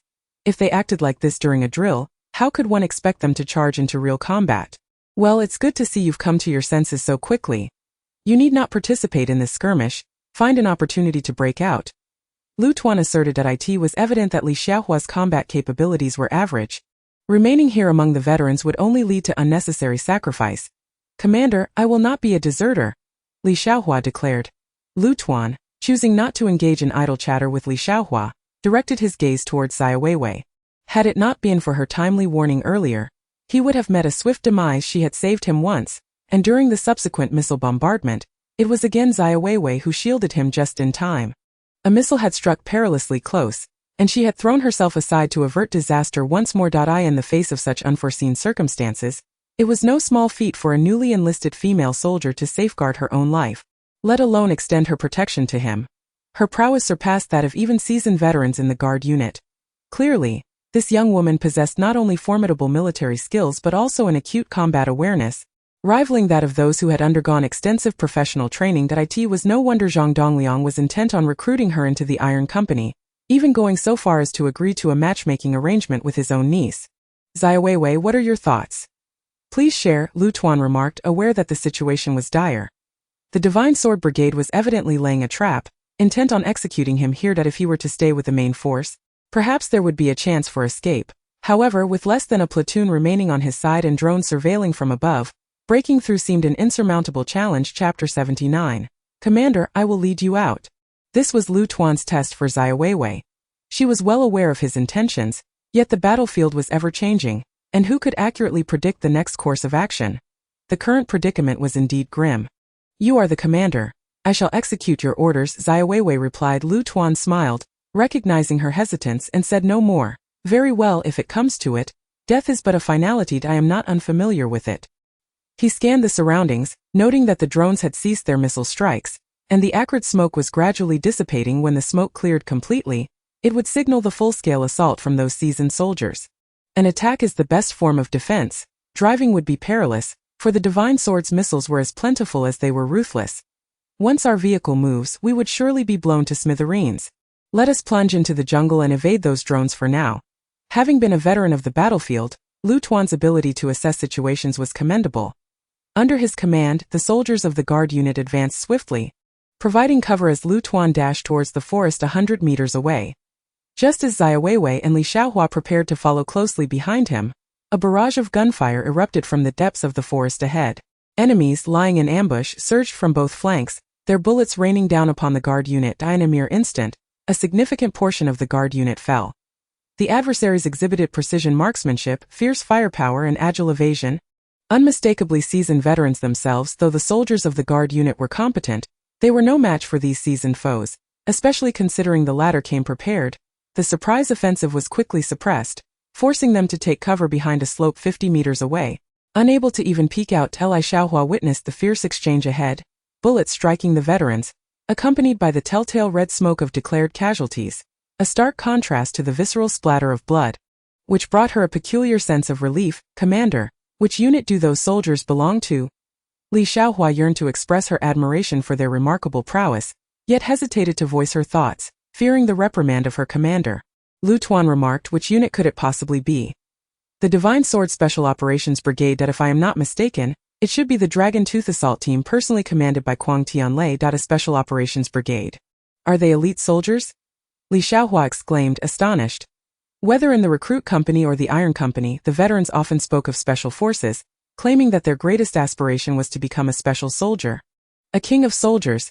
The fervor with which they trained was partly driven by this ambition. Even seasoned veterans like squad leader Lao Sun gazed longingly when the topic of special forces arose. In their eyes, special forces represented the pinnacle of combat capability, and to be part of such an esteemed unit was the proudest achievement of a lifetime. Are we not doomed? Xiaowei blurted out, only to immediately catch herself, spitting out a few sounds of disapproval. What of special forces? The commander once said, in a narrow encounter the brave prevail. I am not afraid of them. Xiaowei exuded an air of determination. Her demeanor transformed from that of a timid girl to one of newfound courage. Xiaowewei could not discern whether Xiaowei had truly awakened to this resolve, or was merely putting on a facade. But regardless, this display would surely earn her favor in Lu Tuan's eyes. Indeed, Lu Tuan chuckled heartily. Well said. In a narrow encounter, the brave prevailed, so what if they are special forces? Let us go for it. You, girl, are increasingly to my liking. Xiaowei suppressed the joy swelling within her. Commander, give me a gun and I shall charge at them. She rolled up her sleeves, ready to leap forward, seizing this rare opportunity for valor. Even if she were to fall, it would be glorious, and besides, it was not a matter of certain death. Wait, we will call upon you when the time is right. Lu Tuan, of course, would not allow Xiaowei to foolishly rush forward, as that would amount to delivering herself as a sacrifice. The current situation was dire. The veterans of the security platoon were falling one by one, their bodies smoking from the onslaught. That if this continued, it would not be long before he would become a mere figurehead. This group was likely the most elite Dragon Tooth team, the assault unit that Xiaowewei held in the highest regard. The fact that they had been dispatched to carry out a sniping mission indicated an intent to capture him alive. With this thought, Lu Tuan's eyes blazed with fury. So, Xiaowewei, you wish to capture me alive? Do you? Not a chance. He seized his rifle, ready to charge forward, but was restrained by two nearby veterans. Commander, it is dangerous. You cannot go. They implored. That if you fall, our 28th Regiment is truly finished. We will cover your retreat. Lu Tuan retorted angrily, will they grant me the opportunity to retreat? Even if they did, it would be for the purpose of capturing me. I have been a soldier my entire life. I have no intention of being dishonored. The commander of the 28th Regiment will either die in battle or not be taken prisoner. The veterans surrounding Lu Tuan, tasked with safeguarding him, had eyes ablaze with determination. Their mission was to ensure the commander's safety. Whether he fell in battle or was captured would be a lifelong disgrace for them. Prepare for the charge. Let them see the soldiers of our 28th Regiment. There are no cowards among us. Lu Tuan had already resolved himself to the worst outcome. The adversary's interception here must be meticulously calculated. It is inconceivable that the main force would be able to extend assistance. This implies that reinforcements are simply unattainable. The guard unit at my side is no match for them. How shameless of old Kuang! The remaining veterans exclaimed in unison. Indeed, Li Xiaowei, imbued with the atmosphere, felt tears welling in her eyes. Her voice trembling, "Commander, count me in. I am also a part of the 28th Regiment."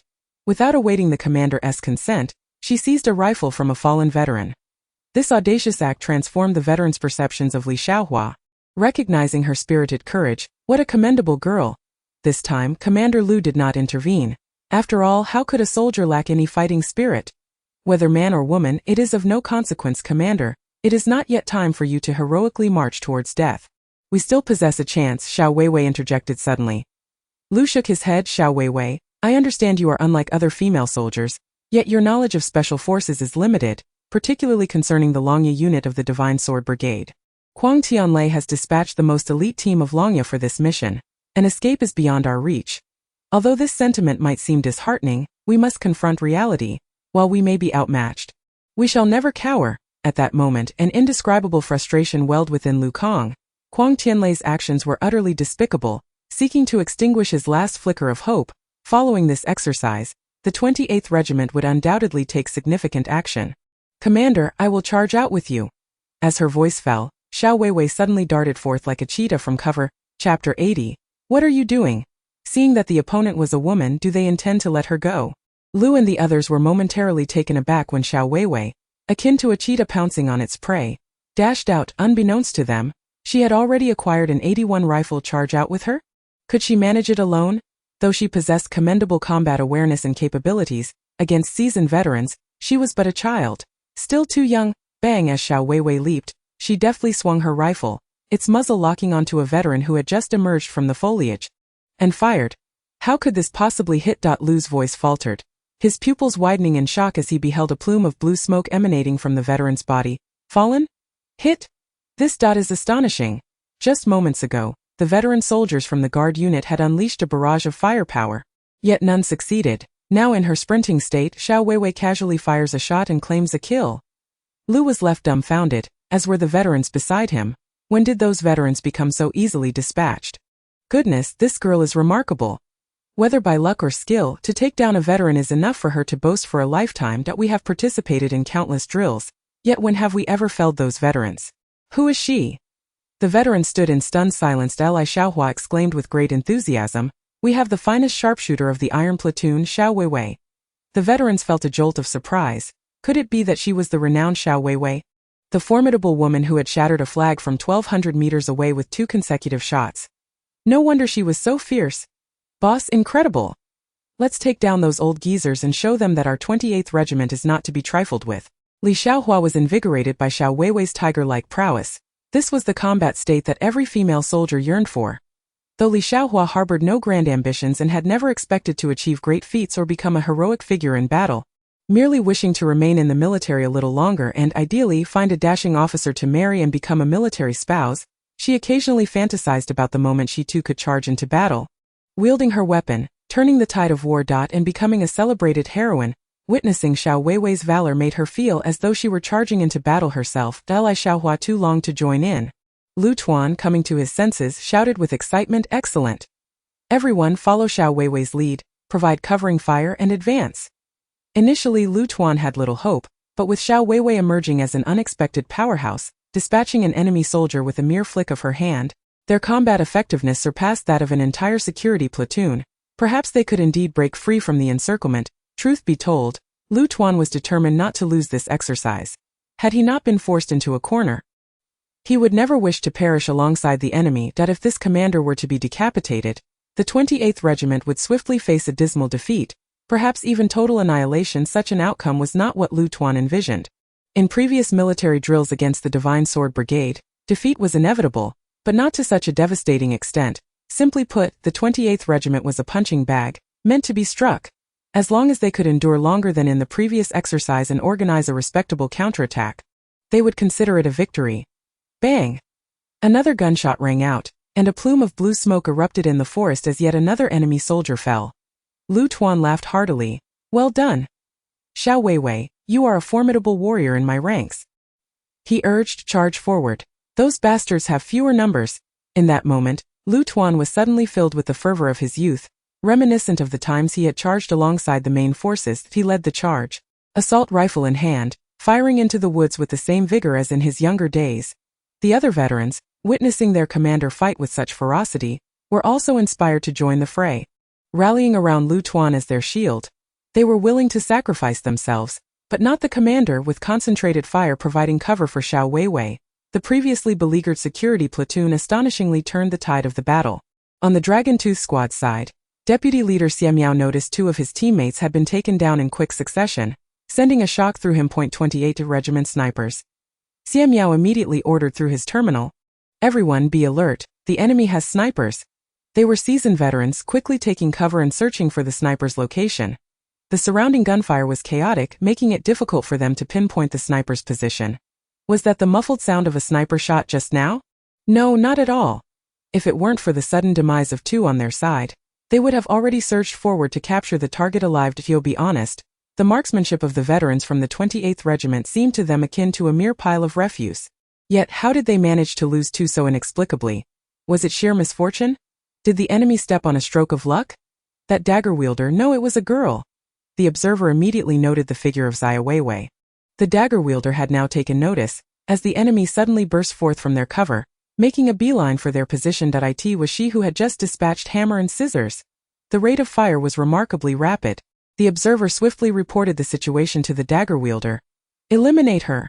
Bang bang. The gunfire erupted abruptly around them. There was Xiaowewei, weaving through the low thickets like a venomous serpent, bullets whizzing past her, striking the grass or shrubs nearby. An S-shaped evasive maneuver. The seasoned marksmen were momentarily taken aback. This movement was one that any veteran would know well, the optimal way to evade sniping while advancing. However, truth be told, for an average individual to perform such a maneuver in front of a sniper was no different than running in a straight line. One must be adept at timing their movements, swift enough, and most crucially, understand how to cleverly utilize the surrounding environment to create obstacles for the sniper. The opponent was evidently an expert. Each movement was executed with precision and efficiency, devoid of any hesitation. Consequently, several seasoned marksmen fired simultaneously, yet none struck their target, merely shooting into the void. The dagger wielder felt a twinge of irritation. "What are you all doing?" Seeing that the opponent was a woman, "Are you holding back?" Chapter 81. What do you mean holding back? It's impossible to lock on, alright. The marksman who had fired in rapid succession felt a wave of frustration. What do you mean holding back? It's impossible to lock on. That girl was like a fox darting through the underbrush, visible yet unreachable. Every time they managed to lock on, she would move. Dagger wielder. This girl is somewhat uncanny. Those rookies from the 28th Regiment do not possess such extraordinary evasive skills. The observer, with keen insight, spoke a word of truth. He had been watching closely. The moments in which she paused while maneuvering never exceeded 0.3 seconds, meaning her turning frequency aligned perfectly with the timing of the bullet's trajectory. Just as the shooter locked onto her and pulled the trigger, she would move, creating an infinitesimal time lag that caused the bullets to veer off course. This was why so many shots fired seemed to chase after her like a hound on her heels. Of course, it would be simple to counteract. If they had brought along a light machine gun, alternating bursts of fire would have surely turned her into a sieve. Yet, for this assassination operation, they were equipped solely with standard weaponry, devoid of light machine guns. Huh. The dagger wielder suddenly emitted a soft exclamation of surprise. He had observed Xiaowei's figure flicker, executing a series of evasive maneuvers before vanishing into the low thicket, just as his aim had locked onto her. For a sniper of his caliber, it was unacceptable to let prey slip from beneath his very eyes. On the other side, at the temporary command center of the Blue Forces, Quang Tianlei stood before the screen, equally captivated by the scene unfolding before him, his brow furrowed in disbelief. How is this possible? Zoom in on screen number 3. Quang Tianlei commanded the technician to magnify the surveillance footage. Rewind 30 seconds. Yes, right here. Stop. It was only then that Quang Tianlei clearly discerned the initial moment, which depicted Xiaowewei emerging from midair to fire a shot. Not a sniper. It was this female soldier who retaliated mid-flight with her rifle. Quang Tianlei exclaimed. With merely an 81 rifle, she dismantled the offensive of Dragon Tooth Team 1, effortlessly eliminating 2 men while retreating unscathed. When did the 28th Regiment produce such a formidable talent? Especially a female soldier. Quang Tianlei's mind raced to gather information about the 28th Regiment. Dragon Tooth Team 1 is the most elite combat unit of the Dragon Tooth formation. Only combat units of equivalent caliber? such as the ace assault teams of various military districts, could contend with them. Yet they were now halted by a mere female soldier. Did those rascals let their guard down simply because she was a woman? Due to the angle of the footage, Huang Tianlei was unable to fully observe Xiaowei's movements. Guoshankai remarked, "Chief of Staff, the opponent is a rookie." Huang Tianlei scoffed, "A rookie? Can a novice possess such skill? I never anticipated that the 28th Regiment had such a hidden gem." Guoshankai replied, "Chief of Staff, you might be overestimating her. Even if she miraculously evaded the first wave of Dragon Tooth Team 1's assault, it doesn't guarantee she can withstand what follows. A dagger won't fall twice in the same pit." Huang Tianlei's gaze was keen, and he had always been adept at assessing individuals. This girl's prowess was undoubtedly on par with those seasoned veterans. Indeed, don't be dismissive. Take a closer look at this angle, scrutinize it. Huang Tianlei pointed at the magnified image of Xiaowei. Guoshankai, who had initially squinted, suddenly widened his eyes, dropping his crossed arms in astonishment, exclaiming, "What background does this girl have? Her gun-twirling technique is so seasoned, and her accuracy is impeccable. Her practical shooting ability could easily earn an A." And, Huang Tianlei inquired, "Her movement and shooting speed are remarkably swift, employing techniques familiar to our seasoned veterans. Could she possibly be from another military district's elite force?" Guoshankai gasped. Armed with only a rifle, she maneuvered with agility, firing while weaving left and right, effectively shattering the first wave of Dragon Tooth Team 1's assault. Such combat effectiveness is not something a rookie could achieve. In his memory, the 28th Regiment did not boast such a figure. Let alone a female soldier. Female special forces were not unfamiliar to Guoshankai. Just recalling the last National Special Forces competition, the flower of the Flying Tigers from the Magic Capital Military District, he faced did not seem nearly as formidable. A woman of such caliber could not possibly be an unknown entity. How had he never heard of her? Huang Tianlei remarked, "What are you pondering? This is our military district's annual exercise, not a joint drill. We cannot enlist external aid. The 28th Regiment is a long-established field unit, and Lu Kang is too stubborn to engage in such antics. Also, have you noticed? That girl appears to be around 16 or 17, likely a recruit who just enlisted this year." Guoshansai's heart trembled suddenly, filled with disbelief. A female soldier who just enlisted this year. After only a few months of service, how could one become so formidable? Under normal training conditions, it is inconceivable for a new recruit to possess such extraordinary skills. The notion of pre-service training seems implausible as well. Which parent would willingly subject their young daughter to such hardships? The prowess displayed by the opponent is not something that can be achieved without extensive training that surpasses ordinary standards. It is astonishing that the 28th Regiment has unearthed such a remarkable talent, who rivals Yilan and perhaps even exceeds her in capability. The delight on Huang Tianlei's face was unmistakable. Suitable female soldiers are hard to come by. This matter had caused him considerable stress, resulting in a noticeable loss of hair. Yet here he was encountering it was truly a case of finding something valuable without any effort at all. Of course, Yilan was also one of the candidates in Huang Tianlei's plans. Guoshankai caught a glimpse of the Chief of Staff's grin, reminiscent of an ant's smile, and understood what was on his mind. "Chief of Staff, should I check her records now? What do we do now?" "With her involvement, capturing the target alive seems impossible," Guoshankai remarked. Huang Tianlei replied, "Scholar, you are still underestimating her abilities. If this continues, the Dragon Tooth First Squad might face total annihilation if you were to confront her. I fear you would also be defeated." Guoshansai's expression darkened. How could he bear to hear the Chief of Staff label them as inept? "Am I really that weak? Chief of Staff, surely the dagger unit is not that incompetent. Do you dare to take that bet with me?" Chapter 82. Men only affect my shooting speed. Guoshankai shook his head, saying, "No bets. I've never won one." Huang Tianlei's spirits soared. Although the first squad had lost, discovering such a promising talent was a redeeming factor. The two men fixated on the screen, locking the surveillance footage onto Xiaowewei and Huang Tianlei's view. His interest in her far outweighed the objective of capturing Lu Tuan alive. The footage revealed a dramatic turn of events. Xiaowewei, as the vanguard, maneuvered swiftly and unpredictably through the low underbrush, simultaneously firing with precision, taking down one target after another. Meanwhile, Lu Tuan's side began their counterattack, leveraging their numerical superiority for a concentrated barrage of fire. Although they could not hit anyone, they inadvertently created an opportunity for Xiaowewei. In less than 10 minutes, only Dagger remained as the sole survivor of the Dragon Tooth First Squad's 11 members. This was only because he was commanding from a distance and had not been detected by Xiaowewei. Guoshankai observed Xiaowei's elusive movements. This was no ordinary recruit but rather a seasoned veteran. her combat experience surpassing even that of the Dragon Tooth First Squad. The special operations tactics employed by the Dragon Tooth First Squad were effortlessly dismantled before her. Once their positions were revealed, they were swiftly eliminated with rich combat experience, uncanny agility, and exceptional marksmanship. How was she trained? If the 28th Regiment had the capability to cultivate such talent, they would not find themselves consistently bested in annual exercises. Chief of Staff, this is troublesome. Lu Tuan has neither been captured alive nor executed, which will significantly impact our subsequent operations. Guo Kai stated that in accordance with the operational plan, precision strikes were executed, and the Dragon Tooth Squad swiftly engaged. Capturing Lu Tuan alive was the optimal strategy, while the secondary option was to eliminate him. However, it appears neither objective has been achieved, and instead, the Dragon Tooth Squad nearly faced total annihilation. Such a scenario has never transpired in any prior drills. This unexpected turn of events can be attributed to the emergence of the dark horse, Xiaowewei.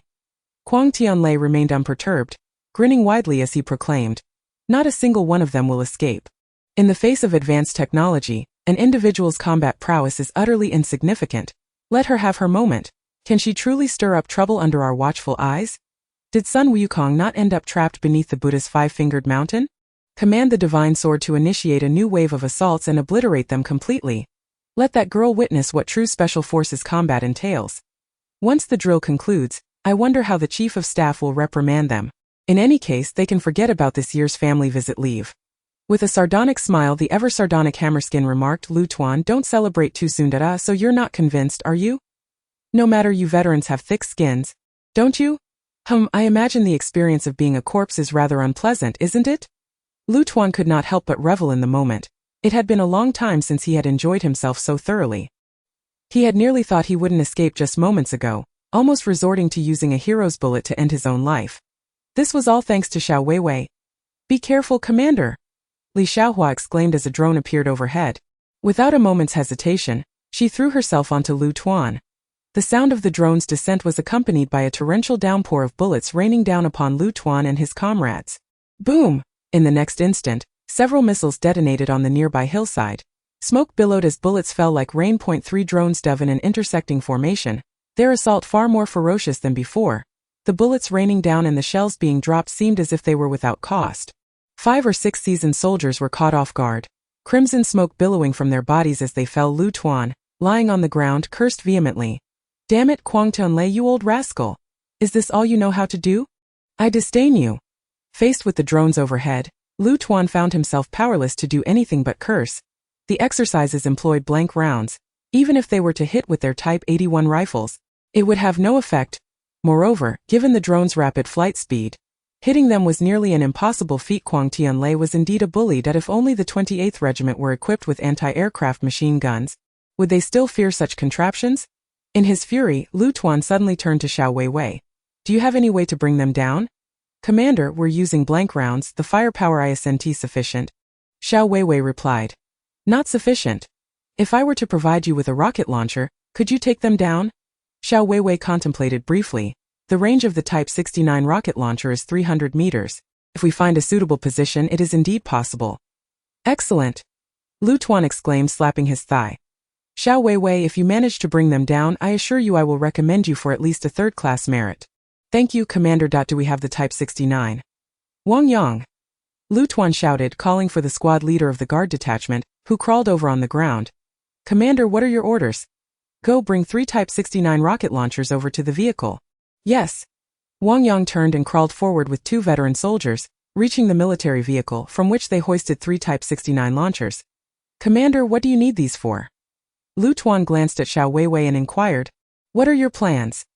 Xiaowewei picked up one of the Type 69s and swiftly inspected it, saying, Commander, if we bring down the drone, it will likely be rendered unusable, but I won't be held liable for it, will I?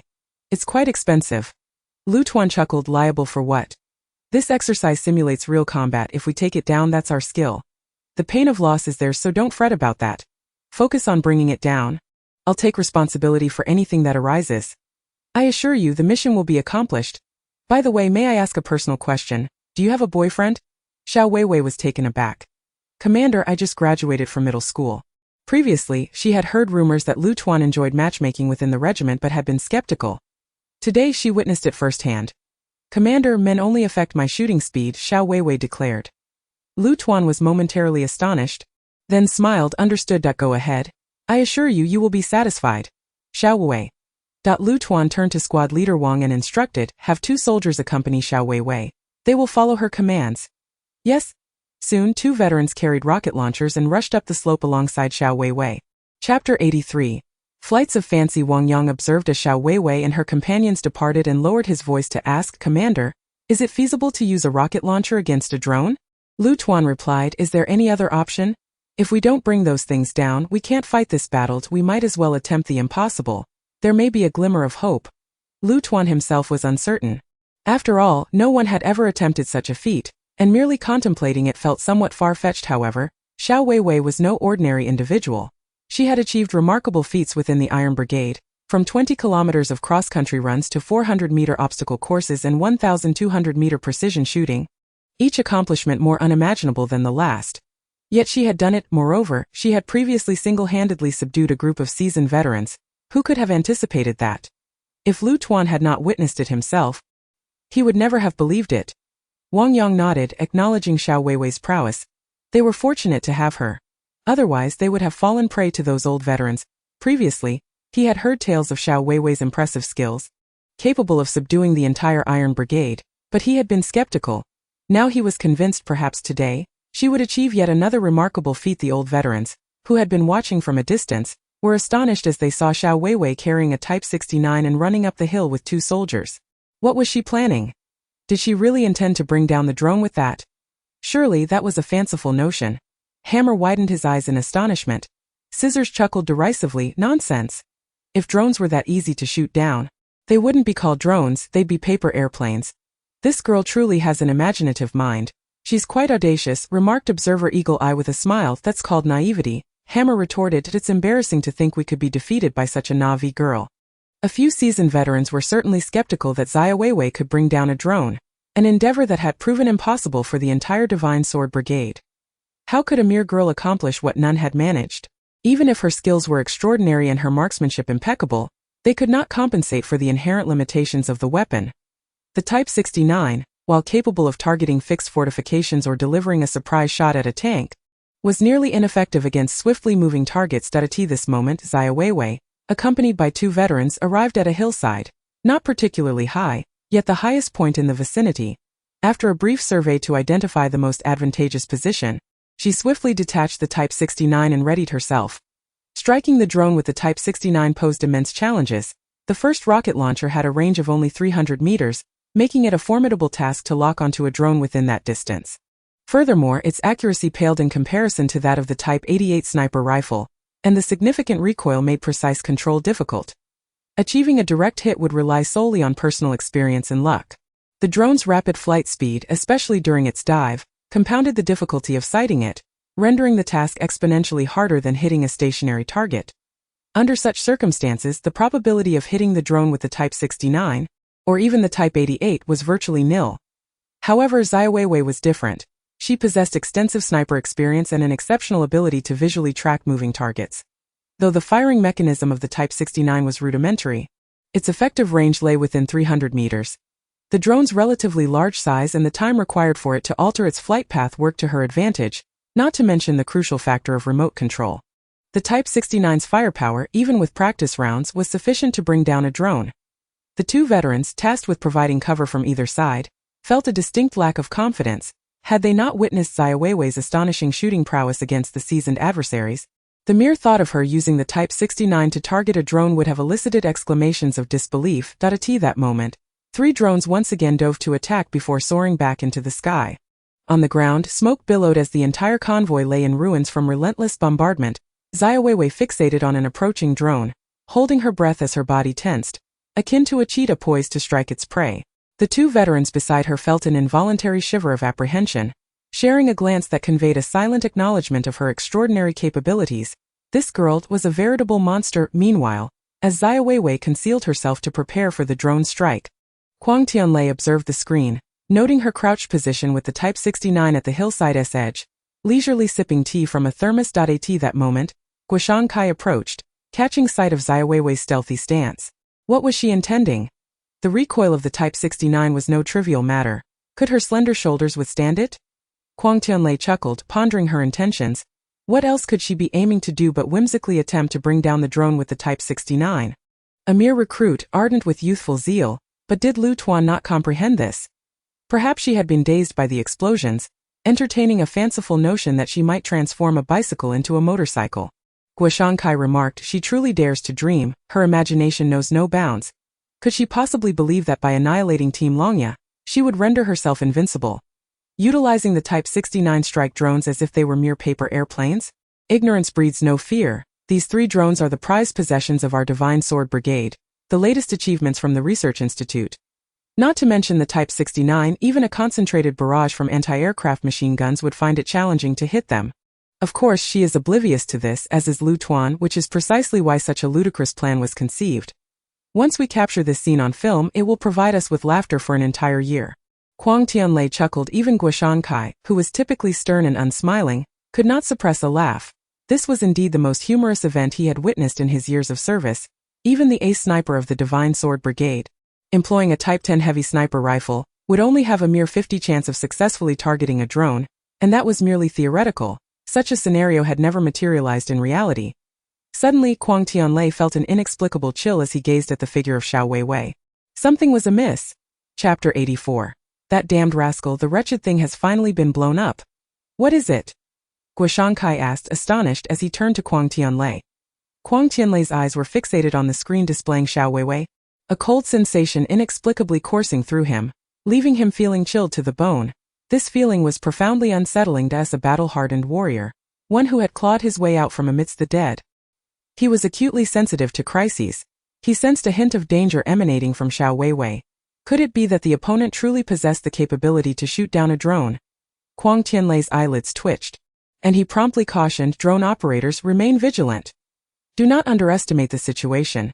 Do not suffer the same fate as Team Longya in the gutter. If we truly allow the Type 69 to shoot one down, our Divine Sword Brigade will lose face. Understood. The 3 seasoned drone operators responded in unison. They were adept at controlling drones, having undergone professional training, and were recognized as the most skilled within the entire military district. Last year they had placed within the top 10 at the military's drone control competition.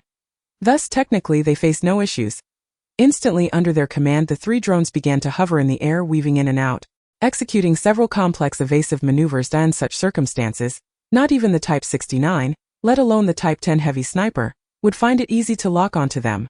The 3 drones commenced their dive from various angles towards Lu Tuan and his team's concealed position, preparing for a carpet bombing and sweeping assault to obliterate them and conclude the battle. As for the female soldier intending to ambush them, they would conveniently send a shell her way to demonstrate what high-tech tactics truly entailed. Guoshankai, expressionless, was puzzled as to why the chief of staff was suddenly so anxious and felt the need to caution the operators. Did he genuinely believe that the girl possessed the capability to shoot down a drone? When had the chief of staff become so timid? Guoshankai mused inwardly. At that moment, with her grip firm on the Type 69, Xiaowei's ears perked up, her eyes narrowed, focusing intently on the drone plunging down towards them. Here it comes.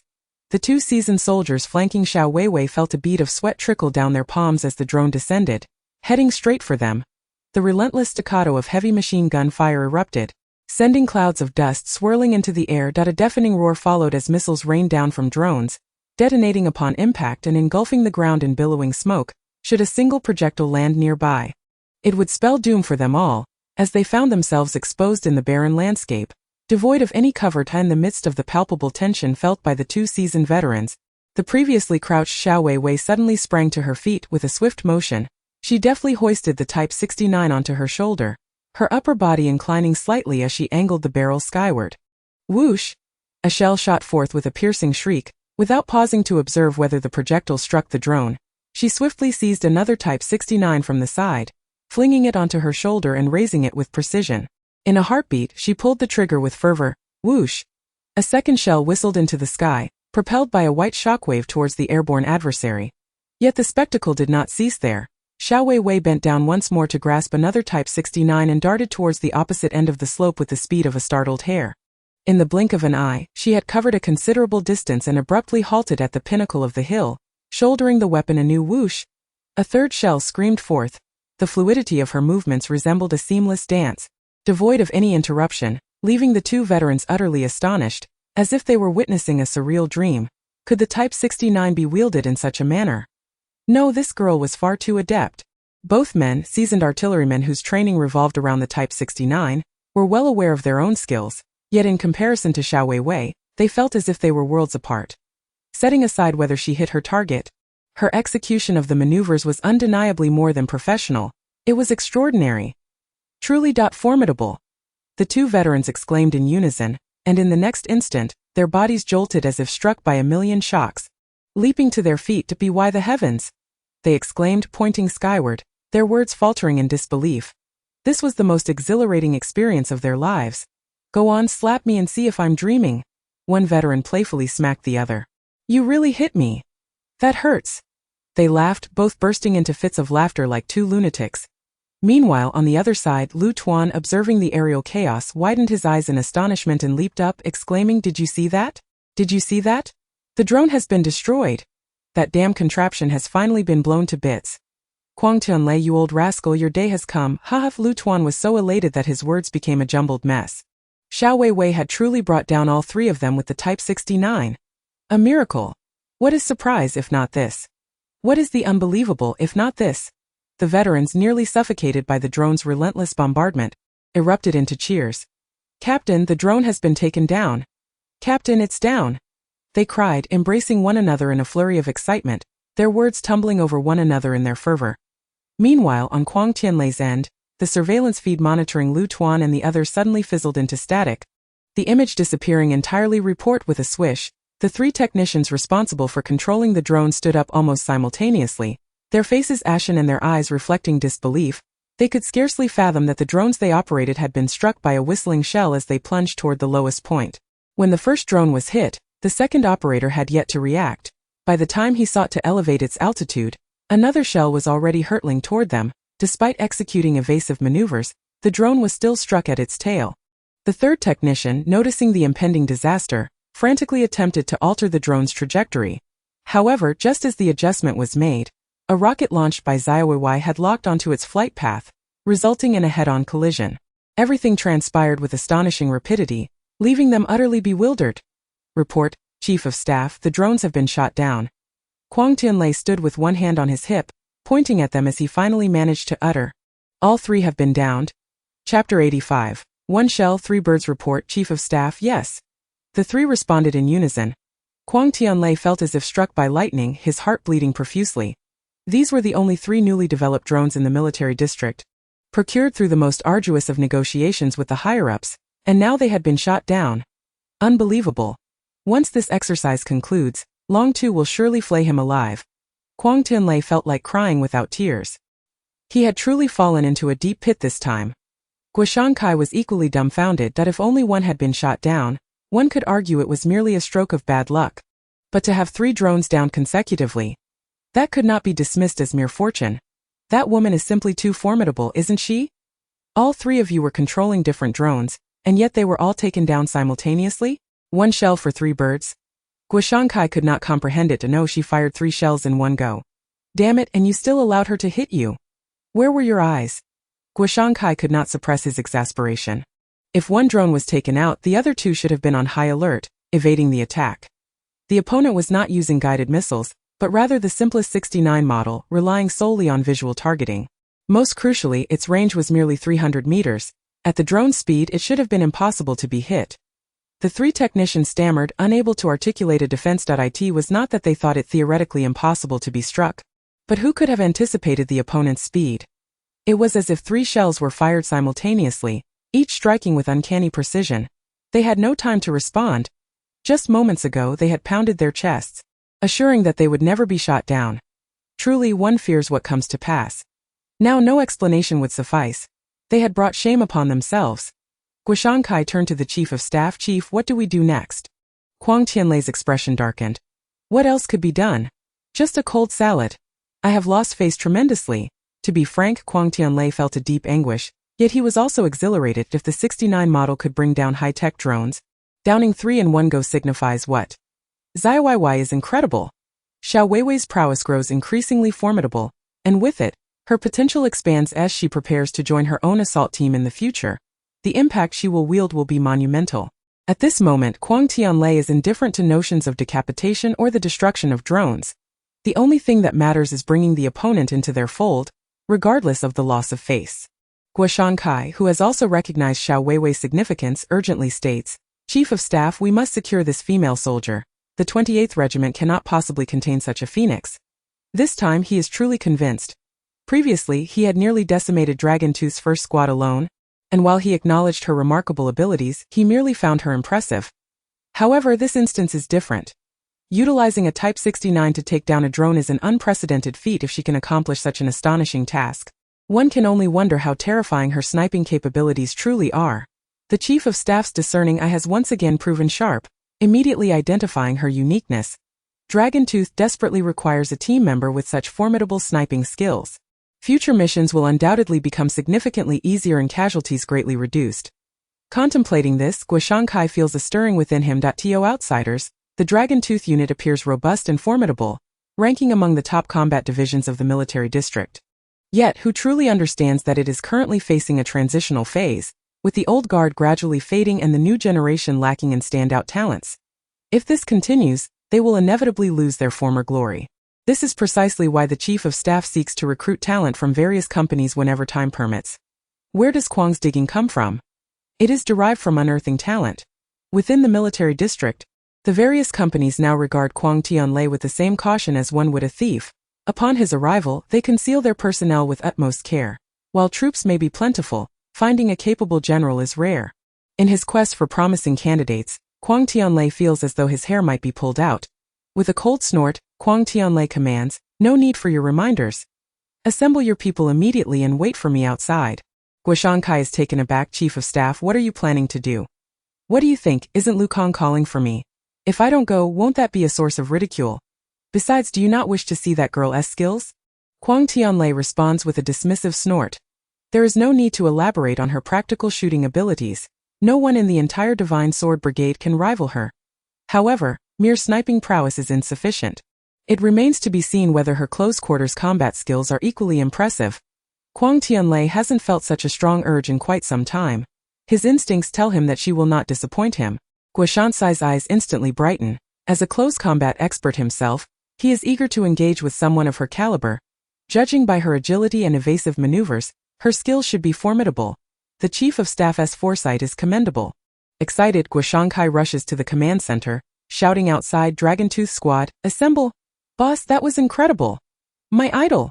Li Xiaohua exclaims as she sees Xiaowewei approaching, rushing over to give her a big hug, nearly leaning in to plant kisses on her cheek. "I knew you could do it. You have no idea how many people were left dumbfounded just now. Those old-timers you took down were utterly bewildered. The explosion dazzled their eyes." The gazes of the veteran soldiers in the guard detachment towards Xiaowewei have transformed. They are now filled with profound admiration. Single-handedly, not only did she take down a group of seasoned veterans, but she also shot down 3 drones. Such a remarkable feat is destined to leave a significant mark in the annals of the 28th Regiment's military exercises. "Haha, Comrade Wewei, splendid work." Lu Tuan praised her effusively. He had not harbored much hope, treating it as a last-ditch effort. Yet Xiaowewei once again astonished everyone with her exceptional performance. This outstanding female comrade must be nurtured with utmost attention, ensuring her firm roots within the 28th Regiment. Indeed, it is imperative to find her a boyfriend. A woman, once she has someone to care for, becomes much easier to manage. It seems necessary to arrange for them to meet at the earliest opportunity. Lu Tuan has already begun pondering how to capture Xiaowei's heart. Little did Xiaowei expect that Lu Tuan would take such an interest in her lifelong affairs, planning to help her find a partner. Her own mother had not shown such concern, and at that moment she felt somewhat fatigued. Despite delivering 3 consecutive shots in the final moments with fluidity and ease, she alone understood the immense toll it had taken on her spirit. Otherwise, it would have been utterly impossible to strike 3 drones in such a brief span. She felt utterly drained, yet thankfully, she had not let her mission down, having successfully brought down all 3 drones. Surely, this would earn her a 3rd-class merit award. Suddenly, a cacophony erupted ahead, causing the faces of the onlookers to change dramatically. Chapter 86. What on earth is happening? Alert! Alert! The seasoned soldiers swiftly assumed a defensive stance. It was at that moment that a convoy burst forth from around the bend. The Iron Company. The vigilant soldiers recognized the insignia on the vehicles and breathed a sigh of relief. Reinforcements had arrived, as they had previously feared that the enemy was launching another assault. Leading the reinforcements was none other than Zhang Dongliang from the Iron Company. On their way, they had witnessed the astonishing sight of 69mm shells relentlessly striking down the drones, leaving them momentarily dumbfounded. A drone had actually been taken down by a 69mm shell. Who could possibly be that skilled? Typically, they would draw a circle with a diameter exceeding 3 meters to hit targets 200 meters away. Let alone striking such small, airborne drones. It was beyond imagination.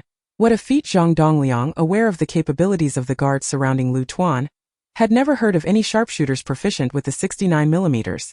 In the past, when time permitted, the Iron Company would occasionally engage in contests with the guards, with both sides being of comparable strength. If luck were on their side, a blind cat might stumble upon a dead mouse and hit a drone. But to take down 3 in succession was a testament to true skill. Zhang Dongliang mentally reviewed the members of the guard unit, yet he could not conceive of anyone possessing such prowess. Looking across the entire 28th Regiment, the only individual who might possess such capability was Xiaowewei, but had she not lagged behind? Could it be that she was with the commander? Lao Kai remarked, "If you managed to take down a drone with a single shot from a 69mm, the veterans of the Divine Sword Brigade would surely not have such skill, would they?" Lao Kai nodded. "I cannot say for certain now, but in the past they definitely did not possess such ability. The speed and changing angles of those drones you just witnessed, let alone the 69mm, even a Barrett would find it exceedingly difficult to score a hit. It is no simple feat to strike such a target. It undoubtedly requires the expertise of a master marksman. Such prowess would certainly place one among the top 3 in the entire military district. When did such a skilled individual come to be by the commander's side, and why had I not heard of them before?" Zhang Dongliang remarked, "I am unaware. I shall inquire further. Perhaps this expert could rival Xiaowewei." Indeed. The Steel Company, trailing behind the main forces, suddenly noticed a barrage of drone attacks from the rear, relentless and fierce. Zhang Dongliang immediately thought of the Special Forces specialty in decapitation operations. It must be targeting Commander Lu, prompting him to rush over for support. Initially, he harbored little hope, as the drones unleashed a relentless cascade of missiles, following the tactics of the Divine Sword Brigade. Once they commenced action, it would certainly not be as simple as missile strikes. They would likely deploy an elite assault team for a double layer of security, with only a guard detachment accompanying Commander Lu. How could they withstand such an onslaught? When Zhang Dongliang spotted Lu exuberantly standing among his troops, he exhaled deeply. However, upon noticing that Xiaowewei and Li Xiaohua stood beside Lu, he pondered, how did they come to be with the commander? Old Kai immediately recognized them. Could it be that she was the one who brought down the drones? The two exchanged glances, momentarily at a loss for words. At this moment, Lu was brimming with confidence, as if he had just secured a resounding victory. Lavishing praise upon Xiaowewei, Lu thumped his chest in assurance. Naturally, Xiaowewei would not decline such a favorable circumstance. "Thank you, Commander." The veterans looked on with envy. After all, that was a third-class merit, and in these times, achieving recognition in the military was exceedingly challenging. There is a saying that goes, first-class merit is bestowed upon the family, second-class merit is received in repose, and third-class merit is claimed while standing, which illustrates the formidable difficulty of earning accolades in the military. Many veterans, from their enlistment to retirement, have struggled to attain even a single third-class merit, let alone a collective commendation from the entire regiment. Who among soldiers does not aspire to achieve great deeds in the military? Yet opportunities must arise, and one must possess the requisite capability. In this instance of ambush, who does not understand that if one can turn the tide, they are sure to earn merit? Unfortunately, they lack that capability. Xiaowewei succeeded, single-handedly altering the course of battle and safeguarding Commander Lu. Otherwise, had Lu been decapitated, the 28th Regiment would have been left leaderless, facing certain defeat. Thus, Xiaowewei's third-class merit is well-deserved. The veterans could only admire her, devoid of jealousy, while simultaneously acknowledging that this phoenix Xiaowewei would undoubtedly shine brilliantly in this exercise, destined to soar to great heights in the future. "This is what you rightfully deserve," Lu declared emphatically. "Quang Tianlei, that pitiful fellow, is nothing but an old rogue, increasingly despicable, having completely lost all semblance of restraint. This time he has truly fallen at your hands, having lost an elite assault team and 3 drones. Haha, he must be in excruciating pain now, likely green with rage." It had been a long time since he felt such satisfaction. "Xiaowewei, you have brought honor to our 28th Regiment and to me as your commander. You must receive that third-class merit, and I will certainly introduce you to a satisfactory gentleman." Xiaowewei frowned slightly, wondering if Lu had become addicted to playing matchmaker. Had her previous statements not been sufficiently clear? Men will only affect her speed in drawing the gun. What purpose does that serve? Just as she was about to voice her refusal, she was interrupted by Lu Tuan, who assured her, "Do not worry, you need not say anything, that I will arrange everything for you." Xiaowewei. That it is no wonder Lu Tuan was so elated. Having dealt with Kuang Tianlei for so many years during the drills, there had never been a moment like today where the other party faced a setback, and the frustration that had been pent up finally found its release. Thus, when he claimed he would introduce a boyfriend to Xiaowewei, he would undoubtedly follow through. His young and handsome nephew had just graduated from university, and Xiaowewei was not only graceful but also beautiful. With an excellent family background, the two were certainly a perfect match. Meanwhile, standing aside, Li Xiaohua's eyes sparkled with admiration and envy. The commander was personally seeking a boyfriend for Xiaowewei, assuredly a quality man who was tall, handsome, and likely an officer, that if only the commander would do the same for her.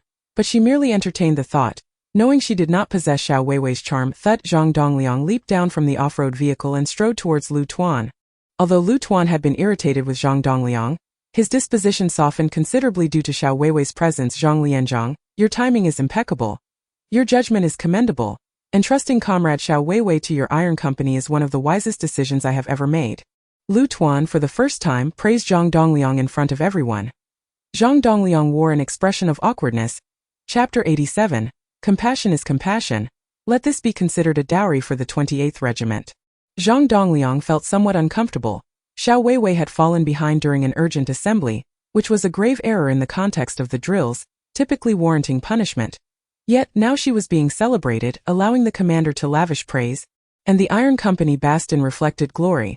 This situation was perplexing. Perhaps it was best to ponder this matter after the drills concluded. "Commander, all of this is under your sagacious leadership," Zhang Dongliang flatteringly remarked, as the commander was in high spirits, ready to accept any compliment. "Flatterer," Lu Tuan mockingly retorted, then swiftly took his seat in the vehicle. "Xiaowewei, give it your all. I have faith in you and hope you can surprise me even more," Lu Tuan called out, leaning out of the window. "Yes, I will certainly strive to do my best," Xiaowewei responded, standing at attention and saluting. Zhang Dongliang hastily inquired, "Commander, what about our iron company?" "Get on with whatever you need to do. Do I have to lead the way?" Lu Tuan snapped, instructing the driver to head quickly towards the command center. Zhang Dongliang and Lao Kai exchanged knowing smiles. The commander's mood was remarkably buoyant. Otherwise, he would have been cursing by now. After all, he had narrowly escaped being blown to the skies by a drone, potentially becoming the first commander in military exercise history to be decapitated right from the start. It was a close call. Once the commander's convoy had departed, Zhang Dongliang turned to Xiaowewei and Li Xiaohua. Xiaowewei stood tall and declared, "Report Lianzhang, I was in the wrong." Zhang Dongliang replied with a bemused smile, "Your acknowledgement of fault is quite proactive." Li Xiaohua, what about you?" Li Xiaohua quickly chimed in, "Report Lianzhang, I was in the wrong." "You certainly learn quickly. I will deal with you both once the drills are over. Now, get in the vehicle." Originally, Zhang Dongliang intended to wait until the exercise concluded before punishing Xiaowewei and Li Xiaohua together.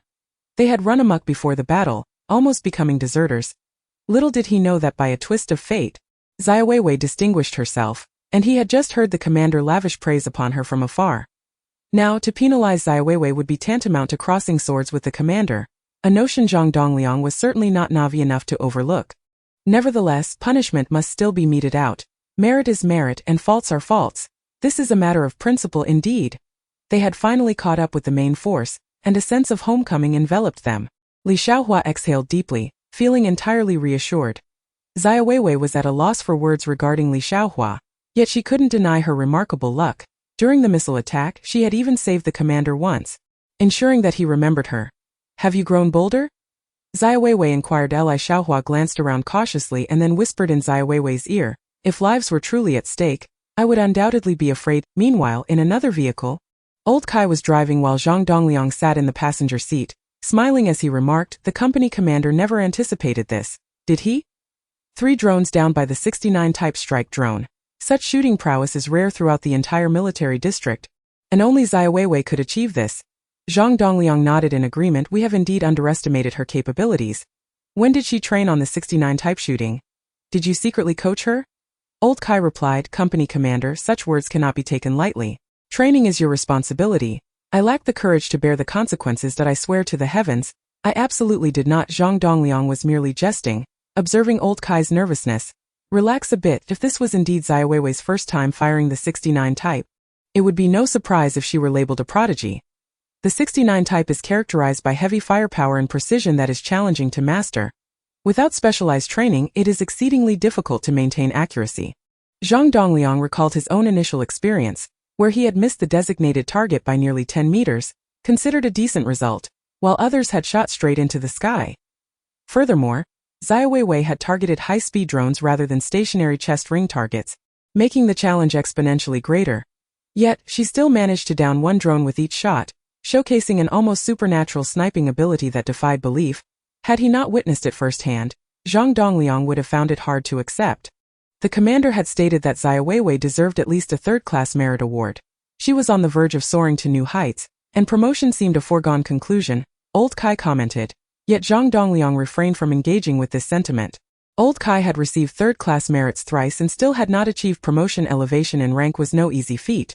Mere accolades were insufficient. Though they were certainly a necessary condition, he would need to have a serious discussion with Xiaowewei, guiding her towards a plan, lest she follow the stagnant path of old Kai, a fate he wished to spare her from. As the Iron Company swiftly advanced towards the assembly point, Quang Tianlei had already taken the most elite squad of the Dragon Tooth team, boarding a helicopter headed straight for the Red Force exercise area. The first squad of Dragon Tooth had been nearly annihilated, with 3 drones reduced to rubble, and the decapitation operation had failed. This left Quang Tianlei feeling quite embarrassed. When had he ever suffered such a significant defeat in battle? He has always been the one to reprimand others. When has he ever been on the receiving end of such admonishment? Thus, this time he is determined to personally capture Lao Lu, with the primary objective being to showcase to that young woman what true Special Forces combat entails, allowing her to experience it firsthand as a prelude to her eventual inclusion in the Women's Special Operations team he intends to establish. He is resolute in securing Xiaowewei. Guoshankai removed his earpiece and turned to Quang Tianlei, saying, Chief of Staff, the dagger has been following your instructions closely. That female soldier ultimately boarded the Iron Company's vehicle. She must be one of theirs, indeed, and Lao Kai and Lao Sun are also in the Iron Company, and no wonder. Let the dagger continue its surveillance, but do not alert the enemy, Quang Tianlei replied. Understood. Guoshankai pondered for a moment, then remarked, Chief of Staff, it won't be easy to extract information from Zhang Dongliang's men. Quang Tianlei chuckled, the 28th Regiment doesn't operate solely at his discretion. You need not worry about this matter, I have my methods. Yes. Regarding the drone incident, the technical department claims it's irreparable due to damage. Should we seek compensation from them? Quang Tianlei's expression darkened. You go ahead. My face isn't thick enough for that. Guoshankai chuckled awkwardly. Though he felt a pang of regret, he decided to consider it as a wedding gift for the 28th Regiment. Quang Tianlei suddenly gritted his teeth and exclaimed, Just think of it as such. Guoshankai nearly choked, realizing that the Chief of Staff was genuinely hurt. What are you laughing about? Listen well, if this operation fails, just wait and see how I will deal with you all. Chapter 88. She is the blessing of the 28th Regiment at this moment. Xiaowewei was unaware that she had captured Quang Tianlei's attention. However, even if she had known, it would not have concerned her. She was not the timid girl she once was. As a former top-tier soldier, her temperament and mindset transcended that of ordinary soldiers, even Special Forces. At present, the veterans of the Iron Company were sharing laughter and camaraderie, a stark contrast to the tense and serious, even irate atmosphere on Quang Tianlei's side. In this scenario, some rejoiced while others lamented. The Iron Company had gained recognition before the regiment leader thanks to Xiaowewei's outstanding performance. She had achieved merit, and thus the Iron Company basked in her glory. Once the exercises concluded, they were certain to receive a commendation from the entire regiment. What a fortunate turn of events! Yilan occasionally glanced over at Xiaowewei and Li Xiaohua, feeling a twinge of envy that she could not deny. How could they achieve merit even while lagging behind? Had she known this would transpire, she might have chosen to go solo as well. Was this the disparity of fate? The exercises had scarcely begun. Yet Xiaowewei had already secured a third-class merit. If she continued to excel, what would follow? Contemplating these thoughts, Yilan couldn't help but feel a sense of resignation. Before the exercises, she had been determined to perform exceptionally and surpass Xiaowewei in actual combat. Yet the very beginning had thrown her a curveball. Destiny? Yilan refused to accept it, yet she knew she had to confront reality, though she would not give up. Xiaohua, how did you end up with the regiment leader? Yilan couldn't contain her curiosity. Li Xiaowewei, in high spirits, replied, I ran into him on the way. At the time I didn't know he was the regiment leader. The veterans all said he was quite fierce. But that's not true. He's actually quite amusing. Yilan felt somewhat speechless. It was merely luck that spared you. Had it been someone else, they would likely have been taken away by the inspection team by now. As the Iron Company swiftly set off towards their objective, news spread rapidly among the Blue Army regarding the emergence of a formidable artilleryman from the 28th Regiment, who had shot down 3 drones. Initially, some were skeptical, for drones are sophisticated equipment, prized possessions of special forces. How could one simply shoot them down? However, as the news was confirmed, disbelief turned to astonishment. When did the 28th Regiment cultivate such a remarkable individual? The 3 drones, responsible for surveillance and various offensive purposes, being down meant that the Blue Army's frontline forces had lost a vital pair of eyes, significantly diminishing their overall operational capability. The 28th Regiment, naturally, would not let this rare opportunity slip by. Under the command of Lu Tuan, the various companies swiftly seized the high ground and established defensive positions, while the Iron Company, acting as the spearhead, stationed themselves at the Luofeng Mountain high ground, a crucial path for the Blue Forces' assault. Consequently, the defensive advantages of the 28th Regiment gradually became apparent, with Lu Tuan maintaining complete control over the situation. Any attempt by the Blue Forces to launch a vigorous attack would undoubtedly come at a considerable cost. Had Lu Tuan been decapitated at the outset, such a scenario would have been impossible. The command center of the 28th Regiment was established at the rear of Luofeng Mountain, a location that was strategically advantageous, easily defensible yet difficult to assault. Surveying the entire area, it was indeed the safest spot. The Iron Company was tasked with perimeter defense, a substantial burden requiring them to juggle multiple responsibilities, placing significant pressure on Zhang Dongliang. However, the Iron Company had always tackled formidable challenges, and such arduous tasks served to highlight their strength. The Iron Company was the most elite unit of the 28th Regiment. Their reputation was well-deserved. Time passed swiftly, and after the drones were shot down, the Blue Forces remained eerily quiet, at least without the buzzing overhead. They were evidently wary of being targeted again. This alone was a significant achievement for Xiaowewei. Otherwise, every move of the 28th Regiment would have been under the Blue Forces' watchful gaze, leaving no room for secrecy. How could they possibly engage under such circumstances? By this time it was already late into the night at the 28th Regiment's command center. Lu Tuan, cradling a thermos, listened intently as the regiment's operations officer reported on the current situation. Defensive positions had been established in all 4 directions: southeast, southwest, northeast, and northwest, with a 24-hour readiness for combat. The operations officer pointed to the map, detailing the deployment of each company. The more Lu Tuan listened, the more pleased he became. The situation was unfolding favorably for him. This was the essence of being one step ahead. The 28th Regiment excelled in defensive warfare rather than surprise attacks. Being intercepted by Quang Tianlei's firepower midway, they were unable to retaliate, which was an unavoidable predicament. However, the dynamics had shifted. The Blue Forces' advantage had evaporated, leaving them no choice but to confront the 28th Regiment head-on in positional warfare. The 28th Regiment had never feared anyone. Quang Tianlei, who would have imagined your downfall? This situation must have caught you off guard. Old fox. Your initial plan to decapitate me and thoroughly disrupt the layout and morale of the 28th Regiment, then methodically dismantle us, was quite clever. Yet, you never anticipated that I would evade your clutches. This time I shall see what you have to offer for my decapitation. Perhaps I might even pluck out your fangs. That is not quite in Lu Kang's style. The battalion staff officer chuckled and remarked, the only route for the blue side to escape lies at Luofeng Mountain, where our 28th Battalion's most elite Iron Company is stationed. I have already confirmed with Captain Zhang. He has issued a military order. Not only will the blue side struggle, but even a mere mouse would find it impossible to scurry past their watchful eyes. Lu Kang laughed heartily. Indeed, this time we must turn the tables and show them that we, the red side, are not merely destined to endure passive assaults. What of the special forces? Let them provoke me, and they shall receive a thrashing. The staff officer, well aware of the battalion commander's temperament, replied, our 28th Battalion is not made of clay to be shaped as they pleased. We will not relent until we have bitten off a few of their bones. Precisely. Today's military exercise is unlike any before. Our 28th Battalion cannot afford a dismal defeat, for that would directly influence the higher-ups' decisions regarding us. The 28th Battalion is Lu's lifeline. We are greatly indebted to Xiaowewei for securing us such a favorable start. Lu noted. The battalion staff officer nodded in agreement. She is indeed the lucky star of our 28th Battalion. Filled with confidence, Lu and his comrades stood resolute.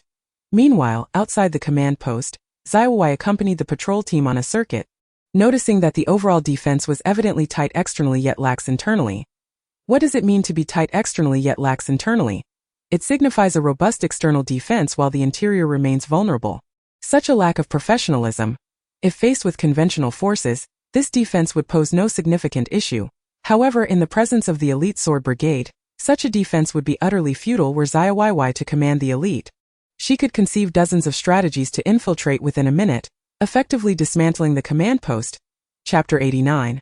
Xiaowei's proposal. Xiaowei was acutely aware of the Special Forces combat methods. Although she was not familiar with Commander Quang Tianlei's style, it could be inferred from Lu's words that he was certainly not one to easily concede. Definitely a cunning strategist. The adversary had lost a special operations team and 3 unmanned aerial vehicles, which was no minor loss. Even for the affluent Special Forces, it would be a painful blow. Most importantly, the nature of Special Forces is typically aggressive, making it improbable that the decapitation operation would simply conclude here. Thus, Xiaowewei speculated that a nighttime ambush was likely. Tonight was the opportune moment. Having just suffered a defeat, they would assume that the 28th Battalion was basking in the euphoria of victory, entirely unprepared for a decapitation at this juncture. From her observations of the 28th Battalion's defenses, Lu's leadership indeed inspired confidence. He had promised her at least a third-class merit award, and such a superior must not be allowed to be decapitated. With these thoughts in mind, Xiaowewei glanced at the time and hastened to catch up with the frontrunner, Lao Kai squad leader. I need to speak with the battalion commander. Lao Kai was momentarily taken aback, then nodded. Go ahead. Previously, the battalion commander had stated that Xiaowewei could approach him directly if she had matters to discuss. Granting her special consideration, however, one wondered what she needed from him at this moment. Nevertheless, Lao Kai refrained from probing further, recognizing that girls often have their share of concerns indeed. Remember, if you shouldn't speak, do not say anything out of turn, understood? Lao Kai pondered for a moment before offering a final reminder. Understood. Xiaowewei turned swiftly and made her way directly to the command center. Squad leader. Where is she going? Yilan couldn't help but inquire as she watched Xiaowewei depart. Old Kai replied, she is looking for the regiment commander.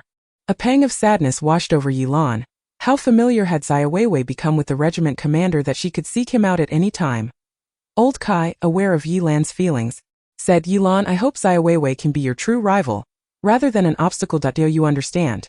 He had witnessed the competitive dynamic between Xiaowewei and Yilan, including Zhang Runan from the Fierce Tiger Company. There was nothing wrong with having a genuine adversary on the path to growth. It was indeed a fortunate circumstance. However, if one were to perceive their rival as a stumbling block or a hindrance, that would pose a significant problem. Old Kai wished for neither of them to fall into the latter category. Wei Yilan pondered this, while Old Kai chose not to elaborate further. Whether she could grasp this concept was not something others could assist her with. Outside the command center, Xiaowewei was halted by the guards, but once they recognized her, they understood she was there to see the regiment commander and promptly turned to report. Xiaowewei was now a distinguished asset of the 28th Regiment, a favored individual in the eyes of the regiment commander, and naturally, the guards were familiar with her. Reporting to the regiment commander, Xiaowewei announced as she entered and saluted. Lu, the regiment commander, greeted her with a beaming smile and immediately introduced her to the surrounding political commissar, chief of staff and others.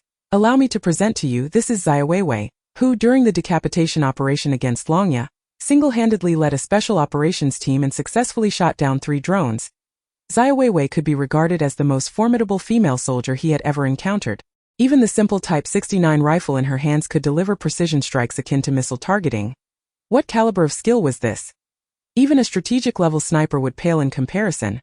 Thus, upon seeing Xiaowewei, he felt an innate fondness for her, more exhilarating than a few drinks, to the extent that he planned to introduce his nephew and, indeed, his niece to her, allowing her to choose freely. The political commissar, chief of staff, and others had naturally heard of Xiaoweiwei's illustrious reputation. Lu had mentioned her numerous times. She had become the brightest star in the entire 28th Regiment. Had they not been preoccupied earlier, they would have eagerly summoned the female hero to meet them. To their surprise, the girl who had once bested Quang Tianlei was so young, with delicate features, standing gracefully, entirely at odds with the fierce warrior who had charged at the enemy with an assault rifle and brought down drones with the Type 69. You are Xiaowewei. Seeing you today is indeed remarkable. In ancient times, there was Hua Mulan, And now we have you Xiaowewei, an exceptional woman who does not yield to men. The political commissar began to laud her. Her name resonated throughout the 28th Regiment, having just shattered the best record for a 20-kilometer off-road run after joining the Steel Company, and once again setting a new record for the 400-meter obstacle course. Most astonishingly, she had shot down a target 1,200 meters away with 2 shots, leaving the seasoned veterans of the Steel Company speechless, unable to emerge from the shadows, even if they wished to contest her prowess. Exceptional female soldiers were already a rarity, and a talent like Xiaowewei was indeed one in a million, likely unparalleled within the entire military district. When Lu had placed several female soldiers into the Steel Company, the political commissar, chief of staff, and others had voiced differing opinions, yet it now appeared that Lu possessed remarkable insight. In the face of their accolades, Xiaowewei remained humble, saluting the senior officers and expressing her gratitude. This greatly enhanced the impression that the leaders around had of Xiaowewei.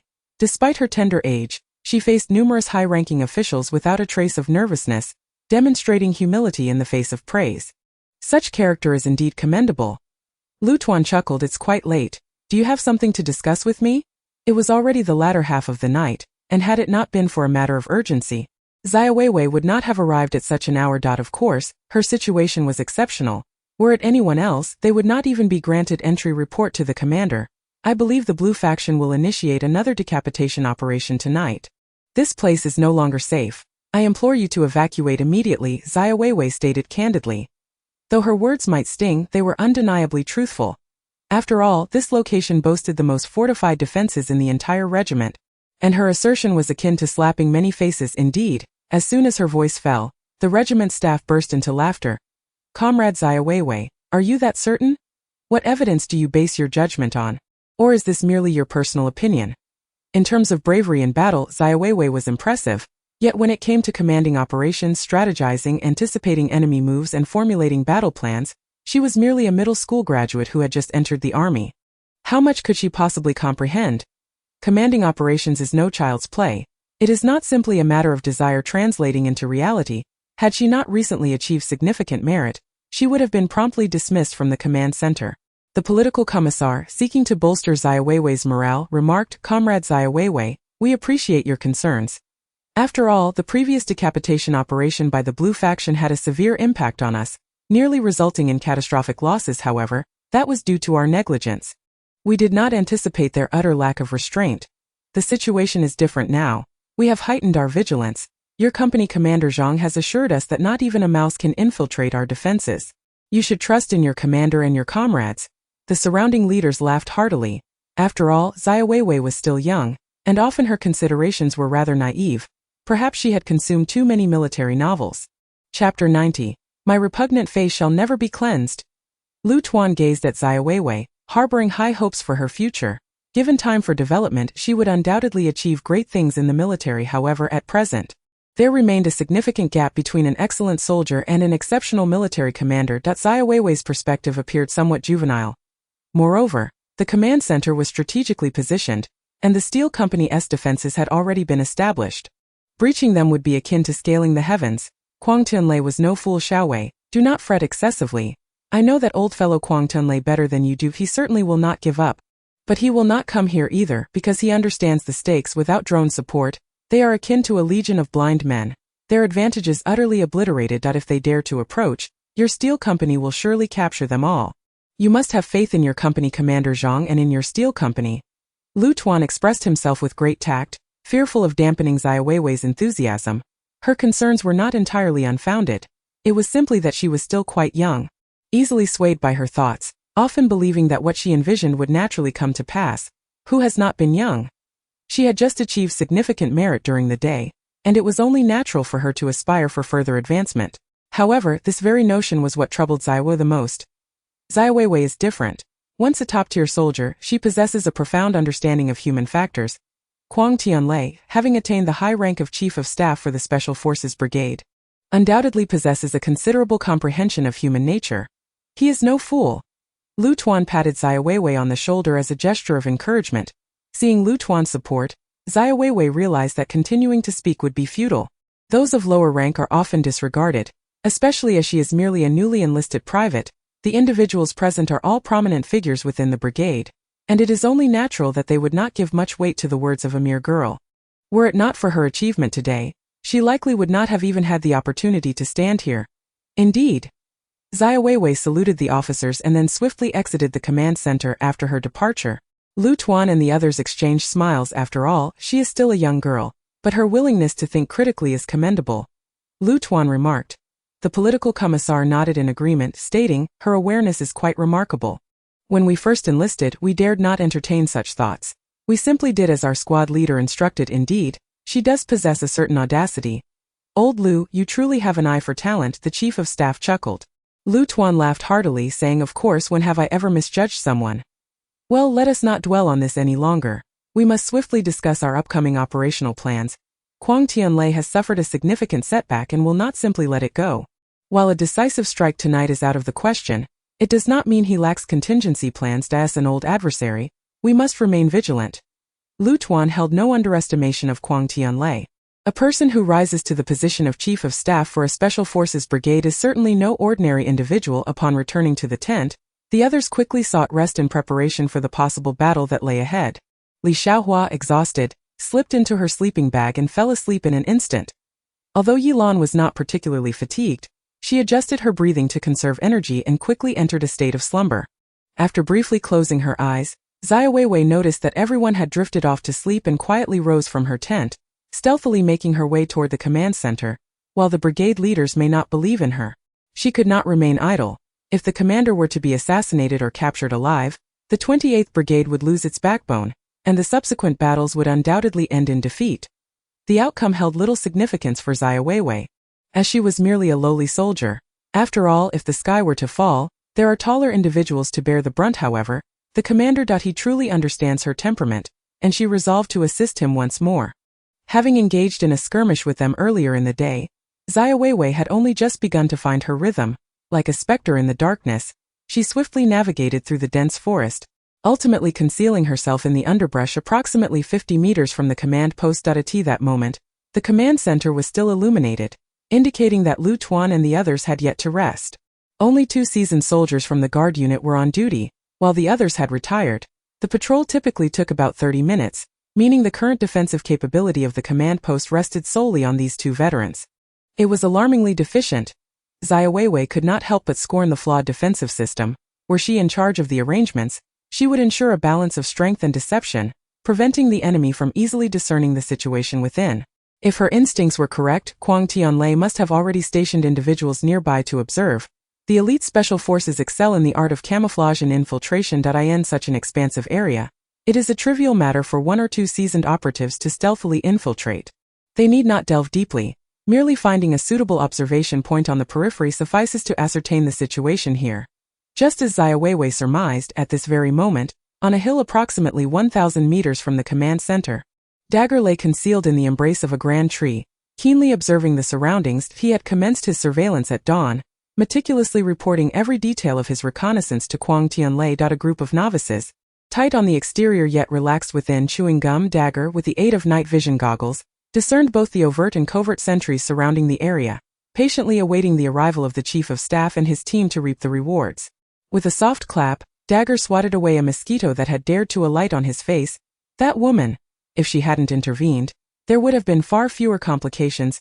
Dagger was still seething with anger.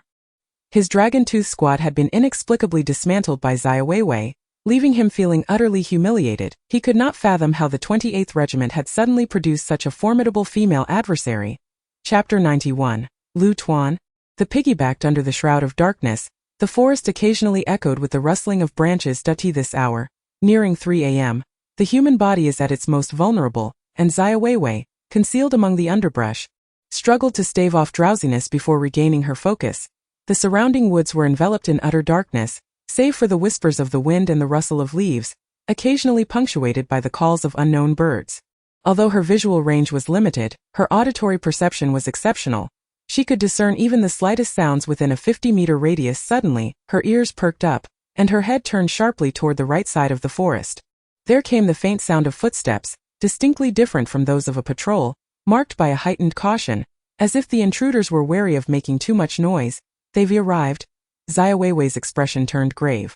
At this moment, in the depths of the forest, Quang Tianlei was personally leading his team, having stealthily approached the periphery of the 28th Regiment's command center, and noting the illumination emanating from it. Lowering his gaze to check the time, he spoke in a hushed tone. Xiaowewei, you have 5 minutes to conclude the engagement. Understood. Tungkong, you underestimate your men. We will have them out within 3 minutes. Rabbit, follow me. Guoshankai clapped a teammate on the shoulder, and in the next instant, the two darted forth like wolves in the darkness, swiftly making their way toward the command center. Quang Tianlei smirked. 3 minutes to conclude the engagement seemed a rather lackluster pace. The special forces are masters of infiltration. No matter how rigorous the defenses of conventional troops may be, there are always oversights, and perfection is unattainable. Dagger had spent the better part of the day observing, thoroughly familiarizing himself with their deployments and patrols. Thus, Quang Tianlei's incursion felt akin to wandering through his own backyard. Old Lu, do not blame me. Blame your own weakness. A flicker of pride crossed Quang Tianlei's eyes as he seized this moment to strike decisively, confident that the 28th Regiment would not anticipate his arrival at such a time. So far, his judgment appeared flawless. Guoshankai and Tuzi were seasoned veterans, having stealthily approached the two sentinels outside the command center in less than a minute, just as they were about to strike. The sound of gunfire erupted abruptly. Tuzi's body jolted violently, feeling a series of sharp stings as a hail of bullets rained down upon him. Blue smoke hissing from his form, he was downed. Bewilderment etched across Tuzi's face. Had he truly been eliminated? Who had fired the cold shot? The most alarming aspect was that he had sensed nothing amiss prior to this moment. That was the truly terrifying part. They had painstakingly infiltrated, evading all visible and concealed sentries, reaching the most vulnerable point in the defense, poised to reap their rewards, only to be discovered. It was inconceivable. Guoshansai's complexion paled dramatically, but his reflexes were sharp. Initially intending to eliminate the sentinels, he swiftly drew his handgun and fired twice at them before pivoting and dashing into the command center. Having already compromised their position, it was time for a blitzkrieg strategy to extract their comrades. Meanwhile, on the other side, Quang Tianlei's pupils widened upon hearing the gunfire. What nonsense was this? Was it a matter of life and death? Urgently, he commanded, support Xiaowewei. Recognizing the shift in circumstances, Quang Tianlei ordered his men to break through. While he redirected his weapon to fire several rounds at the location from which the shots had originated, the hidden sentinels had remained undetected until now. What a blunder! The 4 individuals accompanying Quang Tianlei surged forth like lightning, charging towards the command center. Upon witnessing a dagger plunge into the tent, they refrained from entering and instead proceeded to sever all communication lines from the perimeter, delaying the reinforcements' arrival. The gunfire had been initiated by Xiaowewei, who had concealed herself in an exceptionally discreet location. Crucially, she lay as still as a stone, making it impossible for the seasoned operatives to detect her presence during their search. Following her shot, Xiaowewei immediately repositioned herself, puffed at her previous hiding spot. 3 bullets struck in rapid succession. Her swift targeting and exceptional marksmanship were a testament to her prowess, far superior to those encountered during the day. Meanwhile, within the command center, Lu Tuan and his comrades had just concluded their strategic deliberations and leaned back in their chairs for a brief respite when they were jolted awake by the gunfire outside. Where did that gunfire come from? Lu Tuan exclaimed as he sprang to his feet. Guard platoon. As a battle-hardened veteran, Lu Tuan's instinctive reaction to the gunfire was one of impending ambush, and who else could possibly launch such an assault but the special forces? The political commissar and chief of staff also stirred into wakefulness, yet remained composed and unperturbed. They were individuals who had weathered many storms, not easily rattled by the sounds of gunfire in the dead of night. On the contrary, it was not alarming. It indicated that the Steel Company's defenses were robust. Otherwise, if the enemy had approached without a shot being fired, that would have been a grave concern. But in the next instant, the clattering sound of metal rolling echoed within the tent. Lu Tuan instinctively glanced down, his expression shifting dramatically. Flashbang! Boom! A blinding white light seared into Lu Tuan's eyes, accompanied by a deafening explosion that left his mind buzzing, rendering him momentarily blank as he collapsed back into his chair. Agony etched across his features. A dense cloud of smoke filled the entire space, leaving everyone utterly devoid of combat capability in that moment. The non-physical assault of the shockwave grenade incapacitated the target in a mere 20 seconds, a duration ample enough for a special forces operative. Lu Tuan, slumped in his chair, struggled to rise, instinctively reaching for his sidearm. Yet his body betrayed him, rendered immobile. It was evident that special forces had infiltrated. Indeed, in the next moment, A figure burst into the command center.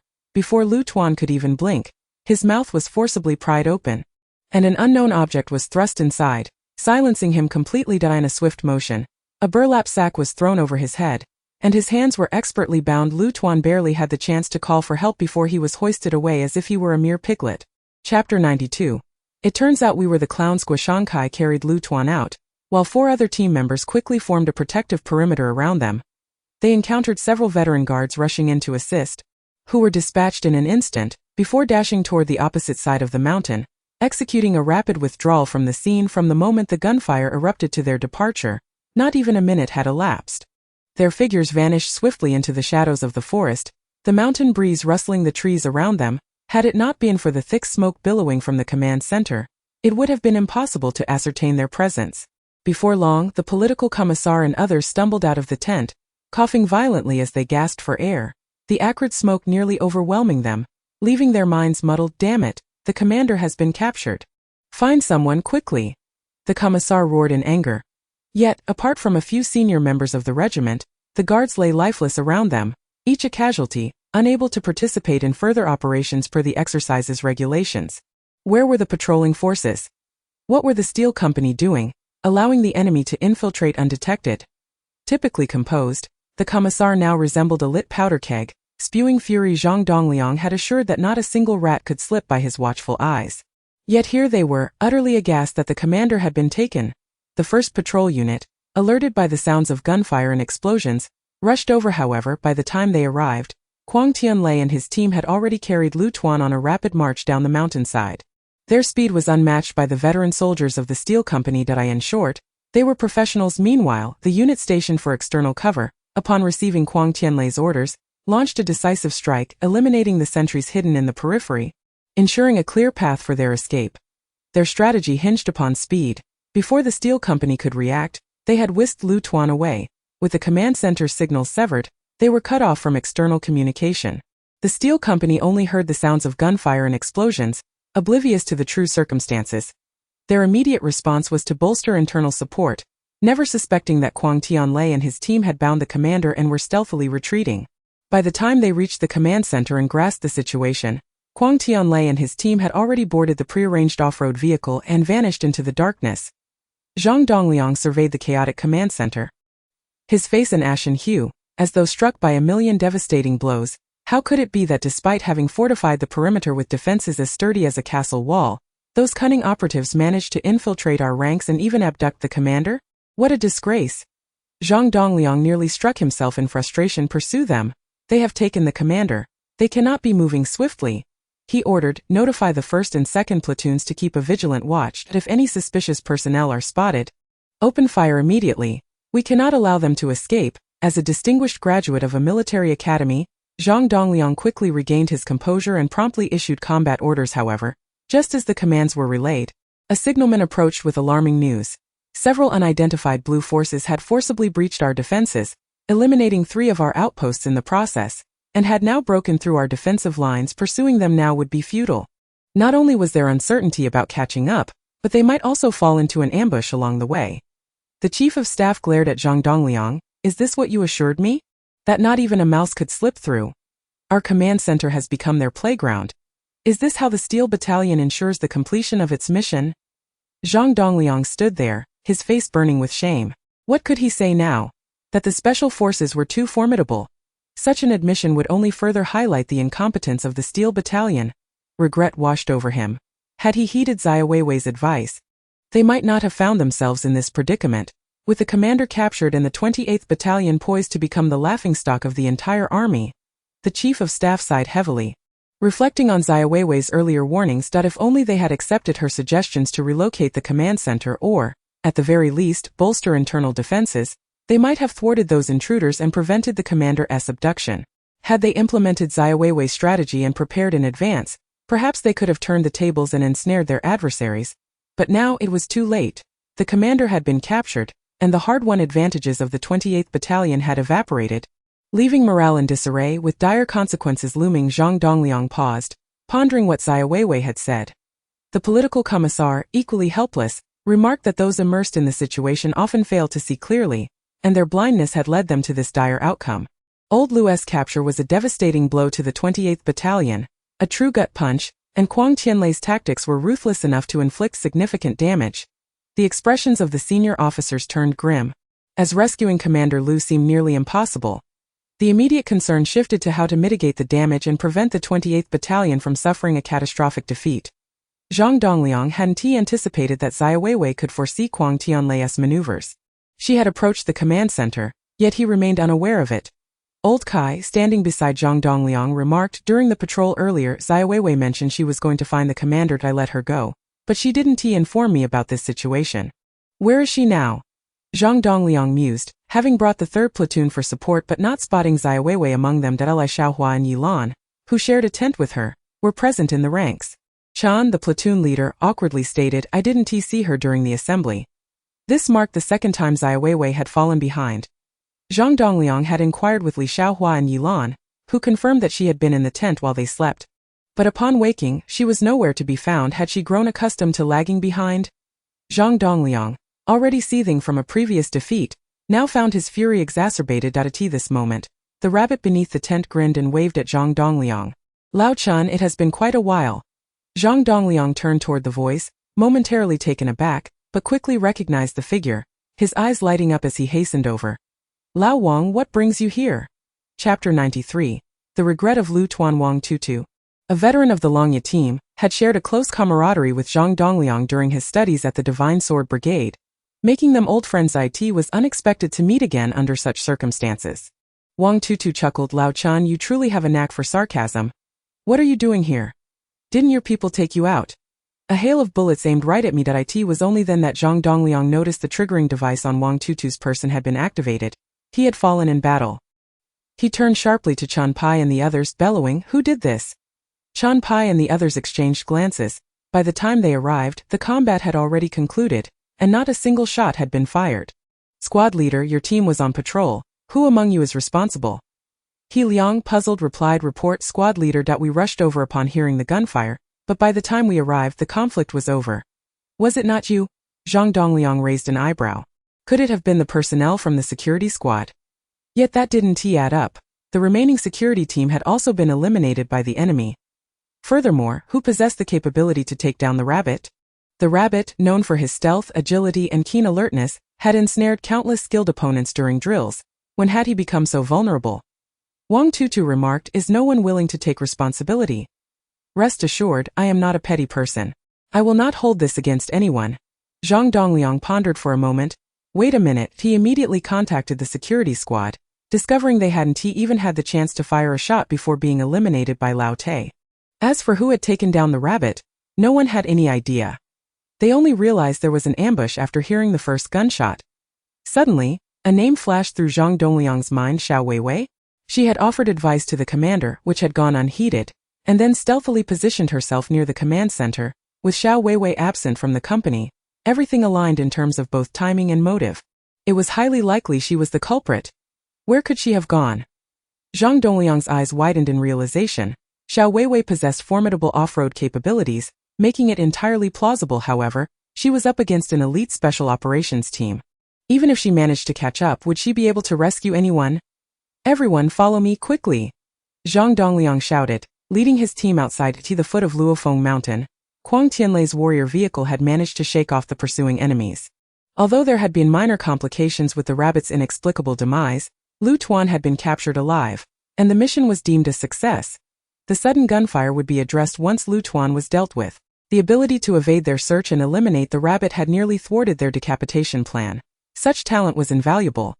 Quang Tianlei had always had a penchant for exceptional individuals. He forcefully tore away the burlap sack that enveloped Lu Tuan's head.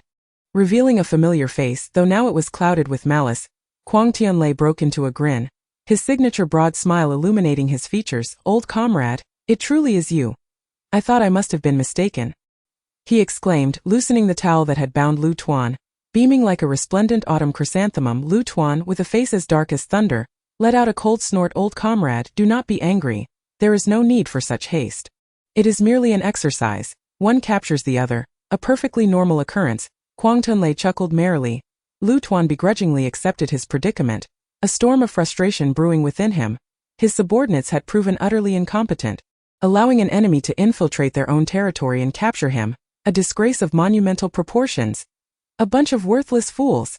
That scoundrel Zhang Dongliang, what a fine mess he has created. How could I have trusted him so blindly? Only to find myself in this predicament. The guards were equally inept. The enemy had managed to reach their doorstep without even a hint of awareness.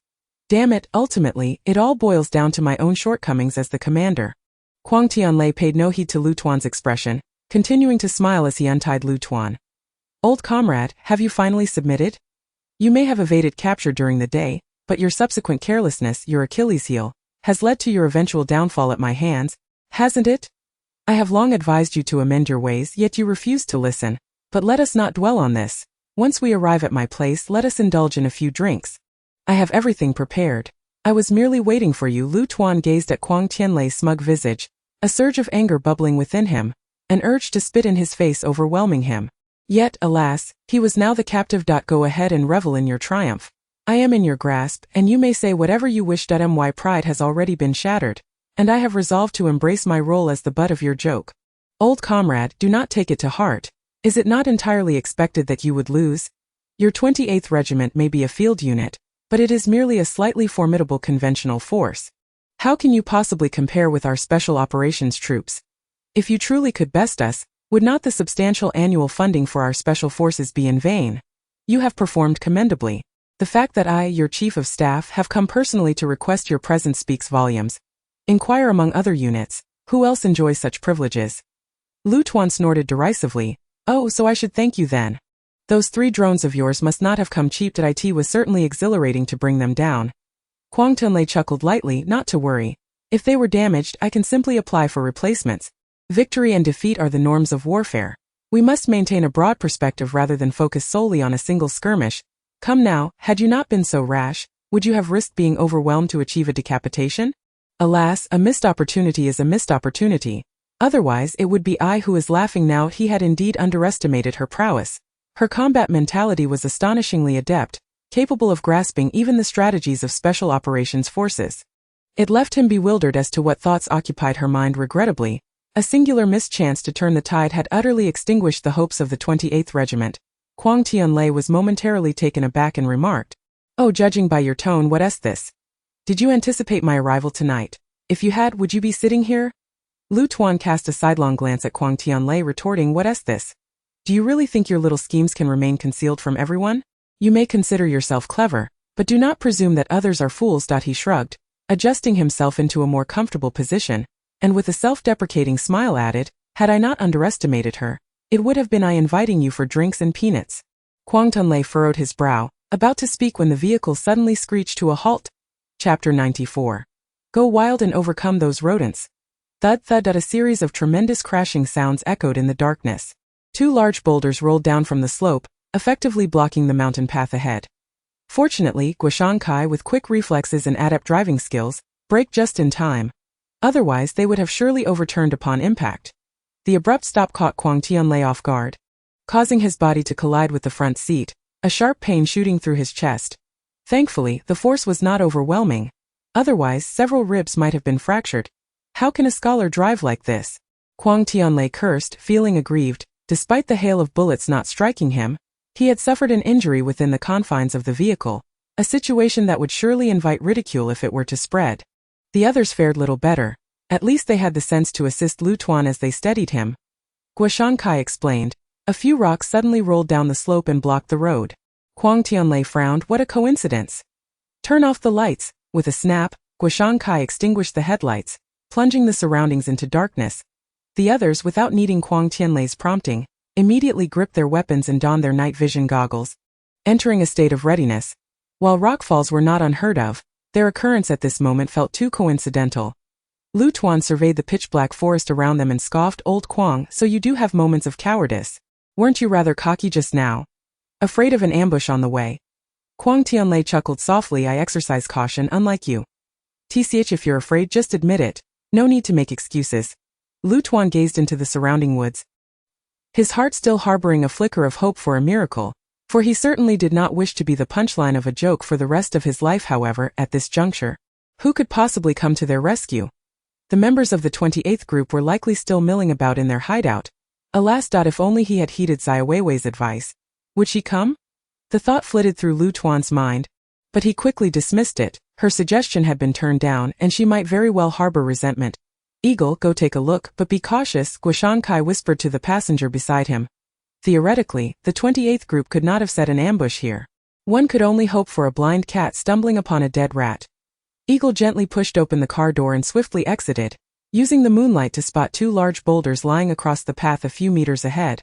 Clearly rolled down from the adjacent slope surrounding them were dense woods. With the wind rustling through the trees, I'll go move the stones.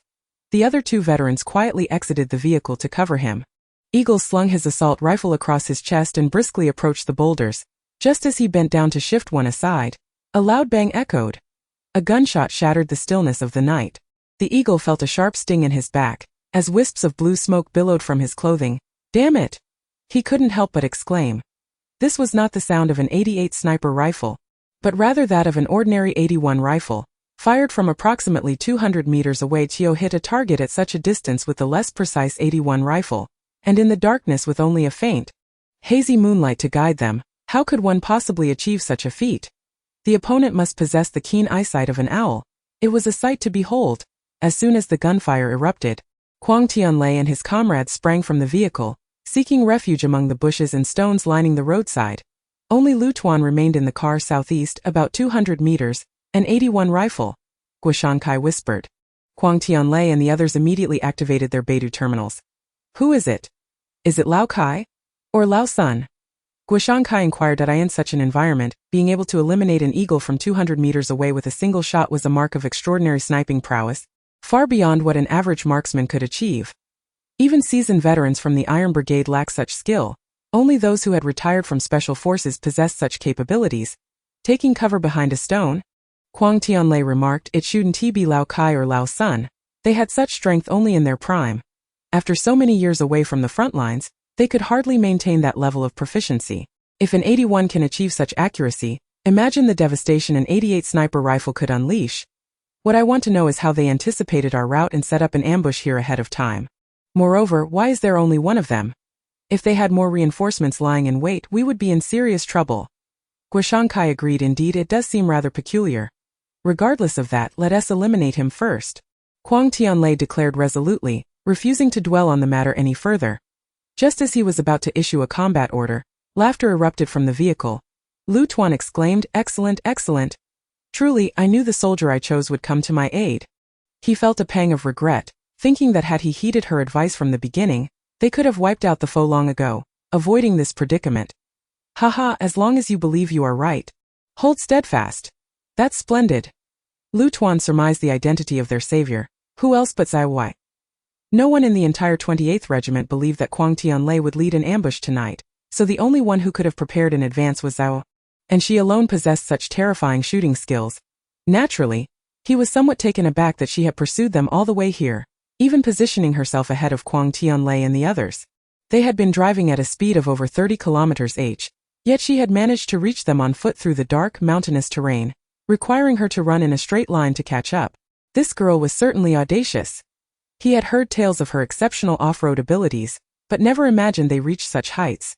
Lu Tuan was suddenly filled with a surge of exhilaration, wondering if Xiaowewei could once again perform a miracle. Listen, don't worry about me. I have but one request, eliminate them all. Let them see that the 28th Regiment is not without its masters. As long as you eliminate them, I assure you that the third-class merit I promised will not be lacking. Furthermore, you may choose freely between my newly graduated nephew and niece. The handsome one is yours, and the military honor is yours as well. Go wild and take down that bunch of rodents. Lu Tuan exclaimed with fervor, believing that a little stimulation was necessary for Xiaowewei. Such excitement would surely enhance her performance. Old Quang often boasted of his prowess, didn't he? Ha! What would his expression be if he were bested by a rookie like Xiaowewei? The thought made Lu Tuan feel as if he had consumed 2 gin of fine wine. Utterly exhilarated, he began to boast as Quang Tianlei and the others listened to Lu Tuan's exuberant words. An involuntary shiver ran down their spines. Had Lu Tuan lost his mind, or was he simply being reckless? No, wait. Quang Tianlei's eyes suddenly lit up. He was referring to the girl, the one who shot down the drone. Chapter 95. What a waste. Her. Guoshankai exclaimed in astonishment. Quang Tianlei became somewhat excited as well. His purpose for this visit was to showcase the prowess of special operations and impart a lesson to the other side. Now a direct, hands-on lesson would be nothing short of perfect. It couldn't be wrong. Among the entire 28th Regiment, she was the only one with such capabilities that I suspect the rabbit was also her doing. It seems that old Lu's lamentation was due to that female soldier likely suggesting to him that we would come for a surprise attack tonight, and old Lu did not believe her. This girl possesses such combat thinking. She is truly a talent. Quang Tianlei, being astute, quickly pieced together the situation. With formidable shooting skills, exceptional close-quarters combat talent, and a keen battlefield instinct, such a person is born for the battlefield. To allow such talent to remain in the 28th Regiment would be a waste of resources. At this moment Lu Tuan continued to rally his troops. Fight them without fear. What if they are special forces? They boast of their might, but it is merely bought with money. In terms of innate talent, none of them can compare to you. I have always been a man of my word. I will fulfill my promises. Once we defeat them and the exercise concludes, I will immediately take you to meet my nephew and niece. I am not exaggerating. Both are exceptionally handsome, surpassing even first-tier male celebrities. As for their personalities, they are the perfect blend of warm-hearted and strong. You will be thoroughly satisfied. Lu Tuan's exuberance was partly to spur Xiaowewei on to greater excitement, while also aiming to distract Quang Tianlei and his team. These fellows were top-tier, and Xiaowewei stood little chance against them. Hearing Lu Tuan's shameless proclamations about achievements in matchmaking, one might mistake it for a matchmaking event. He truly didn't expect Lu Kang to resort to such lowly tactics to keep Xiaowewei, even employing the beauty ploy. Lu Wan, can you not maintain a shred of dignity? When did you switch careers to become a matchmaker? Is it really necessary for a commander of your stature? If you have no shame, I feel embarrassed for you. And you needn't be coy, just call her name directly. Isn't she the girl who shot down the drone during the day? A mere rookie with a bit of talent is already quite remarkable. My subordinates are all elites who have emerged from mountains of corpses and seas of blood. Could she truly be a rival? Oh, spare yourself the flattery. Blowing your own trumpet too much won't make you soar like a bull. Bang! Before the echoes of Quang Tianlei's voice faded, the sound of gunfire rang out once more. A shiver ran through the crowd, for they witnessed a plume of blue smoke rising from the spot where Quang Tianlei had taken cover. The chief of staff was eliminated in a single shot. What the hell? Everyone was stunned. This was the chief of staff, the Sirmi de l'armée of the elite, and he was taken out just like that? All he did was engage in a verbal sparring match with Lu Tuan. Guoshankai and the others were equally bewildered, but Quang Tianlei was even more so. Had he truly been sniped? His eyes widened in disbelief as he looked down at the blue smoke billowing from his wound, as if mocking him. As a seasoned veteran who had weathered countless battles, he was always the one to eliminate others. When had he ever been on the receiving end? That damn Lu must have done it on purpose. He had been aware of the opponent's capabilities all along, enticing him to speak, allowing them to seize the opportunity, and he had foolishly played along. How careless of him. When he had witnessed Xiaowewei eliminate those from Team Longya with her gun, he had only thought her combat skills impressive and her close-range shooting talent remarkable. But it hadn't struck him as particularly shocking. It was only at this moment that Quang Tianlei truly grasped the terrifying talent for sniping possessed by his adversary. Among the countless elite soldiers he had trained, none had ever been like her. She was merely a newly enlisted female soldier, which implied her potential was boundless. Was this not the very sniper he had dreamt of finding? Quang Tianlei's gaze ignited with fervor. After the exercise, he was determined to recruit her to Team Longya. Meanwhile, Lu Tuan, who had observed this scene, was momentarily taken aback before bursting into laughter. Well done. Old Quang, I never thought I'd see you get taken out. Weren't you just boasting about how formidable you are? Ha! Can you not boast for a moment? Xiaowewei, splendid work. Remember, he is Quang Tianlei, the chief of staff of the Divine Sword Brigade, renowned in name. But as you can see, his strength is justice, as you need not fear anyone else. Boldly confront them. Today you have brought honor to me and to our 28th Regiment. Even if we lose this exercise, it matters not. Haha, Lu Tuan was overjoyed. For nothing delighted him more than witnessing Quang Tianlei's misfortune. Quang Tianlei's expression darkened to the color of a soot-covered pot as he coldly snorted. Lu Wan, do not revel in your triumph. I may have been sniped, but her position is now exposed. Let her await the encirclement by my men. Old Quang, please mind the exercise rules. The dead cannot speak. Lu Tuan reminded him. Quang Tianlei, looking as if he had lost a loved one, growled, what are you all dawdling for? Are you waiting to collect my corpse? Guoshankai and the others finally snapped to attention. Even those with strong mental fortitude could not suppress the flames of fury igniting within them. Were they not being humiliated? The chief of staff was their superior, taken out in front of them. The shame would be theirs to bear. The elite of Team Longya, unable to protect their chief, would it not render them utterly incompetent? Useless. Guoshankai promptly seized control of the command terminal from Kuang Tianlei, issuing a directive. Attention everyone, we are not up against a mere sniper, but a formidable combatant endowed with extensive practical experience and an innate talent for marksmanship. She possesses the ability to discern sounds and their origins. Along with extraordinary agility, we must not underestimate her.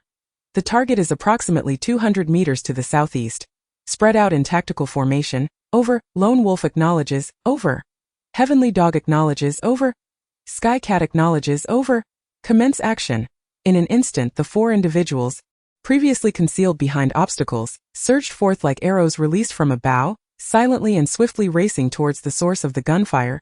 Chapter 96. Could she be a seasoned veteran donning a guise of youth? 200 meters is not a considerable distance in the wilderness. Guoshankai and her companions fanned out in a wedge formation, executing a pincer movement while utilizing the surrounding trees, rocks, and depressions as cover, swiftly closing in. Upon reaching approximately 100 meters, they instinctively slowed their pace, each finding a place to conceal themselves, cautiously advancing to search for the target. Utilizing night vision goggles, they surveyed their surroundings, where the ambient light was dim, allowing visibility within a range of 30 to 40 meters. Any movement by Xiaowewei would undoubtedly escape their notice. Suddenly, the sharp crack of a gunshot echoed through the air. Skycat had just darted from behind a large tree when a bullet struck him squarely in the chest. A plume of blue smoke rising in its wake. Another shot, and he was instantly eliminated. Blast it! Skycat plopped onto the ground, his face a mask of frustration, clearly taken aback by his sudden demise. He had exercised ample caution that if the earlier elimination of the chief of staff was due to negligence, what could be said of his own fate? Was he merely an unwitting target? It was absurd. A cold sweat trickled down the backs of Guoshankai and her companions as they remained frozen in their previous positions, too stunned to move. No one could fathom how, amidst the dense foliage, surrounded by numerous obstacles, and under the cover of darkness, she had managed to land a shot with such precision. Could it be that she was equipped with advanced tracking devices capable of pinpointing their every position? Such a notion seemed implausible, considering that Longya's equipment was the most sophisticated in the entire army. How could the 28th Regiment possibly possess such technology? Clearly, the adversary's capabilities far exceeded their prior assessments. Guoshankai immediately contacted Dagger. Dagger, this is Xiaowewei. We have encountered a skilled opponent. Please provide support. Moments later, Dagger's voice crackled through the communication. Received en route. The situation was dire. Tianqing, Rabbit, and Skycat had all been singled out by her. Goodness, even Tianqing was taken out. Who possesses such prowess? Enough chatter, move quickly. If we can't eliminate her, our special forces are in vain. Give me 2 minutes. A kilometer away, Dagger maneuvered swiftly through the forest with his 88 sniper rifle. His movements fluid and cunning, akin to a wolf prowling in the darkness. He had been trailing closely behind the vehicle, tasked with providing cover for Kuang Tianlei and the others. Just who was this formidable individual, capable of outmaneuvering him? 1.5 minutes later, Dagger concealed himself in a vantage point within the forest, overlooking Guoshankai and her team's position. Xiaowewei, I'm in position. At 5 o'clock, she is concealed there. Be cautious, she is quite elusive. Received. Might I entice her to take a shot? Let me give it a try. Bang! The sound of the gunshot reverberated once more, yet no smoke arose from Guoshankai's body. A flicker of joy ignited within him. Clearly, his opponent was not infallible. However, in the next instant, a curse echoed. Damn it, I haven't even moved. 20 meters away, perched within a hollow, the Tiango emerged, bewildered by the unexpected hit. A plume of blue smoke wafting from him. Meanwhile, at the position of the dagger, the muzzle of his firearm swung around abruptly. Without a moment's hesitation, he fired a shot towards the source of the gunfire. As an elite sniper, discerning position by sound was second nature to him. The instant the opposing gun fired, he promptly locked onto the enemy's location. Yet that he missed. No smoke billowed from the opposing thicket, indicating that the adversary had swiftly relocated the moment the shot was fired. A fundamental tactic of a proficient sniper.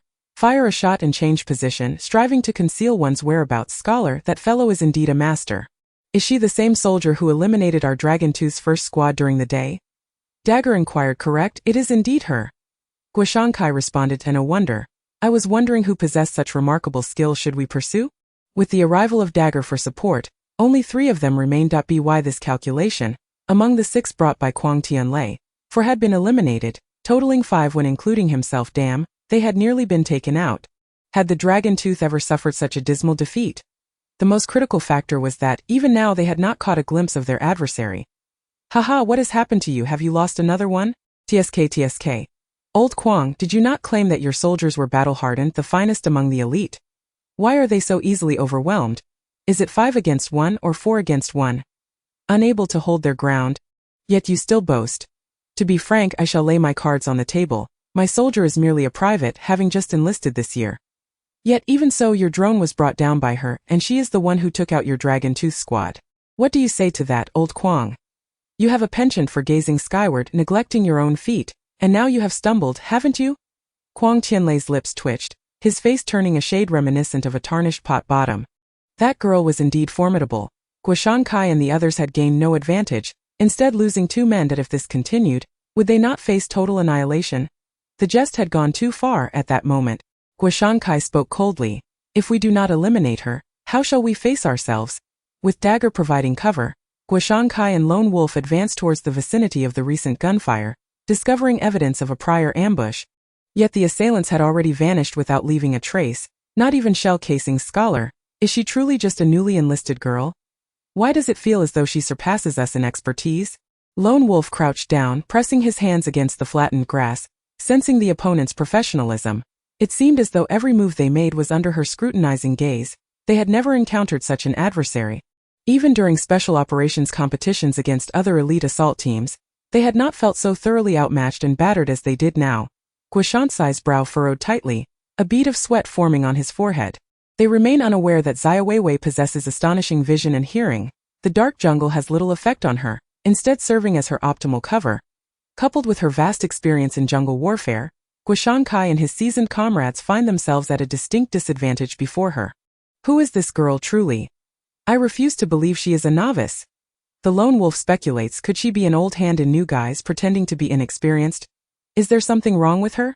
Guoshan Kai gazes around, pondering her identity, but dismisses the thought. If they do not eliminate her, they cannot rightfully call themselves special forces. The pursuit is on. Chapter 97.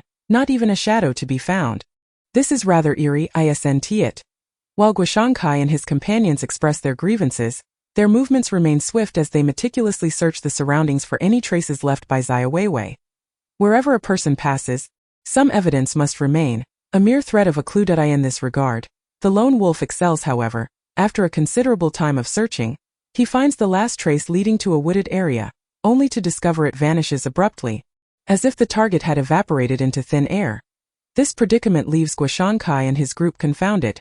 Without any trace of their quarry, they stand little chance of finding her amidst the vast mountains, and they risk falling into her carefully laid traps. They have already begun to regard Xiaowewei as an adversary, rather than a mere novice. The absence of evidence suggests only one possibility. The target has effectively erased her tracks and is lying in wait nearby. As seasoned veterans of countless battles, Guoshan Kai and his comrades quickly deduced this and dispersed to seek cover among the obstacles, meticulously scouring the forest for any sign of Xiaowewei. They proceed with utmost caution, for no one wishes to become the next target of selection. In truth, their suspicions are not unfounded. Xiaowewei indeed lies in ambush within the forest, merely 300 meters away in a thicket, awaiting their approach. She had anticipated they would pursue her directly into her line of fire, yet they unexpectedly halted and concealed themselves. Truly, they are seasoned operatives, possessing keen vigilance. That if only Xiaowewei were armed with an 88 sniper rifle, the situation would be far more manageable. Alas, she possesses only a standard 81 model, and at this distance she cannot confidently ensure a hit. Moreover, an adversary of considerable skill has appeared. Previously they fired upon her, and had she not reacted swiftly, she would have been struck. Xiaowewei does not underestimate them, nor does she allow her previous successes to lead to complacency. Her priority is to eliminate the sniper. Xiaowewei contemplates her tactical approach. The sniper poses the greatest threat to her. Once he is neutralized, she can unleash her full potential against the other two, for if the sniper has her in his sights, the two supporting him will complicate matters significantly.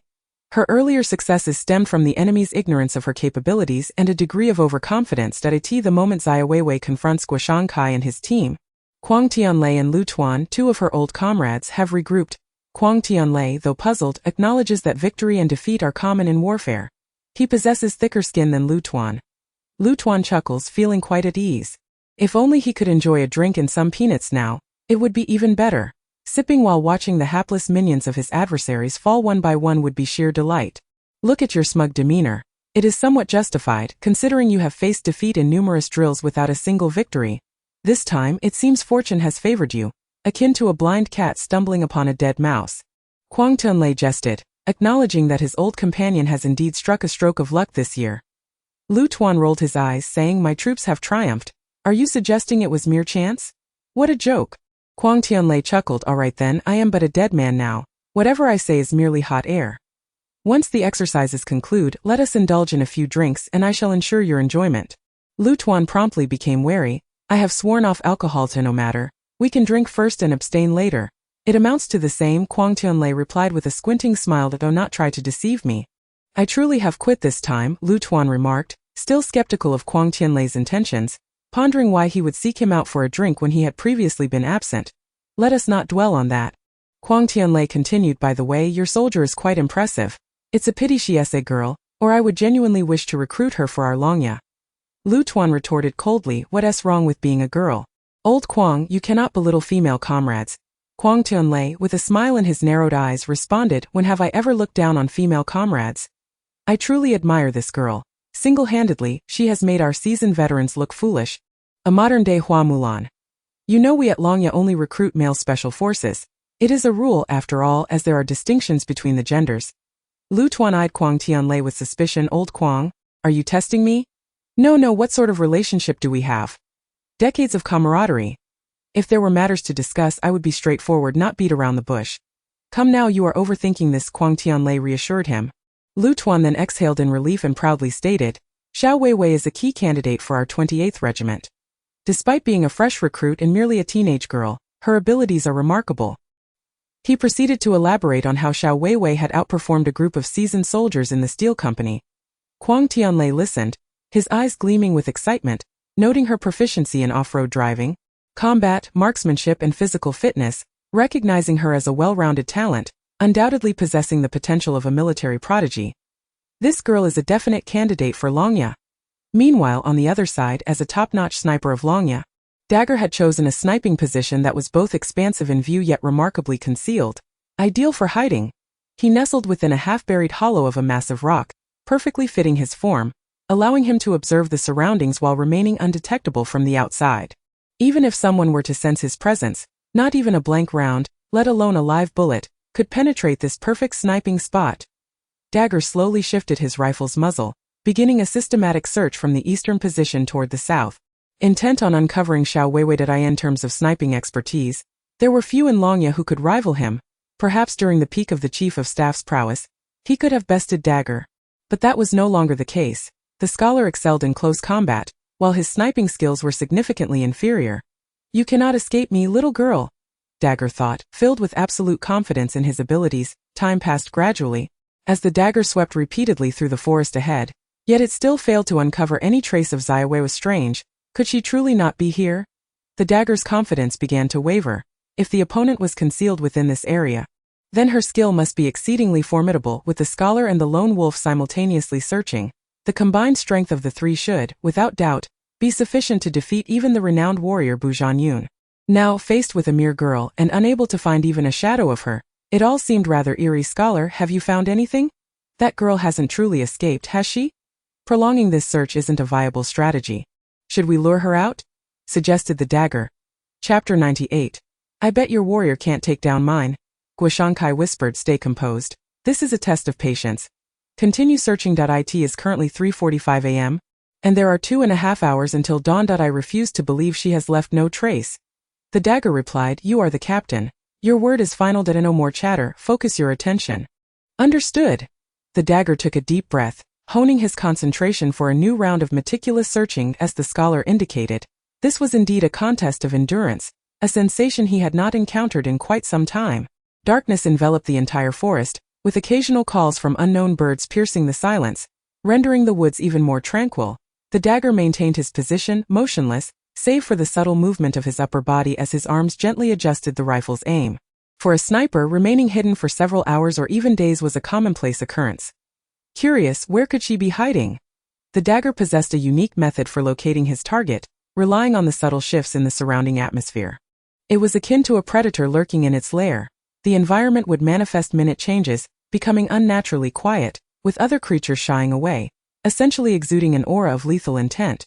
This tactic had proven effective in the past. Yet this time it had failed. The dagger remained oblivious to the fact that Xiaowewei, while concealed, had adjusted her breathing to close off all her pores, allowing no trace of her presence to escape. In this manner she resembled a stone, seamlessly blending into her surroundings, rendering her invisible to the small creatures that sensed no danger. A squirrel foraging at night hopped past Xiaowewei without the slightest inkling of her existence. Suddenly, the distant rumble of engines echoed through the forest. A contingent was approaching. Scholar, the pursuers are drawing near. Should we take the prey and retreat? Inquired the lone wolf. Their mission was to eliminate the target. Yet the chief strategist had already been dispatched, with a significant portion of their team also neutralized. If they were ultimately unable to secure the prey, it would reflect poorly on their capabilities.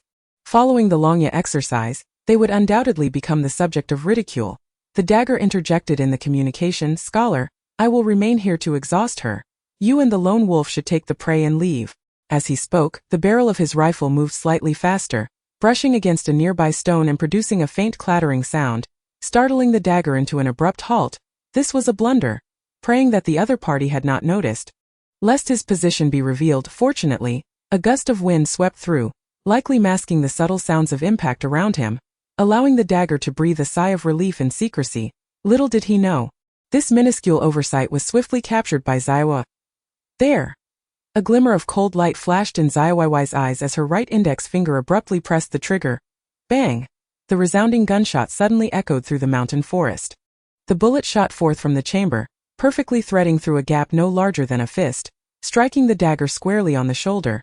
The dagger's body jolted violently, and the next moment, a hissing sound erupted from his form, enveloping him in a cloud of blue smoke.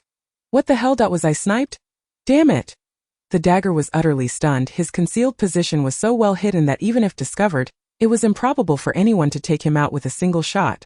What kind of eyes did the opponent possess? A night owl?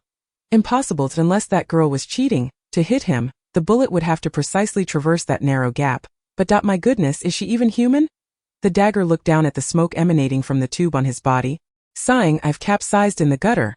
Just moments ago, he had harbored a sense of luck and an overabundance of confidence in his hidden location, believing it impossible for the opponent to strike him under such circumstances. Otherwise, had he rolled over to change positions, Xiaowewei would never have been able to target him. How careless! At the moment the gun fired, Quang Tianlei, who had been leaning against the front of the vehicle, straightened up and laughed heartily. Gunshot. Old Lu, your soldier's position is exposed. The battle is over. And his eyes showed the dagger and the lone wolf held the advantage. Eliminating Xiaowewei was merely a matter of time. There was no way the opponent could turn the tables. Otherwise, what would they even be called? Special forces. More like pigs. Quang Tianlei, grinning broadly, leisurely picked up a night vision binoculars and placed it on his nose, searching for the smoke rising in the forest. Indeed, it was rather undignified, but that mattered little. What was important was that your strongest soldier from the 28th Regiment had been taken down, which was sufficient. As long as Xiaowewei was given a lesson, making her understand the gap between herself and the special forces, Quang Tianlei would have achieved his goal. Lu Tuan snorted coldly, you just love to embellish your own image.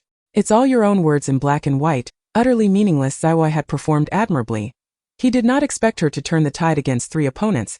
After all, Guoshan Kai and his companions were no ordinary individuals. They had once shown in military district competitions, and countless experts had fallen at their hands. It was commendable that she had lasted this long. Quang Tianlei chuckled, you can say whatever you like. After all, history is written by the victors. However, she truly is exceptional, managing to endure under the assault of my three elite warriors for such an extended period, enough to take pride in her efforts.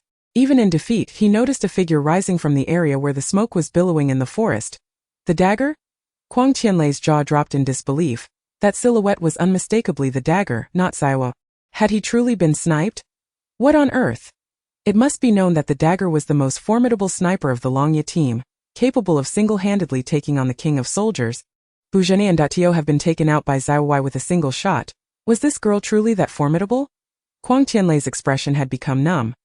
Lu Tuan seized the binoculars from Quang Tianlei's hands and gazed into the forest, bursting into hearty laughter the next moment. After a prolonged bout of mirth, he exclaimed, "It turns out your soldier king has been eliminated. Old comrade, your soldier king is rather ineffectual." He emphasized the term soldier king with a pronounced tone. "Now it's a 2-to-1 situation, splendid." Lu Tuan's face radiated joy, more exhilarating than indulging in fine wine. He had not harbored much hope, yet now optimism surged once more. Xiaowewei always had a knack for bringing surprises to herself. Quang Tianlei twitched the corner of his mouth and remarked, "She indeed possesses some skill, but do not rejoice too prematurely. Once the gunfire erupts, her position will be revealed, and my 2 subordinates are hardly fools. They can easily eliminate her." Lu Tuan grinned with pride. "Is that so? How about we make a wager?" He proposed. "I wager that your soldier king cannot defeat mine." Chapter 99. Scholar, is this a deliberate letdown? Quang Tianlei chuckled and inquired, "What shall we bet on?" Lu Tuan replied, "Well, at the conclusion of the exercise, you must commend our 28th Regiment and acknowledge that our field troops are not obsolete." Without a moment's hesitation, Quang Tianlei nodded, agreed, "No problem, but if you lose you must promise me one thing." "What is it?" "I have yet to determine what exactly, but rest assured it will not involve anything against your principles." "Deal." Lu Tuan agreed readily. Quang Tianlei flashed a grin and patted Lu Tuan on the shoulder, saying, "Brother, do not be overly concerned about victory or defeat. Your true desire is to demonstrate the strength of the 28th Regiment, and this has already been established. You have proven that your 28th Regiment can cultivate exceptional soldiers, with Xiaowewei as the prime example. My elite soldiers, even I as the Chief of Staff, have been vanquished by her, which sufficiently attests to her prowess, illustrating that your 28th Regiment is not merely cannon fodder." Lu Tuan gazed at Quang Tianlei with suspicion, wondering why he was suddenly so agreeable. Could it be that he was laying a trap to ensnare him? There must be something amiss. "Old Quang, clarify your intentions. Do you have something in mind?" Quang Tianlei responded, "Oh, my dear brother, do you not know what sort of person I am?" "Indeed, I know you all too well," Lu Tuan retorted directly. Quang Tianlei rolled his eyes and said, "Brother, your insinuations are rather dull." "What, is my assertion incorrect? Regardless of what you intend to do, let me make it clear. No underhanded schemes. Otherwise, I will turn against you." Quang Tianlei, unperturbed, smiled amiably. "You are the one in charge now. Whatever you say goes, is that not so?" "Certainly. Just look at the soldiers I have trained. What aspect of them is inferior to your veterans? During the day, one of my squads was taken out, and now even you have been swiftly eliminated. Now that skill." Quang Tianlei merely smiled, offering no rebuttal. "Xiaowewei is indeed your soldier at present, but ultimately she shall belong to my Longya. To be surpassed by one's disciple is a testament to their own excellence." With that thought, Quang Tianlei felt a surge of satisfaction within. Meanwhile, on the other side, Guoshan Kai and the Lone Wolf, upon hearing the gunfire, immediately altered their course and rushed towards the source of the sound. The two flanked their target, their speed astonishingly swift. The original position of the Lone Wolf was relatively close to Xiaowewei, less than 200 meters away, a mere sprint away. Here, the Lone Wolf, an expert tracker, had locked onto Xiaowei's location, approximately 30 meters ahead. Although there was low underbrush providing cover, and the darkness made it nearly impossible for an ordinary person to notice, he was different, trained professionally to make the most precise judgments based on subtle changes. Due to the obstruction of the trees, blank rounds could easily be blocked, resulting in shooting inaccuracies.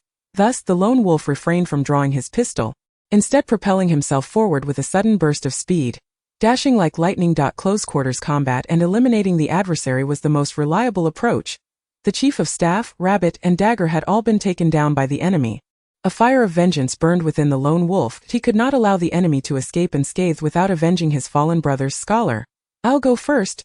The Lone Wolf leaped, delivering a powerful kick towards Xiaowewei, who lay concealed in the bushes. Bang! As the Lone Wolf soared through the air, a sharp pain pierced his chest, accompanied by a hissing blue smoke. A close-range shot. Good heavens! The Lone Wolf tumbled to the side, realizing that had it been a real bullet, he would have been a corpse by now. Did this girl have eyes on her back? How careless! Upon discovering that his opponent was a female soldier, the Lone Wolf's initial reaction was to assume her combat abilities were likely weak. He believed that a sudden ambush would guarantee his success, yet he was taken aback by her skill. The timing of her defense was impeccable, occurring precisely when he could not leverage his strength. Otherwise, with his abilities, he would never have been taken out in a single shot. After successfully firing, Xiaowewei rolled to the right while clutching her Type 81. Bang bang bang!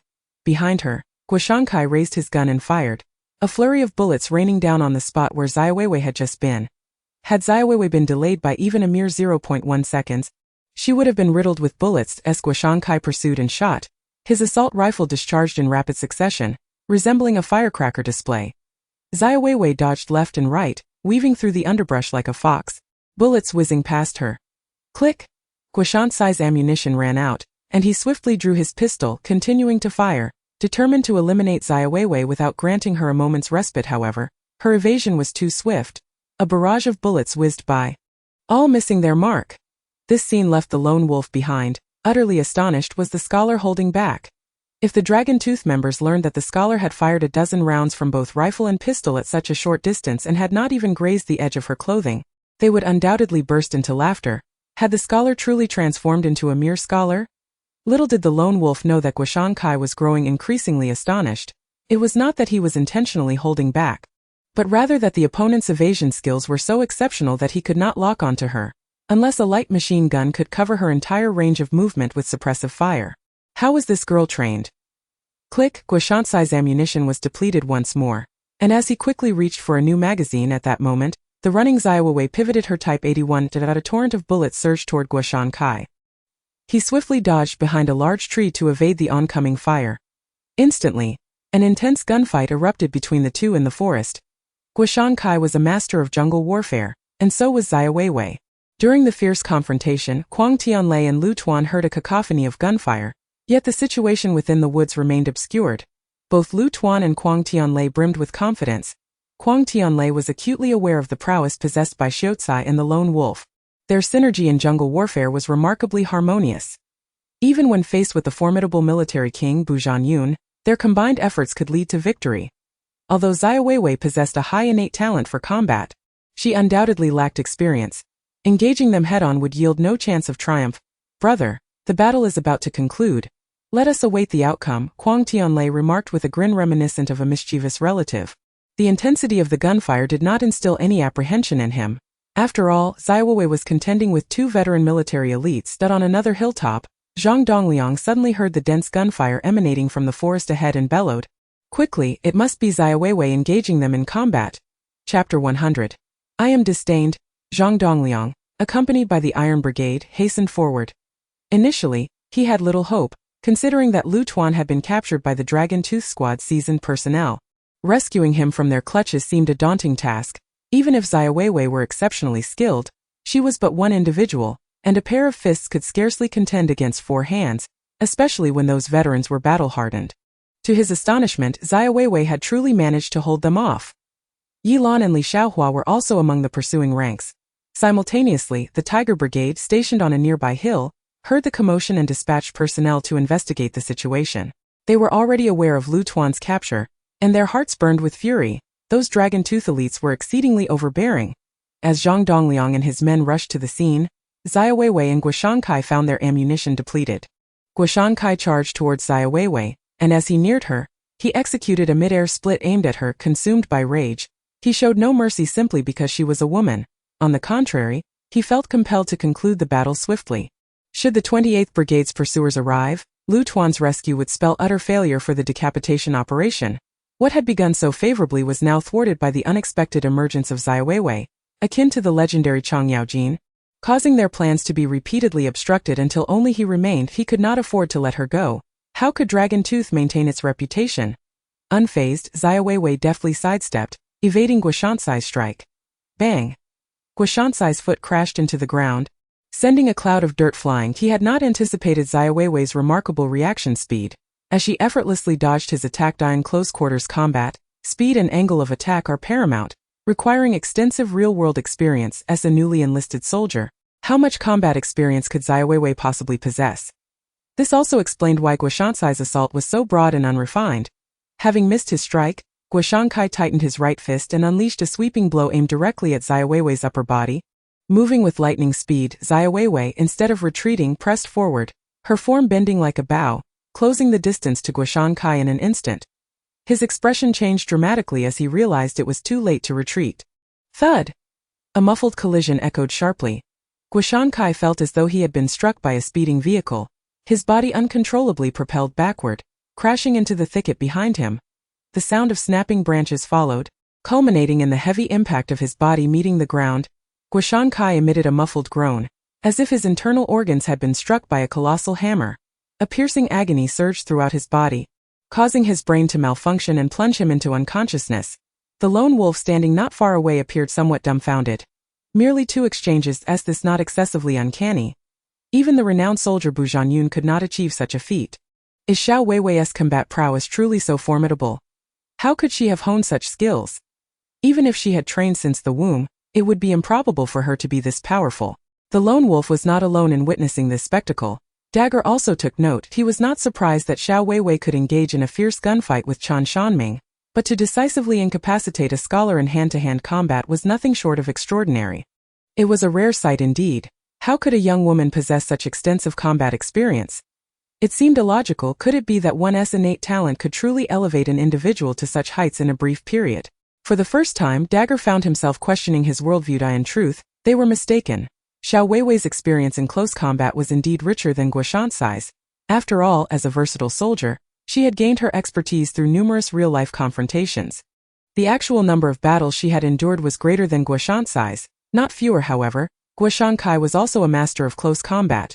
When 2 experts clashed, regardless of one's experience, it was implausible to incapacitate the opponent in merely 2 moves. Had Guoshan Kai not been so hasty and instead employed a more methodical approach, Xiaowewei would not have triumphed so effortlessly. Xiaowewei withdrew her stance and slowly rose. Her voice was cold as she remarked, "Is this what a special forces soldier is?" Utterly pathetic. The corners of Dagger and his companions' mouths twitched, feeling the sting of humiliation. Yet what could they say? The moment the scholar was rendered unconscious, it signified the complete annihilation of the decapitation assault team led by Quang Tianlei, single-handedly defeated by Xiaowewei. When had the Dragon Tooth Brigade ever faced such disgrace? Even during the National Special Forces competition, such a scenario had never unfolded. Alas, that the Dragon Tooth Brigade was destined to become the laughingstock of the entire army. Suddenly, Guoshan Kai, who had been tightly shut-eyed, opened his eyes wide, flipped over, and sprang up from the underbrush. Spotting Xiaowewei standing ahead, clenching his fists, he charged forward. "Do you old special forces lack even the resolve to become corpses?" As Guoshan Kai's iron fist approached within mere inches of Xiaowei's forehead, he halted, the wind of his punch brushing against her face. Xiaowei's expression remained impassive, her body motionless. Losing a match is inconsequential, however, losing one's integrity would be the true defeat. What martial art are you employing? Guoshan Kai was not foolish. He recognized Xiaowei as a master of martial arts, not merely one who practiced ostentation. For someone so young to possess such profound martial prowess, it was unlikely she was simply a prodigy from a family of ancient martial arts. Xiaowei replied, "Even if I were to tell you, your comprehension would likely falter. You Special Forces soldiers have myriad training methods, yet you are unable to fully translate them into effective combat techniques." Training method? Guoshan Kai was taken aback. The term training method refers to the practice of training, emphasizing the use of skill rather than brute force. Conversely, the term principle refers to the technique, which necessitates force rather than mere skill. There exists a fundamental distinction between strength and power. The former is predominantly manifested through the internal mobilization of one's bodily energy, whereas the latter merely represents an external expression. Nonetheless, it seems futile to explain this to you. Guoshan Kai was utterly bewildered. He could comprehend each word spoken by the other party, yet when strung together, the meaning eluded him, leaving him in a haze. One thing, however, was crystal clear. He had been looked down upon. Chapter 101. You are now a corpse. Please respect the corpse. Despite Guoshan Kai being a martial arts master, even if he had not yet reached the exalted level of a grandmaster, as old Kai referred to it, having cultivated his internal strength, he had nonetheless honed his external skills to a remarkable degree, and yet that he found himself scorned. How could a dignified warrior, a king of soldiers, be schooled by a mere newly enlisted private? Alas, had he been dazed by a sudden collision? Perplexing.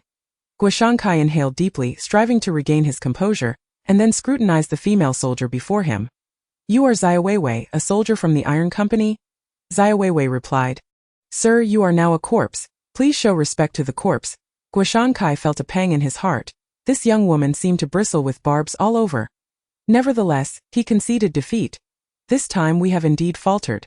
You are formidable, however. It was our carelessness that led to this outcome. And you must recognize that. Surprisingly, Xiaowewei did not refute this. Had Guoshankai and his comrades not engaged in close combat but instead employed grenades or explosive devices in unison, she would undoubtedly have been the one to perish after all. Hand-to-hand combat represented but one facet of a special forces operation. Had they not aimed to capture her alive, victory would have been far from her grasp. Yet, despite this, Xiaoweiwei's spirits remained high. Single-handedly vanquishing an entire squad was indeed a remarkable feat, and recognition for her accomplishments was surely forthcoming. Xiaowewei paid no further heed to the corpses, and strode confidently outward. Guoshankai, Lone Wolf, and Dagger gradually gathered together, following closely behind Xiaowewei. Lone Wolf felt even more dejected, yet he could only swallow his frustration. Had he been a tad more composed at that moment? Had he not acted so impulsively, tossing a grenade would have ensured the enemy's demise, avoiding such a disgraceful defeat. That as for Timol and the others, they had nothing to say. They had emerged only to meet their end. "Scholar, do you think the chief of staff will devour us all?" inquired Dagger. Guoshankai replied, "I am uncertain, yet after this exercise concludes, our leave will undoubtedly be revoked." A wave of dismay washed over them. How embarrassing! Gazing at the formidable Xiaowewei striding ahead, they pondered her true origins. If it were merely one or two adversaries she had bested, it could be attributed to luck, but to dismantle them all in one fell swoop was no mere coincidence. Had they not known she was a soldier from the Iron Company, they might have assumed she was a warrior from another military district come to wreak havoc. Guoshankai and his companions trailed behind Xiaowewei like defeated roosters. Lu Tuan found himself momentarily speechless. He was utterly astounded. Despite his earlier banter with Quang Tianlei, he felt a deep-seated apprehension. How could Xiaowewei, no matter how skilled, possibly eliminate an entire elite unit? These were the very warriors handpicked by Quang Tianlei, representing the pinnacle of combat prowess from the Divine Sword Special Operations Brigade, capable of contending in national competitions. Such formidable warriors could not possibly be weak. Yet, astonishingly, Xiaowewei had indeed taken them all down, leaving one in disbelief. I still underestimated the eccentricity of this girl. The name monster is indeed well deserved. Lu Tuan felt a surge of delight, more intoxicating than downing 3 bowls of strong liquor. Who would dare claim that my 28th Regiment is without merit? Reporting to the regiment leader, I have fulfilled my duty and eliminated them all. Xiaowewei stood at attention, saluting. Lu Tuan proclaimed loudly, "Excellent! Excellent, excellent!" Xiaowewei has not only taught Quang Tianlei a lesson but also imparted wisdom to the leadership of the 28th Regiment. He turned to Quang Tianlei, who stood to the side, and said with pride, "Comrade Xiaowewei, you have performed exceptionally well. Who says our soldiers in the 28th Regiment are mere novices? I have decided to recommend you for a second-class merit. As the chief of the Decapitating Sword Special Operations Brigade, having dispatched 2 assault teams and downed 3 drones. Such accomplishments warrant a commendation of this caliber, without a doubt." "Thank you, Commander," Xiaowewei replied. Quang Tianlei's face turned ashen, the color of a burnt pot, as he watched Lu Tuan's smug demeanor, a true display of petty triumph. Lu Tuan paid no mind to Quang Tianlei's expression, enthusiastically patting Xiaowewei on the shoulder, inquiring with concern, "You weren't injured, were you?" Reporting to the commander, "I was unharmed. Their meager skills were insufficient to pose a threat to me." "Haha, precisely. Our soldiers in the 28th Regiment ought to embody such spirit. What of special forces? They possess but a single head upon their shoulders, nothing extraordinary. Once the exercises conclude, I will convene a regimental assembly, and you shall take the stage to share your insights on defeating special forces." Xiaowewei. In the next moment, Lu Tuan shifted his tone. "Furthermore, I have a college graduate nephew and a little cousin. After the exercises, I will make arrangements." Xiaowewei felt a shiver run down her spine. "There is no need for discomfort. Consider it an opportunity. After all, you are all young and it is easy for you to connect. When you encounter the right person, seize the moment and do not feel any psychological pressure." Lu Tuan chuckled. Xiaowewei, being a young lady, found it difficult to voice her feelings. Little did he know that had it been anyone else trying to introduce her to a boyfriend, even 1 or 2 at a time, she would have long since resorted to violence. Quang Tianlei could no longer remain silent, his indignation boiling over. Does Lu Tuan even have any shame left? Trying to employ charm on a girl. How shameless! He strode up to Guoshankai and the others, his eyes wide with fury, nearly ablaze. "Look at all of you, usually boasting about how formidable you are. Yet now you are all rendered mute. A mere newcomer has taken down all of you. Do you have any sense of dignity left? You have brought disgrace upon my face." Quang Tianlei unleashed a tirade, spewing forth his frustrations. Originally, he had hoped they would provide Xiaowewei with a lesson, allowing her to gain some insight into the prowess of special forces, fostering a sense of admiration that would make recruitment a breeze. Now, however, they had been bested by her and had become a cautionary tale. How could they expect to earn her respect? Have you all turned into fools? All of you will have your family visit leaves revoked this year. Quang Tunlei raged, directing his ire at the scholars. Shank and Dagger, you two are the deputy leaders. You will face double penalties and your family visit leaves for next year are revoked. Guoshankai and Dagger wore expressions of despair. What is their discontent? Applause, everyone, put on a smile for me. Quang Tunlei bellowed. Authority indeed crushes the spirit, for he was the chief of staff, his direct superior. Yet he was the first to face execution. Was there a selective oversight at play? Guoshankai and others felt disheartened. Report to the chief, your actions are unjust. A voice suddenly interrupted Quang Tianlei's tirade. Chapter 102. A heartless kill. With a swish, the gazes of Guoshankai and his companions instinctively turned towards the source of the voice, which belonged to Xiaowewei, the very one advocating for them. What did she mean by that? Quang Tianlei, known for his unwavering authority in Longya, was not one to be trifled with. Challenging him was akin to lighting a lamp in a restroom. None had anticipated that Xiaowewei would stand up for them. The corners of Quang Tianlei's mouth twitched, a forced smile escaping his lips as he remarked, You must be Comrade Xiaowewei, correct? How am I being unfair? Report, you are the first enemy commander I executed. By your own logic, the punishment you should receive ought to be even harsher. What punishment do you impose upon yourself? Xiaowewei retorted, Young lady, you. Quang Tianlei's words were abruptly interrupted by Lu Tuan's hearty laughter. Old Quang, don't lose your temper. It's merely an exercise and no need to get worked up. They did indeed lose, but they did their utmost. It wasn't as if they were slacking off intentionally. Why punish them? Victory and defeat are commonplace in warfare. You just told me that yourself, have you forgotten? If not for Wewei's interjection, I truly wouldn't have considered that you were the first high-ranking officer of the blue team to be executed. How can you claim that only the authorities are allowed to set fire while the commoners must not even light a candle? A heartless kill. Quang Tianlei, the first high-ranking officer to fall, speaks of those who did not slack off, yet upon closer reflection, is he not branding them as lacking in capability? To prevent future accusations of favoritism or negligence, Quang Tianlei's face flushed red and green in succession. As the chief of the Divine Sword Special Operations Brigade, he had never felt such indignation. His subordinates were indeed lacking. Guoshankai and the others exchanged anxious glances, feeling desperate. Let us not act out of spite. I've prepared some fine spirits at my place. Let us enjoy a few drinks in good company. Lu Tuan jovially draped an arm over Lu Tuan's shoulder, eager to pull him away for a drink. Quang Tianlei shrugged off Lu Tuan's hand, declaring, No, I'm abstaining from alcohol. Look at you being so formal. Just now you invited me to your place for a drink and I did not refuse, did I? Quang Tianlei's stomach twisted in discomfort. Did you not proclaim your abstinence? Is that what you call not refusing? What a blatant falsehood. At that moment, two bright beams of light shot forth from the crossroads ahead, as several military vehicles roared towards them. As they approached Lu Tuan and the others' off-road vehicle, they came to a halt and Zhang Dongliang, along with others, leaped from the vehicles, radiating an aura of aggression. Upon spotting Lu Tuan, Zhang Dongliang was overwhelmed with excitement. Yes, Commander. A throng of individuals surrounded them, weapons drawn, aiming at Quang Tianlei and the others. They were all simmering with pent-up fury, having stealthily infiltrated to capture their commander, akin to a slap in the face to each of them.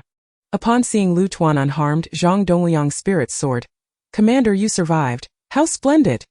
He had been riddled with anxiety throughout the ordeal, losing hope, especially after a volley of gunfire. He thought even if the blue team did not capture the commander, they would most likely eliminate him, leaving no chance for escape. Commander, are you all right? Lu was initially quite irked with Zhang Dongliang, yet presently in good spirits, he refrained from airing any family grievances in front of outsiders. What could possibly be the matter? Zhang Dongliang replied, Indeed, Commander, fortune favors the worthy. How could petty miscreants prevail? Enough flattery already. Zhang Dongliang chuckled awkwardly, finally shifting his gaze towards Quang Tianlei and the others. Goodness, Advisor Quang. Captain Guet, these are prominent figures from the Divine Sword Special Operations Brigade's Longya unit, personally present. No wonder the commander was apprehended. Fallen? A shiver ran down Zhang Dongliang's spine. They were all masters of exceptional caliber, particularly Guoshankai. Advisor Quang, Captain Gua, what is the situation? Fallen. Who was responsible? Zhang Dongliang forced a smile, feigning ignorance. realizing only now how sharp-tongued this fellow was. Lu burst into hearty laughter, clearly pleased with Zhang Dongliang's reaction. You wouldn't have guessed, would you? Allow me to introduce you. This esteemed individual is none other than the renowned Chief of Staff of the Divine Sword Special Operations Brigade, Huang Tianlei, and this is Captain Chun of the Longye Unit. Both illustrious figures in our military district, Zhang Dongliang and Lao Kai recognized Huang Tianlei and Guoshan Kai, yet the others were unfamiliar, having only heard of their names, never expecting to meet them in person. Many regarded them as idols. Li Xiaohua's eyes sparkled with excitement. Special Forces? The legendary strongest soldier, capable of extraordinary feats, and here they were. However, they seemed rather ordinary upon closer inspection. She had expected them to be extraordinary beings. Disappointed, Li Xiaohua lost interest when Yilan saw Huang Tianlei. A flicker of astonishment crossed her gaze. That he had been beheaded? Was it done by Xiaowewei? She had long noticed Xiaowewei standing beside the commander. At this moment, Lu was brimming with excitement. Indeed, they were formidable figures, yet they had launched a night raid on our command center, apprehending me in the process, intending to take me to their headquarters for drinks and peanuts. I would have been willing, but my superior soldiers would not permit it. It was Xiaowewei single-handedly who annihilated them all, leaving no one behind.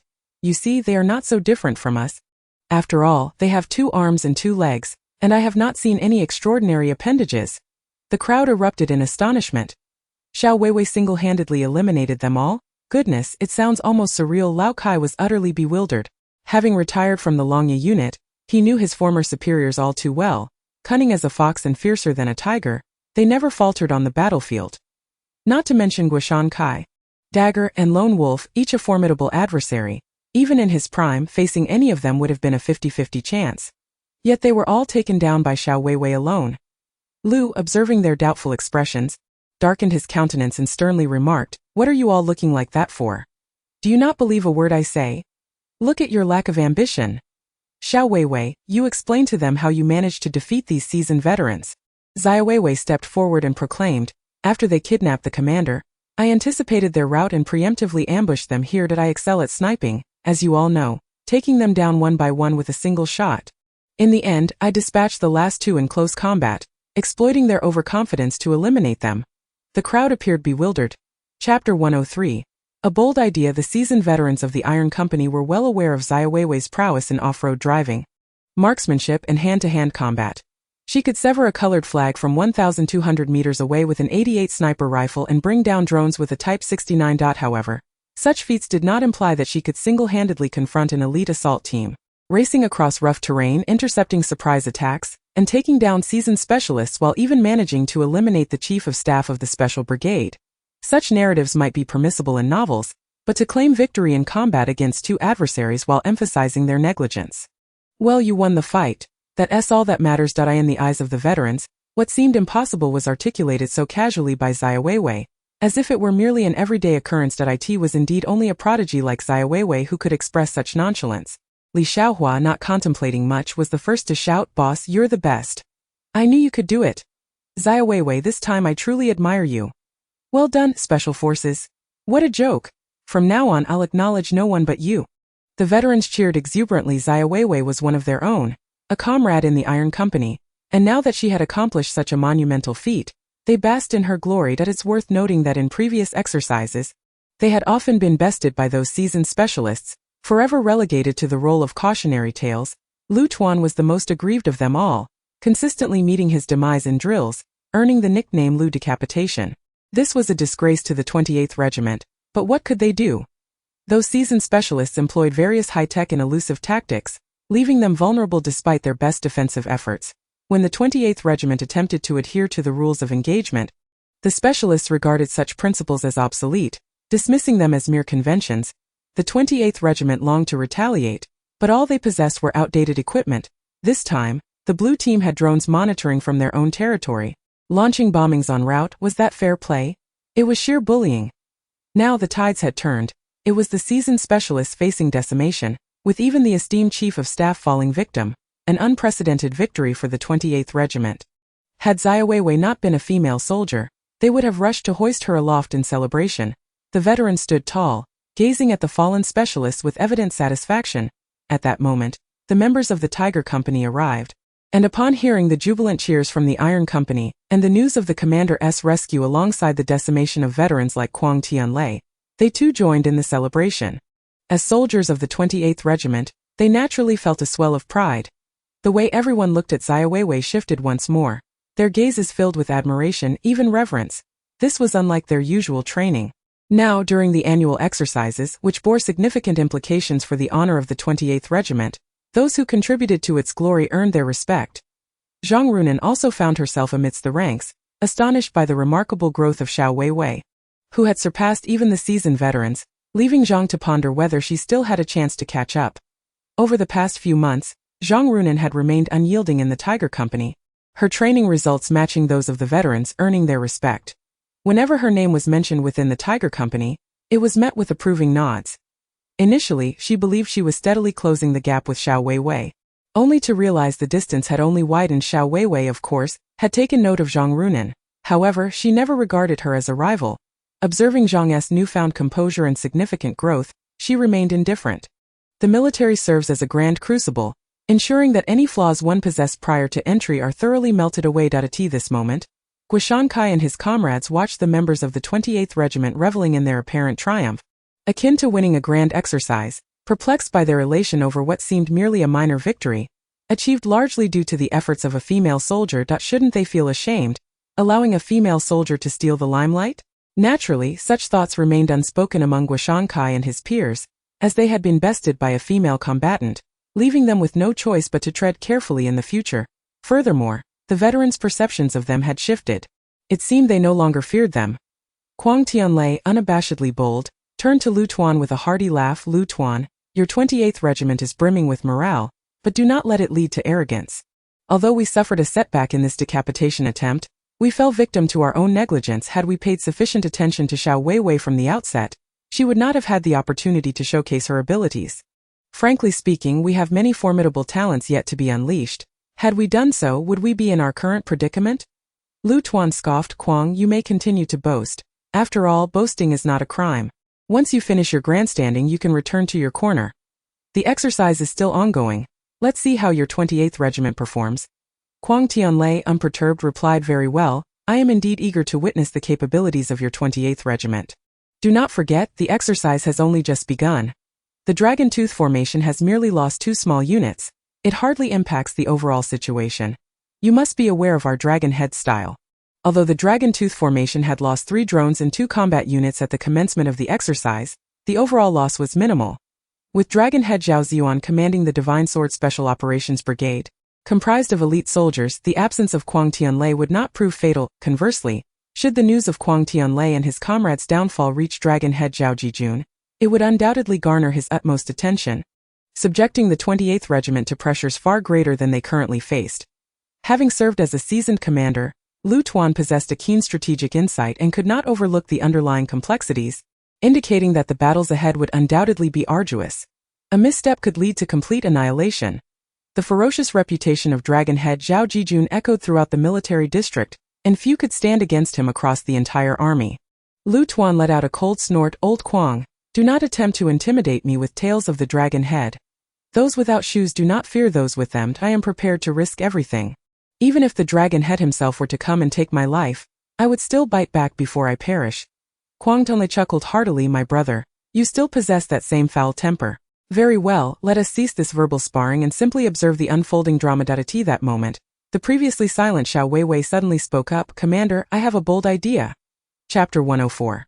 The counter-decapitation plan. Lu Tuan turned to Xiaowewei and inquired, oh, what idea do you have? Following the incident of being carried like a pig, Lu Tuan had gained a newfound respect for Xiaowewei.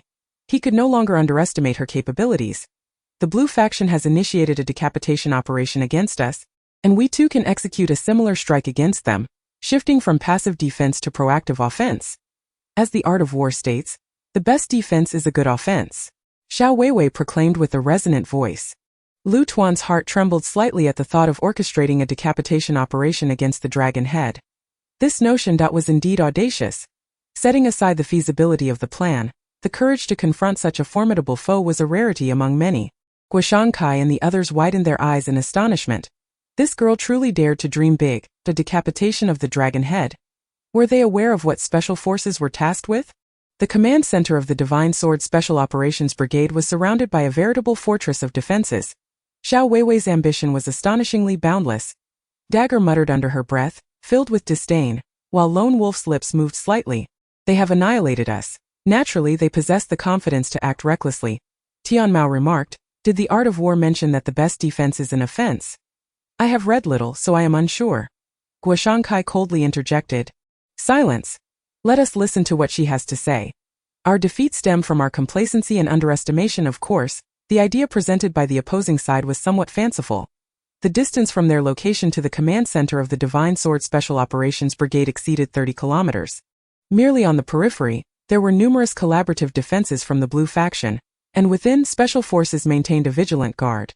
Far removed from the mere facade of a steel company, was infiltration for a decapitation even plausible? Huang Tianlei squinted slightly, finding Xiaowewei increasingly agreeable. What are special forces? They are tasked with battles others dare not undertake, accomplishing missions deemed impossible. Without that indomitable spirit and courage, how could one secure victory? Xiaowewei had the audacity. Splendid, she truly deserved to be my appointed captain.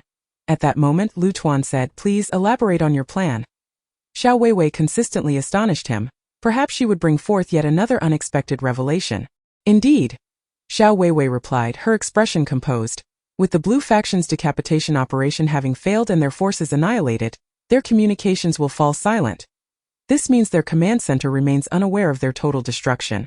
Confirming their situation will take at least until dawn, and this interval presents us with an optimal opportunity.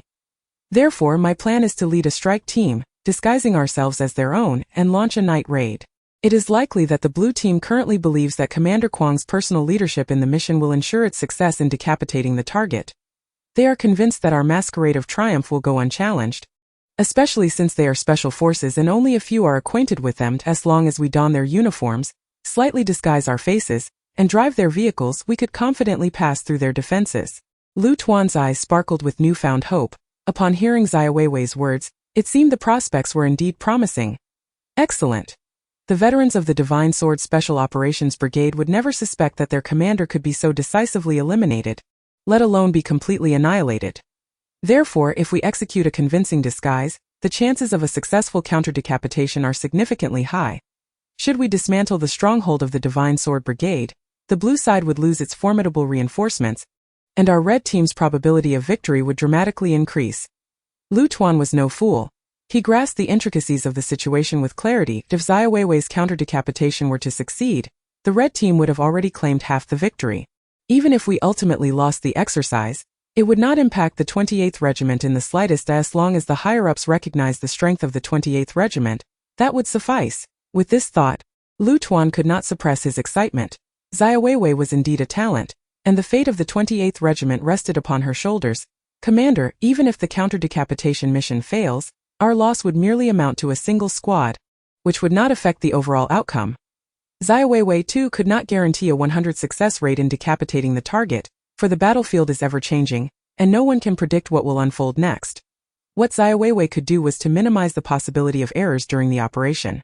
I approve the counter-decapitation mission. However, I have one stipulation. Regardless of the mission's outcome, your safety must be the foremost priority. You are the lucky star of our 28th Regiment, do you understand? Lu Tuan held great expectations for Xiaowei. Individuals like her, who dared to envision and act, were exceedingly rare. If the 28th Regiment could have several more soldiers like her, there would be no concern of being overshadowed by those veterans year after year. Understood. Xiaowei replied. Upon hearing this, Guoshankai and the other veterans exchanged glances, their expressions shifting as they regarded Xiaowei with newfound respect. It must be said that Xiaowei's plan was indeed highly actionable. Her analysis was cogent. The most crucial point was that this approach was remarkably cunning. It would not be surprising if the commander himself had devised it, as he was, after all, a master strategist. However, for a girl in her teens, who appeared rather delicate, to conceive such a scheme was unexpected. Had the minds of young women become so intricate? Zhang Dongliang and Lao Kai pondered over it, realizing that it was indeed a brilliant idea. How had they not thought of this tactic before? The Red team had always been on the defensive, but now, by reversing the strategy, they might just carve out an unexpected victory, altering the entire course of the battle. Huang Tianlei squinted and chuckled, observing Lu Tuan's excitement. Brother, don't get carried away. Xiaowewei's idea is commendable, but let us not forget that in your 28th regiment, she is the only one with any real prowess. If the others were to face special forces, it would be akin to an eagle snatching a chick. Can you rely solely on Xiaowei? Even a child understands that 2 fists cannot contend against 4 hands. The Divine Sword Brigade is not easily infiltrated.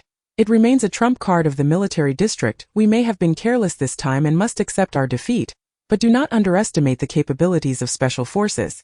Otherwise, you will merely be delivering your heads on a platter, and the casualties will be as many as you send. Lu Tuan gazed at Quang Tianlei, who wore a look of amusement, and disdainfully retorted, "What right does a mere corpse have to question our actions? Speak to me only when you are no longer a lifeless shell." Unfazed, Quang Tianlei chuckled awkwardly, revealing his thick skin. Lu Tuan was all too familiar with the temperament of his former comrade. The more vehemently he opposed something, the greater its feasibility seemed. Essentially, acting contrary to his inclinations was the way to go. "How many people do you intend to bring along?" Lu Tuan was known for his swift and decisive actions. He never wavered in his resolve. He gestured toward Guo Kai and the others, including the unflinching Quang Tianlei, indicating that they needed to disguise themselves, which necessitated a similar physique. Otherwise, the clothing would not fit properly. Quang Tianlei's eyes widened and his lips twitched as he hastily interrupted Lu Tuan. "Bro, what do you mean? Are you serious about this?" Chapter 105. Is this girl cunning? Lu Tuan had no intention of indulging Quang Tianlei. A corpse should possess the awareness befitting its state. Who would jest with you? The awkwardness among Quang Tianlei and the others was palpable. Had they known this would unfold, they would have left earlier, avoiding the spectacle. Now the jest had escalated significantly. If their clothes were truly stripped away, where would they save face afterward? Lu Tuan paid no heed to Quang Tianlei and his companions, instructing Xiaowewei to select the personnel. After all, including Quang Tianlei, there were only 8 individuals, and since the decapitation operation was a stealth mission, having too many participants would only increase the risk of exposure to Xiaowei's prowess was well acknowledged among the group. So she took full responsibility for this operation. No veteran would dare to question her authority. Without pretense, Xiaowei promptly designated 8 members: Yilan, Li Xiaohua, Zhang Runan, He Liang, Xiao Jianyong, and 3 veteran soldiers. Zhang Dongliang and Lao Kai were not included in the selection. Zhang Dongliang, as the company commander, was essential for leading the steel company, while Lao Kai, with his background in special operations, was necessary for support. Both were indispensable tests for the choice of Li Xiaohua. She was considered a lucky star. Her presence was believed to bring good fortune. Zhang Runan, possessing considerable strength, was equally qualified to participate. Thus, overall, their capabilities may not match those of the veterans, yet their combat awareness was undoubtedly on par. Which sufficed. Li Xiaohua's selection lit up her eyes. Previously, she would have felt trepidation, but now she found it exhilarating. We are about to infiltrate the lair of the special forces. If we succeed, wouldn't that be a remarkable achievement? Just imagine the prestige. Zhang Runan was somewhat taken aback. She hadn't anticipated that Xiaowei would allow her to partake in the operation, especially considering her past reservations about her. Liang, Xiao Jianyong, and others were elated. Being chosen for such a thrilling endeavor was an honor. The veterans who were not selected felt a tinge of disappointment, as everyone yearned to contribute, especially since this represented a rare opportunity to earn merit. Should they succeed, they would be hailed as heroes of the 28th Regiment. Xiaowei, grant me a chance. Take me along. I fear not death. I am unafraid as well. Whatever task you assign, I shall undertake it, even if it means blocking their gun sights. Several veterans eagerly volunteered, seeking to seize the opportunity. Zhang Dongliang bellowed at them, I don't even have the chance to use backdoor connections. You lot can stay put. Indeed, even the company commander did not utter a word. Zhang Dongliang could not bring himself to lower his pride and shamelessly request this opportunity from Xiaowei. Otherwise, how could he possibly let such an occasion slip away? After all, it was a chance to infiltrate the stronghold of elite soldiers, something he had long dreamed of accomplishing. To his surprise, Xiaowei had already seized the opportunity, truly deserving of the esteem in which I held her. Her involvement was indistinguishable from my own. Lao Kai mused, astonished that Xiaowei had so swiftly connected with the old special forces. This was indeed a fortuitous development, destined to propel her to great heights.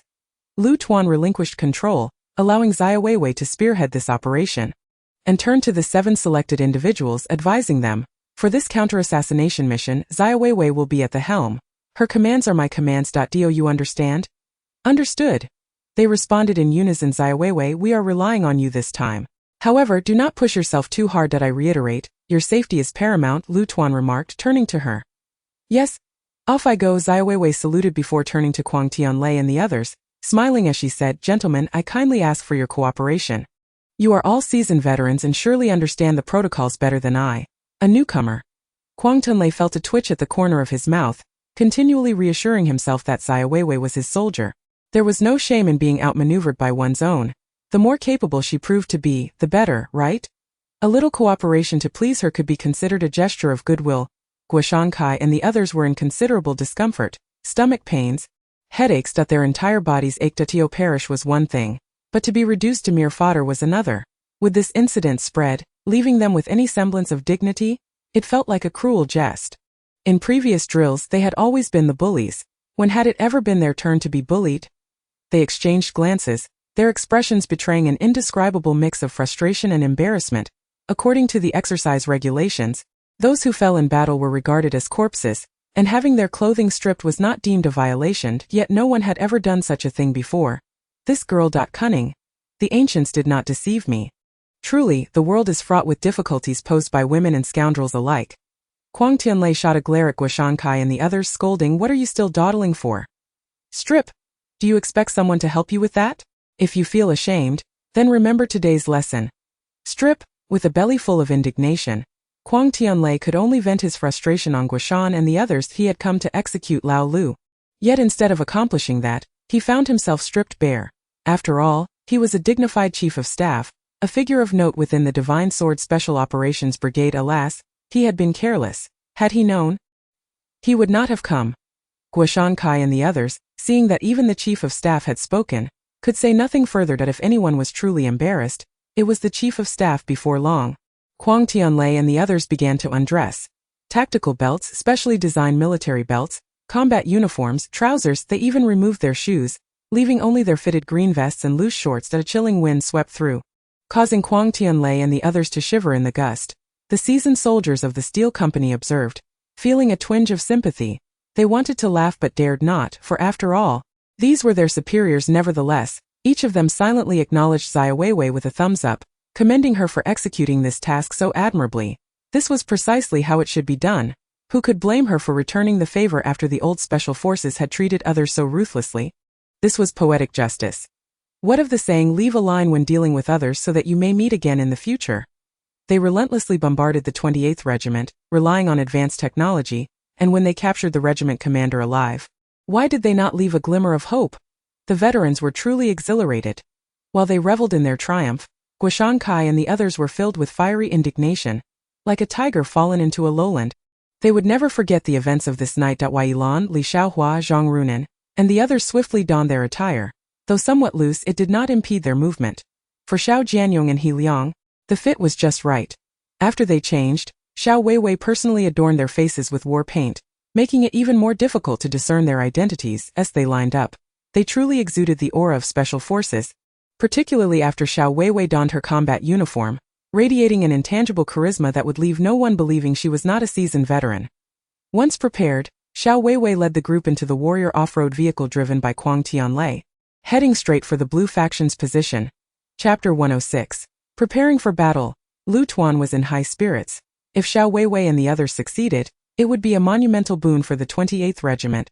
Far beyond mere embellishment and in consideration of the old comradeship, Lu Tuan arranged for spare military uniforms for Quang Tianlei and the others. Old Quang, I've been quite generous, haven't I? Since you're just idling around, why not come over for a drink?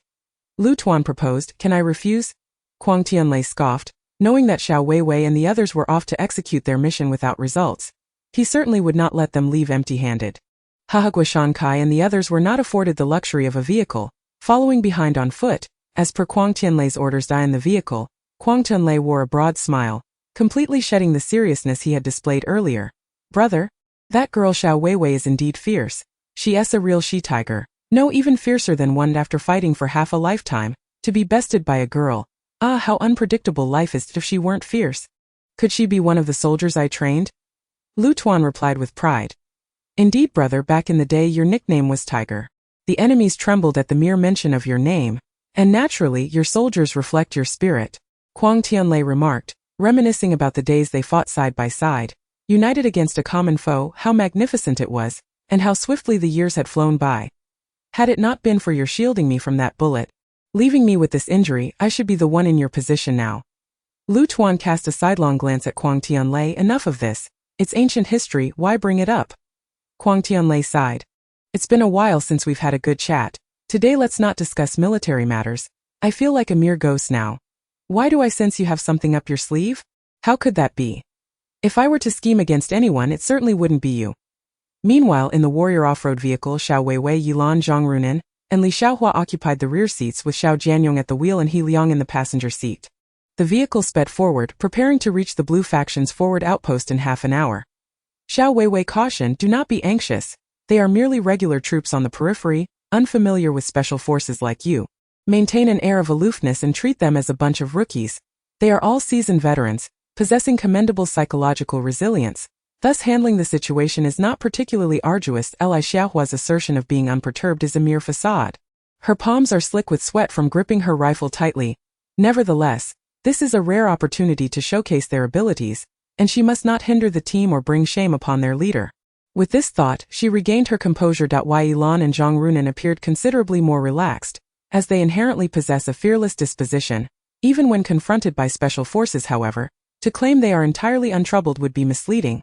For this is their inaugural participation in an exercise of such exhilarating nature, which is nothing short of audacious. They are, after all, about to infiltrate the stronghold of the Divine Sword Special Brigade.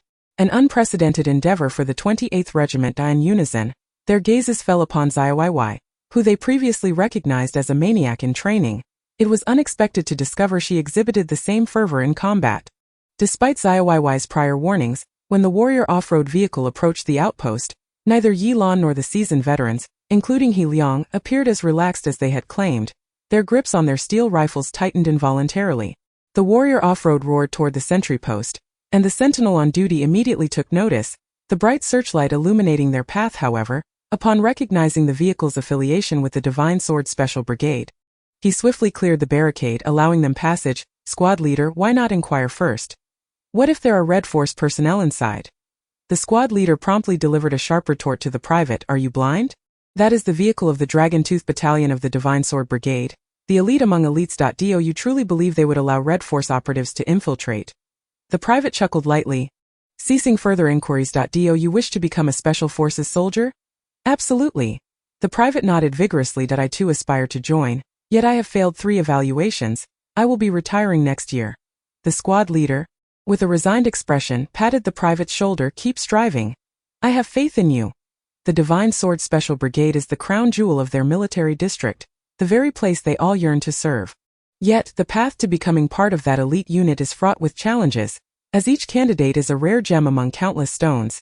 The private felt a sense of hopelessness creeping in. At this moment, as the warrior vehicle distanced itself from the outpost, Li Xiaohua observed that no one pursued them and let out a long sigh of relief. Why did they not even inquire about us? They let us through without question. Yi Lan feigned nonchalance. That is the vehicle of the Dragon Tooth Battalion of the Divine Sword Special Brigade. Are they judging by the vehicle alone? Li Xiaohua inquired in astonishment. Zhang Runan, ever the strategist, replied, have you ever seen urban management officers enforce regulations without identification? The uniform serves as their credential.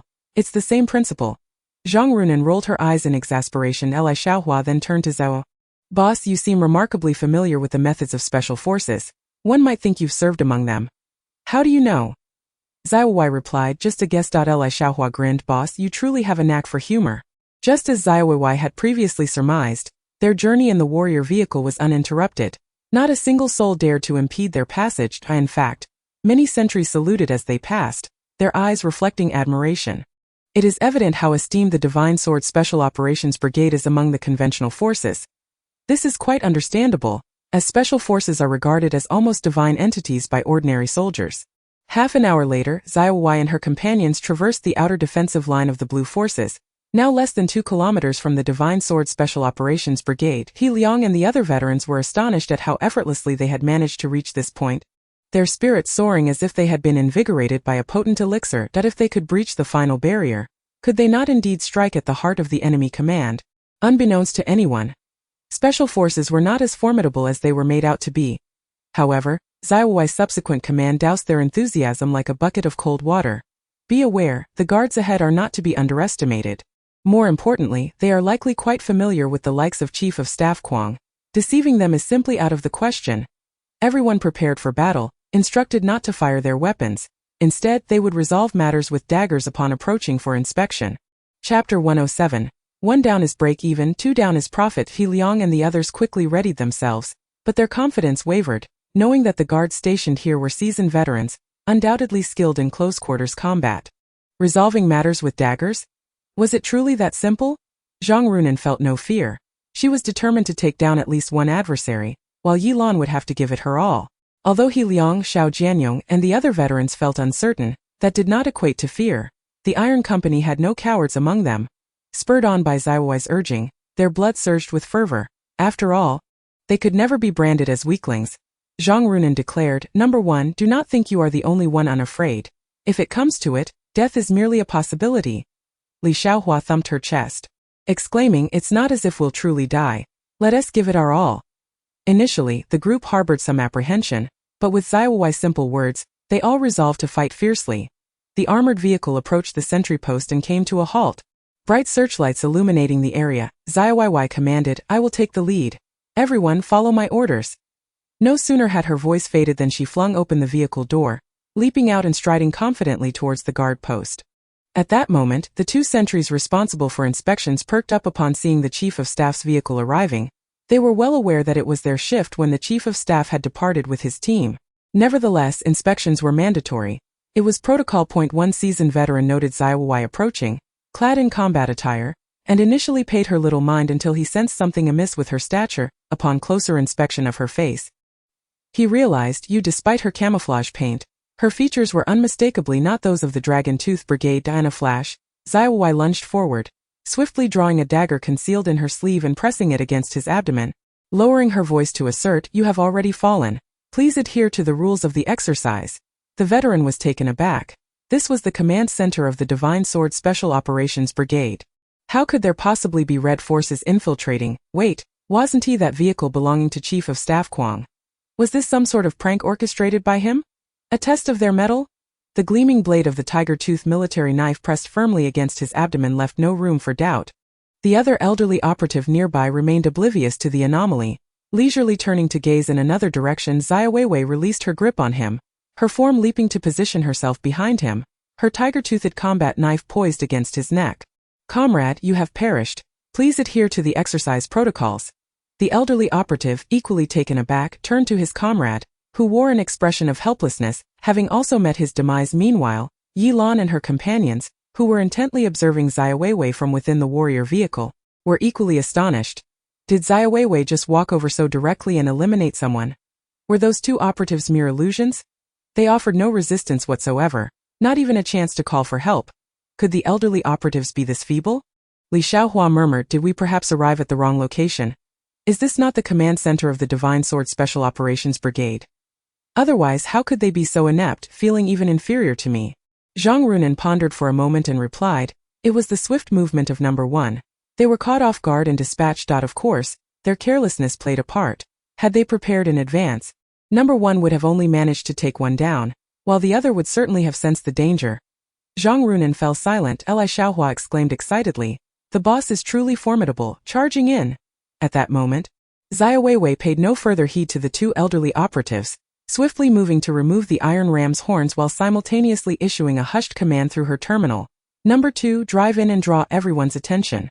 Numbers 3, 4, and 5 are responsible for neutralizing their power supply facilities, while numbers 6, 7, and 8 will take out all surrounding searchlights. Act swiftly. After the destruction, fire at will. Do not hesitate to utilize all equipment at your disposal: grenades, flashbangs, everything. Eliminate as many as you can. The sole objective is to create complete chaos here.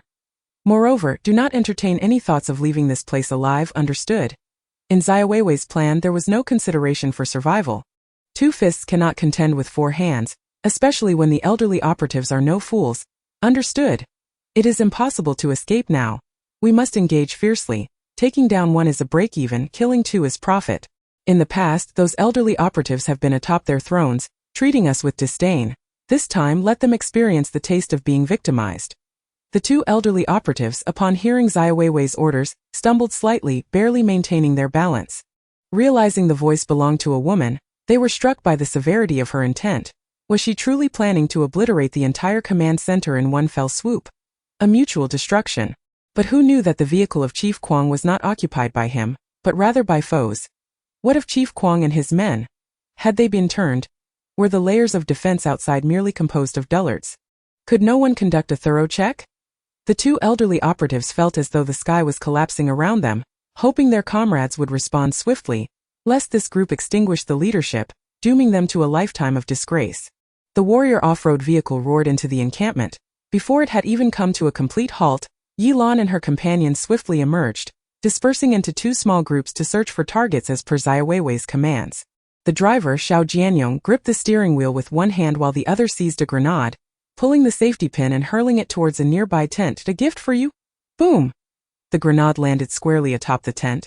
A plume of smoke billowing forth as the tent collapsed under the force of the explosion. Several old soldiers, who had been sleeping inside, emerged from the tent, coughing out thick smoke, followed by a chorus of exclamations.